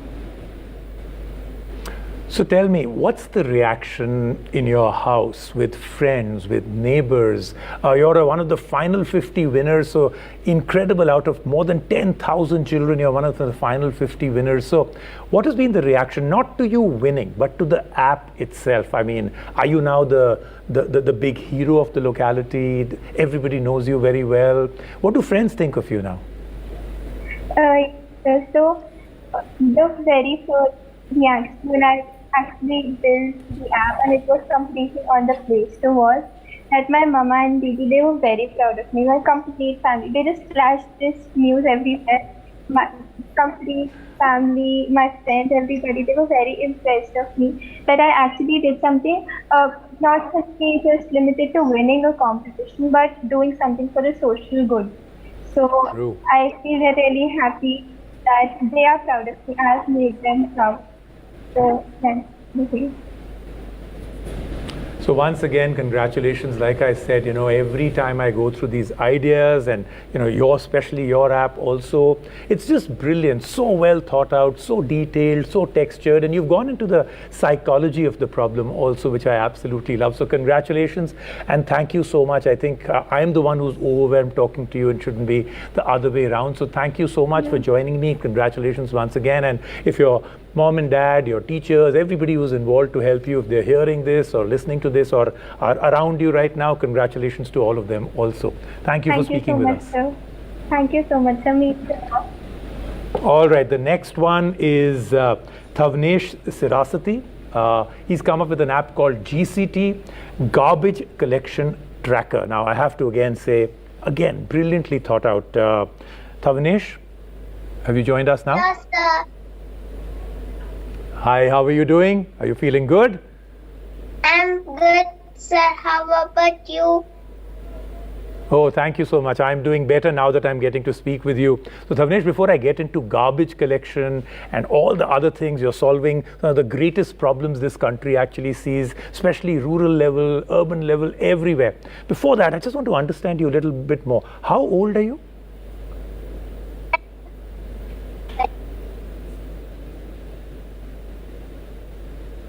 Wow. Okay. So, like I said, at that time, I don't even know what I was doing with my life. And here you are coming up with an app to change our country and the world.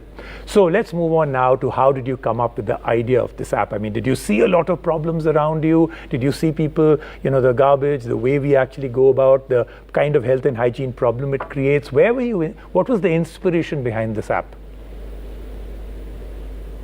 One day when I was going out, I saw a lot of garbage thrown beside roads and open plots.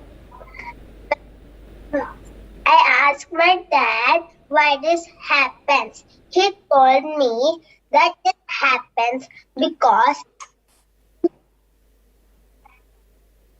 proper tracking of garbage collection from residents. So, if the garbage is thrown beside the roads, the garbage is thrown, collected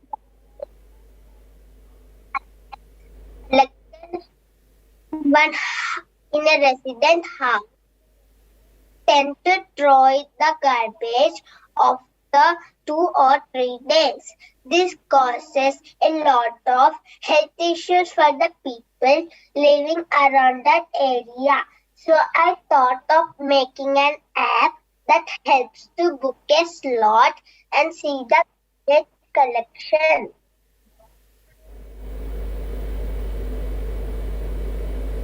No, fantastic. Like I said, you really thought it out and you worked out both sides, those that need garbage collection and those that have to come and actually execute the garbage collection. So it's not a one way where you're asking for it and it doesn't really happen. So before I go, I have to ask you this. So is the area that you saw, that you got inspired by, you spoke to your dad about it, now with your app and all the things that are happening, is the place that you live in much cleaner? Is the garbage now collected better? And are you also now somebody that your neighbors completely love because you've changed the way everything looks?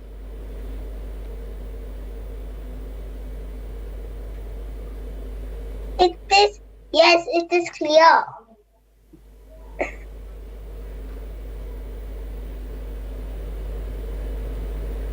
Okay, great. Thank you so much, and once again, congratulations. It's fantastic the way you've thought it out, the way you thought of all ends and actually created a solution, not just thought of a problem. All right, next I'm going to be going now to Abhinaba Maulik. The app is called Dump It, and this is again waste management, but comes to it in a completely and totally different way. Abhinaba, how are you doing? I'm good, sir. How are you? All right, so I'm doing very well also. Thank you so much. So before I get into all of this, I want to know, what's your favorite sport in school? It's cricket. Cricket. Why did I think it would be anything else? And who's your favorite cricketer? You know what we should do? We should do this game. I should write down the name on a piece of paper, then you answer it. I should actually hold it up because I can almost guess, but I'm not going to be able to do it right now. I didn't think this one out. So tell me, favorite cricketer? My favorite cricketer is Sachin Tendulkar. I knew it. You know, I would have written exactly that name and maybe one or two more and quickly scratched them out. Okay, now that we know that in cricket the inspiration comes from a completely different person, tell me a little bit about your app and why did you get inspired to actually solve this problem? We come across filthy and dirty roads regularly in our cities due to dumping of garbage indiscriminately. Moreover, this leads to both air and water pollution. I don't want this to happen in future India, so I thought of creating this app which will help users, like people who wants to dump garbage properly but can't do so because of unavailability of proper dustbins.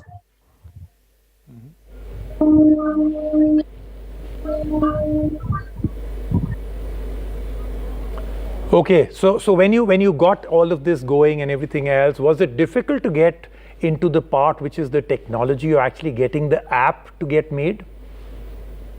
No, it wasn't that difficult, but it was. Okay, fantastic. And who is the most proud of you in your house? Mom, dad, grandparents, a sibling? Do you have a brother or a sister? No, I don't. Okay, so then all the accolades are all yours. So who's more proud, mommy or daddy? They both are equally proud.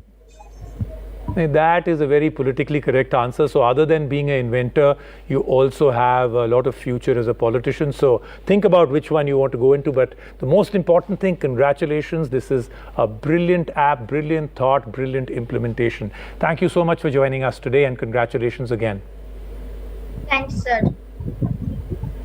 All right, great. Next up is an app called Dettol Warriors, and I'll come to why I think that's a great name.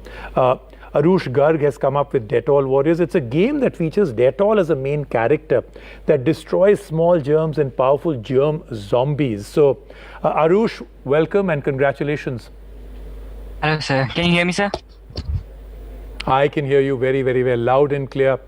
So now tell me, why did you come up with the name Dettol Warriors?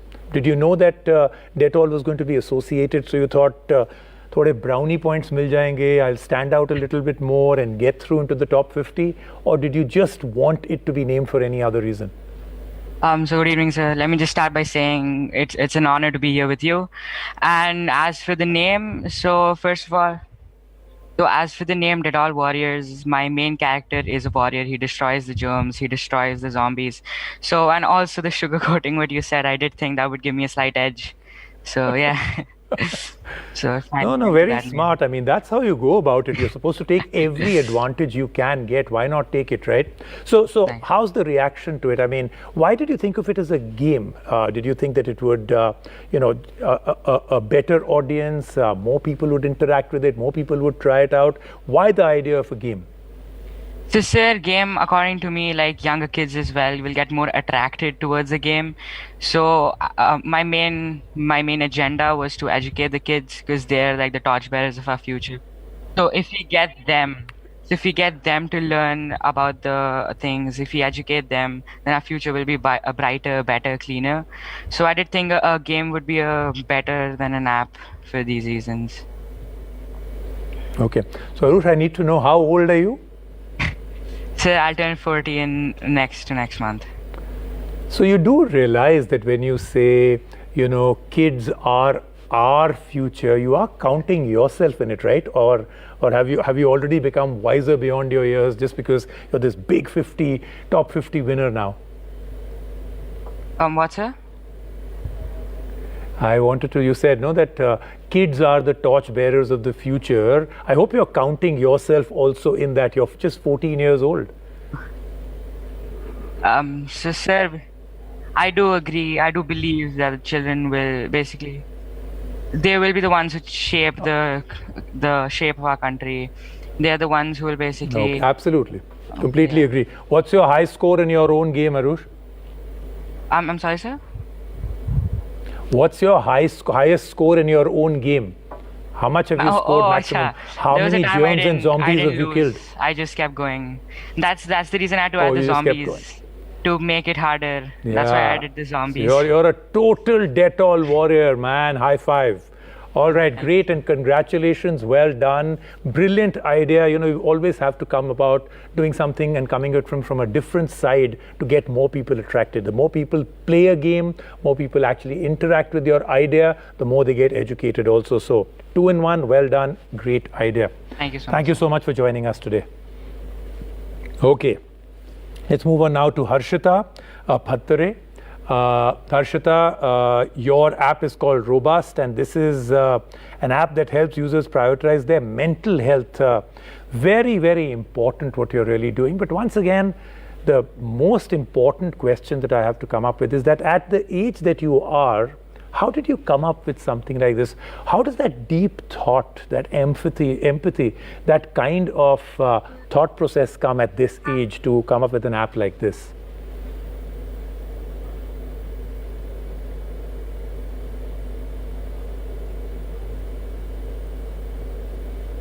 Harshita? Basically, my main motto was to make people understand that being mentally healthy is as important as being physically strong. Hello? I can hear you. Please carry on. Hello?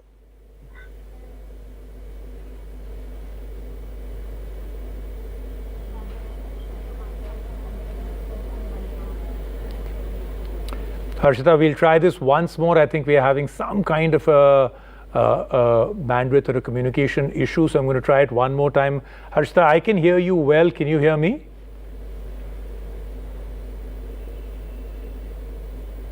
No, I don't think so. So what I'm going to do is I'm going to try and come back to you if we can. In the meanwhile, I'm going to go to Trupti. So Trupti, before I actually ask you a question to do with these tech champs, I want to ask you, because you're also an inspiration now to all these 10,000 children. Congratulations on becoming CEO. What's the difference between what you were doing earlier, which was head of customer experience, and now CEO? Is it any different? Because isn't a CEO basically also about customer experience? Absolutely, Rajiv. So thank you for the congratulations. I was not expecting that. So I believe if you put customer, in our case the children's education first, all other solutions come naturally. So for me, my role as a CEO is going to be about how do we make the education for our children truly meaningful. See, the entire company has been set up with the approach of making children creators versus consumers of technology. And therefore, the emphasis of giving shape to children's imagination, introducing tools like technology to them, using platforms like these to make children really do purpose-led innovation, really giving ideas, imagination, their ideas and their imagination, true skills to be able to take shape. So yeah, so thanks for congratulations, and you're absolutely right. For any CEO, more importantly in our industry, in our sector, the student, the education for the student, the education for children is the center, and therefore yes, customer experience will continue to be one of my key mottos as I take this role ahead. No, like I said, you're doing a great job. You create children from just consumers to creators, and you build a completely different army that can solve any problem. So thank you so much. We're going to do something very special now, Trupti. We have two of the children from the 50 that won actually there in our Mumbai studio. So I'm going to now cut across out there. Shlok and Advik. Shlok Tatlikar and Advik Shetty are out there. So let's take it back to the Mumbai studios. Shlok, Advik. Why don't they come? Oh, there we are. Look at the size of these guys. Look at the size. Come.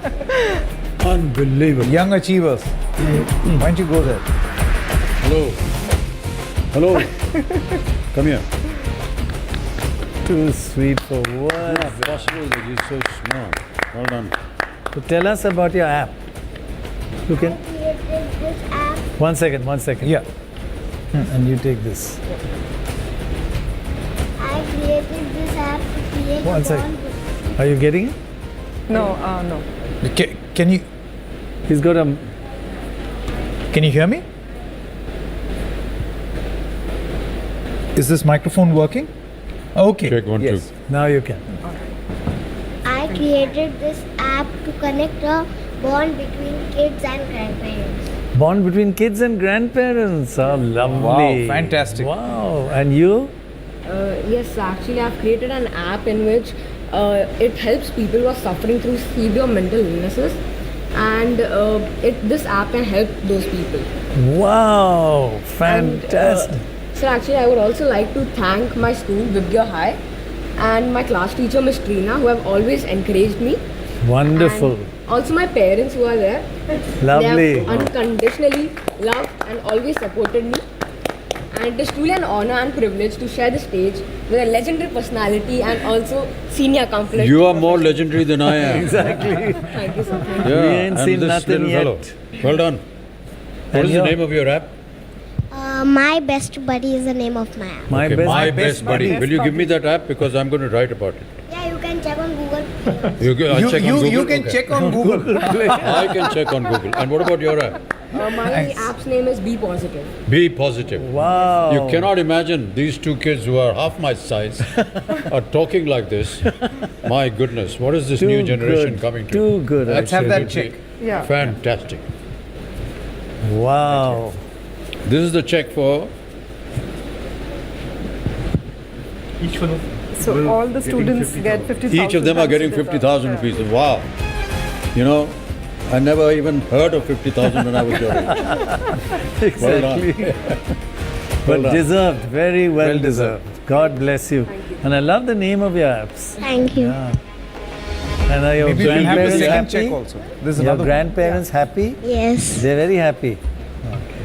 So you'll give me the name and tell me about it. I'm going to write about it. And you tell me your name also. तो पहला check Advik Shetty का और दूसरा For Shlok. श्लोक ताकलेकर. Your Shlok? Yeah, he's Shlok. Okay. Fantastic. So as you can see, both Advik and Shlok getting a check for 50,000. Of course, that's a slightly bigger check than the one they'll put into the bank, but it is brilliant. So let me tell you again, all 50 of them have won this 50,000 rupees. So I would really urge all the children who are watching it to make sure that next year when we do this contest, we'd love to have you participate. We'd love to have you as a winner. We'd love to have you on stage like these two are right now to make sure. So congratulations to all 50 of you and to everybody else that participated. Brilliant ideas. We wish we could have given the final prize to so many more of you, but this is absolutely fantastic stuff. Well done. Many, many congratulations. So And what a beautiful, wonderful concept to have a competition and invite youngsters to come and invent. Oh, this is incredible. Well done. Great Rajiv. concept. And Great well done. concept. Thank you.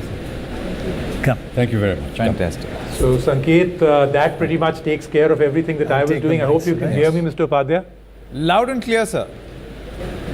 All right, great. So thank you so much. That was just the part that I wanted to do. And before I go, I just wanted to say that, it has been an absolute treat to do this with you, because when I was coming out here to do this 1 hour, I never thought that I would get to see you do Bharatnatyam.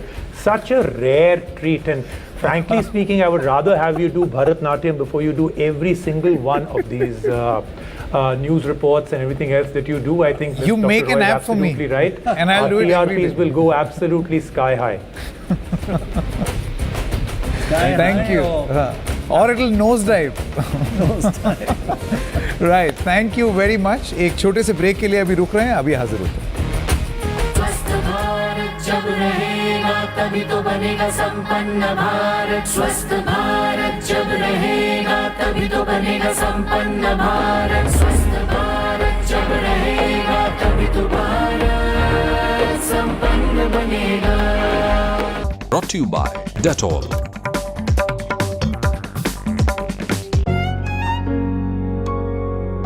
लेनी है तो किसी ले लो. Infection का risk भी कोई लेने की चीज है. बनना है तो बच्चे बनो. पेशेंट भी कोई बनने की चीज है. बाहर से आओ तो किससे कहानियां लाओ. जर्म्स भी कोई लाने की चीज है. डेटॉल दे 100 बीमारी फैलाने वाले जर्म से सुरक्षा. इसीलिए ये होता है तरह तरह से इस्तेमाल. अपनों की सुरक्षा का जो है सवाल. ऐसा ही आएगा ना? Promise.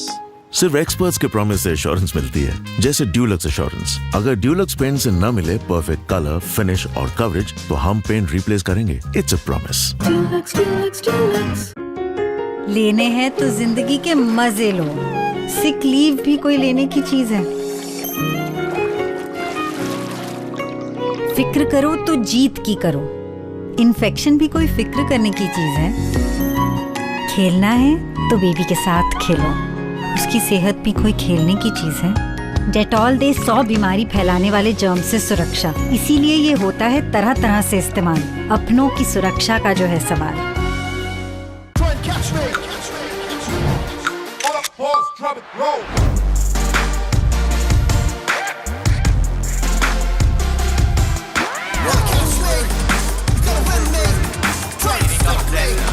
Presenting Realme GT Master Edition with sheer speed and master design. बीमारियां बढ़ें तो प्रोटेक्शन भी बढ़ानी जरूरी है. इसीलिए हमने बनाया नया बेस्ट एवर डेटॉल. ये प्रोटेक्ट करे 99.99% जर्म से, including virus and bacteria. They higher TFM power और fresh feel. Dettol, be 100% sure. Multani कोका, कफ सिरप, तुलसी, वसा, यस्ती मधु, पिपली के गुणों से भरपूर, जो खांसी पर करे तुरंत असर, ताकि बदलते मौसम के साथ आप न बदलें. लेनी है तो किसी ले लो. इन्फेक्शन का रिस्क भी कोई लेने की चीज है. बनना है तो बच्चे बनो. पेशेंट भी कोई बनने की चीज है. बाहर से आओ तो किससे कहानियां लाओ. जर्म्स भी कोई लाने की चीज है. डेटॉल दे 100 बीमारी फैलाने वाले जर्म से सुरक्षा। इसीलिए ये होता है तरह तरह से इस्तेमाल। अपनों की सुरक्षा का जो है सवाल। We can make anything. We can make visionary ideas come to life. But whatever we make, let's make sense.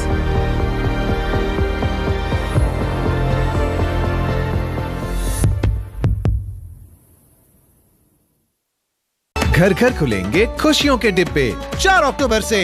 बड़े ब्रांड्स पर बड़ी डील्स और instant bank discount. Amazon great Indian festival 4 अक्टूबर से।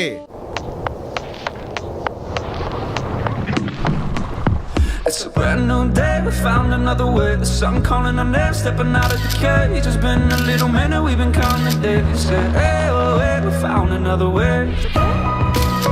X70 series, co-engineered with Zeiss. Vivo. What device do you use mostly to consume audio or video content? I'm sure many of you would say this, a smartphone. So do a bit of research to find out which music streaming service, podcasts, movies and games offer support for Dolby Atmos. So for an immersive, true cinema-like experience on your smartphone, stay tuned to experience Dolby with Gadgets 360. घर घर खुलेंगे खुशियों के डिब्बे 4 अक्टूबर से। बड़े brands पर बड़ी डील्स और instant bank discount. Amazon great Indian festival 4 अक्टूबर से। What device do you use mostly to consume audio or video content? I'm sure many of you would say this, a smartphone. So do a bit of research to find out which music streaming service, podcasts, movies and games offer support for Dolby Atmos. So for an immersive, true cinema-like experience on your smartphone, stay tuned to experience Dolby with Gadgets 360.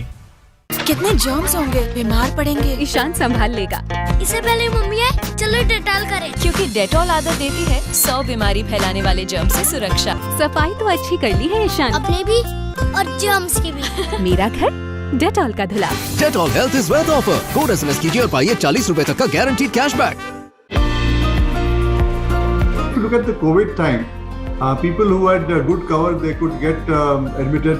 They could, try and get a good bed, and they could get good treatment.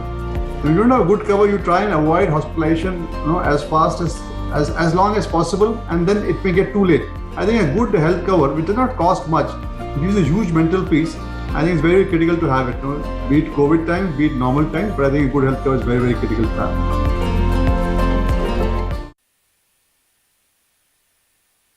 स्वस्थ भारत जब रहेगा तभी तो बनेगा संपन्न भारत। स्वस्थ भारत जब रहेगा तभी तो बनेगा संपन्न भारत। स्वस्थ भारत जब रहेगा तभी तो भारत संपन्न बनेगा। In the time that has gone by, the one thing that we've learned is that diseases don't discriminate. बीमारियां भेदभाव नहीं करती. So the one chance, the biggest chance that we'll have to fight against it, to win over any of these diseases that have come by, is to unite, to be together. And this song is just a note to that.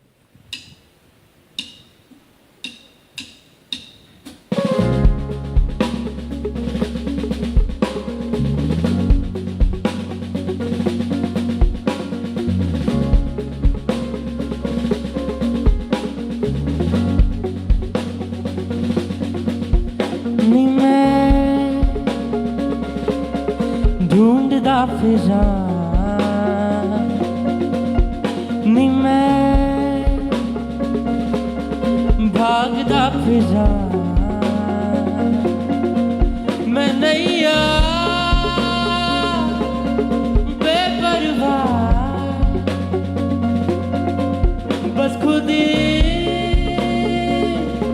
मेरी ढूंढदा फिजा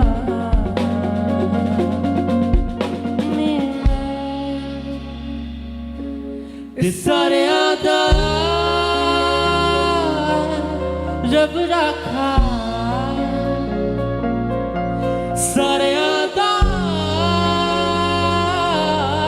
रब रखा सारिया दा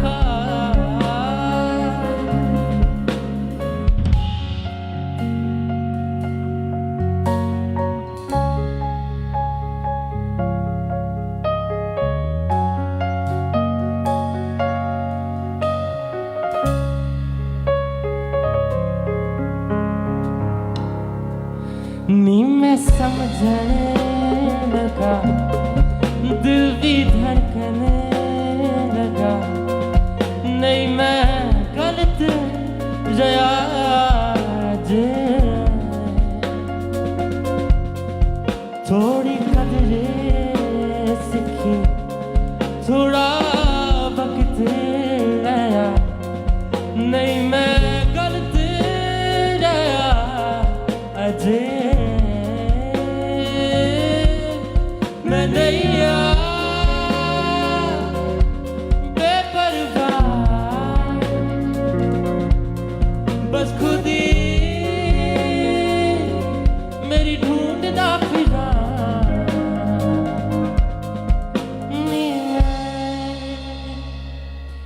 ते सारे आदा रब रखा सारे आदा रब रखा ते सारे आदा रब रखा सारे आदा रब रखा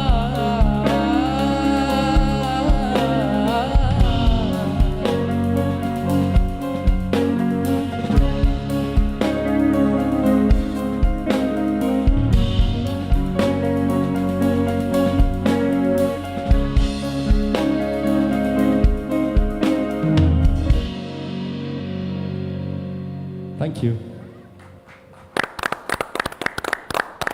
We have one more song, which, to be honest, looking at the way the frontline workers and people who work in the medical, in the hygiene sector, you know, the way they've given their all to it. The one thing that we've really realized is that a few words of encouragement, they go a lot further than we think.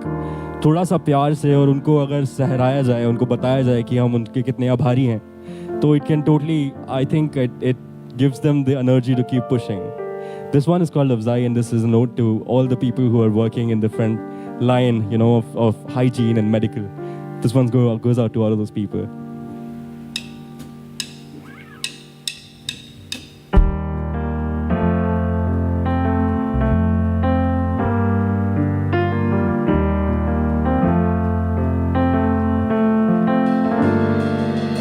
तूने सोचा कि मैं कदे उड़ी जाना है कर मेरी सोच ते यकीन तेरा शक पंखा ते विसी चली वे छोड़ घर तेरा चली मैं पाने आसमान हाँ उड़ चली वे देख मैं ते चलिया उड़ चली वे देख बादलों ते पार मैं ते चलिया उड़ चली वे देख हाँ उड़ चली वे देख मैं ते चलिया उड़ चली वे देख लंबिया सांसा आसमान दी बढ़िया उड़ चली वे देख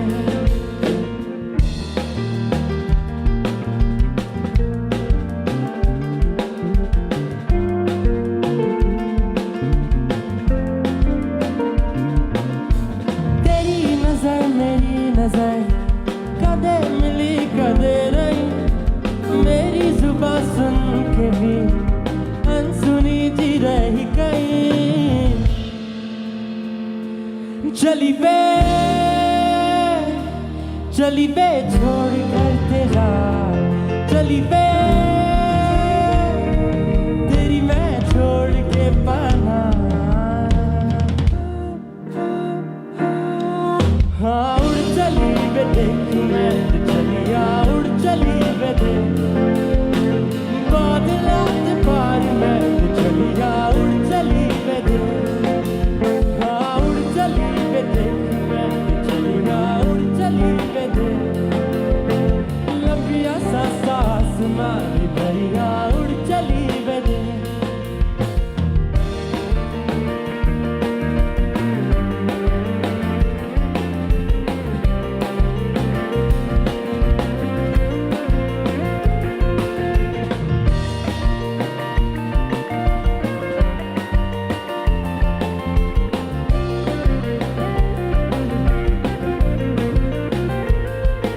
कदे मिलिया मेरे साको तवनु आहना कदे किसी आसमां ते है होना ਉਹਦਾ ਨਾਮ ਵੀ ਕਹੇ Thank you. Good. Hello? Okay. Fantastic. Sanket, Fantastic. they're waiting for host to start the meeting. All right. आपका बहुत बहुत धन्यवाद. बहुत ही सुंदर गीत. बहुत बहुत धन्यवाद. आप ऐसे ही गाते रहें. Jane Goodall is also with us. I would like to welcome Dr. Jane Goodall on One Health. This is a message: One Health, One Planet, One Future, and social equity and justice are key, and the youth is the hope for the future. One and only Jane Goodall. COVID-19 pandemic has changed our world forever. It's caused so much suffering, loss of life, and economic chaos around the globe. And the tragedy is we brought it on ourselves by our absolute disrespect of animals and nature. We now know that animals are individuals who feel fear and pain. They're sentient beings. Yet we exploit them in cruel conditions in wildlife markets, factory farms, and so on, creating perfect opportunities for a pathogen such as the COVID-19 virus to spill over from an animal to a human. And it's the same disrespect of nature that's led to the twin disasters of climate change and biodiversity loss. It's absolutely vital that we develop a new and more sustainable relationship with the natural world, because we're part of it and we depend on it. But we depend on healthy ecosystems comprised of a complex interrelationship of plant and animal species, a wondrous tapestry of life. And as more and more species become extinct, so ecosystems sicken and may collapse. We must abandon the absurd idea that there can be unlimited economic development on a planet with finite natural resources and a growing human population. There are well over 7 billion of us now. Probably it'll be closer to 10 billion in 2050. What'll happen if we carry on with business as usual? Already there are conflicts over access to water and land in some parts of the world.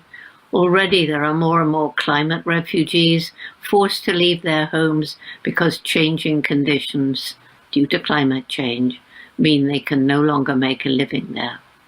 And too often they're greeted, if they finally make it, with disrespect, discrimination, hostility. In this world full of conflict and suffering, my greatest hope is in young people. The Jane Goodall Institute's program for youth of all ages, Roots and Shoots, is already in some 65 countries. It encourages young people to take action to make the world a better place for people, animals, and the environment. They understand that nature is suffering, that we must find ways to protect forests and other ecosystems and clean up rivers and oceans. They understand the need to ban wildlife trafficking, to restore life to land poisoned by the use of agricultural chemicals, to eliminate factory farming and move towards a plant-based diet. They understand the importance of reducing the unsustainable lifestyles of the wealthy and alleviating poverty. They know that each one of us matters and makes a difference. And when millions of people make even small ethical choices in how they live every day, cumulatively, this moves us towards a better world. And the young people learn that far more important than the color of our skin, our language, culture, and religion is the fact that we're all part of one human family. Now, Jane Goodall is on the cover of the latest edition of the Time magazine. Doctor, to have her, this is... Just like, it makes you very emotional. She is just so incredible, so incredible. And so Swati has spoken with her before. Yeah. That's and the cover of the Time magazine. That's her on the cover of Time. Yeah. Wow. That is something. What a In fact, at this moment, we are also joined in by Craig Foster and Pippa Ehrlich. Pardon my not knowing. Pardon my ignorance. Oscar-winning producer, Oscar-winning director of My Octopus Teacher, founder of the Sea Change Project. Thank you very much. What an honor to have you with us right here. Pippa, I want to begin with you. If I can start, your film, My Octopus Teacher, has brought the attention of millions to the oceans. For the longest time, there has been a terrestrial bias. Forests on land have been seen as the most important ecosystem to mitigate climate change. But ocean is the key. Yes, that's absolutely true. Thank you very much for having us. I think there is a misconception that places like the Amazon are our most important resource when it comes to balancing the kind of carbon dioxide oxygen balance on our planet. But actually, every second breath we take comes directly from our ocean. And our oceans are filled with different habitats and environments that are able to take carbon out of the atmosphere. And kelp forests are one of the least understood and most important resources we have when it comes to carbon emissions. I think what many people don't know is that 25% of Earth's coastline is covered by kelp forests. So there are these massive swathes of underwater forest all over our planet, as far south as Antarctica, and as far north as Alaska. And not only are these an incredible resource for carbon sequestration, kelp forests protect our coastlines from erosion, which is especially important in a time of rising sea levels. And they are also just these incredible kind of almost safety deposit banks for biodiversity. The amount of species and also the abundance of animals that you find in a kelp forest is utterly staggering. And it's an environment that actually has not been that well explored or documented in natural history storytelling around the world. So they are, just underwater wonderland, exquisitely beautiful places that we need to protect and still have so much to learn about. And what we do at the Sea Change Project, which is an organization that Craig and I are part of, is we are dedicated firstly to ensuring protection for the Great African Sea Forest, which is the place that the octopus teacher lived and the place that we dive and explore every day. But we're expanding that story now to include kelp forests all over the world, because in the time of climate change, these habitats are the second most vulnerable marine habitat when it comes to climate change. This is a question for Craig Foster. So what, according to you, is the greatest threat that we face? That's a wonderful question. Thank you, Mr. Bachchan. In my mind, the greatest threat to this planet is the cooling of the human heart towards nature. And I think we've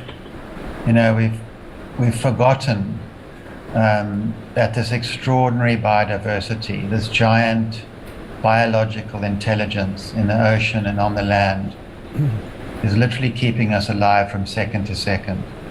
It's the immune system of the planet.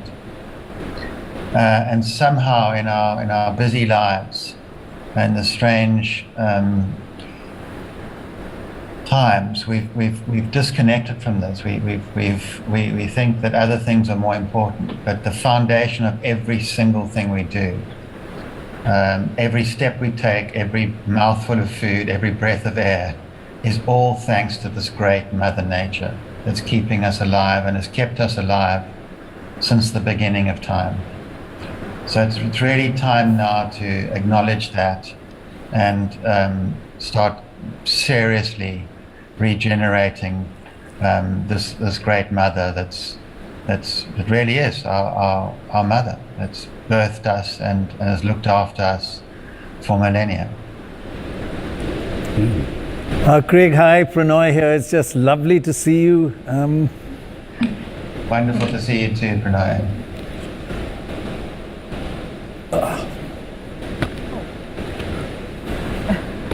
You are getting a bit emotional. Okay.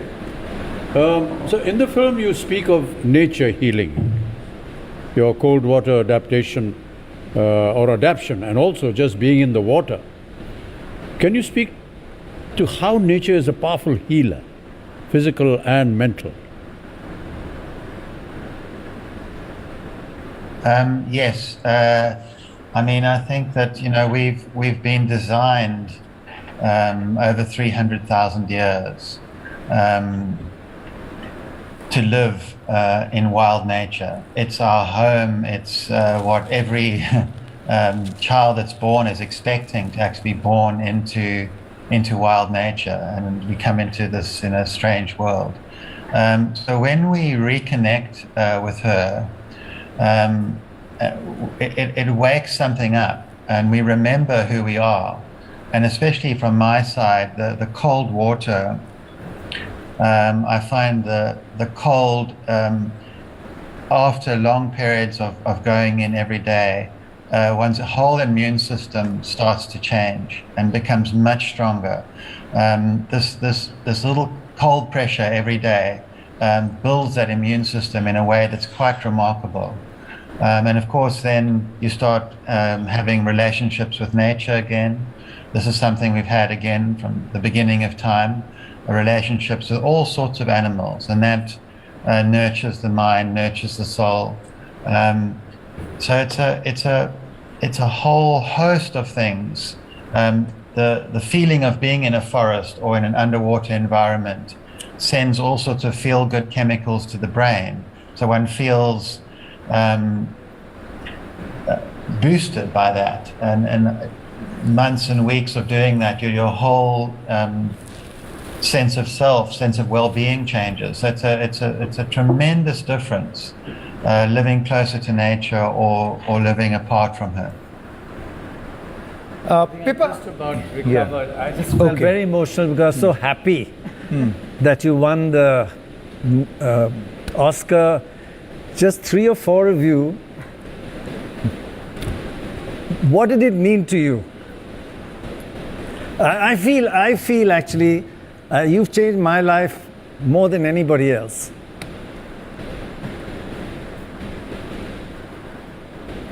Thank you, Pranay. To hear that from someone like you is obviously a huge boost for us. You know, it's hard to say what it means to you. I think when you pour your heart and soul into creating something that you very much care about, and a story that is deeply, deeply close to your own heart, it can be quite a scary thing to do. And you put it out into the world on a platform like Netflix, and suddenly it's accessible to, you know, hundreds of millions of people all around the world. And it resonates with them, and you receive hundreds of thousands of messages and emails from people all over the world saying that it's had a positive impact on them, and it's made them think differently about how human beings relate to nature, and it's made them think differently about animal sentience. And I think from a storyteller's point of view, that's kind of an absolute dream scenario. What more can you ask for? And the fact that your dream has come true. You're going to save the kelp forests as a result of this. 7 years, and it's enormously powerful. And I think it's also, you know, I've been an environmental journalist for pretty much all of my adult life, and much of the stories that we tell as environmental journalists are not positive. They're about stories of, you know, destruction and despair. So to have the opportunity to tell a story about a positive relationship between people and nature, I think it goes beyond just kelp forests. And I think we live in a time where most young people that you speak to are afraid of the future. And to be able to tell a story about hope and about a different way of relating to the natural world, that was an enormous privilege for me. It's And Amitabh, I've spent so many hours swimming in the kelp forest with Craig and learned so much. Oh, wonderful. And yes. Craig has only been swimming since he was, I think, 6 days old. Roughly.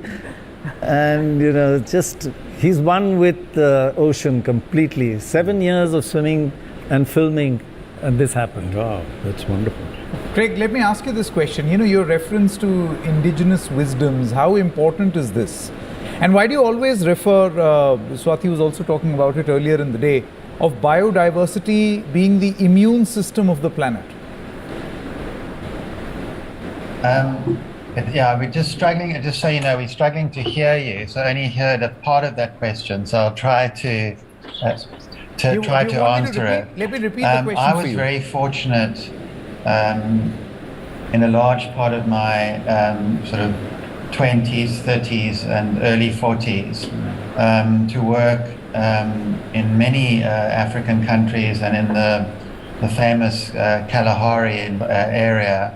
And I was fortunate enough to work with the San master trackers in this environment, and they taught me so much about tracking animals and details in nature that at first seemed almost impossible to understand. So I've learned so much from many different indigenous people in Africa through filmmaking and through studying.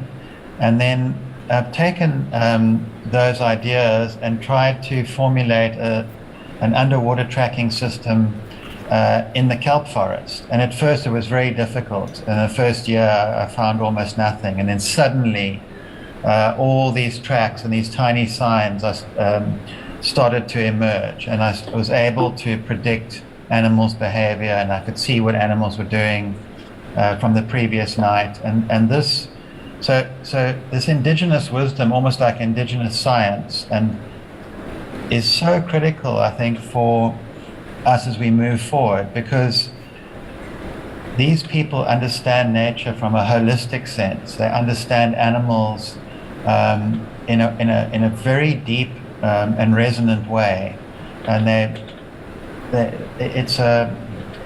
I think when you combine indigenous wisdom and science together, it's very, very powerful way of finding a way forward with all these massive challenges we face in the world today. And I mean, you ask about the immune system of the planet. Biodiversity, well, that's all the animals and plants on this planet. That's the thing that's actually keeping us alive. If you take out even all the insects, this whole world will collapse and we won't be able to breathe because the plants won't be able to pollinate. So if you take out this biodiversity, our whole living system collapses and we will not survive as a species. I think that's what we've forgotten, and it's so critical that every child knows this, and that these animals are literally, and plants are keeping us alive from second to second. I have when Amitabh Bachchan asked you something, you said, and Radhika wants you to repeat that and elaborate on it, when you said the cooling of the human heart. Could you just say that again and what you meant? Sure, absolutely. Thank you, Pranay. So this thing about this cooling of the human heart towards nature, it's this terrifying thing where humans have been disconnected from the natural system, from our original mother. And our whole, our bodies, our minds, our spirits are shriveling in that cooling. And it's what's so critical is that we have this change of heart, that we start to love the natural system again, to love these animals, these creatures, these plants that keep us alive. It's a critical thing, and we've had this reciprocity with nature, deep reciprocity from the beginning of time. All indigenous cultures have this tremendous reciprocity, understanding, and love of nature. They would not be able to understand this idea of this cooling of the heart towards this wild mother It would be unthinkable. So it's quite critical now that we start to, as I say, have a change of heart and move towards all our actions thinking of that great mother that's keeping us alive. What are we going to do? What are we going to do to regenerate her? How are we going to nurture her? How are we going to help her? Because she is our everything. It says every single thing we do, every political, every financial decision, every social decision is all sitting on that massive ecological foundation that is the biodiversity of this planet. Very powerful message. Thank you so much, Craig and Pippa. You know, one thing that can help is more stories like The Octopus Teacher. A mix of emotions as well as science, which can maybe convince more people of that powerful message that you seek to deliver. Thank you very much. Thank you so much. Thank you. Thank you. Thank you. Bye-bye. I'd just like to say that I'm in the water now every day myself, in the cold water, swimming and diving, and I nearly drowned as a child, and I was terrified of the ocean, but because of Craig and Pippa and everyone, now I swim every single day in the ocean, so I'm like missing it being here. But we're joined by some other wonderful guests to talk more about why the environment is the foundation of everything that we do. We have Manisha Maiskar, Principal Secretary, Government of Maharashtra. We have Abhishek Chaudhary, Member One Health, high-level expert panel. We have Pinaki Ranjan Mishra, Consumer Leader and Market Segment Leader, Ernst & Young. We have Saurav Malhotra, Co-founder, Balipada Foundation. Ravi is back with us here to speak more about the environment and Reckitt's commitments. And we have Ravi Singh as well here with us, CEO WWF. So I'm going to start with you, Mr. Ravi Singh. Basically, the IPCC report has alerted a code red.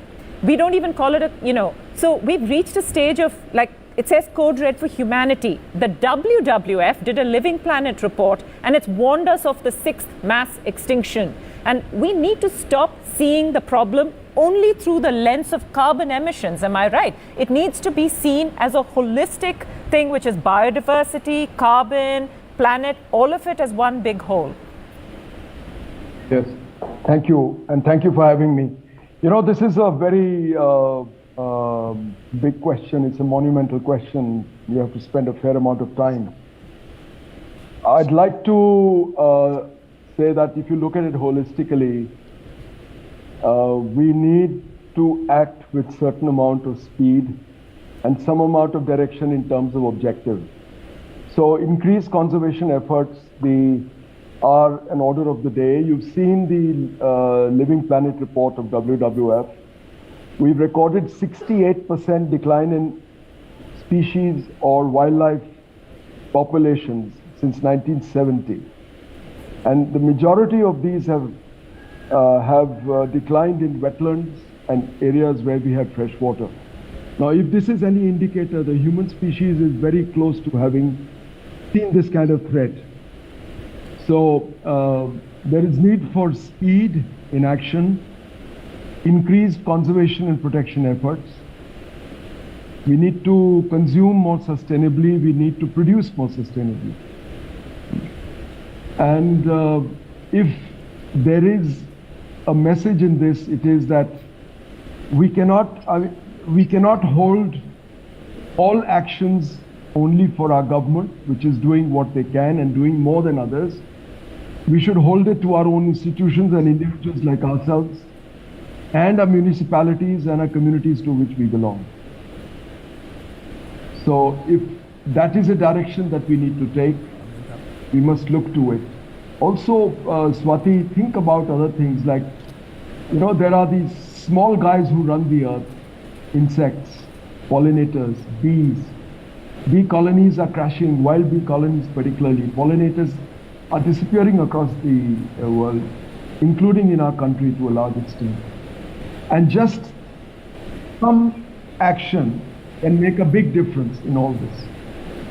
And looking at forest and wetland restoration, protection of bees, getting people involved in understanding what these wetlands are and really looking at them not just as carbon storage and energy and other things, but something that our civilization, our country, our heritage has stood for. And therefore going for something which is resilient, both for society and our culture and for our country. Yeah. Have I answered you? I hope in a way. Right. Long-winded.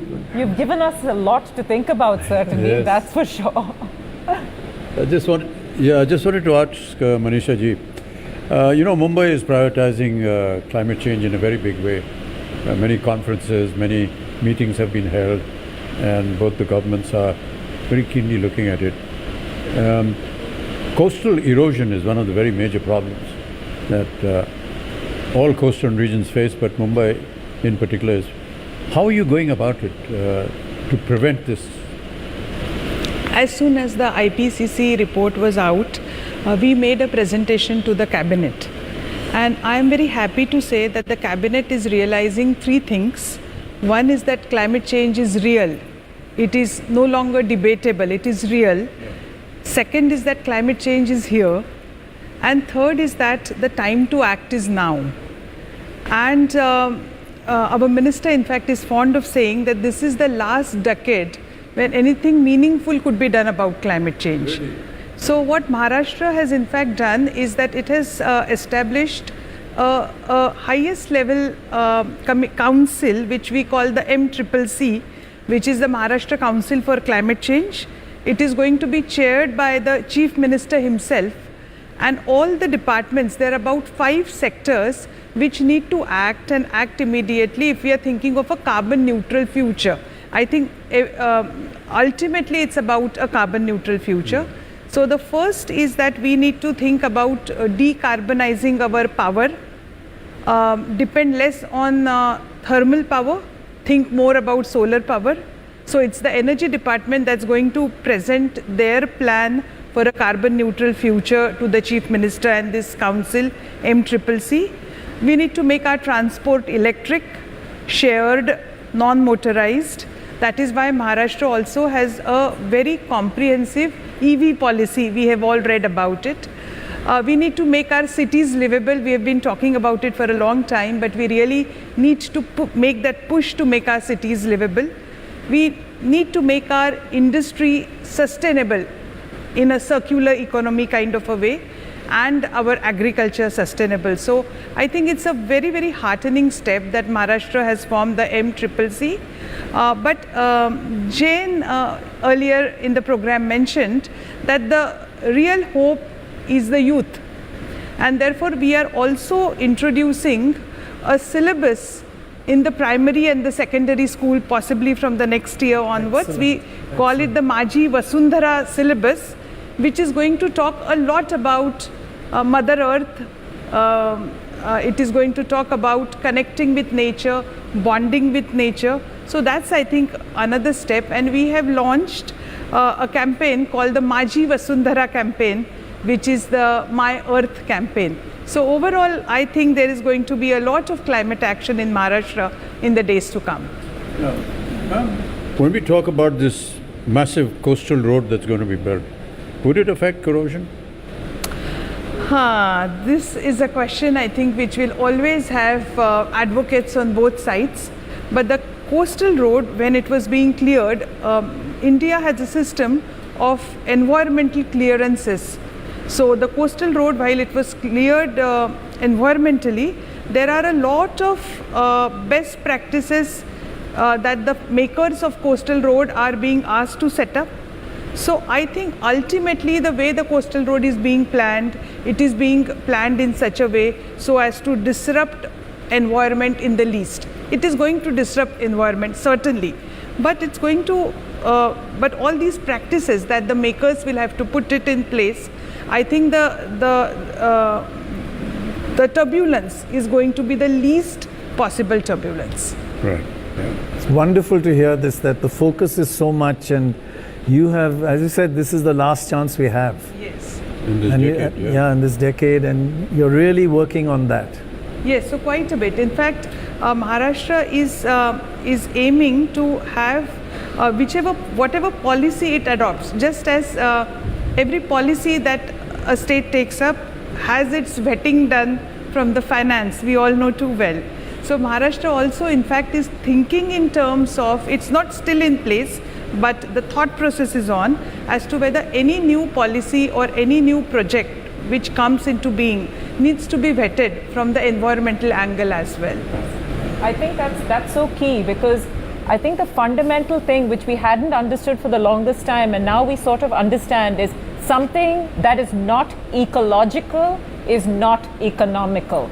It just, the two things, like you cannot have something that's not ecological making any kind of economic sense, because it might give you quick short-term return of profit, but down the line the damage is going to be so extensive that whatever it is that you gain, you're going to lose. Yes, and it's much in line with what we've been talking throughout the day, that the economy of health is dependent upon the economy of the environment. Exactly, exactly. What are we going to be doing? And I think also what needs to be kind of driven home is that economy and environment are not adversarial. Exactly. They have to be in sync with each other, because that is the only future that everybody is talking about. That is the only sustainable future. Because otherwise the future looks a bit alarming. Yeah, it does. It does. Yeah. I'd like to ask a question to Abhishek Chaudhary. Thank you very much for joining us. It's a bit of a trade-off question. So with so many challenges facing us, positive, negative trade-offs, how does one manage to progress on the one thing we need, sustainable growth? Yeah, I mean, so that's one of the biggest challenge of academia in 21st century, in my view, both at the primary and the university level. Right. I would like to give you one example. When I teach, I'm also professor at IIT Kanpur. So people ask, what if some insect is dying? Who cares? How will it impact me? So I give them this example of vulture crisis in India. So in 1990s, the veterinary doctors in India, they started to give diclofenac injections to cattle, so to cow and buffaloes. And when these cattle were dying, in India, we put them in outside the village where the vulture comes and eat them. And they dispose. So they are the natural scavengers. But due to this chemical diclofenac, they used to have kidney failure, and India lost 95% of its vulture population. Now, what happened is that because the vultures were gone, we had increase in population of dogs and rats. And these are vector carriers. So India started to see increase in rabies cases. And the rabies vaccination is also very expensive. So we, at the national level, Indian government had to pay a lot of economic damages due to this problem. And the funny thing, or kind of how it impacts our culture and society, is that, as you know, the Parsi people, they don't bury, they don't cremate their dead bodies. They put it on a hill, and the vulture comes and eats the dead body.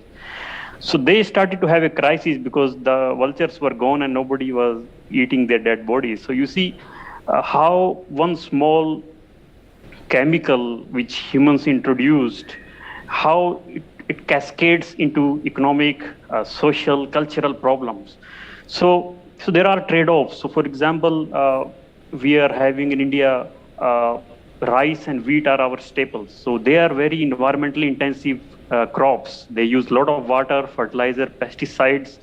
So what we are saying is that there is a trade-off between Indian food security and environmental development. So why don't we focus on, let's say, the coarse grains like maize, millet, which use less water, which can, which use less fertilizer. But here the problem is their yield is very low. So the farmers, there is a problem of farmers' profit. So that's where the government needs to step in and make sure that to incentivize the both consumption and production of such crops. So the problem here is that we need to train, we need to young generation to come up and take up this sustainable development as their profession. So we have one of the best brains, IITians in India. They're contributing a lot to software, but we need to also nudge them to enter this sector. Right. No, absolutely. There is so much that we need to do to get to be sustainable. I just have a question for Saurav Malhotra. You're doing amazing work in the Northeast, in biodiversity protection and restoration, and this is the UN Decade of Restoration. Can you tell us about that, as the Northeast is a biodiversity hotspot in this country? I mean, we have World Heritage Sites there, we have the, biodiversity hotspots there. It's a very, very unique part when it comes to our environment and nature. Thanks so much for having me, and thank you, Swati, for the question. So the Northeast, in fact, I'd like to talk about the Northeast in the larger context of the region, which is the Eastern Himalayas. So the region really, it connects two of the world's most populous, but also biologically and culturally diverse nations, right? India and China. And the region, in turn, becomes an ecological bridge for about 250 million people from over 400 different indigenous ethnic groups. So the strategic value of this region really cannot be understated. So from its centrality as a water source to its importance as a convergence of two global biodiversity hotspots. And fortunately, the region, like you mentioned, is endowed with very rich natural capital. And most of this natural capital and biodiversity is largely untapped, but also, unfortunately, under leveraged and is viewed really as an impediment to our economic growth. And it often becomes a battleground for many of the increasingly endangered species like the Asian elephant or the one-horned rhinoceros and even the Royal Bengal tiger. For me and for us at the Balipara Foundation that was founded in 2007 by Ranjit Thakur, one of the prime challenges of the region is that we are losing our forests at an unprecedented pace. In the last 20 years, we've lost 10% of our green cover, which for the region equals the size of the entire country of Bhutan and the entire state of Sikkim. And that in a region where about 80% of the entirety of the population is dependent on agriculture or other forms of livelihoods directly linked to nature is a disaster. So this long-term ecological degradation and loss of our biodiversity is actually the cause for many of the current challenges that we face, including floods and erosion and threatened livelihoods. We also see biodiversity loss having great impacts on the way humans are migrating out of the area as well. So we are a biodiversity hotspot, but because of the huge amounts of deforestation, I think there's massive challenges because of that. Ravi, we've been talking about the Northeast. What are the kind of initiatives that you're supporting in the Northeast? So we have a very huge program in Northeast where we work with the school kids. Mm-hmm. We cover around 3 million school kids, but the topic is very different. The topic was adolescent sexual reproductive health. So I happened to meet Saurav in one of the meetings. So I was taking some sessions in the school and he was also talking and he was saying all the water which is flowing from the Himalayas is actually going back to the sea. And there is no way that water can be used, conserved, and the fresh water is mixing into the sea water. Then second thing he said, come with me, let me show you new Kaziranga.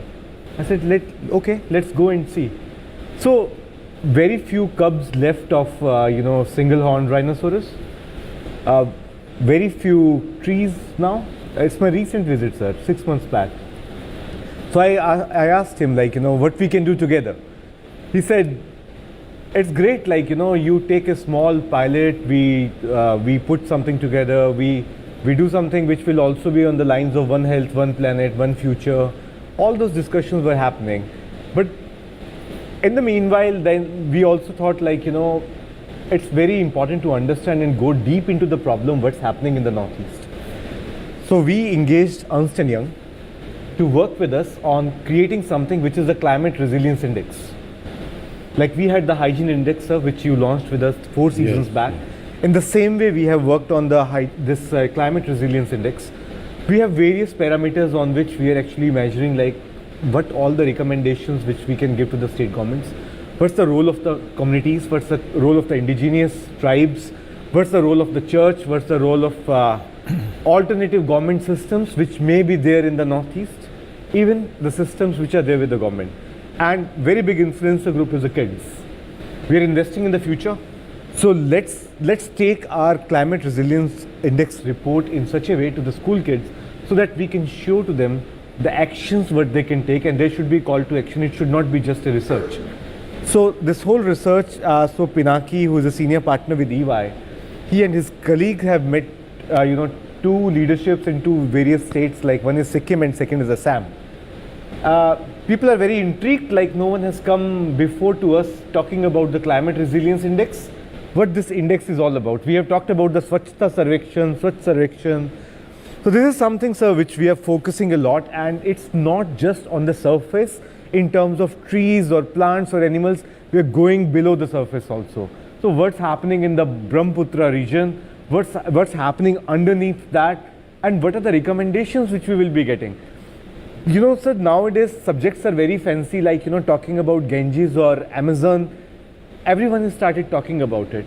But what's the call to action? A person who is sitting in a town in Delhi or in Bombay asks, okay, what I can do for this? So the question is that it's not only like, you talk about the sustainable clothing or other things. So it's like, it's not just recycling, it's upcycling also. And a lot of partnerships are actually, coming together with like-minded people. Like we reached out to the WWF, sir. We talked to them about Ganges. So what we can do with the Ghadial, what we can do for the dolphins, what we can do for, the water atlas in the Ganges region. In the same way with the Balipara, like what we can do for this, 7 northeastern states. Can we not have a leadership competition between the various state governments so that there is a leadership charter, leadership board where you show them the results and show them the pathway and help them to use their funds which are available. We also have certain amounts which are earmarked under our CSR funding. So this is a new door which we have opened from this year to start working on. Excellent. And then very interestingly, sir, with EY, they bring global experience. When we started discussing, we didn't saw it just from the India lens. We saw it like how alarming it is, because if you remember, sir, we have together did some work on Punjab stubble burning. That's what right, happened to the stubble burning? We planted around 2 million trees across India. So what next? These solutions are also good, but it needs more of the sustainable solution and an approach where you put the roadmaps where there are some definite timelines, because commitment is very much important, and it should be public-private, partnership, where it's not just the responsibility of the government, it is equal responsibility of the companies who produce, plastics, who produce those things with. But good thing is, like with this government, a lot of things are changing, sir. Like the issues regarding the, MLP, the multi-layer plastics, the suggestions by Mr. Gadkari, like making the roads from the plastic and, all the residuals. Even nowadays I see, NIDs and other places, they also participate in the fashion shows, where they are not talking about, changing the clothing every 2 months or 3 months like Zara's of the world and MS's, Marks and Spencer's of the world. They're also going into the upscaling and other things, like world is evolving, and we want our 3 million school kids in the Northeast become the champion. They go, they talk, they take informed action, and future wise, we are also like we are able to excite these 10,000 kids with the Whitehead Junior this year on the hygiene. So the next big competition will be on ecological well-being and the one world, one health, where these kids from the Whitehead Junior, they will be made doing the coding so that it gets embedded in them, because that's also the neuro-linguistic programming, how it works. Some kids want to experience, make it, feel it, talk about it. So we want to make the champions. Because you mentioned the Climate Resilience Index, I want to ask Mr. Mishra now, what is, you've been doing this whole thing. What are some of the sort of startling facts, if I may ask? Like anything that people will be really surprised by that you've looked at that's come out so far? I think we are now in a, we are actually developing the index now, and I think the logic for, choosing Northeast was quite obvious. It's more than 80% of, biodiversity hotspots are in the Northeast region, and that's the reason we thought we'll start there. I think what's happening is vulnerability has two parts. One, of course, is what's happening on the globe, which you can't do much locally, but there's a lot that you can do locally, and what we are calling as adaptability. So if you are vulnerable, what are you doing at adaptability, and what is the balance is resilience. So if I am able to do adapt well, then probably I'll be more resilient. So the whole concept is that. And I think one of the startling facts when we met people in Nagaland and Sikkim was that over a period of time, we have completely ignored the ways in which they have been, for example, doing cultivation. And we have said that these are not the right ways, which is completely incorrect. Or, for example, things, how do we manage the forest? I think a lot of things over a period. See, we need to have tourism, we need to build more roads, but how do we balance this out with the whole ecological factors? And as Madam mentioned, we need the road, we can't say we don't need it. But how do you maintain the balance, and how do we use the local people to, have them engage and maintain the balance? Relatively worrying developments, but it might be managed well. It hasn't happened yet, but palm oil is coming into the northeast, for example. That worries me deeply because I have seen the legacy of palm oil in Borneo and what they've done to orangutans, decimated 90% of orangutan populations and decimated over 85% of virgin forests. So that's very worrying. So absolutely. In fact, they are seeing pests and insects which they have never seen before. They have never seen, 10 years back. So there is a migration of animals. So all of these are big challenges, I guess. So hopefully this index will help identify what needs to be done by the states.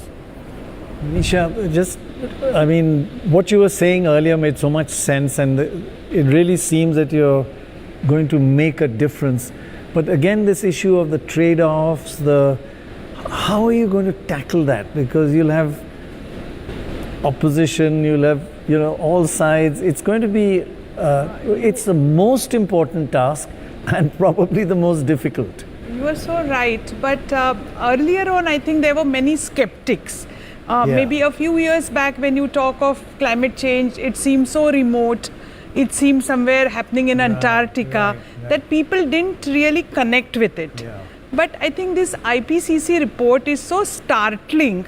And also what has happened in Maharashtra is that I remember when we were all in school, we learnt in geography that our west coast was the safest from point of view of cyclones.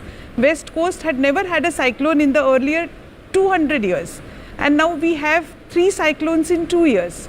We have very high extreme rainfall events. We have landslides. So I think what has happened in the past few years is that the climate change has come home, so as to say. So everybody has kind of, woken up and they think that it's real. So I feel that people are sitting up and listening when we talk about it. But there's also the MCCC that I mentioned. Another difficult thing a few years back was because see, the environment department is so-called responsible for good environment, but it's all the other departments who have to do their work to achieve a carbon neutral future. So now we have a council chaired by the Chief Minister in which all the relevant ministers are there. That's also going to help. So that will make faster decisions. I think so. And this council, it was also in fact, I was also a little doubtful as to what kind of attention the cabinet would pay to this IPCC report. But I must say that the presentation went on for about 30 minutes. They listened to it with rapt attention, the classical pin drop silence kind of a rapt attention. And at the end of it, they said that we will meet once a month to take this whole thing forward. So there are going to be basically 3 verticals I think all of you have been talking about. The first is to see that the emissions come down. The greenhouse gas emissions come down. Keep measuring that. Come down by all this less reliance on thermal power, more electric vehicles and so on. The second is a lot was mentioned about preserving our forest, preserving biodiversity. Biodiversity is such a key. Mangroves are so important. So the second vertical is to see that whatever are the carbon absorption elements in nature, they have to be firstly conserved and secondly strengthened. But we also realize that ultimately it's upon all of us. And our chief, I have one suggestion. Yes. Someone who can really get this done and is sitting quite near me. He's got other things done like polio and I gave it away. I think I'm really going to make a request at this stage. Get him to work for once in his life. I'm really going to make an earnest request for Mr. Bachchan to join our team. He says he'd love to help. That's a big. Sorry, carry on. Anything for state and country, that's fine. I'd love to do that, yeah. If I can just, I was hesitant because I didn't want to use this platform to request Mr. Bachchan to really team up with us to work on climate action. No, anytime. Just let me have your notes as to what is to be done, in which manner we can make a campaign. Certainly. Just having Mr. Bachchan tweet a few things. So you have such a huge following, you know, and you do such good tweeting, and people really listen to you. Sometimes the tweet is not taken as seriously as it should be. But if you were to design a campaign, yes, sir, you know, through one of your government agencies, or I'd be more than happy to, you know. Sir, I remember in Swachh Bharat, you said about mere 2 gaz. Don't really bother about the world. Just take care of your 2 yards or 10 yards.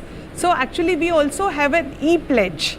So don't think really about the Amazon or the Antarctica. Just introduce one green lifestyle change in your lives. So, sir, if you could kind of become the patron of that each person takes a green pledge.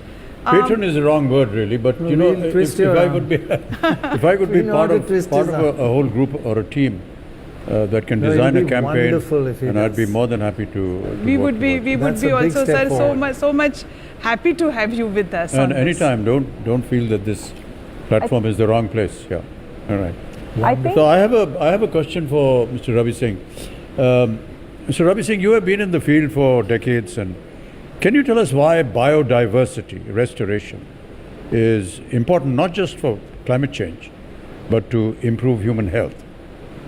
Well, for an Indian, it means protection of our cultural and historic heritage.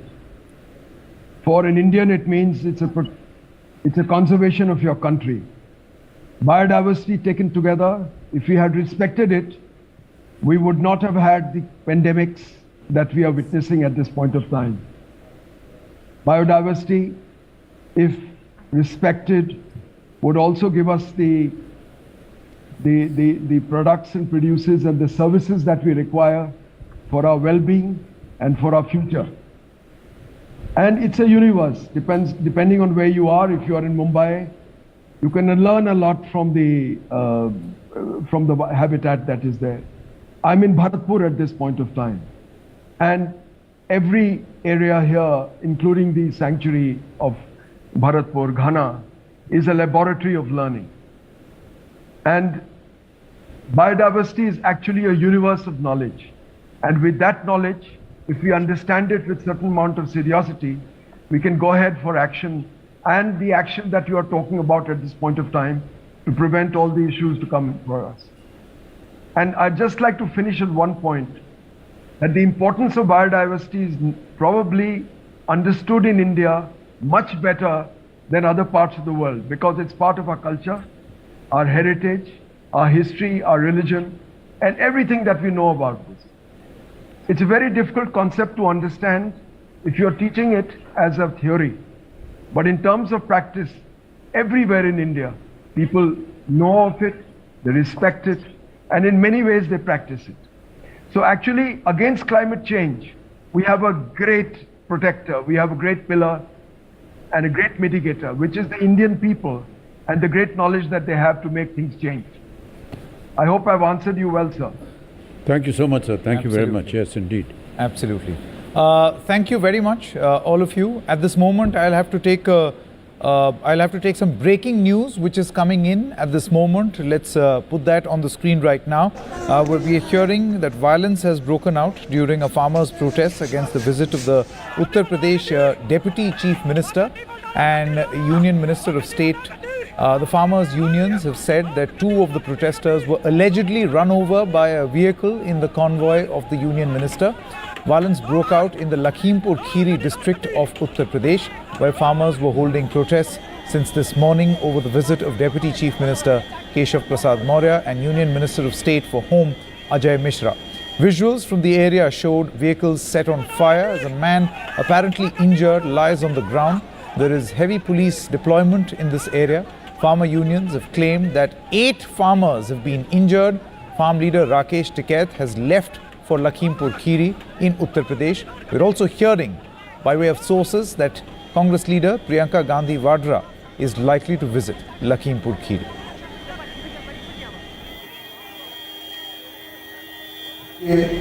टिकोनिया एक जगह है जहां हमारे किसान साथियों ने आज UP के उप मुख्यमंत्री को उतरने से, हेलीकॉप्टर से उतरने से रोकने के लिए हेलीपैड का घेराव किया था, लेकिन ये प्रोग्राम खत्म होने वाला था, कुछ लोग जा रहे थे, कुछ जाने वाले थे।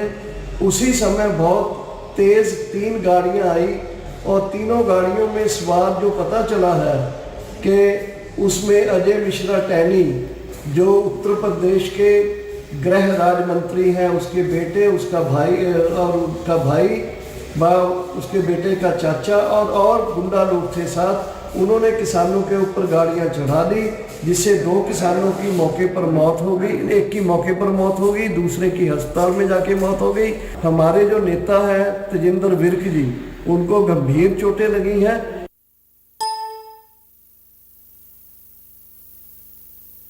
और फिर जगह जगह छठे साठम समाचारे, क्या अर्थ होता है इसका?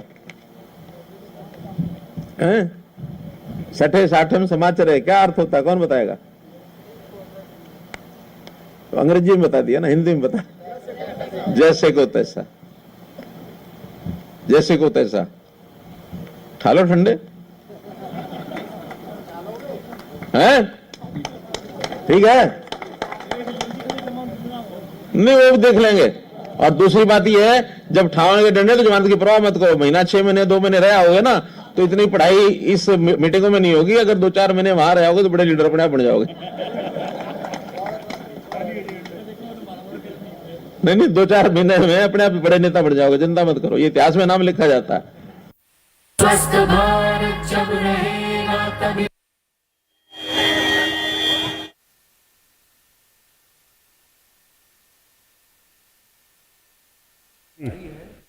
मत अभी हाजिर होता है। स्वस्थ भारत जब रहेगा तभी तो बनेगा संपन्न भारत। स्वस्थ भारत जब रहेगा तभी तो बनेगा संपन्न भारत। स्वस्थ भारत जब रहेगा तभी तो भारत संपन्न बनेगा। Brought to you by Dettol. कितने जर्म्स होंगे, बीमार पड़ेंगे। ईशान संभाल लेगा।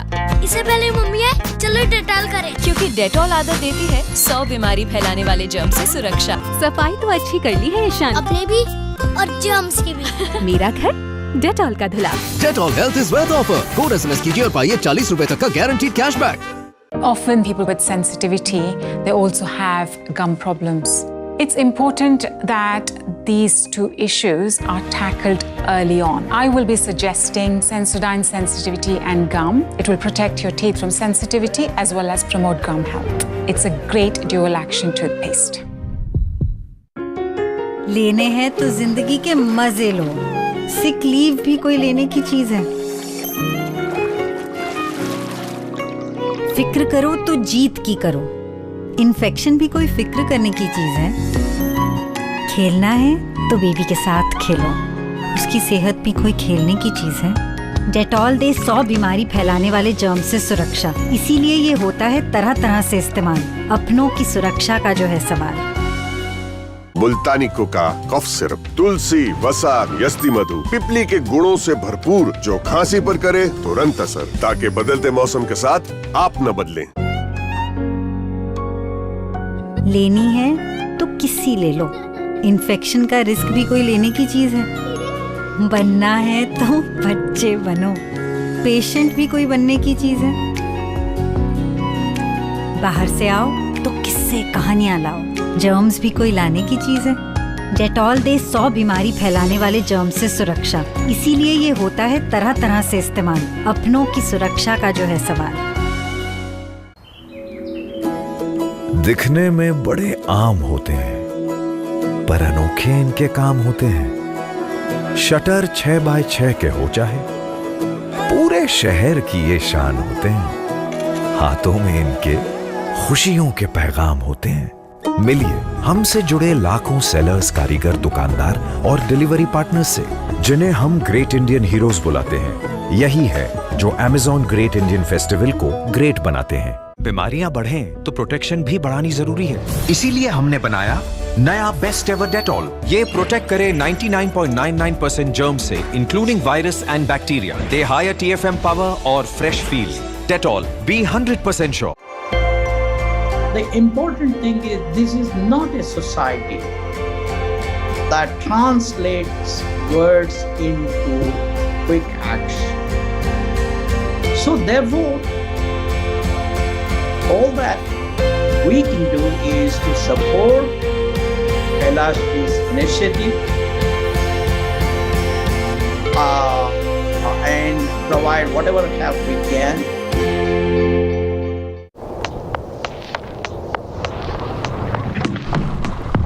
It's a brand new day, we found another way. The sun calling our name, stepping out of the cage. It's been a little minute, we've been counting days. Hey, oh, hey, we found another way. X70 series, co-engineered with Zeiss, Vivo. बेटी तो यूं सीख जाएगी, promise. 100 साल पुरानी दुकान है, रंग नहीं निकलेगा, प्रॉमिस। ऐसा ही आएगा ना? Promise.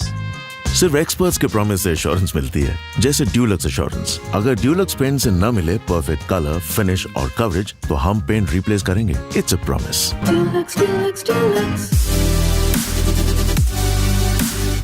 What device do you use mostly to consume audio or video content? I'm sure many of you would say this, a smartphone. So do a bit of research to find out which music streaming service, podcasts, movies and games offer support for Dolby Atmos. So for an immersive, true cinema-like experience on your smartphone, stay tuned to experience Dolby with Gadgets 360. Myntra Big Fashion Festival is now live. त्योहार की fashion shopping only with India's fashion expert. Choose from the biggest collections with the biggest deals on the biggest brands. 3rd to 10th October. Shop now. बेटी तो यूं सीख जाएगी, promise. 100 साल पुरानी दुकान है, रंग नहीं निकलेगा, प्रॉमिस। ऐसा ही आएगा ना? प्रॉमिस। सिर्फ एक्सपर्ट्स के प्रॉमिस से एश्योरेंस मिलती है, जैसे ड्यूलक्स एश्योरेंस। अगर ड्यूलक्स पेंट से न मिले परफेक्ट कलर, फिनिश और कवरेज, तो हम पेंट रिप्लेस करेंगे। It's a promise.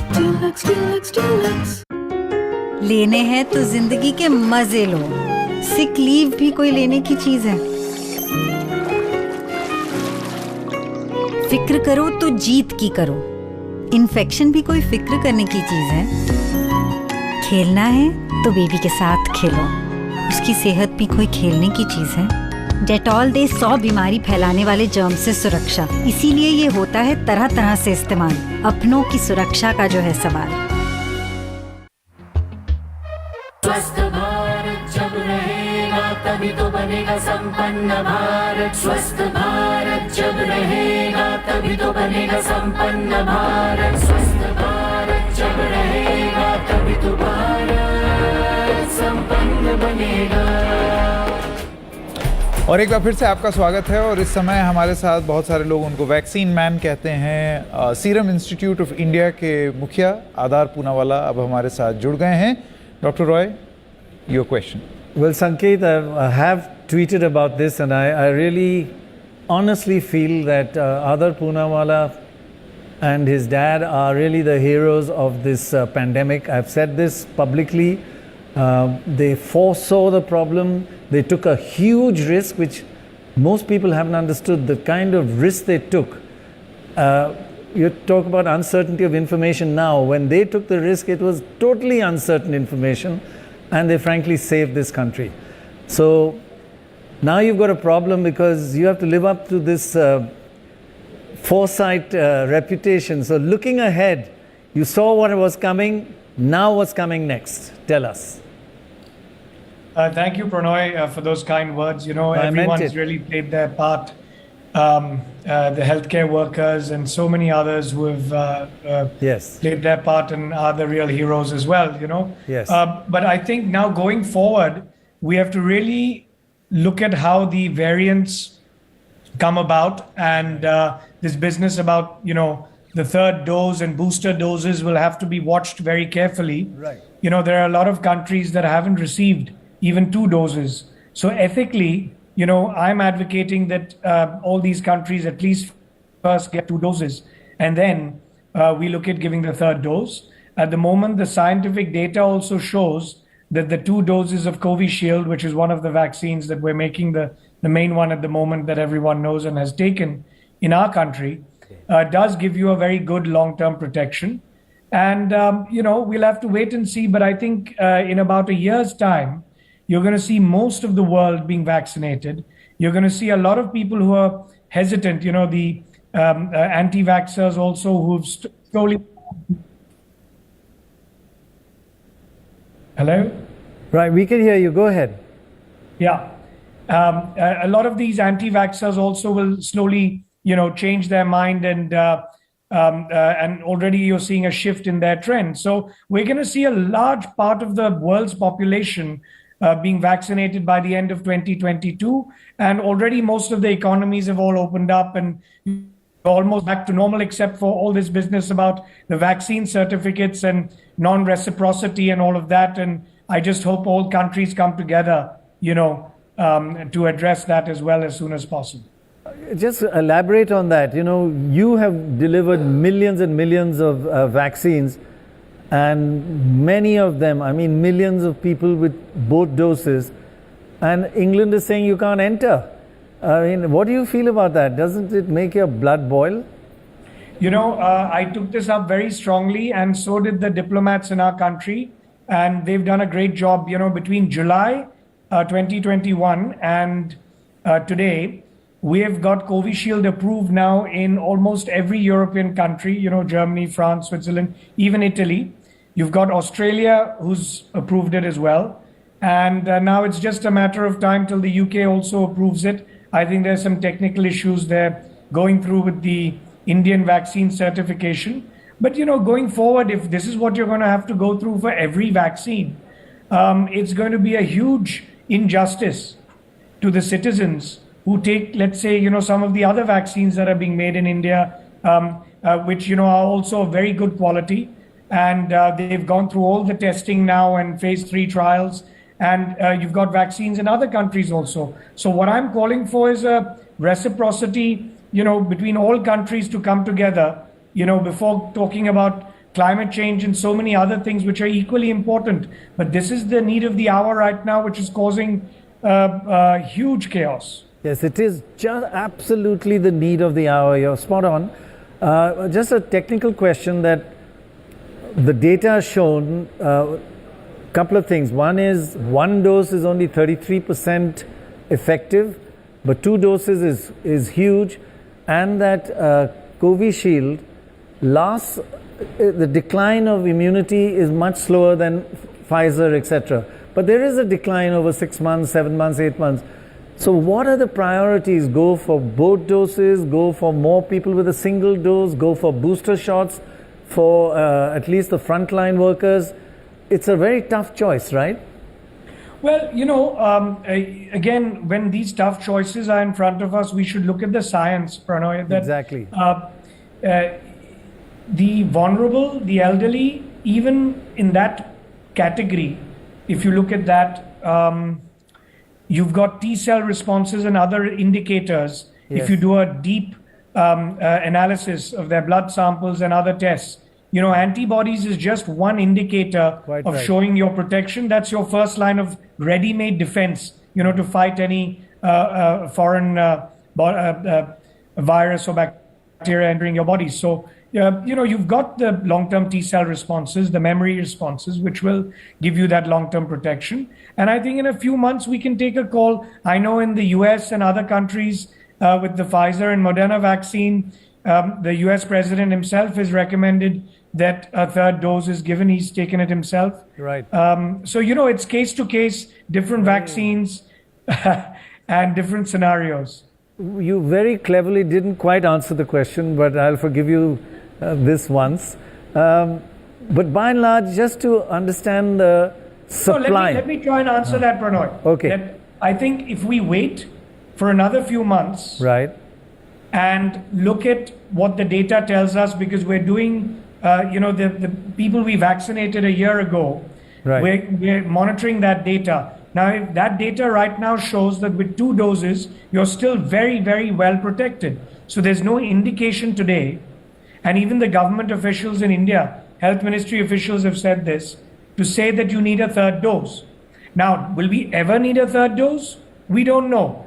But it's leaning toward a booster dose, what we call a 3rd dose, and then an annual shot, which may come about, but a bit later. So I think if we discuss this in 3 or 4 months, we can give an accurate answer based on the scientific data that we have. But right now, we're very well protected with 2 doses, and we should focus on giving the countries who have not received any doses at all, in Africa and so many other low and middle income countries, to protect that population. Now, as you say, look at the science, and I only look at peer-reviewed articles and in articles in Lancet and BMJ, and it does seem to suggest that after a certain period of time, at least frontline workers need a booster because they're really at the forefront of being infected. At least they should get a booster shot? Well, again, it's a risk-reward situation. If you look at the cases in India, they've declined so much. The breakthrough infections have also come down a lot. Maybe if there's another wave which is about to come or is in the offing, then we could look at giving a 3rd dose at that time. But I don't think right now, with the great way in which the country has handled the 2nd wave, and you've seen the cases, we've got lower cases than even the UK at the moment. So we're in a very good position at the moment.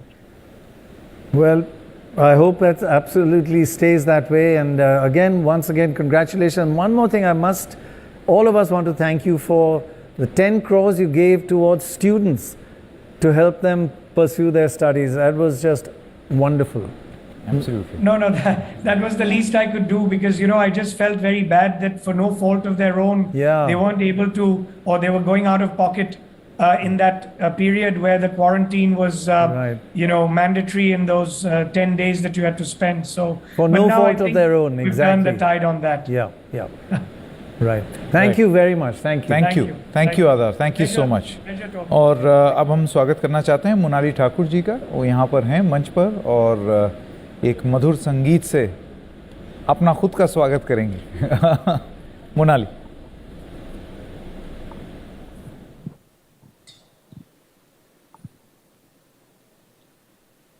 कुछ बोलूंगी नहीं, मैं गाती हूँ directly.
बरामदे पुराने हैं, नई सी धूप है, जो पल के खटखटा रहा है, किसका रूप है।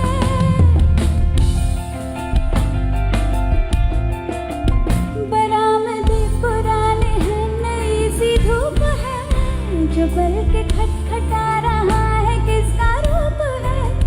शरारतें करे जो ऐसे भूल के हिजाब, कैसे उसको नाम से मैं पुकार लूं, सवार लूं, सवार लूं, सवार लूं, है सवार लूं।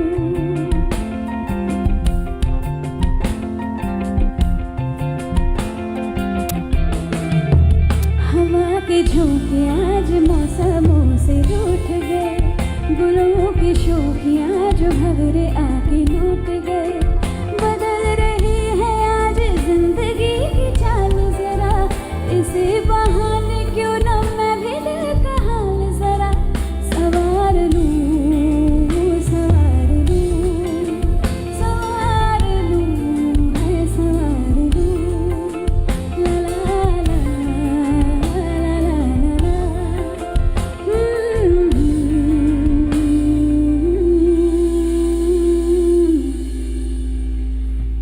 सवार लूं।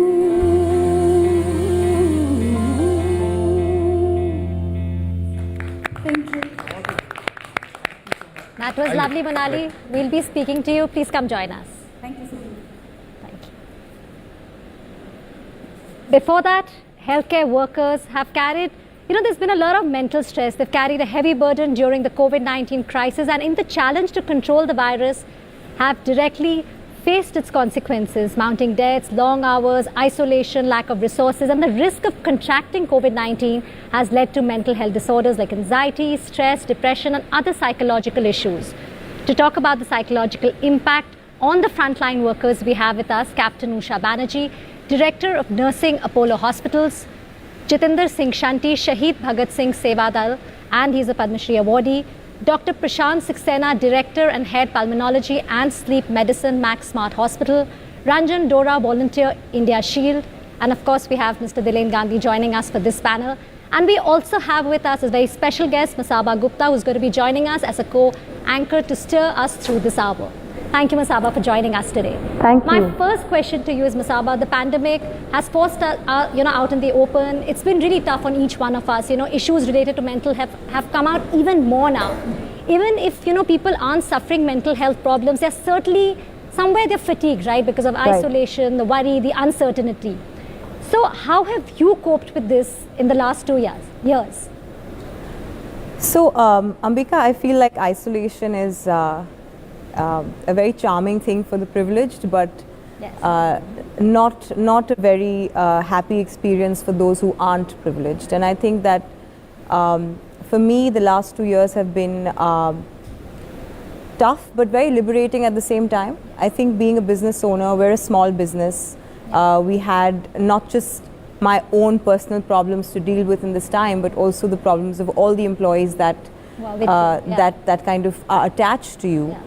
And I think while you want to make sure that you're taking care of your own well-being, I think it's also important to keep in mind that your employees go with you, and it's important to think of their mental health, their state of mind at the time. And we were working through the pandemic, but I think for me it was a period of I internalized everything in a way, and for me it was a period where I discovered so many things about myself as an entrepreneur, as a woman, as a daughter, and also as to how I want to lead my life. But I think I come back to the same point that I had the privilege of being liberated through my isolation, but a lot of people I know didn't feel that way. But I think it's also been, I wish it came in another way to people, but it's been a very, very important time for all of us, because I think we've become kinder. For sure. We've become kinder to one another. We've become a bit more aware of what the other is going through, about mental health, which is and was such a big taboo in this country. that I feel like today people will openly come out and address their problems instead of putting them under the carpet, which I'm very, very happy about in a way. Definitely, we're talking about it much more. Yeah, absolutely. Yeah. And I think, and I think more importantly, Ambika, I feel like today you have girls who are 18 as well as older women who are equally talking about their mental health issues. And I think the most important thing that has come out of this pandemic is that everyone has now set their own boundaries, you know, when it comes to mental health. And I think that that's a big part, you know, plays a big part in how we all define our mental health, what boundaries we set around us. So I think that's a great takeaway in the last 2 years. And and it's impacted everybody, you know, from the senior citizens. I mean, it's not left anybody. So I'm glad we're talking about this during this hour. Yeah, absolutely. And in fact, I was talking to one of the doctors at a hospital the other day, and which is why my next question was to Mr. Saxena in just a minute. But what I noticed was that I've never seen a doctor not happy or not bright or not positive. I've always, And now I saw this woman who looked like she had been defeated, you know, and she's a senior doctor, and which is why I started to think about, we can talk about our mental health being on the other side, but what about these guys who are on the front line? And they have to, which is why my next question is to Dr. Prashant Saxena. Doctor, while helping patients is always something that's, you know, on your mind at all times as a healthcare worker, is it possible that doctors aren't looking after themselves through this whole process? And I feel like what this pandemic has done is that doctors are working overtime, they are away from their families in some cases, they have had loss of all kinds, and they really don't see the end of this anytime soon. So how do you think medical workers are coping with this very, very trying time? Yeah, so thank you for the question. If we talk about medical profession and being a doctor, I believe it is one of the most physically, mentally and emotionally demanding profession. And one has to be good in all the three streams. Otherwise, you cannot be a good doctor.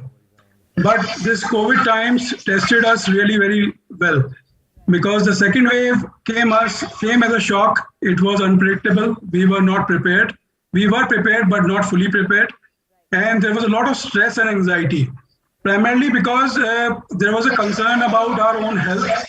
Then there was a concern about our family members. There was a concern we can transmit our infections to the family members. So we were repeatedly going on quarantines and we were socially isolated. So we had to live in different houses. And not only this, those people who were living in societies, there was a lot of social stigma. And because some of the societies even banned the entrance of healthcare workers. So a lot of factors were playing at the time. Depression and emotional disturbances, because as you said, we had loss of many doctors, many colleagues whose lives were lost while battling against COVID. And there was a burnout, complete burnout, because at one point of time, I was seeing close to 100 patients, 150 patients on OPD basis.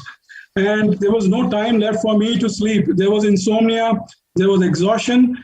And I believe there was an excessively overburdened healthcare system at that time. But I believe we strongly came out.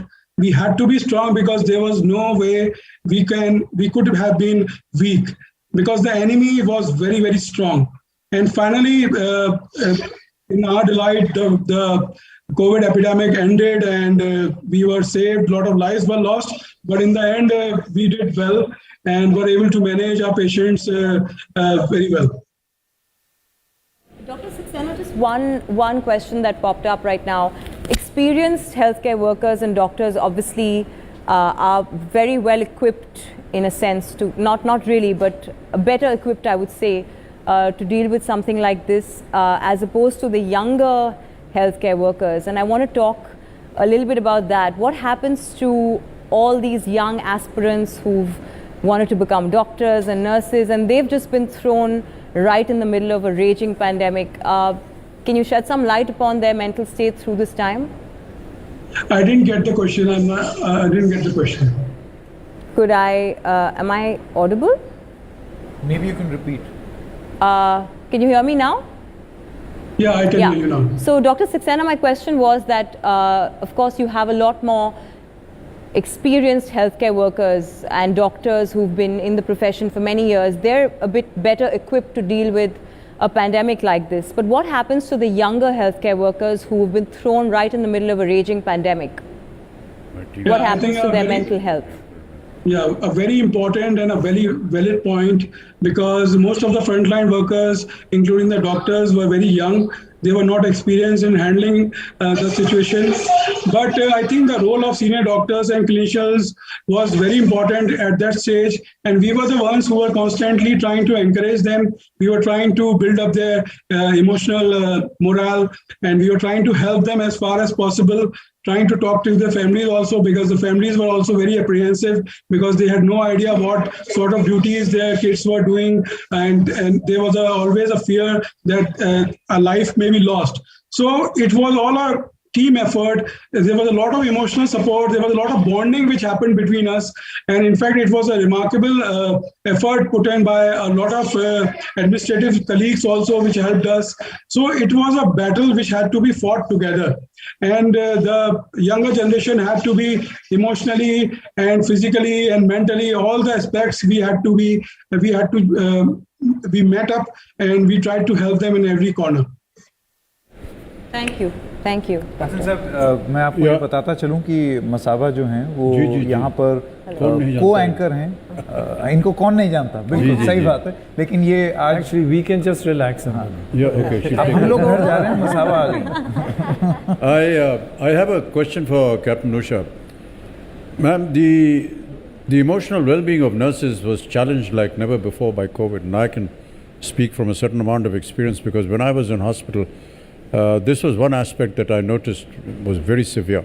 Long hours caring for patients, fears about contracting the virus, separation from loved ones, also being the only link between the family and the patient, and this is very important, A lot of the patients feel that they don't see anybody.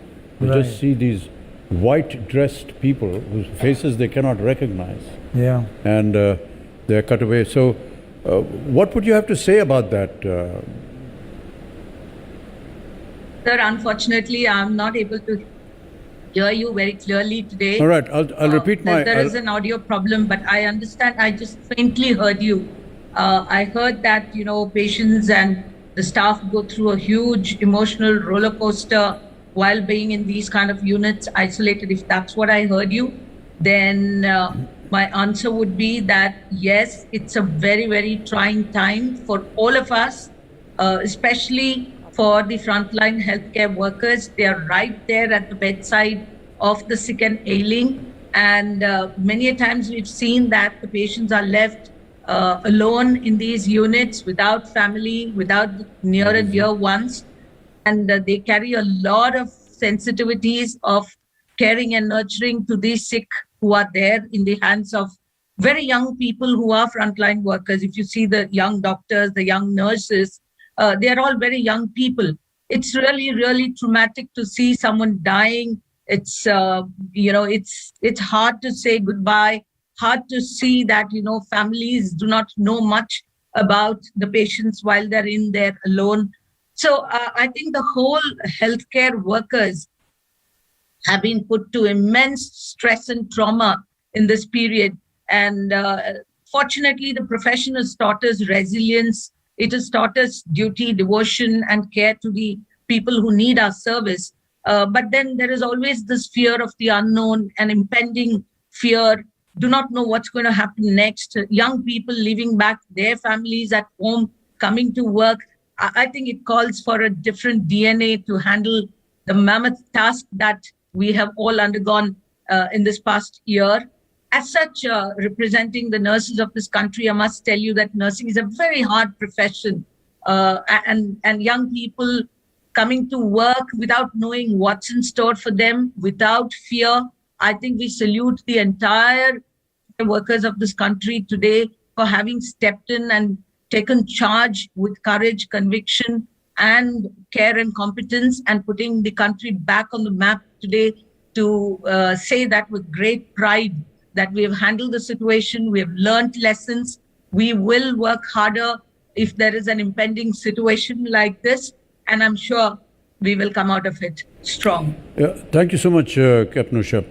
You know, one of the things that I noticed during the time when I was in hospital was there were very early stages of the virus and the infection and the condition that all the patients were landing up in ICUs. And there were many occasions, Pranay, when the patient would desperately ask the nurses, give me something, please save my life. And the nurses were just so handicapped because no cure had been organized till then. And they just didn't know what to do. And there were times, I don't know whether this should be allowed to be spoken, but there were times when they were just giving them an ordinary aspirin tablet to make them feel comfortable because they knew that the patient was not going to survive. And that kind of trauma was actually breaking down these nurses. And they would come and narrate these incidents to us. How do they deal with this, Captain Usha? I mean, is there an organization that deals with the mental status of these wonderful people? They're like angels inside the ICU and in the hospital. So well said. I'm sorry, this audio is very, very difficult for me. I've been really gathering all my strength to hear what you're trying to say. So apologize if I have not heard you right. Probably I understand that you're asking us, what is it that makes the nurses so strong to come to work and take care of patients? Especially you've described a situation where the nurses would be asked by the patients to save their lives.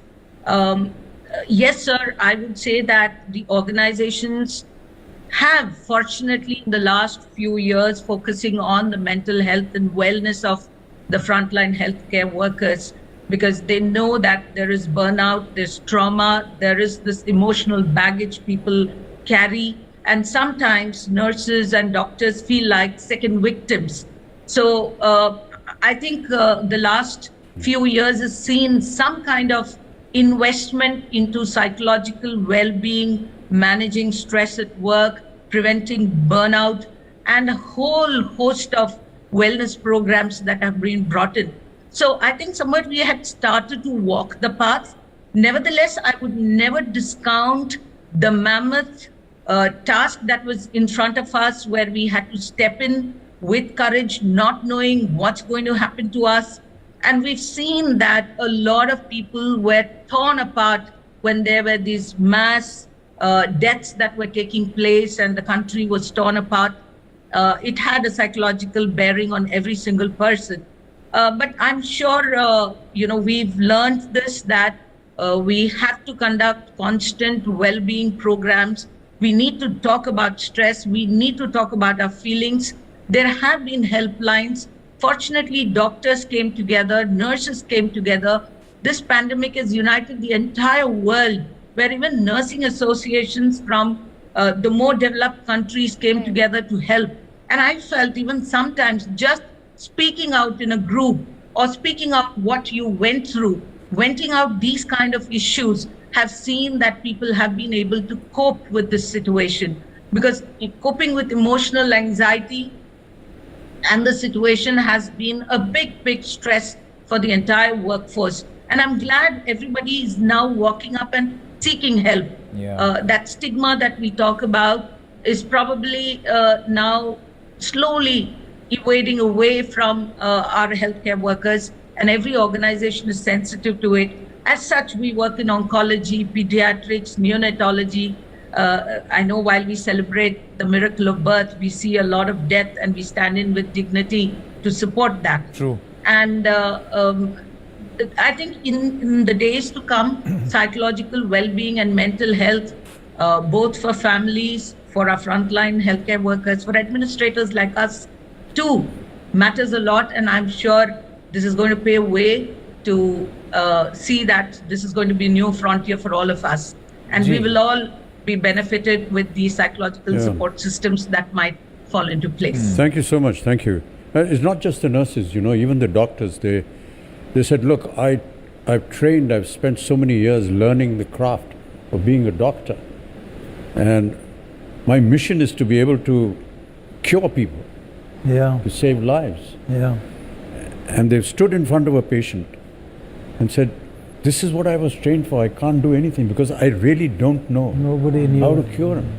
And they've actually given up their profession in frustration. Many of them have just given up, said, I'm not going to do this anymore. Because what I was trained for, what I worked hard for, I can't do anything because I don't know. Even after so many years of education, I still don't know what to do. I was terribly frustrated. Anyway, I have a question for Mr. Jiten Shanti. Jitenji, I know that you have been responsible for a very sensitive job. Your organization has cremated more than 4,000 people, all of them strangers, and some of them, just not being able to be identified. You slept in an ambulance for days outside your home, Jitenji. Your family tested positive twice. You lost an ambulance driver to COVID, but you kept going on. How difficult was that period for you, both mentally and emotionally? Amitabh ji, बचपन से गुरबानी में एक ही बात पढ़ते आए थे कि देह शिवा बरमोहे एहे, शुभ कर्मन ते कबहो न टरो और सो जब जाए लरो, निश्चय कर अपनी जीत करो। जब पहला पेंडेमिक आया, मेरे को मेरे दोनों बेटे जोत, मनीष, मेरी मिसिज, पूरे ड्राइवर सब पॉजिटिव हो गए, लेकिन ईश्वर ने हमें शक्ति दी काम करने की। उस शक्ति में 1366 डेड बॉडी हमने क्रिमेट किया और 2600 से ज्यादा पेशेंट को भी कैरी किया। तब तक मेरे पास 12 एम्बुलेंसेज और शव वाहन थे। एक ड्राइवर जो मेरे पास 25 साल पुराना था, वो 2 दिन में डेथ हो गया उसका। ही वॉज डेप्टिक। मेरे ड्राइवर थोड़े घबरा गए। मैं उन ड्राइवरों को पायलट कहता हूं और कई बार मैं उनको भगवान भी कहता हूं, दूत कहता हूं मैं। इस कोविड में उनका काम दूत वाला था। मैंने ड्राइवर्स को कहा, आप डर रहे हैं क्या? कहने लगे, जी हमारे छोटे छोटे बच्चे हैं, कैसे करेंगे? मैंने कहा, यार हम एज ए मिलिट्री काम कर रहे हैं, सामने वाले देश वाले हमारे एक फौजी को मार देते हैं, अब हमने पीछे भागना है या आगे जाना है? तो मेरे ड्राइवर्स ने बड़ा दिल करके कहा, कहते शंटी जी हमने ना अब उनको मारना है, अंदर जाके मारना है। तो मैंने कहा, हमने भी अब कोविड को मारना है। मेरा चाहे पूरा परिवार रहे ना रहे, मैं रहूं ना रहूं, 25 साल से ऑलरेडी शहीद भगत सिंह सेवा दल सेवा कर रहे हैं। यार आज देश के ऊपर इतनी बड़ी विपदा आई है, मानवता के ऊपर विपदा आई है, हम नहीं पीछे हटेंगे। और हम करते रहे। दूसरा पेंडेमिक आ गया। मैं जो देखा है अमिताभ जी, लोगों ने तो शायद टीवी में देखा और सुना होगा, और मैं शमशान घाट में 18 से 20 घंटे रहा और पूरा परिवार जब पॉजिटिव हो गया, मैं 22 दिन कार में भी सोया।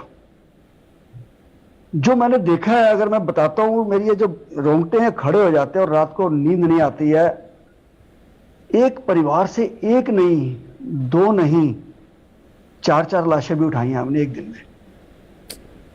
चाहे वो अमीर था, चाहे वो गरीब था, चाहे वो करोड़पति था, लाश उठाने का कोई साधन नहीं था उनके पास। झगड़ा होता है तो पुलिस को बुलाते हैं, मरीज होता है एम्बुलेंस, डेड बॉडी का कोई नंबर ही नहीं है। अब वो सिसको भी फोन करते तो कहते शंटी को फोन करो, शहीद भगत सिंह को फोन करो।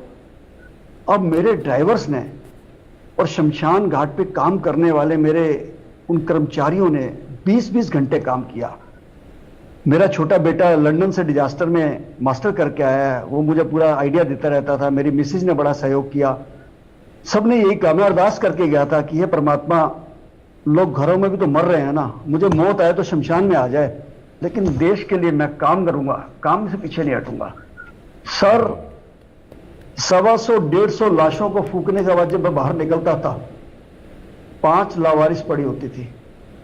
जब उसके ऊपर नंबर लिखा होता था, पीपी किट पे हम पढ़ते थे, फोन करते थे, वो कहते थे शंटी जी पहले हम अस्पताल में थक गए, फिर मोर्चरी में टूट गए, अब 6 घंटे शमशान के बाहर बैठे हुए हैं, अब टूट चुके हैं, आप करा दीजिए। सॉरी। वो समय ऐसे था अमिताभ जी, बचपन में मैंने दूध की बोतलों की लाइन लगती देखी है और राशन की दुकान पर लाइन लगती देखी है, लेकिन शमशान घाट के बाहर 40-40 लोग लाशें लेके खड़े हैं, ये मैंने पहली बार देखा है जी। 40-40 लाशें, और उसमें से आधे से ज्यादा के पास पैसे नहीं होते थे, क्योंकि बेचारे कुछ अस्पताल में खर्चाए, कुछ शमशान में, सॉरी मॉर्चरी में, फिर एम्बुलेंस वालों ने उस समय आपको पता है ऊटपटांग कई लोगों से पैसे लिए, तो जब मेरे पास आते थे तो उनकी जेब खाली होती थी। तो मैंने वहां लकड़ी का लंगर लगा दिया, मैंने फेसबुक पे अपील डाली, लगभग 300 टन लकड़ी लोगों ने शमशान के बाहर लगा दी ढेर। कोई आया, मुझे एम्बुलेंस पकड़ा गया। हमने भी उस शमशान को एक मंदिर का रूप दे दिया, भोजन फ्री, कोल्ड ड्रिंक फ्री, पानी फ्री, टेंट फ्री, और पंखे लगा दिए, कुर्सियां बिछा दी। लेकिन अपने जीवन में मैंने इतना भयानक मंजर नहीं देखा, और शायद 200 साल तक इसे लोग नहीं भूलेंगे, क्योंकि एक छोटा सा शमशान घाट जहां 3 डेड बॉडी की एवरेज थी, अब 150 डेड बॉडी आ रही थी, 150। और लोग ऐसे आंखें उठा के देखते थे कि हे परमात्मा, को तीसरी शक्ति आ जाए जो हमें बचा ले, क्योंकि किसी का फोन मिला रहे, कोई फोन नहीं उठा रहा। हॉस्पिटल जाते हैं तो वहां लिखा है नो ऑक्सीजन, नो एडमिशन। मेरा हौसला उस दिन टूट गया जब 20 साल की बच्ची मुझे फोन करती है, अंकल मेरे पापा की डेथ हो गई है, जिस शमशान घाट पे जा रही हूँ वो 18-18, 12-12 घंटे कह रहे हैं, कैसे करूं? मैंने कहा बेटा मैं गाड़ी भेजता हूं, आप कहाँ रहते हैं? थोड़ी देर बाद बच्ची मेरे पास आ गई, मैं शमशान के बाहर ही बैठता था, तो कहती अंकल मैंने आपका फोन किया था। मैंने कहा बेटा आप यहाँ क्यों आ गए, मेरी एम्बुलेंस ले जाओ। कहने लगी अंकल मैं पापा की लाश कार में लेके आ गई हूं। मैंने कहा कार में लाश लेके आ गई, क्यों बेटा?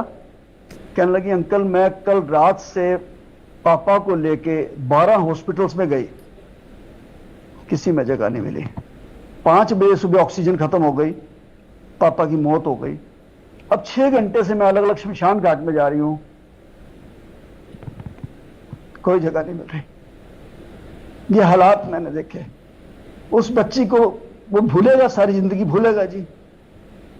एक सुप्रीम कोर्ट की वकील मेरे पास आके कहती है शंटी जी मैं आपके आगे हाथ जोड़ती हूँ, भीख मांगती हूँ, मेरे भाई का संस्कार करा दीजिए। तो मैं मतलब वो डिप्रेशन, अभी तक हम उस डिप्रेशन से निकले नहीं हैं। मैं, मेरे बच्चे, मेरी मिसेज, मेरे ड्राइवर, मेरे वॉरियर्स जिन्होंने इतना काम किया है इस कोरोना के अंदर, आज भी बिना किसी सरकारी मदद के, हम 25 साल से ऑलरेडी कर रहे हैं, लेकिन आज जो काम करने के बाद हमें सुकून मिला है कि हमने कुछ देश के लिए किया है। लेकिन वो जो शॉट्स है, वो जो सीन है, वो परिवारों का जाना, एक एक परिवार से 4-4, 5 लोगों का डेड बॉडीज का आना, भुलाया नहीं, मैं भूल नहीं पा रहा। बिल्कुल, वेरी मूविंग, वेरी मूविंग। बहुत ही भावुक कर दिया आपने जितेंद्र जी, और कैसी समस्याओं और कैसी मनस्थिति से आप गुजरे होंगे ये हम सब समझ सकते हैं। लेकिन दाद आप देते हैं हम आपको और आपकी संस्था को, जिन्होंने इतनी खूबी के साथ, ऐसी परिस्थितियों के साथ भी आपने सामना किया, और देश आपको सलाम करता है जी। मैं तो आपसे भी गुजारिश करूंगा कि आप आने वाले समय के लिए लोगों को कहिए कि आप किसी प्रशासन पर निर्भर मत रहिए। आपके घर में लाइट नहीं आती, इन्वर्टर लगाते हैं ना, पानी अच्छा नहीं आता, आरओ लगाते हैं ना जी, सिक्योरिटी के लिए सीसीटीवी कैमरे लगाते हैं, तो क्यों ना हम अपने घरों में अपना इंतजाम रखें, एक एक ऑक्सीजन का सिलेंडर, एक कंसंट्रेटर, और कम्युनिटी बेस्ड, चाहे मंदिर है, चाहे गुरुद्वारा है, चाहे क्लब है, चाहे सोसाइटी है, एक एक एम्बुलेंस भी ले सकते हैं वो जी। अगर हमारी शहीद भगत सिंह सेवा दल छोटी सी संस्था आज 24 एम्बुलेंस और शव वाहन रन कर सकती है, और आप बिलीव नहीं करेंगे जो मैं कहने जा रहा हूं कि मैंने 95 में शुरू किया था, जब मैंने एक गरीब व्यक्ति को अपने बच्चे के दाह संस्कार के लिए लोगों की लकड़ियां उठाते हुए देखा था, जली हुई लकड़ियां, तो मैंने सोचा चोरी कर रहा है। उस व्यक्ति ने जब मुझे बताया कि मेरे पास पैसे नहीं है, मैं प्रदेश से आया था इलाज कराने, और आज संस्कार के पैसे ना होने के कारण मैं संस्कार लकड़ियां उठा के कर रहा हूं, बची हुई लकड़ियां, तो हमें लगा यार उस राष्ट्रीय राजधानी में जहाँ करोड़ों रुपए के फ्लैट में रहते हैं लोग, करोड़ रुपए की कार में घूमते हैं, शादी में लगाते हैं, ये स्थिति है। बिल्कुल, शंटी जी जैसे ही रंजन डोरा भी हैं, ऐसे these are some good Samaritans, people who are, we really need more of them. Amazing. We really need. Ranjan Dora is also with us, Masala. Yeah. So, Ranjan sir, my next question is to you, and an equally tough one. You worked through a major personal crisis. You were attending SOS calls from across the country as a volunteer for the India Shield chatbot. Now, obviously there was this completely overwhelming sense of just being helpless in this face of the scale of this pandemic, which we haven't really spoken about much, but just being helpless in the face of this has caused so many breakdowns amongst the many people who volunteered during the second wave, hasn't it? And what I want to ask you really is, at what point does someone like you and your volunteers, at what point does it not become a personal about you anymore and it's just about the people that you're helping? What is that one thing that it takes for you to make that shift? Thank you. Dilen ji ki baatein just took me back to that time, and it was become suddenly so difficult to remember all of it and go through it again.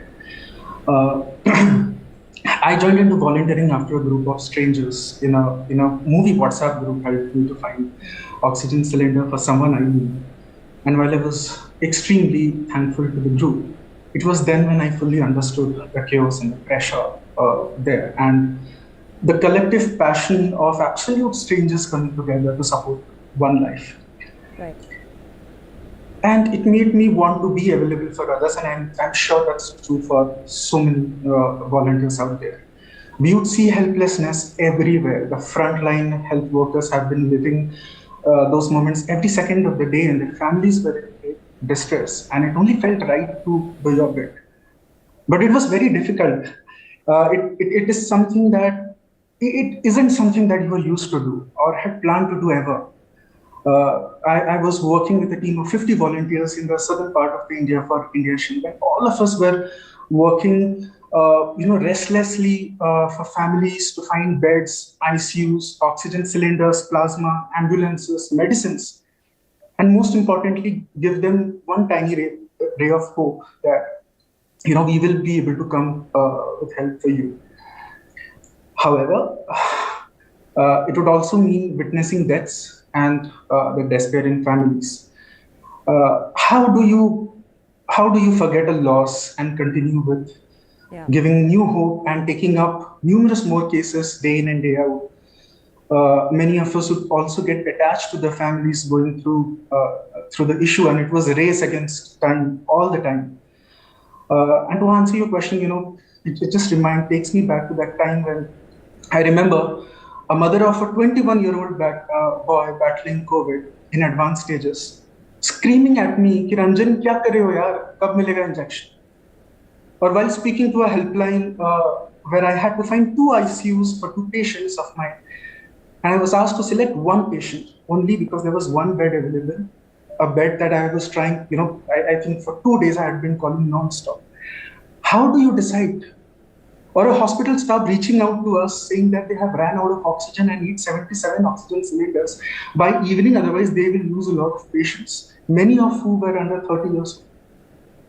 And, it's a very complicated emotional landscape where you experience high level of distress and helplessness for every life lost, but also there's high level of satisfaction for even one life saved. Yeah, and no time to grieve. I mean, you don't have the time to grieve, and you just move on from one loss to the other, which is challenging. Yeah. I mean, I remember the breaking point in my case came when I got a call that we have lost a family member. I had lost a family member to COVID, and at that very moment, I got a call from one of the patient's family members who was hospital hopping to find a bed the entire day. Again screaming at me, saying कि मैं अपने mother को hospital के बाहर लेके खड़ा हूँ. I will lose her if you don't help me. And he lost her eventually. And at that point in time, it became so difficult for me to continue. Even now, I have those voices playing in my mind. And I was at it 24/7. Family had taken a backseat. Our own mental and physical health the priority. My team would talk about taking frequent breaks. There was no time. We would take a break, then get a call from someone like 2-3 a.m. in the morning and be back at it. All we cared about was, can I save one more family? And, there was no time to rest. And Thank you, Ranjan. It was, I think, putting your grief aside, putting your family aside, you've done a lot for the country at this time. Thank you. I'd like to ask Monali ji, नमस्कार. एक तो बहुत बहुत धन्यवाद, आपने यहाँ पर हमारे लिए एक परफॉर्मेंस दिया. संगीत और इस तरह का वातावरण जब बनता है तो जैसे कि हमारी महामारी थी, उसमें बहुत सारे विपत्तियाँ आती हैं और ऐसा देखा गया है कि संगीत हो या कोई एक अच्छा वातावरण बन जाए संगीत के साथ जिसका संबंध हो, तो जो फ्रंटलाइन वॉरियर्स हैं उनको काफ़ी असर पड़ता है इसका. आपके साथ कभी ऐसा हुआ या आपने देखा हो या कुछ आपका ऐसा कोई अनुभव रहा हो? मेरे खुद के साथ अनुभव रहा है सर. जी जी. मैं आर्टिस्ट हूँ बट मैं खुद ऑडियंस भी हूँ और हम when I was listening to this it was a little becoming difficult for me क्योंकि strangely last year एक दिन बाद मतलब 4th of October मैंने अपने पिताजी को खो दिया, जो मेरे लाइफ के सबसे बड़े इंस्पिरेशन थे, हैं भी, सबसे बड़े गुरु भी थे. So for my entire family, of course besides ये pandemic और isolation और मैं दूसरे देश में थी तो मैंने अपने पिताजी को मैं देख भी नहीं पाई क्योंकि फ़्लाइट सारे कैंसिल हो चुके थे इस टाइम पे because of internal technical problems airlines हमारे जो भी है. बट मैं कह सकती हूँ ऑफ कोर्स हम फॉर्चुनेट हैं, हम आर्टिस्ट हैं, हम कलाकार हैं तो हम शायद खुद को भी कभी कभार एंटरटेन कर सकते हैं. But music is something, art and craft is something जो कोई भी चीज़ को शायद हील कर सकता है. और मैंने खुद सपोर्ट लिया दूसरों के म्यूज़िक का क्योंकि I was not being able to do anything for myself. But yes I think सुर हम गुरुजी बोलते थे सुर होता है तो असुर नहीं रहते, so like that in these difficult times I am sure music must have helped. But I think ये इतना ज़्यादा इंटेंस था, ये पूरा जो गुजरा है लोगों पे, बहुत तरीके के प्रॉब्लम्स. आई थिंक म्यूज़िक ने शायद थोड़ा सा कुछ तो हेल्प किया होगा. मन हल्का हो जाता है थोड़ा सा. हाँ वही, अच्छा संगीत आप भूल जाते हो शायद प्रॉब्लम्स को. मैं सुनती थी तो मैं रोती थी बट वो भी आउटलेट होता है हर एक तरीके का. But I am sure emotions तो आते हैं. Music that's what music does to every soul I think. Thank you जी.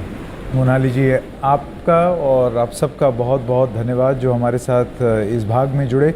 वक्त है एक छोटे से ब्रेक का, लेकिन ये टेलीथॉन जारी रहेगी, बने रहिए.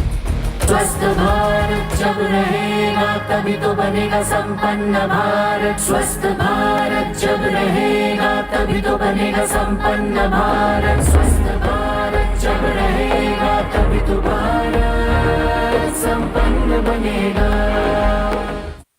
Brought to you by Dettol.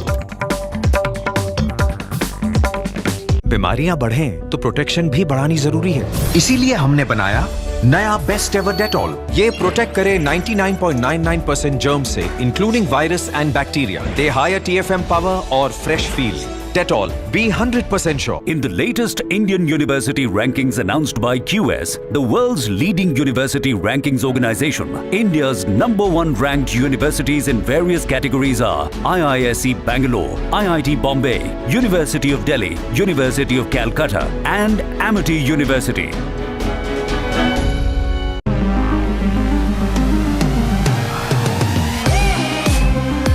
All brain, all power, all electric. The Ather 450X. लेने हैं तो जिंदगी के मजे लो. सिक लीव भी कोई लेने की चीज है. फिक्र करो तो जीत की करो. इन्फेक्शन भी कोई फिक्र करने की चीज है. खेलना है तो बेबी के साथ खेलो. उसकी सेहत भी कोई खेलने की चीज है. डेटॉल दे 100 बीमारी फैलाने वाले जर्म से सुरक्षा. इसीलिए ये होता है तरह तरह से इस्तेमाल. अपनों की सुरक्षा का जो है सवाल.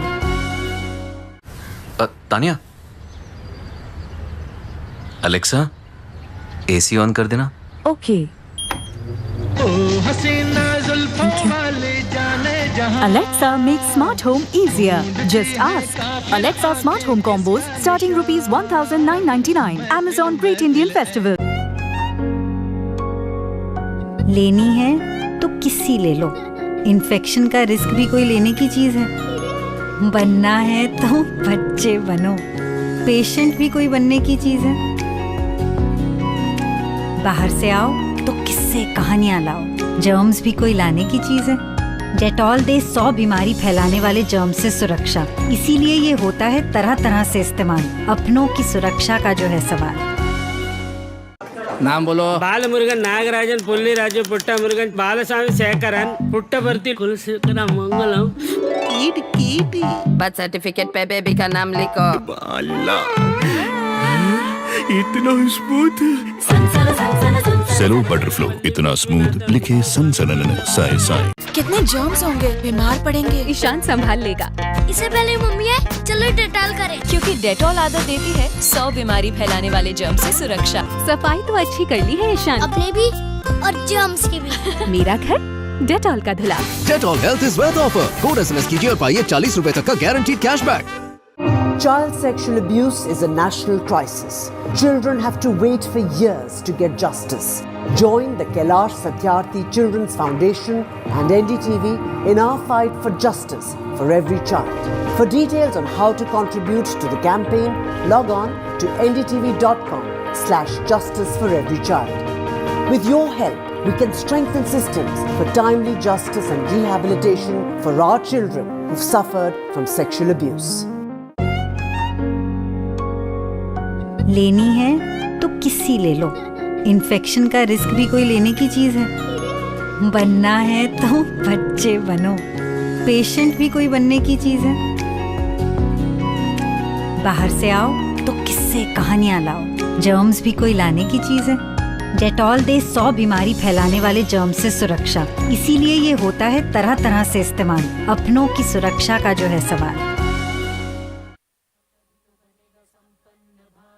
स्वस्थ भारत जब रहेगा तभी तो बनेगा संपन्न भारत। स्वस्थ भारत जब रहेगा तभी तो बनेगा संपन्न भारत। स्वस्थ भारत जब रहेगा तभी तो भारत संपन्न बनेगा।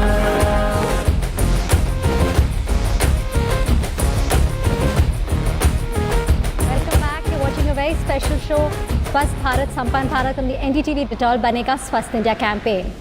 We're talking about mental health, and the new sets of guests who are joining us now is Dr. Anjali Chhabria, psychologist and director, Mind Temple Institute; Abhinav Bindra, India's first individual Olympic gold medalist, also founder, Abhinav Bindra Foundation, Padma Bhushan awardee and Khel Ratna awardee. So let me start with you, Dr. Anjali. Mental health issues have long been equated in India with psychotic disorders like symptoms like disruptive behavior, hallucinations.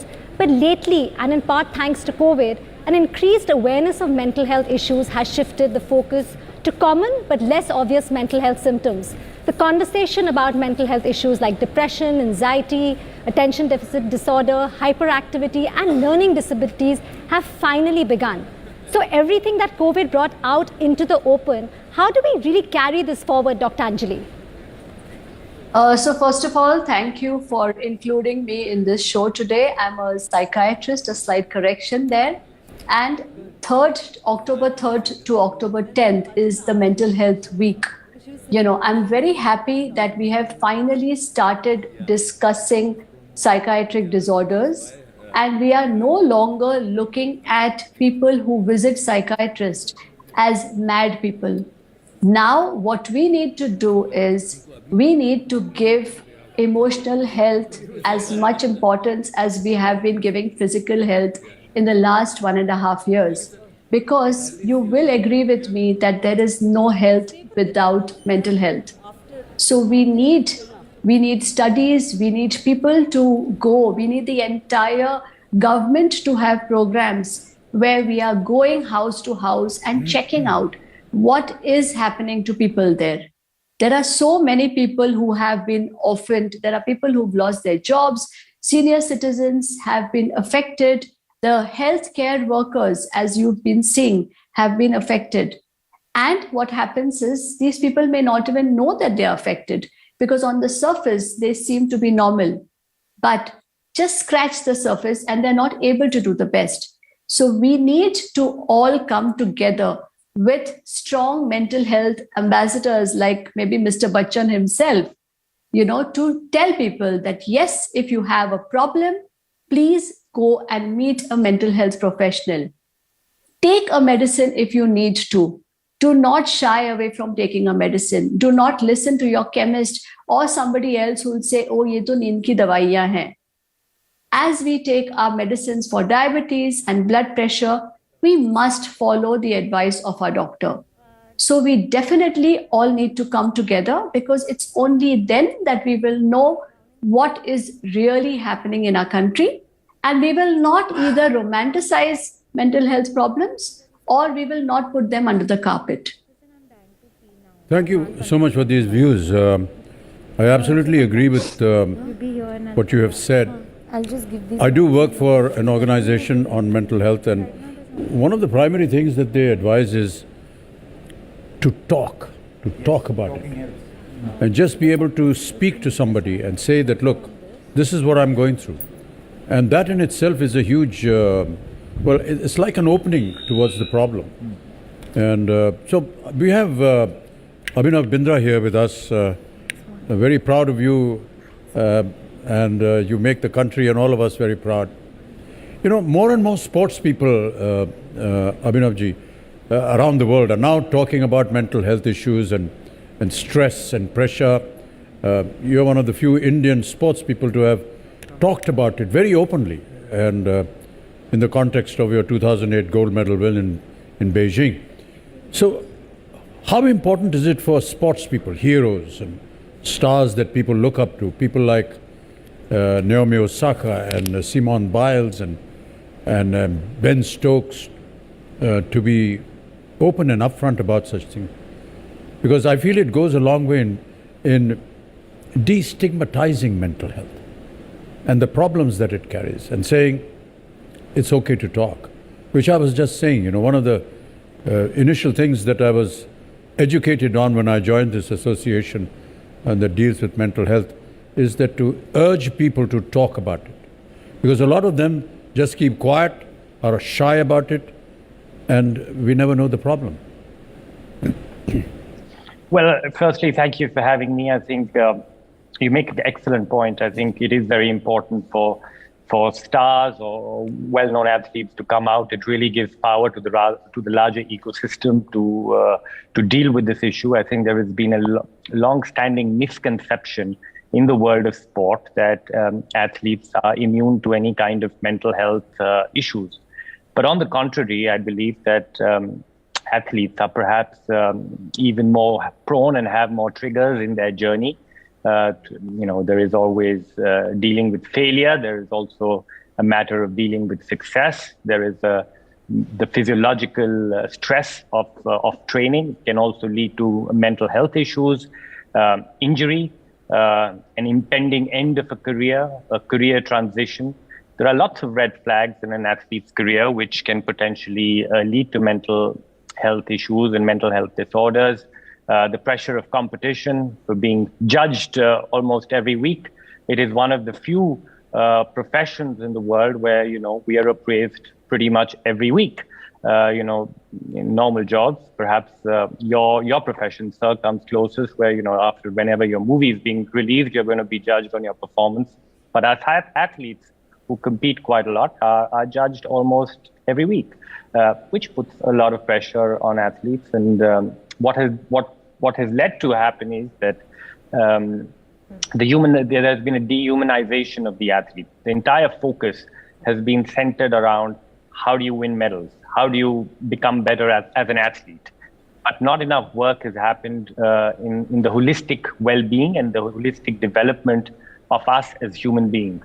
And that is really the area to focus on, especially in a country like India, where I believe the next decade or so will be a decade for sport, which will mean that we will have many more young athletes taking up sport, playing sport, which will also mean we will have a lot of athletes fail in sport, because that is the very nature of sport. And we all have a collective responsibility to work on it and really make human well-being the heart and center of performance. That will really help athletes get to their truest potential, but also develop holistically as human beings and also be able to sustain success. So, of course, all athletes who are speaking up on mental health issues has really helped. I think the only silver lining of the pandemic has been there have been a lot more conversations revolving around mental health. Skeptics and naysayers of mental health suddenly had symptoms of their own. So I think there is a greater appreciation of mental health issues, and the amount of conversations, even in the world of sport, that are happening now have been more than ever. So I think it is the right time to really deal with it, but it is a lot of work. It is about really working the entire ecosystem, because there is one thing about dealing with mental health issues and creating resources for athletes, but it is also about creating psychologically safe environments for athletes to participate and compete in sport. Thank you so much, Abhinavji. You know, just another point on what you spoke. I had the opportunity to meet Neeraj Chopra, our gold medalist in the javelin throw, and during the course of his preparation for the Olympics, sometime he injured his elbow, and he went into such a depression. He was saying he felt, my career is over, my life is over, and I'll never be able to, you know, get to the point where I want to be able to compete and join the Olympic team and so on. But he, I think, took some advice, took some mental advice from people. He worked his way through that, got rid of this terrible feeling within him, and look what happened to him. So I agree that, you know, this kind of thing happens to most athletes. And wonderful points that you made, Abhinavji, is that is failure. When you're an athlete or a sportsman, failure is one thing that affects you deeply, as does a lot of people in the art world. You know, for especially where there is competition in the film world, you have a failure and your whole world just crumbles in front of you, and you need to battle with that. I think his foundation is doing a lot on these things. So, Abhinav, I'll just take up from what's said, and I think that one of the things that we don't really, or probably aren't really teaching the youth today that wants to enter into the world of sport, the importance of mental well-being. And I'd love to hear more about your foundation. We hear you're doing some incredible work in the field of mental health and for overall health and well-being. Could you shed some light upon that, please? Well, you know, athletes, and I was equally guilty of believing in an equation through many parts of my career that a gold medal equals happiness. But in all reality, we have to learn to reverse that equation and make happiness our gold medal. If you're able to do that, I think we will be more successful and we will be able to reach our truest potential. You know, we sometimes achieve goals, but we always struggle to achieve our truest potential. And if we really take care of our well-being, I think it just betters our chances of achieving our fullest potential. That's what one of the aspects of the work that my foundation is doing is really to educate the whole ecosystem. It's not just about educating the athletes; it's also about looking after the mental health of coaches. They play a very, very important role in an athlete's life. It is about sanitizing the entire entourage that surrounds the athlete and building these psychologically safe environments. At the moment, you know, we are very outcome driven, and that is all right. We want to achieve great success, but there is more to life than winning gold medals. And I think it is very, very important for athletes to be able to participate in sport in psychologically safe environments. And a lot of work what we're doing at the moment is in advocacy of creating these environments. It's about educating ecosystems around this. But we've gone deeper as well. You know, athletes are assessed on a yearly basis on their physical prowess. We've just introduced within ecosystems across India the International Olympic Committee's assessment and recognition tool on mental health, where athletes are now also being assessed on yearly or a couple of times a year on their mental health, which I think is wonderful to see. It has already created impact because it gave strength to athletes who were struggling to really seek help. And that is a little contribution that we are making in this direction. But again, we have a long way to go, but heartening to see many conversations at the moment surrounding mental health and even the world of sport within India taking this aspect quite seriously. Yeah. Thank you. Thank you. Dhirenji, I'd like to ask you this next question. You know, it's been a very long journey from your TikTok campaign to your Dettol campaigns. And what were the learnings that you got from that? And how did this come about? Yeah, actually it's, whenever we make any communication, we always try to make sure that there is a strong emotional angle attached to that. So last year, when the pandemic had just started, there was a lot of confusion, and a lot of our panelists today have spoken about that there was a lot of confusion. People were not really sure about what they needed to do. And we decided to get the right information, make the right information available to people. But we were also aware that at the same time, when there is confusion, there can be irritation, there can be anger, there can be frustration. And therefore, we converted that message into short videos, which were then circulated via social media, leveraging a lot of influencers. And that created, that made sure that the message was going across, but also it was done with the right emotion attached to that. And, the campaign reached out to 350 million people across the country. People created their own videos, and in fact 75 million videos were created by people creating their own version of the message and spreading it. Now when the second wave came, people knew what needs to be done. So everybody knew कि हाथ धोने हैं, social distancing maintain करनी है, mask. But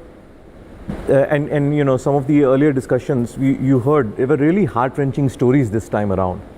So we said, okay, we need to say something, because as a brand, Dettol is trusted by millions of people every day. And that's why we said the hook for us this time should be hope. And the source of hope is exactly the kind of stories that we heard today. Everyday people doing extraordinary things, and we said there is a message here that is not being spread out. How can we take this message and spread out? And what we did was we took our packs, our hand wash packs, and we dropped the logo from the pack, but instead of that put stories of everyday people like Rajesh Dora, like Jitinder Shanti, people like those, and we took 100 of those stories and we put them out and made them available for people. First we did it online, and then we actually made the physical packs, and we got them across to 5 lakh stores inside all across the country. And we also then, because we started getting some positive responses, we set up a website where people could nominate their own heroes. It could be somebody who lives in your building, who helped you get an oxygen cylinder, or who helped you get the contact for a medicine or whatever during that period. And 180,000 people nominated other stories like that. And I think the stories were a way to express gratitude, but were also a way to create a sense of communal hope. कि अगर हम साथ में मिलके किसी भी चुनौती का सामना करें, तो हम उस चुनौती को सामने जीत सकते हैं. And that, I think, sense of hope is what we were able to create. And I think you spoke about it also. And I think that's something that I think is a responsibility that we as brands have, and we take it very seriously. Yeah, thank you. Yeah. All right, thank you very much, all of you, for joining us. Bachchan साहब, मुझे लगता है हमारे जो नन्हे दोस्त हैं वो एक बार फिर से वापस आ गए हैं. ओहो. और फिर से हाथ धो के आए कि नहीं? हाथ धो के आए, पूछ लेते हैं. हाथ धोया कि नहीं? बिल्कुल साफ है हमारे हाथ. ये देखिए, खाना भी खा लिया हमने अच्छे से. खाना खा के टनाटन, और हैंड वॉश भी कर लिए. आप पता है, एल्मो और हम खेलने जा रहे हैं. कहाँ? एल्मो, अरे एल्मो तो मिल ही नहीं रहा। आपने कहीं एल्मो को देखा क्या? नहीं, हमने नहीं देखा, आपके पीछे हैं, देखिए। एल्मो चमकी। अरे एल्मो, तुम वहाँ नीचे घुस के क्या कर रहे हो? हाँ? एल्मो के दिल में ऐसे खिचड़ पिचड़ हो रहा है। एल्मो का मन बहुत खराब है चमकी। एल्मो का मन खराब है? अमिताभ सर, हाँ? मुझे तो लगा था अगर हम दूध को फ्रिज में नहीं रखते तो वो खराब हो जाता है। एल्मो, तुम्हारा मन कैसे खराब हो गया? अच्छा चलो इधर आओ। क्या? चलो। कहाँ पे? तुम्हें फ्रिज में बैठाने जा रही हो जिससे तुम ठीक हो जाओ। अरे चमकी सुनो तो। क्या? एमो को सच में अच्छा नहीं लग रहा। इतने दिन से स्कूल भी नहीं गए, दोस्तों से भी नहीं मिले। बुरा नहीं लगेगा क्या अमिताभ सर? नहीं, बोल तो ठीक रहा है। दोस्त इम्पोर्टेंट होते हैं, उनके बिना बिल्कुल अच्छा नहीं लगता। देखो, मैं भी अपनी स्कूल ड्रेस पहन के बैठी रहती हूँ क्योंकि स्कूल ही नहीं खुले। बोर हो जाती हूँ, क्या करें? वही तो। अरे एल्मो, मैं हूँ ना तुम्हारी दोस्त, मैं तुम्हारी मदद करूँगी जिससे तुम्हें अच्छा लगे। सच्ची चमकी? मुझे एल्मो। ये ओके, तो बताओ। सीधे खड़े हो जाओ। पर एल्मो तो सीधे ही खड़ा है। वही। चलो अब कूदो। ओके। नहीं एल्मो, ऐसे नहीं कूदो, बंदर की तरह कूदो। बंदर की तरह? यू मीन ऐसे? खाओ। नहीं एल्मो, तो फिर खुश बंदर की तरह कूदो। वो कैसे कूदता है चमकी? देखो, मैं दिखाती हूँ। हाँ, अमिताभ से मसाबा है, आप लोग भी देखना। खुश बंदर देखो ऐसे।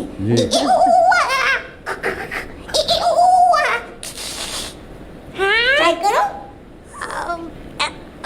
ओके।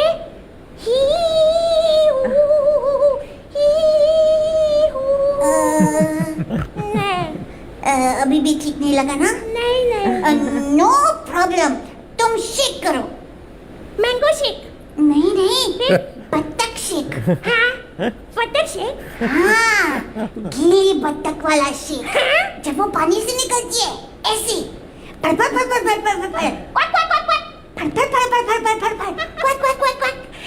ऐसे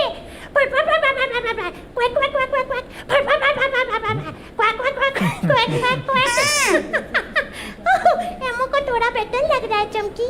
थैंक यू। और बताओ ना। और अब एंड में सबसे बेस्ट आइडिया। क्या? अमिताभ सर, मुसब्बा मैन, आप भी ट्राई करिएगा। हम लोग करेंगे बेली ब्रीदिंग। एमो देख सकता है, सब लोग सब कुछ फ्रॉम होम करके थोड़ी बेली को बढ़ा चुके हैं। मेरी भी थोड़ी सी बेली आ गई है। एमो की भी। चलो बेली ब्रीदिंग करें। रेडी? या रेडी। ओके। गहरी सांस अंदर और बाहर, अंदर और बाहर, अंदर और बाहर। वाओ, अब एमो को और भी अच्छा लग रहा है चमकी। आपको भी अच्छा लग रहा है ना? बिल्कुल अच्छा लगा, मैंने भी किया। वाह, ऑसम। देखा एमो, जब हो कोई मुश्किल या उलझन बड़ी, जानो और मानो बता दो अभी, हम सब है यहाँ, ना हो परेशान। Don't worry, be happy, don't worry, oh be happy. Thank you Chamki. Oh, you welcome एल्मो।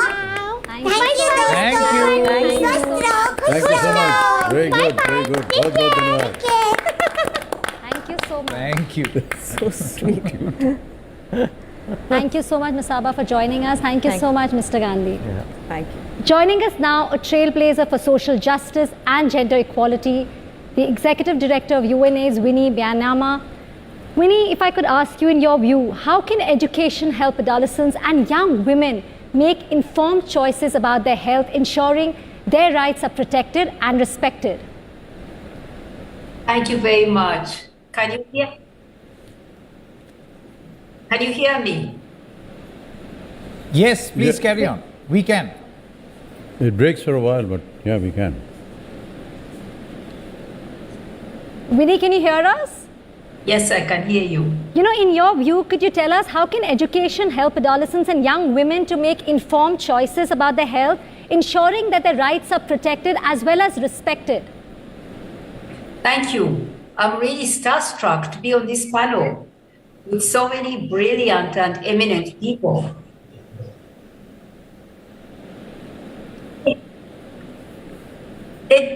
Education is empowering for young people, but especially so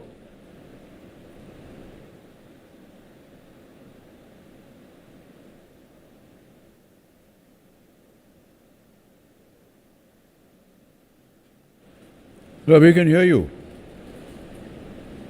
Should I go now? Yeah, yes, Winnie, we can hear you. Please carry on. Okay, so thank you so much. As I said, I'm so starstruck to be on this panel with such eminent and distinguished Indians. Thank you for having me. Education is empowering for young people, particularly so for young women and girls. You know, Yes, we're Yeah, we hearing can you. hear you. Please go ahead. we know we have had so many studies, especially in India. Yes.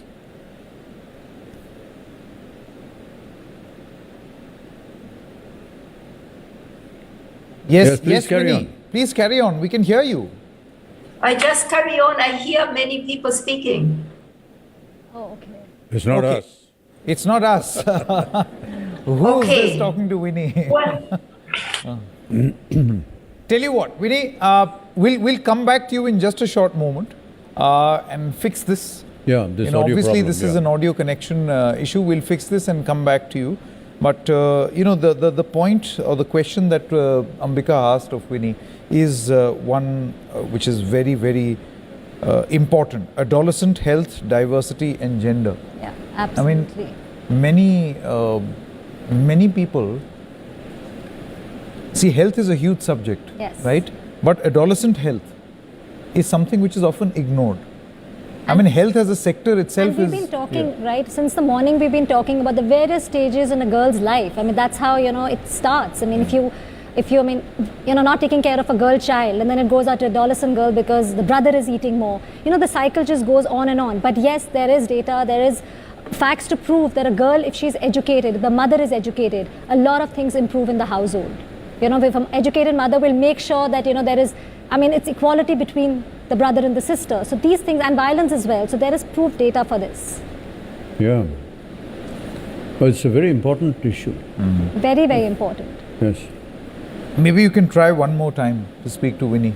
Let's see if she can hear us now. Miss Winnie, can you hear us now? yes, I can hear you. Okay, great.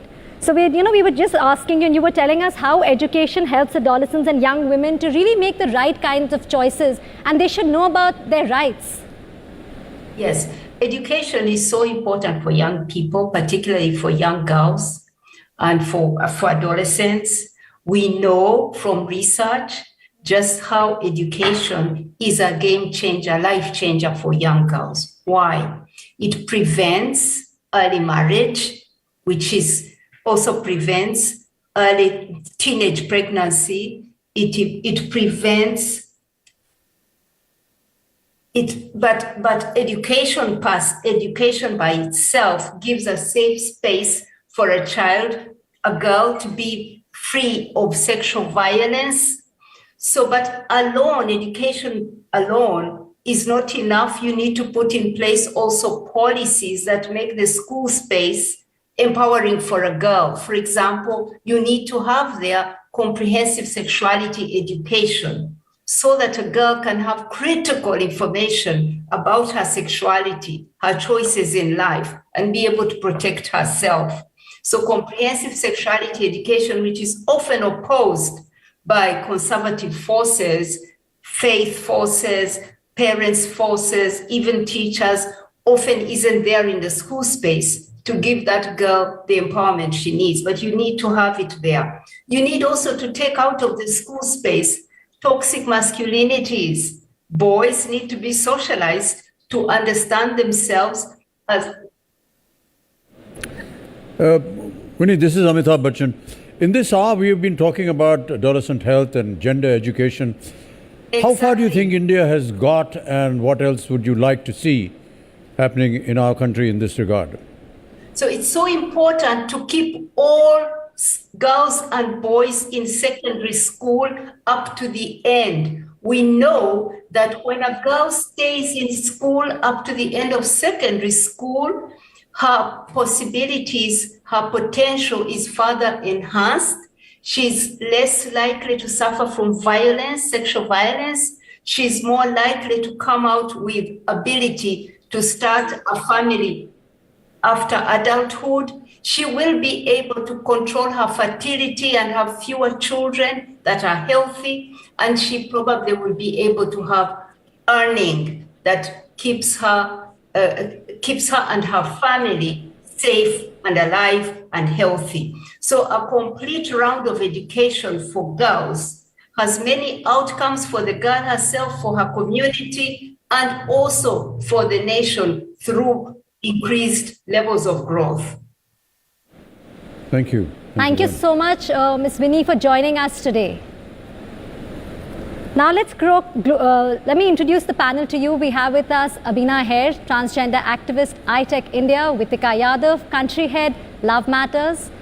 We have Shireen Jijiboy, director, Aksha Center for Equity and Wellbeing, also Vice President, International Union for the Scientific Study of Population and board member Plan India, Tisha Shetty, founder She Says, and we have Prince Manvendra Gohil also joining us today. Thank you all for joining us. Vitika, अगर मैं सबसे पहले आपसे पूछूं, क्या आपको लगता है कि 21st सेंचुरी की जो लाइफ स्किल्स में सेक्स एजुकेशन को हमें शामिल करना चाहिए, क्या ये अवेलेबल होना चाहिए बच्चों के लिए?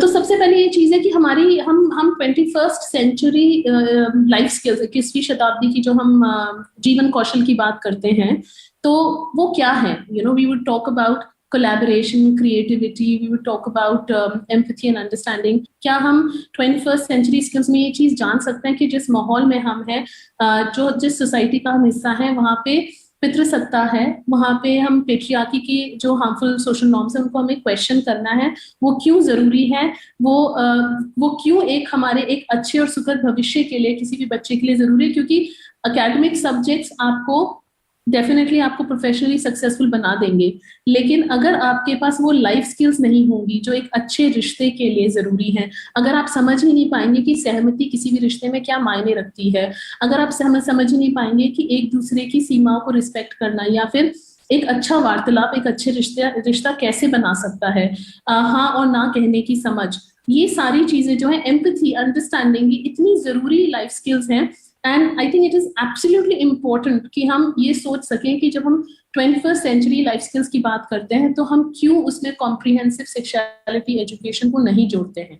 ऐसी क्या चीज़ें हैं जो हमें रोक रही हैं ये करने से? क्या हमें ये लगता है कि इससे यंग लोग ज़्यादा सेक्स करने लगेंगे या फिर ये हमारे समाज के खिलाफ है? कौन तय करता है ये? और कहीं ना कहीं हमारे बच्चे जो एक्चुअली एक अच्छे जीवन की जो पहलू होता है उससे वो लोग वंचित रह जाएंगे. This is a question to Shireen Jijiboy.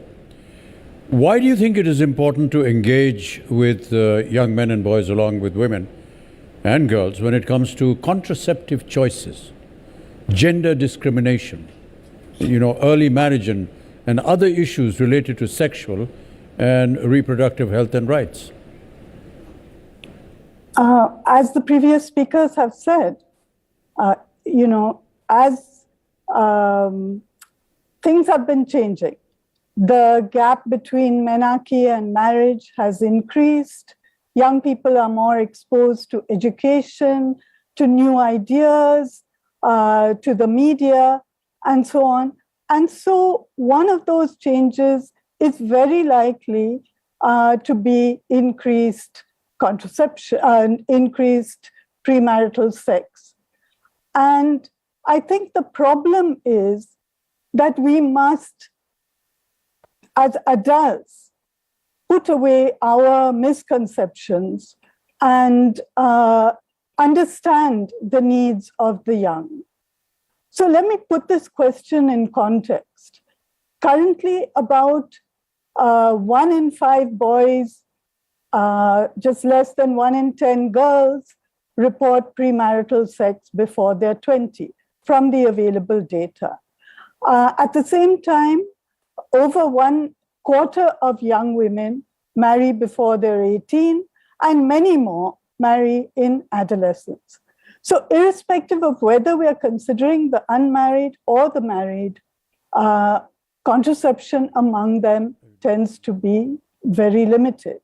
And knowledge about contraception tends to also be limited. So among sexually active unmarried adolescents, hardly any may want to become pregnant. Yet less than 1 in 5 is using any method of protection, any method of contraception. And clearly this is exposing them to the risk of infection, to the risk of unwanted pregnancy. Among the married, many young couples want to delay or postpone their first pregnancy, but very few managed to do that. And the unmet need for contraception then is much higher among them. So whether or not they have sex is really not a question that should preoccupy us as adults. Rather, what's important is to know and to ensure that if and when it happens, it's informed, it's safe, and it's wanted. But there are, of course, many obstacles that young people face from us as parents and from other adults in their lives. All right. I'd like to ask a question to Trisha Shetty. Ma'am, you launched She Says in the year 2015, and we believe it's a platform that aims to educate, rehabilitate, empower women to take direct action against sexual assault in India. You know, in the last 5 years, have we been able to see any changes? Yes, because for us, change is 2 steps forward, 5 steps back, 1 step forward, 2 steps back. But for the families that we work with on ground, even that 1 step forward means everything to them. We had a case of a child less than 10 years of age who had been raped. And it took us over 3 years of running from police stations to courtrooms and helping the family on ground to later get a 10-year conviction. Now, the law says these cases under the POCSO Act, which is Prevention of Sexual Abuse Against Children, must be tried within a year. But this is in a metropolitan city like Mumbai, where we just don't have the infrastructure. So you can imagine how bad it is in other rural pockets. It took over 3 years to get a guilty sentence. But 3 years later, we did get a 10-year conviction.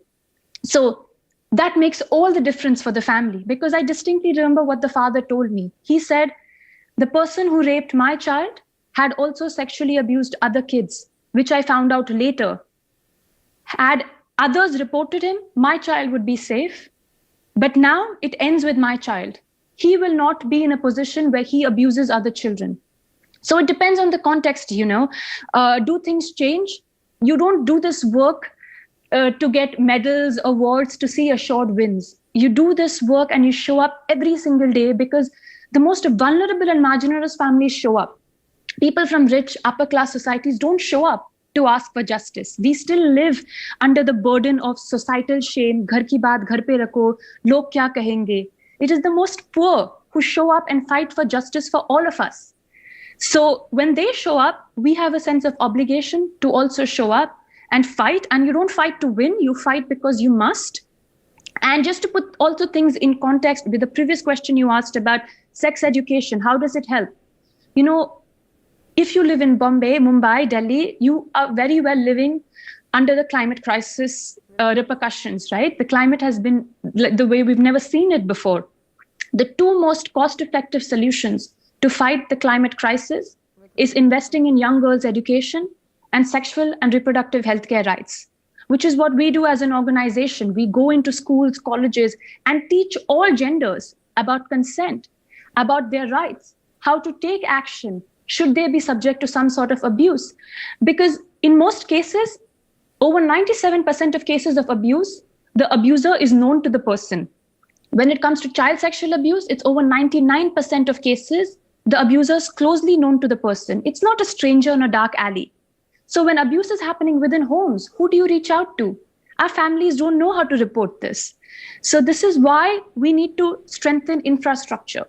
And I'm really glad now governments, institutions, press, media is talking about this in a way where our older generation never got to speak about these things. True. So I'm grateful for you, Amitabh, for NDTV to have these conversations on mainstream channels, because only through more conversations will we change these cycles of oppression and abuse that we've been carrying on for generations. Sorry, it's okay. Trisha ji, I think you mentioned a lot of very important factors on the question that I asked. But one of the very concerning factors was the time it took for justice to prevail. A lot of people who go through this trauma are subjected to this time factor. And I'm, I don't know if it's okay to mention that, but in the Nirbhaya case, the mother was continuously being called to justify in court on what happened to her daughter. And for many years, every odd 2 or 3 months, she has to go to court and to confirm that her daughter was raped. And she said, the actual rape of my daughter is not so bad as me having to go into court and say, yes, my daughter was raped. It's the most humiliating moment for any mother to be able to do that. And that is something that, courts and justices need to be conscious of. Tapsi, before you, Trisha, before you respond, I want to introduce Tapsi as a new co-host, a subject close to your heart. You've done movies on this. In fact, I have the 2 stars of the very famous. And the point that Trisha was making, we need to be talking about this. So from a time where cinema used to glorify, this is the sad phase of Indian cinema also, where, sexual oppression was glorified. Though obviously it was a message showing the reality. But now what is being highlighted is no means no. At least that's a start. Cinema is also playing its role. I believe you had a question for Trisha. Hi Trisha. I would love to hear what you to say regarding the questions sir asked. Just in addition to this, we keep talking about what government and society system should do about this particular problem. I want to ask you, what can we do? All of us, what can we do in our daily lives to play a role in keeping our women safe? What can women do actually for each other? Let's start with ourselves first.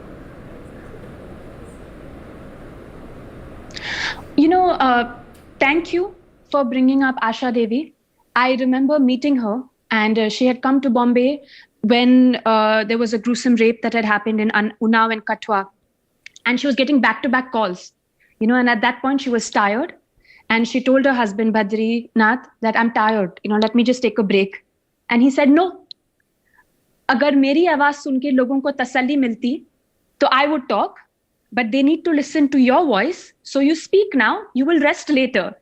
And I asked her later, don't you get tired? How are you able to fight so much?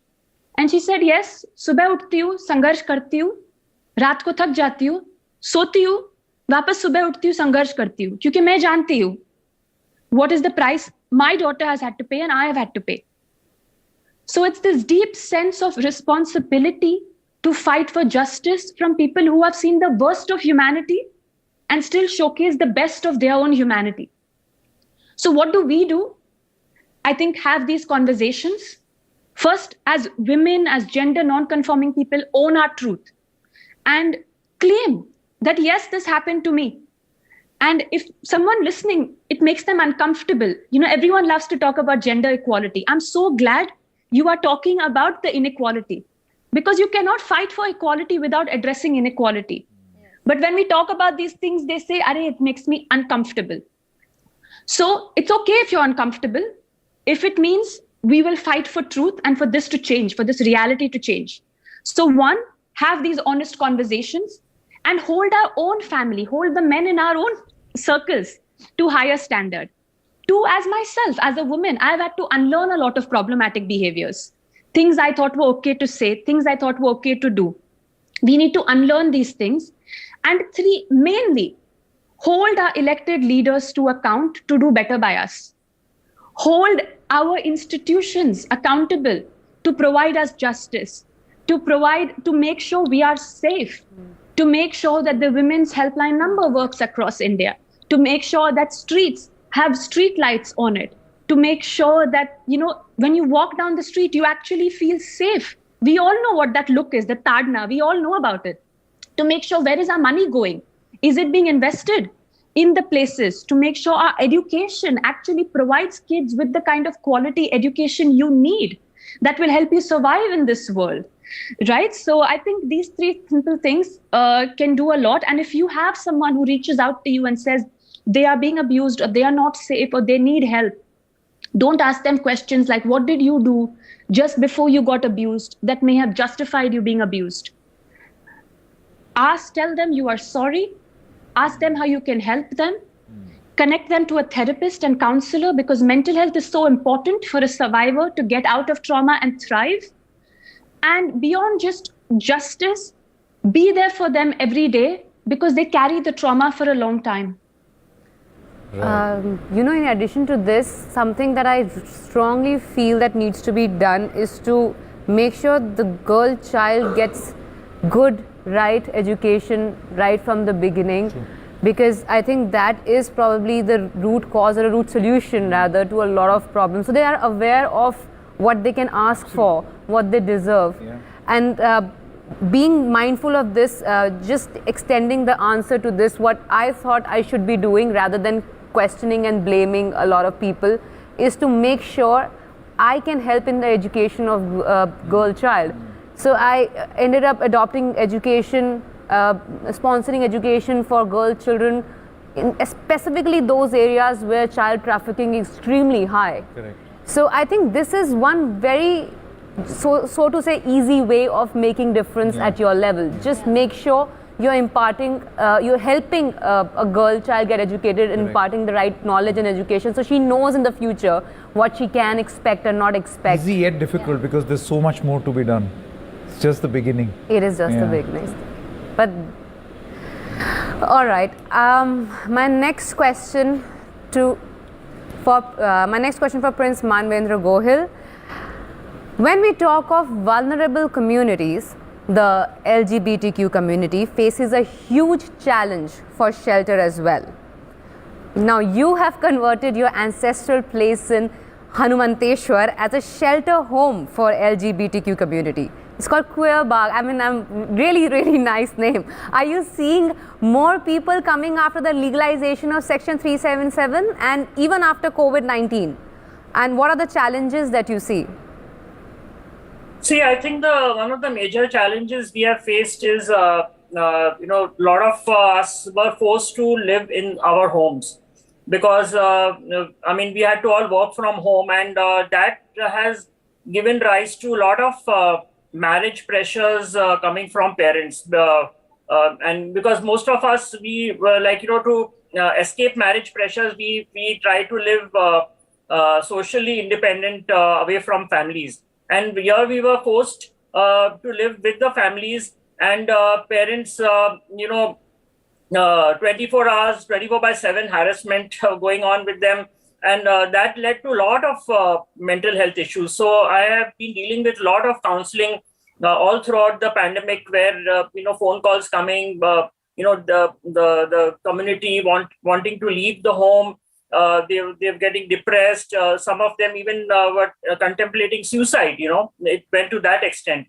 So that was one of the major challenges. Another thing was those who were below poverty line, we did manage to help them. We provided them ration kits, especially to the transgender community in the city of Vadodara, where we have a presence of my organization Lakshya Trust is there, and we managed to get help for them. Even for HIV, since we work for HIV positive people as well, we tried to provide them the treatment, the ART treatment at home. The government of Gujarat was very helpful and cooperative. We work for the government under the Ministry of Health and Family Welfare. So they also had tried to provide us a lot of help to see that they continue taking the ART treatment, because you cannot stop the treatment because it can have side effects. It can have other consequences. So I think these are some of the major challenges we have faced. I have a question for Abhina Ahir. You've been working for transgender rights for over 2 decades now, and so what are the kind of changes that you've seen, and what are some of the obstacles that have come your way? Sir, सबसे पहले धन्यवाद. Amit sir, you have been such a big torchbearer in Banega Swasth India, and I think you are transforming the entire universe, of course India, but I think there's a lot of amplifier effect that is going to go to the other countries also, about showing how India is showing leadership from various fraternities. Sir, thank you for your question. I think we have been fighting for last 2 decades, more than 2 decades, on the transgender rights.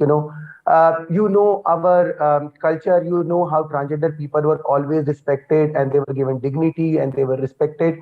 Over the period of times, after the various invasions that has happened in India, transgender people have struggled a lot. And it took almost 70 years for us. In 2014, actually, first time the Supreme Court acknowledged us as a third gender. Before that, we were considered as males only, or trans men were considered as females only. We did not have even identity. Forget about identity card or any other related aspect. I think the biggest issue that we were struggling about, and we are still on sometimes we are struggling on, is inclusion. So I will give an example about it. So now you pick up any newspaper, any data, you will find the COVID cases, you will see how COVID has strongly impacted women. But you will not even find a smallest data on how many transgender people have been died because of COVID. How many transgender people have been affected because of COVID. We are still into the binary sectors, and we need to deviate from that. We need to look into the third gender issues very, very seriously.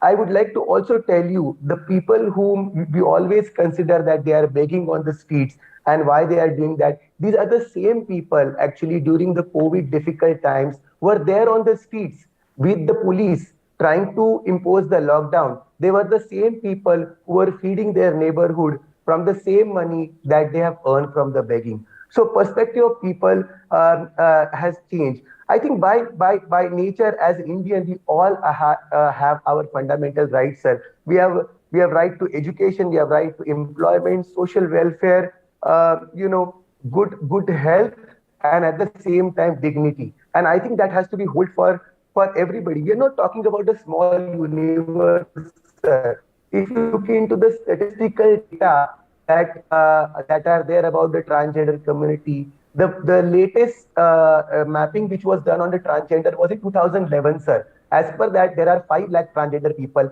and 55,000 transgender children between the age group of 0 to 6 years, sir. And now we are in 2021, sir.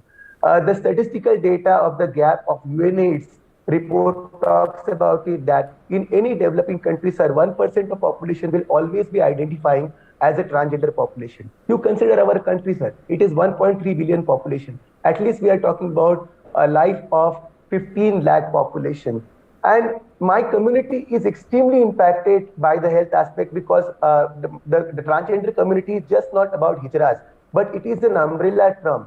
We have transition from male to female, which is called as trans women. We have transition from female to male, which is called as trans men. We have religion-based identities like Jogti, Mangalmukhi, Sivasakti, and we have other identities also.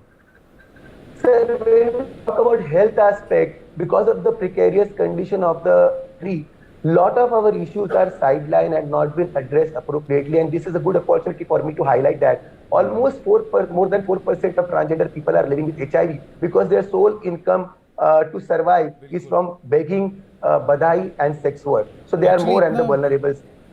जी मैं आपके पास वापस आऊँगा. इतना vast subject है और इसमें इतना कुछ है करने को कि वो समेटे नहीं समेटा जाता. Taapsee. See, the focus of the NDTV Detol Banega Swasth India season this year is to leave no one behind. So, can you tell me how can we ensure the complete inclusion of the transgender community? I think the most important thing about it is that I think we have to focus on the sustainable development goal that we all countries are agreed to. When we talk about no one leaving behind, I think the most important aspect that we have to bring transgender into limelight. We have to put them seat when it comes to the policy. We have to create reservation for transgender people in various aspects. You know, transgender people are right now claiming various spaces. Transgender people are doctors, they are entrepreneurs, they are corporate social responsibility people. But vast population, almost 80% of transgender people are still surviving on begging and sex work. Sir, we still don't have opportunities. We still don't have equal spaces. I think I would not say equality, but I would say equity. Equity because we are still living 100 years behind of the other people. And for that, we need to have a representation. We need to have representation in Bollywood. We need to have representation in corporate sector. And transgender people are not unintellectual people. It's a huge force. And even, sir, the World Bank report talks about it that if you include LGBTI people and if you not exclude LGBTI people, there is a huge GDP loss that will almost 1.7 billion loss that can cause to the Indian economy, and that's the published report. I feel important for us to talk about health for transgender people under Ayushman Bharat. We need to have infrastructure for transgender people because right now in the medical fraternities don't know that when a transgender person is going to be undressed, what are they supposed to look into it? Medical curriculums are not supportive enough for transgender people. We need to bring that aspect into that. We need to have a special ward for transgender people right now. Even the gender neutral washrooms, sir. Even if you go to the such kind of facilities, and stigma at the healthcare facility is very, very high. Mostly the stigma is not done by the doctors. But you know, the moment I enter into the health facility, sir, right from the watchman to Aya to registration officer, everybody, and also the person who's standing next to me in the line, the kind of smoke and the kind of treatment that they give me while I'm accessing the maybe we can carry forward this conversation in a little while because I believe the Chief Minister of Meghalaya and the Chief Minister of Manipur, Mr. Conrad Sangma and Biren Singh, seem to be waiting. Dr. Roy. Oh yes, Mr. Sangma, thank you very, very much for joining us. Meghalaya is one of my favorite states. I've spent a lot of my time in my childhood there. Wonderful, wonderful place. And you've been developing a lot of innovations. The Meghalaya Sign Bank app. Explain exactly what it is and how it promotes inclusiveness in Meghalaya. Yes, as a government, we have always been, empathetic towards people with disability, and we feel that more needs to be done to ensure that they are included in the system and in the opportunities that are there for people with disability. And therefore, a number of steps, like for example, we have the Chief Minister's Social Assistance Program where over 13,200 people with disability are supported every month from the government's budget. We have different programs where even entrepreneurs are brought in, and especially entrepreneurs who, in spite of having challenges, are coming into the system and taking initiative. We are supporting them. Just recently I had given a mobility device to one such entrepreneur. At the same time, we have also ensured that the reservations that are there put into the system for people with disability, those are implemented in true letter and spirit. So as part of this entire program for inclusiveness, We have also come up with this app which you has mentioned. It's a Meghalaya Sign Bank app, and it's something that's really become popular. We have more than 1,000 users who are using it today, and it's really to support and in line with this entire movement on inclusiveness. So with so much of technology available these days, it made complete sense for us to do this. And today this sign language is now available in local language, and it's really something that is benefiting the people who face challenges with disability. Mr. Sangma, this is Amitabh Bachchan. You know, Reckitt has launched the Birds and Bees Talk program in the Northeast. Now, how important do you think it is to give young adolescents, the facts-based information and knowledge about growing up, sexuality, and life skills? Yes, this program that has been launched by Reckitt, the Birds and the Bees Talk program, is really a very, very excellent program. Now, we have a very young population in the country, and obviously in Meghalaya state also. And I've always maintained that we must ensure that they are nurtured well. We must ensure that their energy is channelized in the right manner. And if we can do that, then they will be a very strong constructive force. But if they go into the wrong areas and the energy is not going into the right areas, then they could become a very strong destructive force. So therefore, it's very important to guide our adolescents, guide our young youth and the children in our state and the country as a whole. And therefore, this program is doing very well. We have over 800 schools that are already adopted this, about 1,600 teachers who have been provided training on this aspect. And not just through this program, but we are also using our entire self-help group movement program, which is mostly driven by women. And a lot of young women also are in this. We are using this platform as another way and means to ensure that this awareness is created.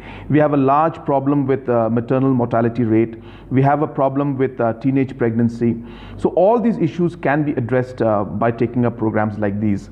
At the same time, the Rashtriya Kishore Swasth Karikram, the RK-SK program is also being implemented, and many programs like drug abuse, like sexual health, mental health, nutrition, all these programs are also being implemented through this. So therefore, I'm very grateful to them for launching this, and these programs are having a very positive impact, especially for the youth of our state. सकारात्मक एक impact हुआ है इसका.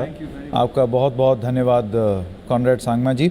और अब मणिपुर के मुख्यमंत्री N Biren Singh हमारे साथ जुड़ गए. Doctor Roy. Oh, Mr. Biren Singh, thank you very, very much again for joining us and being with us tonight. We're trying to figure out what steps different governments are taking to include everybody and leave nobody behind. What are the problems what are the groups that you particularly need to include in your the vulnerable parts of your population that really need to be extra taken care of? I'm glad that you are talking today about leaving no one behind. It is a matter very close to my heart. Right. The first few major initiatives taken up by our government after 2017 were principally based on the foundation of bringing about inclusive development in Manipur. Ambitious outreach programs like Go to Hills and Go to Village were launched. These programs reflect our commitment to bridge the emotional and the developmental gaps that unfortunately existed between communities for a long time in the state of Manipur. Programs like Hill Leaders Day and the People's Day were also taken up. They provided opportunities to better understand the grievances of the common people. They brought the government closer to the people. In the response to grievances during this program, pioneering social sector scheme like Chief Minister Gi Haksel Gi Tangbang, which is the Chief Minister Health Card, was launched to provide healthcare assurance to the vulnerable peoples. Chief Minister gi sothar basingi tangbang help for the weaker section was another such scheme launched to extend support to the differently abled elders and widows. And another is the school Fagadhansi. Let us improve the schools and the education system. This scheme was also an outcome of Go to Village mission. It was introduced with an objective to give renewed trust towards improving government, schools, both in terms of manpower and physical infrastructure. Thank you so much, Biren Singh ji. You know, what would you say to people watching people in Manipur about the simple things that they can do in their own spaces to ensure inclusion, equity, and that nobody is left behind, because that's one of our mottos of today's program, leave no one behind. As mentioned earlier, the government has taken up various initiatives to bring about inclusive development. We are committed and we will continue our efforts in the future too. However, it is important to mention that realization of the vision of inclusive development has to be a collective effort. Every responsible citizens, local community, civil society organization, clubs, Mahira Paibi organization, etc., have a role to play. They can contribute to ensure that the efforts of the government is meaningful. I therefore urge to all to make it a Jan Andolan by doing their bit every day. Each one of us can help in creating greater awareness on inclusion and equality. Each one of us can contribute to dealing with the associated challenge. N Biren Singh ji, आपका बहुत बहुत धन्यवाद हमारे साथ जुड़ने के लिए। और अब एक और महत्वपूर्ण राज्य के मुख्यमंत्री, कर्नाटक के मुख्यमंत्री बसवराज बोम्मई जी अब हमारे साथ जुड़ गए हैं। डॉक्टर रॉय, आपका पहला सवाल। Yeah, I just wanted to, Karnataka has been through both these phases. What have you learned from them? What were the difficult hurdles you had to face, and what have you learned for the future in case, and hope to God there isn't another pandemic, but what have you learned for the future?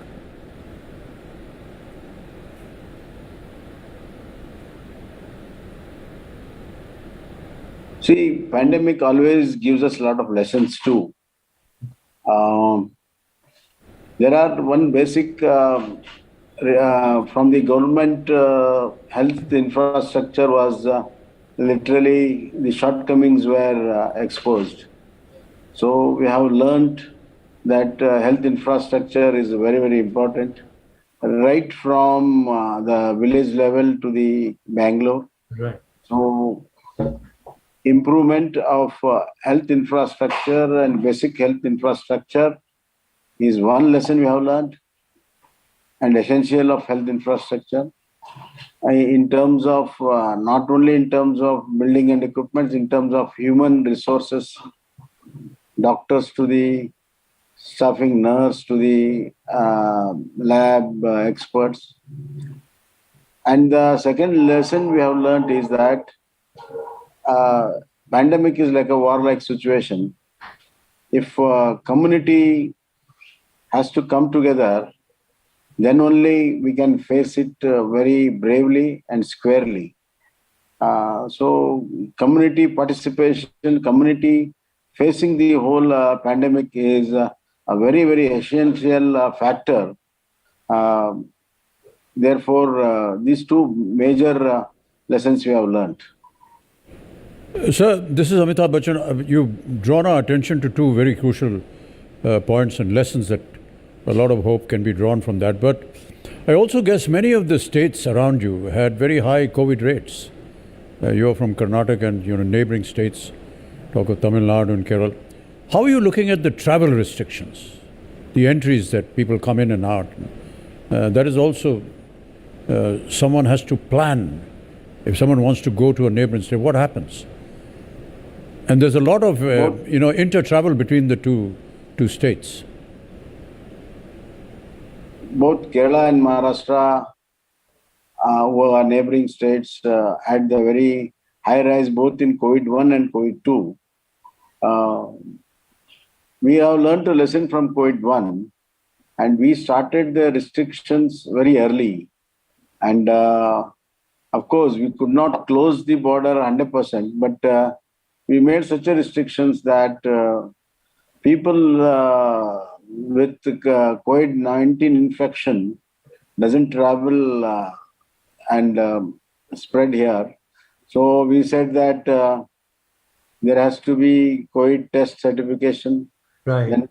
Then we said, first we said 1 dose of vaccination. Then we converted it into 2nd dose of vaccination. And there are thousands of people traveling every day between Kerala and Karnataka and Mangalore. People come for their livelihood also, and people come for hospitalization. We have got 7 medical college and hospitals in Mangalore. So we made a very clear distinction between patients and others, and patients accompanying them. And we have made passes for regular people who come for livelihood. And we renewed the passes every week. And we had a very thorough checkup there. And not only that, we tracked and traced the people coming inside this thing. So where they go, where they stay, how many days they stay, especially the students who stay in hostels where the public contact is too much. So we have been, in fact, crystallized the whole surveillance there to the last point. And we have done a very scientific approach towards surveillance at the borders. That's so important, sorry. No, really excellent. To be able to trace the people that are coming in, that must have been a huge job. Yeah, and also to have this scientific approach, data, where they're going, keep in touch. It's really like a warlike situation, so you have to be scientific and analytical. Just looking ahead a little bit at education, colleges and for schools and business activity in your state, it's a hub of activity. So what about how are you looking at the trade-off between fighting COVID and allowing economic activity and education to continue? How are you balancing these? See, COVID-1, we had a lockdown, so economy was hit very badly, and the schools were closed for a long time. So the children started unlearning a lot of things than learning. That was our worry. Therefore, we had a very clear policy where vaccination has come very handy in such occasion. Thanks to Government of India, they have been very kind that they have been supplying our requirement, and we made a very, very large vaccination in so many numbers of vaccination centers we have created, and equity in distribution. And we gave a priority to do it on the border areas. First, I said 10 kilometers from the border. Then I increased to 20 kilometers of the border. So all the villages across the border were covered, so that the population in the border has to be safe, so that they don't carry in the hinterlands. And all the cities were concentrated. Bangalore, Mangalore, Belgaum, Hubli, Dharwad, all the cities were concentrated. So as the number came down, the first opportunity, we opened up first the colleges. I see. First the degree colleges. And above 18 vaccination started. And we said the students who take first dose can come to the college, including teachers. So first we ensured that the college students are vaccinated and they participate. Then we opened up to 8th through 12th standard. Then we have gone down to 6th. So it was a very, very calibrated and very carefully we have been monitoring. And in the school, in the college also, the social distances were maintained. and we had alternate days classes, not a continuous one. So we had so many things regarding safeguard of our children. And in fact, there was a small calculated risk which I have taken, and that has paid off. And as far as business is concerned, we started opening as the COVID-1 came down, and we continue to do it. And there also we have done a very calibrated way. We have gone on scientific, where the positivity rate is 2 and above. We have never allowed any activities. And below 2, we have started allowing them to the specific times. Night curfews were there, weekend curfews were there. And now they are slowly all removed. And even including cinema theaters, only 50% we had allowed. Now we have allowed 100%. So it was once again a very scientific approach depending on the positivity rate of those areas. Right. Even now, 5 districts we are not allowed 100% capacity for the cinema theaters. So we have been very careful. The local media and even national media has come and stood by us in those difficult times. They gave the right perspective, and they gave the insight to the government also. So media also plays a very important role in forming the opinion, the perception. So media has helped us a lot. Right. Bommai साहब, बहुत बहुत धन्यवाद आपका हमारे साथ जुड़ने के लिए। और इस वक्त हमारे साथ हैं दिल्ली के उप मुख्यमंत्री मनीष सिसोदिया। मनीष जी, बहुत स्वागत आपका इस कार्यक्रम में। मेरा पहला सवाल आपसे ये है, देखिए अक्सर बात ये होती है कि आप कितना खर्च कर रहे हैं। एक सरकार स्वास्थ्य की अगर हम बात कर रहे हैं तो आप स्वास्थ्य पे खर्च कितना कर रहे हैं। अब जीडीपी के अनुपात में भारत में स्वास्थ्य पर खर्चा जो है वो 1.5 या 2% ही है। तो ऐसे में फिर हम लाख बात करते रहें, अगर हम खर्च ही नहीं करेंगे तो फिर कुछ सुधरेगा नहीं, फिर बात बन के रह जाएगी। दिल्ली का आपका क्या अनुभव रहा है?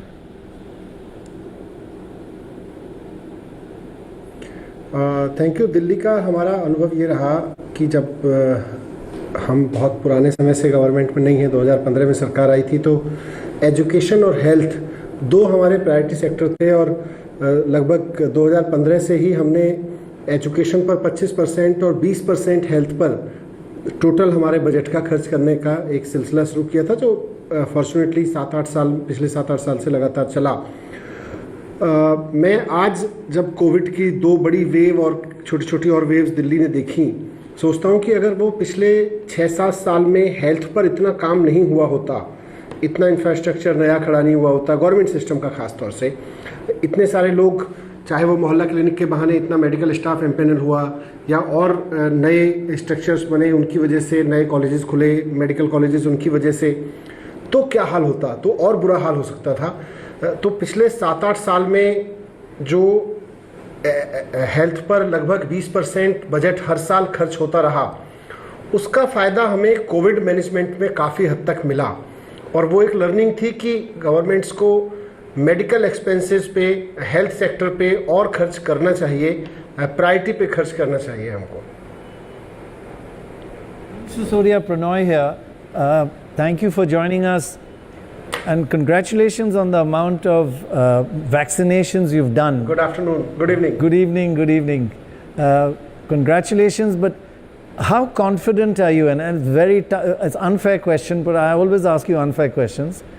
How confident are you there will not be another wave? And in case there is, are you more prepared for it this time with oxygen cylinders and hospital beds, etc., and testing, so many things. There's a list of preparations that one has to do. Are you ready are you ready for another, in hope to God it doesn't happen, another wave? Doctor Roy, पहली जो wave थी उसमें 10,000 12,000 cases per day maximum तक गए था, कुछ peak of the पीकेस्ट time में।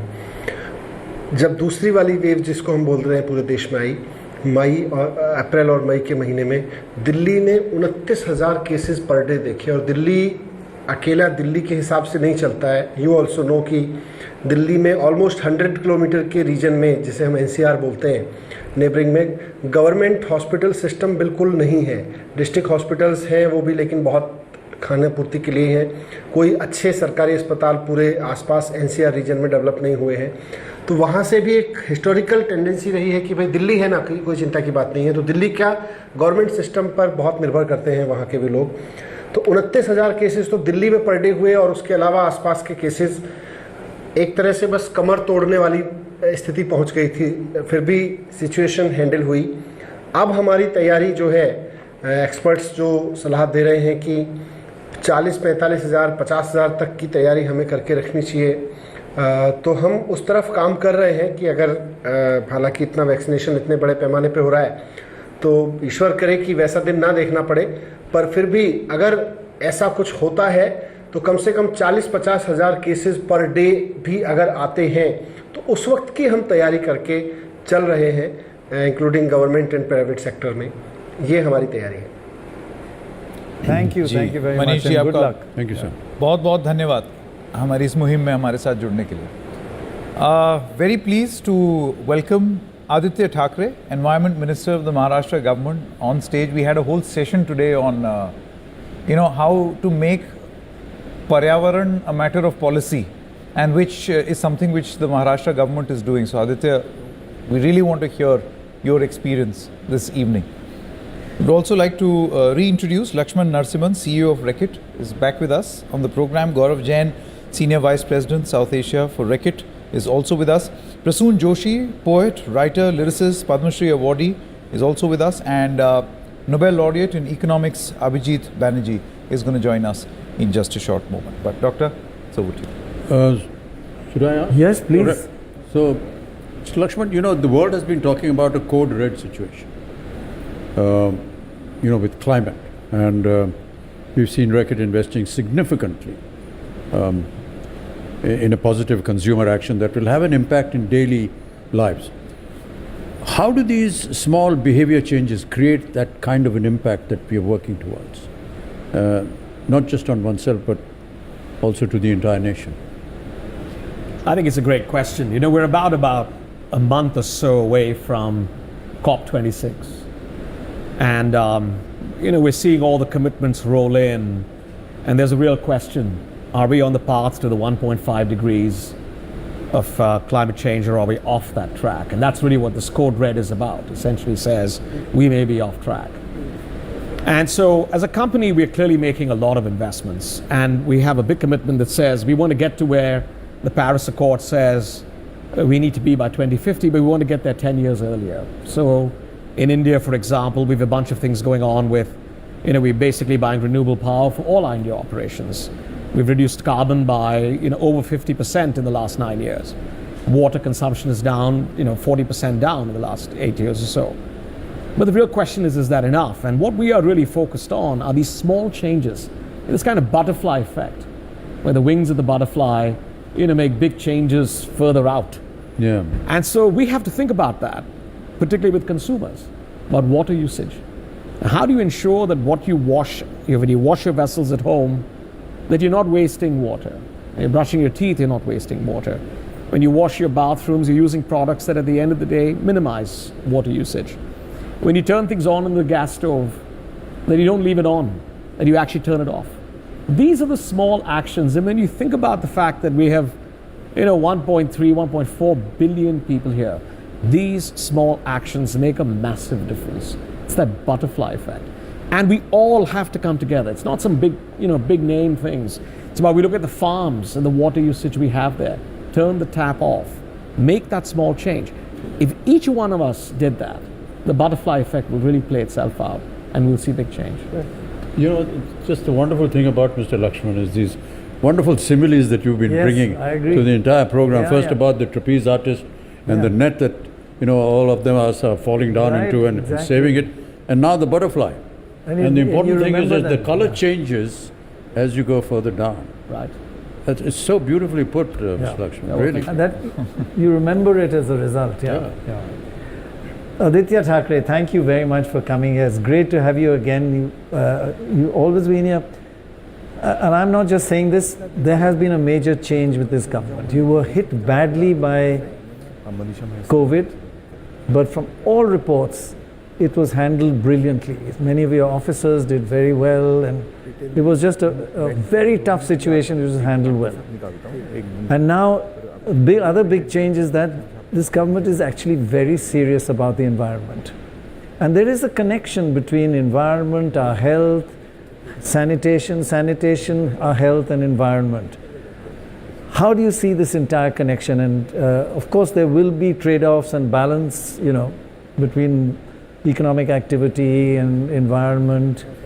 But in a way, if you want to be sustainable, both have to work together, right? Thank you, sir. It's always a pleasure being on an NDTV panel because there's always work happening here and there's always action on ground. So it's always good to be a part of this beautiful stage with Bachchan sir and all of you. But he does the work. Of course, he is the champion of it. But no, we've been interacting with Aditya even earlier on. Yes. When I've not been on the platform. And I have to say, Aditya, not because you're here, I have to compliment you and your department and your government. Thank you, sir. The moment you try to connect to them with an issue, you will get an answer, you will get a solution, you'll get whether it's happening, not happening, but it's instant. There's no waiting period. And that's really very commendable, Aditya, and I've told you this many times before. Yeah. But we have been, terribly hit by COVID, and I guess it's the world over. What we realize very soon is this is a pandemic, and obviously the numbers are going to be high. In that case, we just had to be accountable and transparent with the people, tell the people, let them know what is happening, how we should be responding to it, remain calm and respond to it. And obviously, once you're transparent, once you're accountable, once you have a real number of cases on board, you can reach out to those people and help them reach the hospital soon, treat them at home or in the hospital, and help them recover faster. So there was no hiding in that. The other fact was we trusted science because there was a lot of back and forth around the world in terms of when do you go into lockdown, should it be staggered, should it be overnight lockdown, how do you open up life and livelihood. But we thought let's trust the doctors, let's trust science, let's see our observations around the world. Go into a lockdown in a staggered manner, come out of it in a staggered manner, which was probably painfully slow. But we sort of tried trusting science, and that's what has been helping us all throughout. So if you ask anyone in the state today, they know that we are going by what science says. So I think that was one. In terms of environment, of course, whenever there is development, and for especially a state like ours, which is highly industrialized and always, on the path of industrialization, highly corporate, probably the financial powerhouse of our country, we expect a lot of infrastructural growth. We expect a lot of industries, manufacturing industries, factories to come into Maharashtra. What we need to do is just add the word sustainable to it and carry on with that. Because with development, you will have a lot of things that come in along with it. For example, our energy consumption is going to increase. For countries like India, for states like Maharashtra and other neighboring states, we will keep industrializing. But when we look at things like the Paris conference or the COP26, we need to look at what we can take from it. And if our energy consumption is going to go higher, we need to look at a greener energy consumption. For example, we just brought in the EV policy right now. And as a matter of that, we've got a lot of demand for electric mobility in our state. But when we look at electric mobility, only electric vehicles are not enough. We need to build an ecosystem which is clean and green. So are those vehicles being powered by renewable energy? So things like the Mumbai-Nagpur highway, we're solarizing that highway, generating 250 megawatts in the next 1.5 years from that highway. Things like that, floating solar. We're looking at an ecosystem that is green and obviously sustainable. That's what we're looking at. One of the good things that I've always admired, Aditya, is the Chief Minister Uddhavji coming on and speaking to the people very honestly on what the situation is, what is being worked on, what can be done and what cannot be done, and to take whatever precautions. I think just the fact that somebody is interacting and telling you what is going on, that's a huge factor whenever you're facing something like a pandemic. It's really been quite remarkable. One of the few states where you could rely on the data. There's so much, fudging in other states. We won't go into that. Let's really be positive. Faced the brunt of COVID-19. I mean, the maximum number of cases. Absolutely, but we relied on the data, we relied on science and the people. So we had, always this dialogue with the people, letting them know what is happening. Correct. We built consensus in terms of COVID-appropriate behavior. That's the point you made. Tapsi, I believe you have a question for Prasoon. Hi Prasoon sir, good evening. We've been hearing the anthem the whole day, and we will through the campaign this year. So I want to ask you, what was the inspiration this time around? See, I've been associated with the Banega Swachh India for the last 8 years, and it's been, I must compliment NDTV for that, Dr. Roy for that, Amit ji, of course. Without him, you can't imagine this whole coming to life. And Mr. Lakshman Narasimhan is there. Reckitt has really played a big role in making this reach out to people, from Swasth to Swasth to Sampann now. And of course, Gaurav and me been working very closely on this. So my compliments to everyone. Of course, Sanket, you've been doing it for many years now. As Lakshman last year also had said, and this year again, this year is about no one being left behind. Now, where did this need for no one being left behind, no one should be left behind comes from? You remember our society used to have a word called unfortunate. When we saw someone suffering, we said the person is unfortunate. Now we don't know where unfortunate got replaced with the word loser. You started saying that the person is a loser. Because we became a society which is collective, from collective to individualistic. And इसीलिए कहीं ना कहीं ज़रूरत पड़ी कि हम औरों के बारे में सोचें. वरना एक कलेक्टिव सोसाइटी कलेक्टिवली फंक्शन करती है, उसे रिमाइंड नहीं करना पड़ता है कि आप दूसरों के बारे में सोचें. और मैं इस पे सोच रहा था तो मुझे लगा कि ये जो पता नहीं कब हमने सीख लिया कि पीछे मुड़कर नहीं देखना है. पता नहीं कब हमने सीख लिया अमित जी कि पता नहीं कब हमने सीख लिया कि पीछे मुड़कर नहीं देखना है. जो छूट रहा है छूटने दो, जो टूट रहा है टूटने दो. पर आज कुछ और सीखना है. सीखना है पीछे मुड़कर देखना. अतीत से लिपटने के लिए नहीं, अतीत से लिपटने के लिए नहीं, वर्तमान से न्याय करने के लिए पीछे मुड़कर देखना है.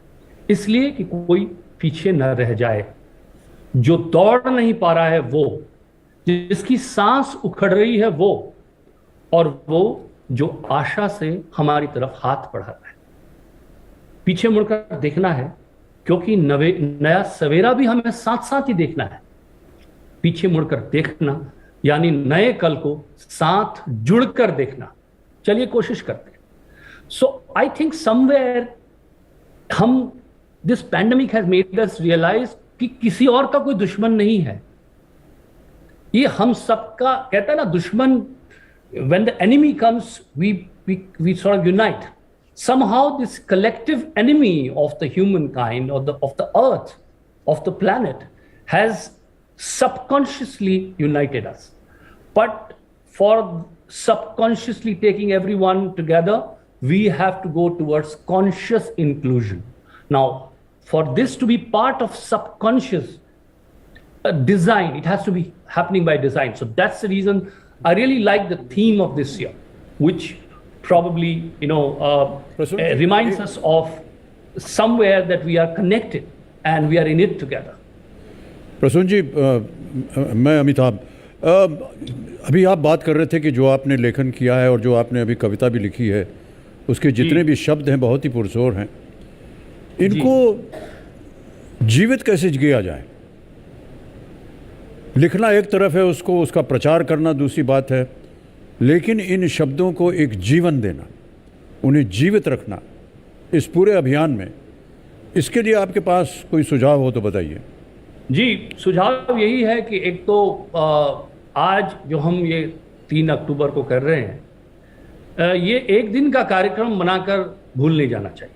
बिल्कुल सही कहा. मुझे लगता है कि हम एक पूरा दिन, I have a great respect for the entire team who works every year tirelessly to achieve this 12 hours of ये अथक परिश्रम जो किया जाता है. But after that, I think we need to periodically, and I want to suggest to everyone, and Lakshman is here, and Gaurav is here, and yourself here, I want to suggest that can we have periodic programs like quarterly review of the progress, and I can contribute in terms of making it part of the common parlance, where anthems are reminders. I mean, they are just reminders, right, but beyond that you have to live them.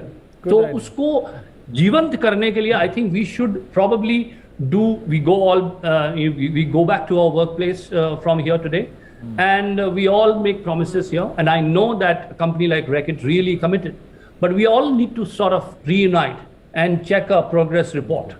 I think probably that's what I can make a suggestion at, because this is a humongous task. That's what I. सुझाव अच्छा है प्रसून जी, सुझाव अच्छा है। एक आदित्य जी, मैं एक सवाल आपसे पूछना चाहता था, अभी मनीष सिसोदिया से भी यही सवाल पूछा। देखिए, स्वास्थ्य पर तमाम बात होती है, फॉलोअप की भी बात हो रही है, सब कुछ है, लेकिन मुख्य रूप से काम जो है वो सरकार, लोगों की भी भूमिका है, लेकिन सरकार पॉलिसी तो सरकार ही इम्प्लीमेंट कर सकती है। लेकिन हमने अक्सर देखा है, चाहे देश हो या अलग अलग राज्य हो, स्वास्थ्य का बजट जीडीपी के अनुपात में बहुत कम रहता है, यानी कि स्वास्थ्य के प्रति जो प्राथमिकता होनी चाहिए वो नहीं है। आपको लगता है इस पैंडेमिक के बाद अब इसको बढ़ाना चाहिए? जैसे एक ग्लोबल एवरेज ये माना जाता है कि जीडीपी के अनुपात में करीब 6%, 4 से 6% खर्च हो। हमारा जो देश का जो एस्टिमेट है वो है 1.5%, 1.5 या 2% के आसपास, तो बहुत ही कम है। बिल्कुल, ये तो ज़ाहिर सी बात है कि हमें इस पर ध्यान देना चाहिए था और अभी देना चाहिए। ये पैंडेमिक ऐसे निकल आया जैसे किसी को दुनिया भर में पता ही नहीं चला कि कहाँ से आ रहा है, ये वायरस कैसा है। अभी भी हम यही शोध लगा रहे हैं कि कब तीसरी वेव आ सकती है, क्या ये आ सकती है, वैक्सीनेशन के साइड इफ़ेक्ट्स कुछ हो सकते हैं, वैक्सीनेशन के अच्छे इफ़ेक्ट्स क्या है, कितनी देर में बूस्टर लेना चाहिए, ये सारी बातें हैं। लेकिन जो आपने एक अहम मुद्दा उठाया कि हमारे देश में प्राइमरी हेल्थ केयर सेंटर्स कितने हैं, कौन सी सुविधाएँ हैं, क्या वहाँ एक्सरे या सीटी स्कैन ऐसी बेसिक चीज़ें हैं या नहीं है, मुझे लगता है इस विषय पर थोड़ा विश्लेषण होना ज़रूरी है, बिल्कुल होना ज़रूरी है। काफ़ी बड़े शहर हैं जहाँ मेडिकल कॉलेजेस है, हॉस्पिटल्स है, प्राइवेट सेक्टर हो या पब्लिक सेक्टर हो, लेकिन how do we not let anyone left behind? I think that is the real focus. हमारे यहाँ काफ़ी सारी ऐसी स्कीम्स हैं, सेंट्रल गवर्नमेंट के हो, स्टेट के हो, अर्बन लोकल बॉडीज़ के हो, जो लोगों के लिए अवेलेबल तो है, लेकिन उनको पता नहीं है कि ये सारी स्कीम्स में हमें क्या क्या मिल सकता है। अगर देखा जाए तो सारी फैसिलिटीज़, सारी हेल्थ केयर हमारे देश में ऑलमोस्ट 99% फ्री है, लेकिन क्या वो लोगों को पता है? क्या लोग वहाँ तक पहुँच सकते हैं?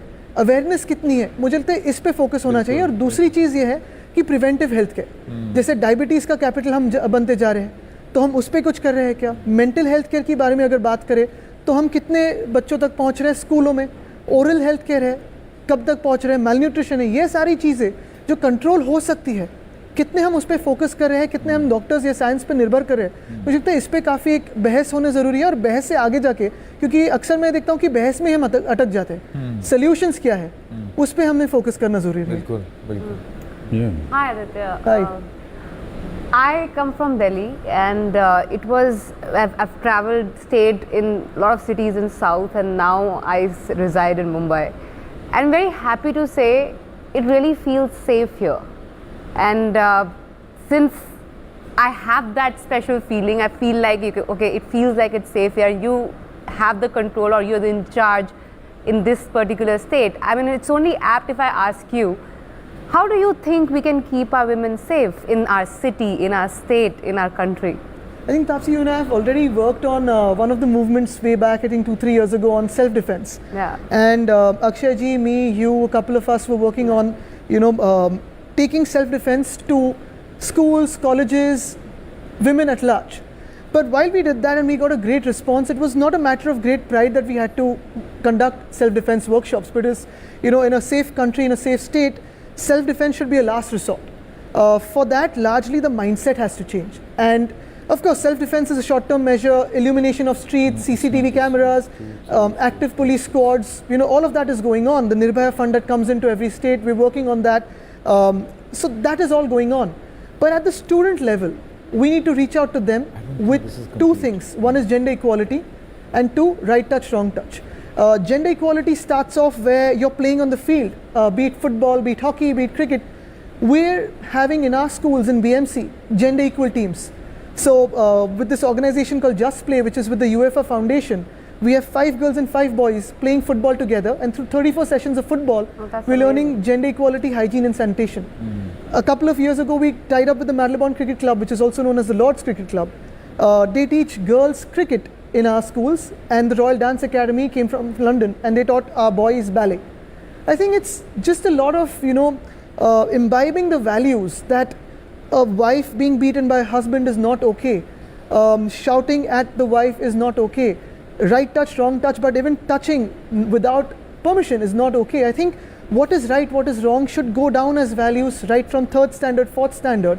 And these values are not just for gender equality or women's safety, they go right from cleanliness, hygiene, gender equality, sports. I think as a mindset, if we involve these qualities, even be it the environment, right from our schooling, I think that is where the real change will happen for the next generation and for the society at large. You know, unwittingly, Taapsee has started this Delhi-Mumbai fight, which is a typical fight which happens. Delhi is like this, Mumbai is like this. But, you know, think like a girl and you will know. I agree with you. I love my city. Yeah. I mean, it's largely responsible for shaping Think my of personality. Chole If I have to carry on the wit, you know, for politicians to speak about Delhi is a little more dangerous. So I won't speak about that. Yes. But taking that on, I just wanted to ask you, Taapsee, once again about these girls you've adopted and what's that educating girls are so important to you and why is that? I think because we have to start from the start. Because it's extremely important to educate them first so they should know their rights, what they should expect, what they can expect from everyone around, from us, from their government, from what is their real strength, to explore their full potential. The fact that they are not educated also ends up bringing down their confidence level in the society. So that, for me, I identified that as the root cause from where it begins. So I wanted to instill that confidence in them where they know they have the controls of their life in their own hand. They know the right from the wrong. They know which decision to make, which is the right decision to make at what time. So it's very important to impart education so they get that confidence. That's why I started from the ground level. And they know their rights. I think that's the point you mentioned. They know their rights, they know their duties, they know their expectations. Yeah, really. जैसे population control है, इसमें कानून हो या पढ़ाया लिखाया जाए, तो एक मत ये है कि आप अगर महिलाओं को पढ़ाएंगे तो उनमें अवेयरनेस और कॉन्शियसनेस आएगा, आबादी अपने आप कम होगी. बाकी होता है ना, एक लड़की को पढ़ाओ, एक औरत को पढ़ाओ तो पूरी family ends up being educated. So yeah. Gaurav ji, मैं actually I wanted to ask Gaurav something on econometrics, but you go ahead. Gaurav ji, Hindi में पूछ दूं? Correlation versus causation and trends, नहीं? To later on. He's a pro at it. Gaurav ji, actually, आपका ये जो Dettol का बनेगा स्वस्थ इंडिया जो मिशन है, इसके पीछे एक विजन है. तो अगर आप दर्शकों को ये बताना चाहें कि वो क्या विजन है, वो क्या मुख्य बिंदु हैं जिसमें आपने अपनी इस इनिशिएटिव को आगे ले जाना? संकेत, कुछ भी ऐसी कोई मुहिम to start off and to do it for 8 years, I think 3-4 चीज़ें ज़रूरी है. एक है वैल्यू सिस्टम. आई थिंक उसके बिना ऐसी चीज़ स्टार्ट नहीं हो सकती है. एंड आई थिंक हमारी कंपनी का purpose which Lakshman had crafted when he came to protect, heal and nurture in the relentless pursuit of a healthier, cleaner world. And the key word is relentless. That is a value system that guides us. Your fight of making hygiene, highest quality hygiene, wellness and nourishment a right and not a privilege is something that guides us. Our compass, which we call a compass, it's a value system, it's put in a circle. And at the middle of the circle is do the right thing always. So all of these guide each and every employee of ours to participate in this and to push this and to play their role in this. Now, all of this doesn't happen without leadership. Another fact is Mr. Narasimhan coming all the way from in COVID time for this event shows his interest and pushes this whole company. Gaurav, because I it's must add important. that your leadership is also great, and I say this even when you're not in the room. No, I know if nothing. Everybody in your team, you've got a heart as well as a head. You have to have both nowadays. Yes, I understand that, Doc. But for anything to happen, the change has to come from the top, and we all know that. And if I don't want anything to happen in the Indian business, it won't happen. And if I want it to happen, it bloody well happen, and it will happen. And it's the same with Lakshman coming here. It inspires us, it motivates us. Yeah, it's huge. And it makes it, become bigger. And he comes every year. Yes, I know, but he's come during COVID, so I'm thankful to him. But I think the more important, the third and maybe the final piece is partnerships and friends and people like you. And I think us having, I think we are privileged to have Mr. Bachchan lead this. And not because he is Mr. Bachchan and who he is, but because his word matters. Because his word changes behavior. And I think that his doing it, and it has propagated change much faster than if we would have thought of 8 years back. And his heart is in the right place. Mainly because he lived in Calcutta for a while. His heart is in the right place. Talk about city competition. So we have another city now in the competition. Another city. No, there's no competition. There's Calcutta and the rest, yeah. Oh. How about Calcutta and Mumbai and the rest? Chalo, okay, now. Okay, now high time I stand up for my city here. Yes. 45 years in Mumbai, so. Those 8 years. Okay, 14 years in Allahabad. This is a trouble. Give him an inch. We have a contest going, so let's move on. Yeah, Prasun. 6 or 7 years in Delhi. Calcutta. Prasun, thanks. Thank you very much once again for joining us and all that you do for us, and really bring this whole campaign to life. One last comment from you, and after that you have to sing a few lines from the anthem, because when you sing it, it'll be different. Let's hear. Okay, as usual, every year I think we commit ourselves and we work together. So thank you for inviting me, making me part of this. Gaurav, thank you. I know how hard you've been working at it.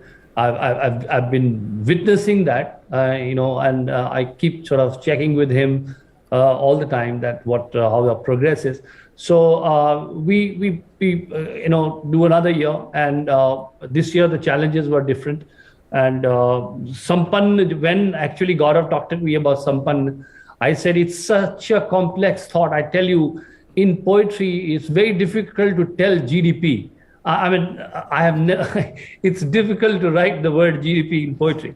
So, then came these lines where, I somehow captured it. कि स्वच्छता, स्वास्थ्य और पर्यावरण का ध्यान सबके साथ करना है संकल्प ये महान, स्वस्थ होगा देश तो संपन्न भी होगा, देश की तरक्की से देश की पहचान. Now it looks very simple, but it is a long equation of the GDP here.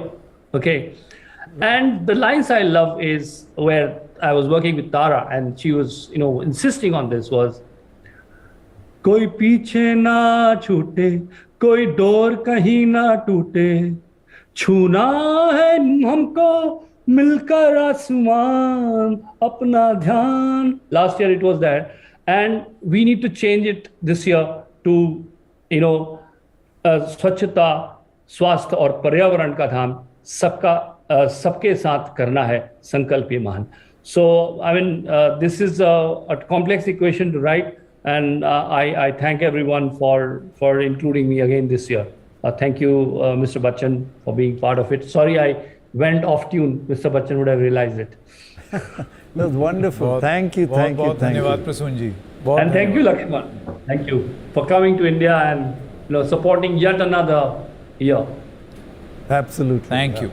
I want to introduce Mr. Abhijit Banerjee, Nobel laureate in economics. Thank you very much, Abhijit ji. My first question to you is, this is an area which we want to ask you questions about, which goes right to your heart.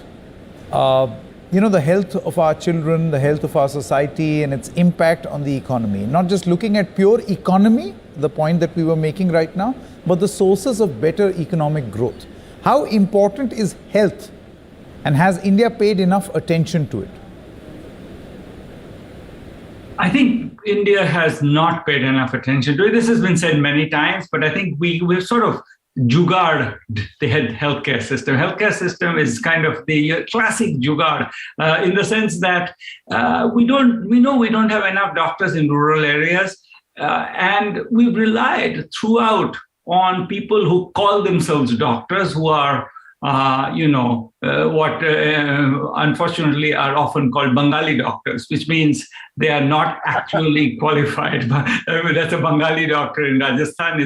It's people with no degrees whatsoever. And so these people, they provide most of the healthcare. 80% of the first visit in rural India are to these people, and 80% of them have no qualifications whatsoever. So, and that's the first line of defense. And we've sort of relied on that while constantly insisting that these people either do not exist or should not exist, and we should try to regulate them out of existence. So we don't actually kind of negotiate with what's the front line of delivery of healthcare. So that's a classic jugaad system where, for you and me, we get to go to nice hospitals where there are very qualified people, super world-class people, and then most of the rest of the country just does it how they can, which is in an extremely imperfect way. So this has been described for many years as the state of the Indian healthcare sector. It's been something that we haven't really negotiated with.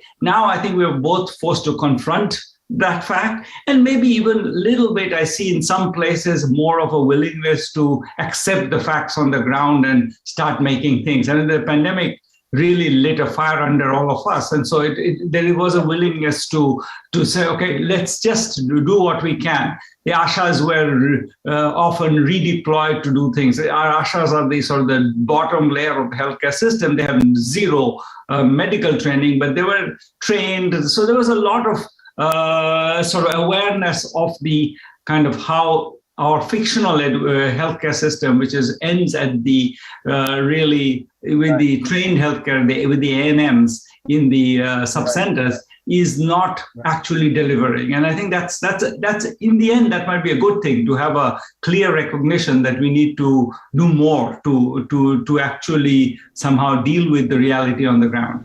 Actually, that's actually spot on, that people at least now realize one of the positive outcomes of this pandemic is that people realize that we need better healthcare systems. Particularly, as you were saying, that the front line when you have Dr. Jugars. By the way, I have strong objection to saying Bengali doctor. Anyway, we'll talk about that later. Bengali doctors, we leave that for the moment. There are all kinds of other doctors. Amitabh? There's only one doctor on the stage. And he's definitely a and he's definitely a fake doctor. So the point is that these jugaad doctors, what should we do? Should we, like a lot of people are doing, they're on the ground, they're everywhere. Should we train them? Is that one way to go?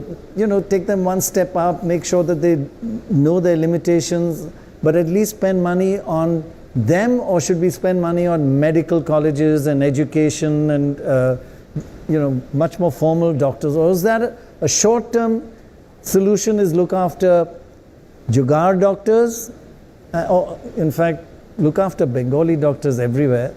Or is there a long-term solution where we build hospitals and educational institutions? What should we do?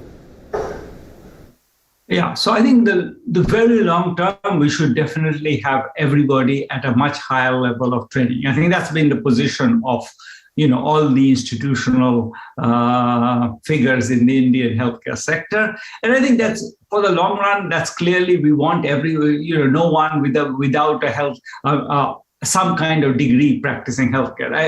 I'm with that. In the short run, we know that that's not even close to being practical. We can't even keep we have some rules which say that, if you get public healthcare training, you are supposed to spend some time in rural areas, but in fact, very few people do. So there are just the PHCs where there are typically supposed to be trained doctors. You go there, and the cleaning person is there typically, but no one else. Maybe a nurse. We don't have the capacity, we don't have the number of doctors we need, and we don't have the capacity to actually enforce that they show up to work in rural areas. You can post them, but they will just not come. And we know that, nurse attendance rate, something we did measure, could be as low as 25%. So these things are, our enforcement capacity is very limited, and given that, right, I think we need to be realistic and start training these Bengali doctors. Again. I think Atul Gawande and you and many others have spoken about health, sanitation, cleanliness, simple things that can improve the health of our children. How do we get that across? Because, that can cause so much hardship and worry. Yeah. It sort of hangs over everybody's head. Then they spend a lot of money on curing diseases. How do we educate people about that? But just one more addition to what I've just said. I don't know whether this is correct, and maybe Aditi will be able to. There is a concept that doctors that come out of, good medical colleges are first sent to the rural areas, and then they're brought to the city. It's difficult to say this, but a lot of the people who want to follow doctor's profession do so because there's better remuneration when they're in the city. And many of them are reluctant actually to go to the rural areas. Very true. So we're losing good, educated, medical facilities and doctors, the fraternity of doctors, in the rural areas, which is what Mr. Banerjee was just talking about. So I think they do go and serve, and obviously the hardships they face.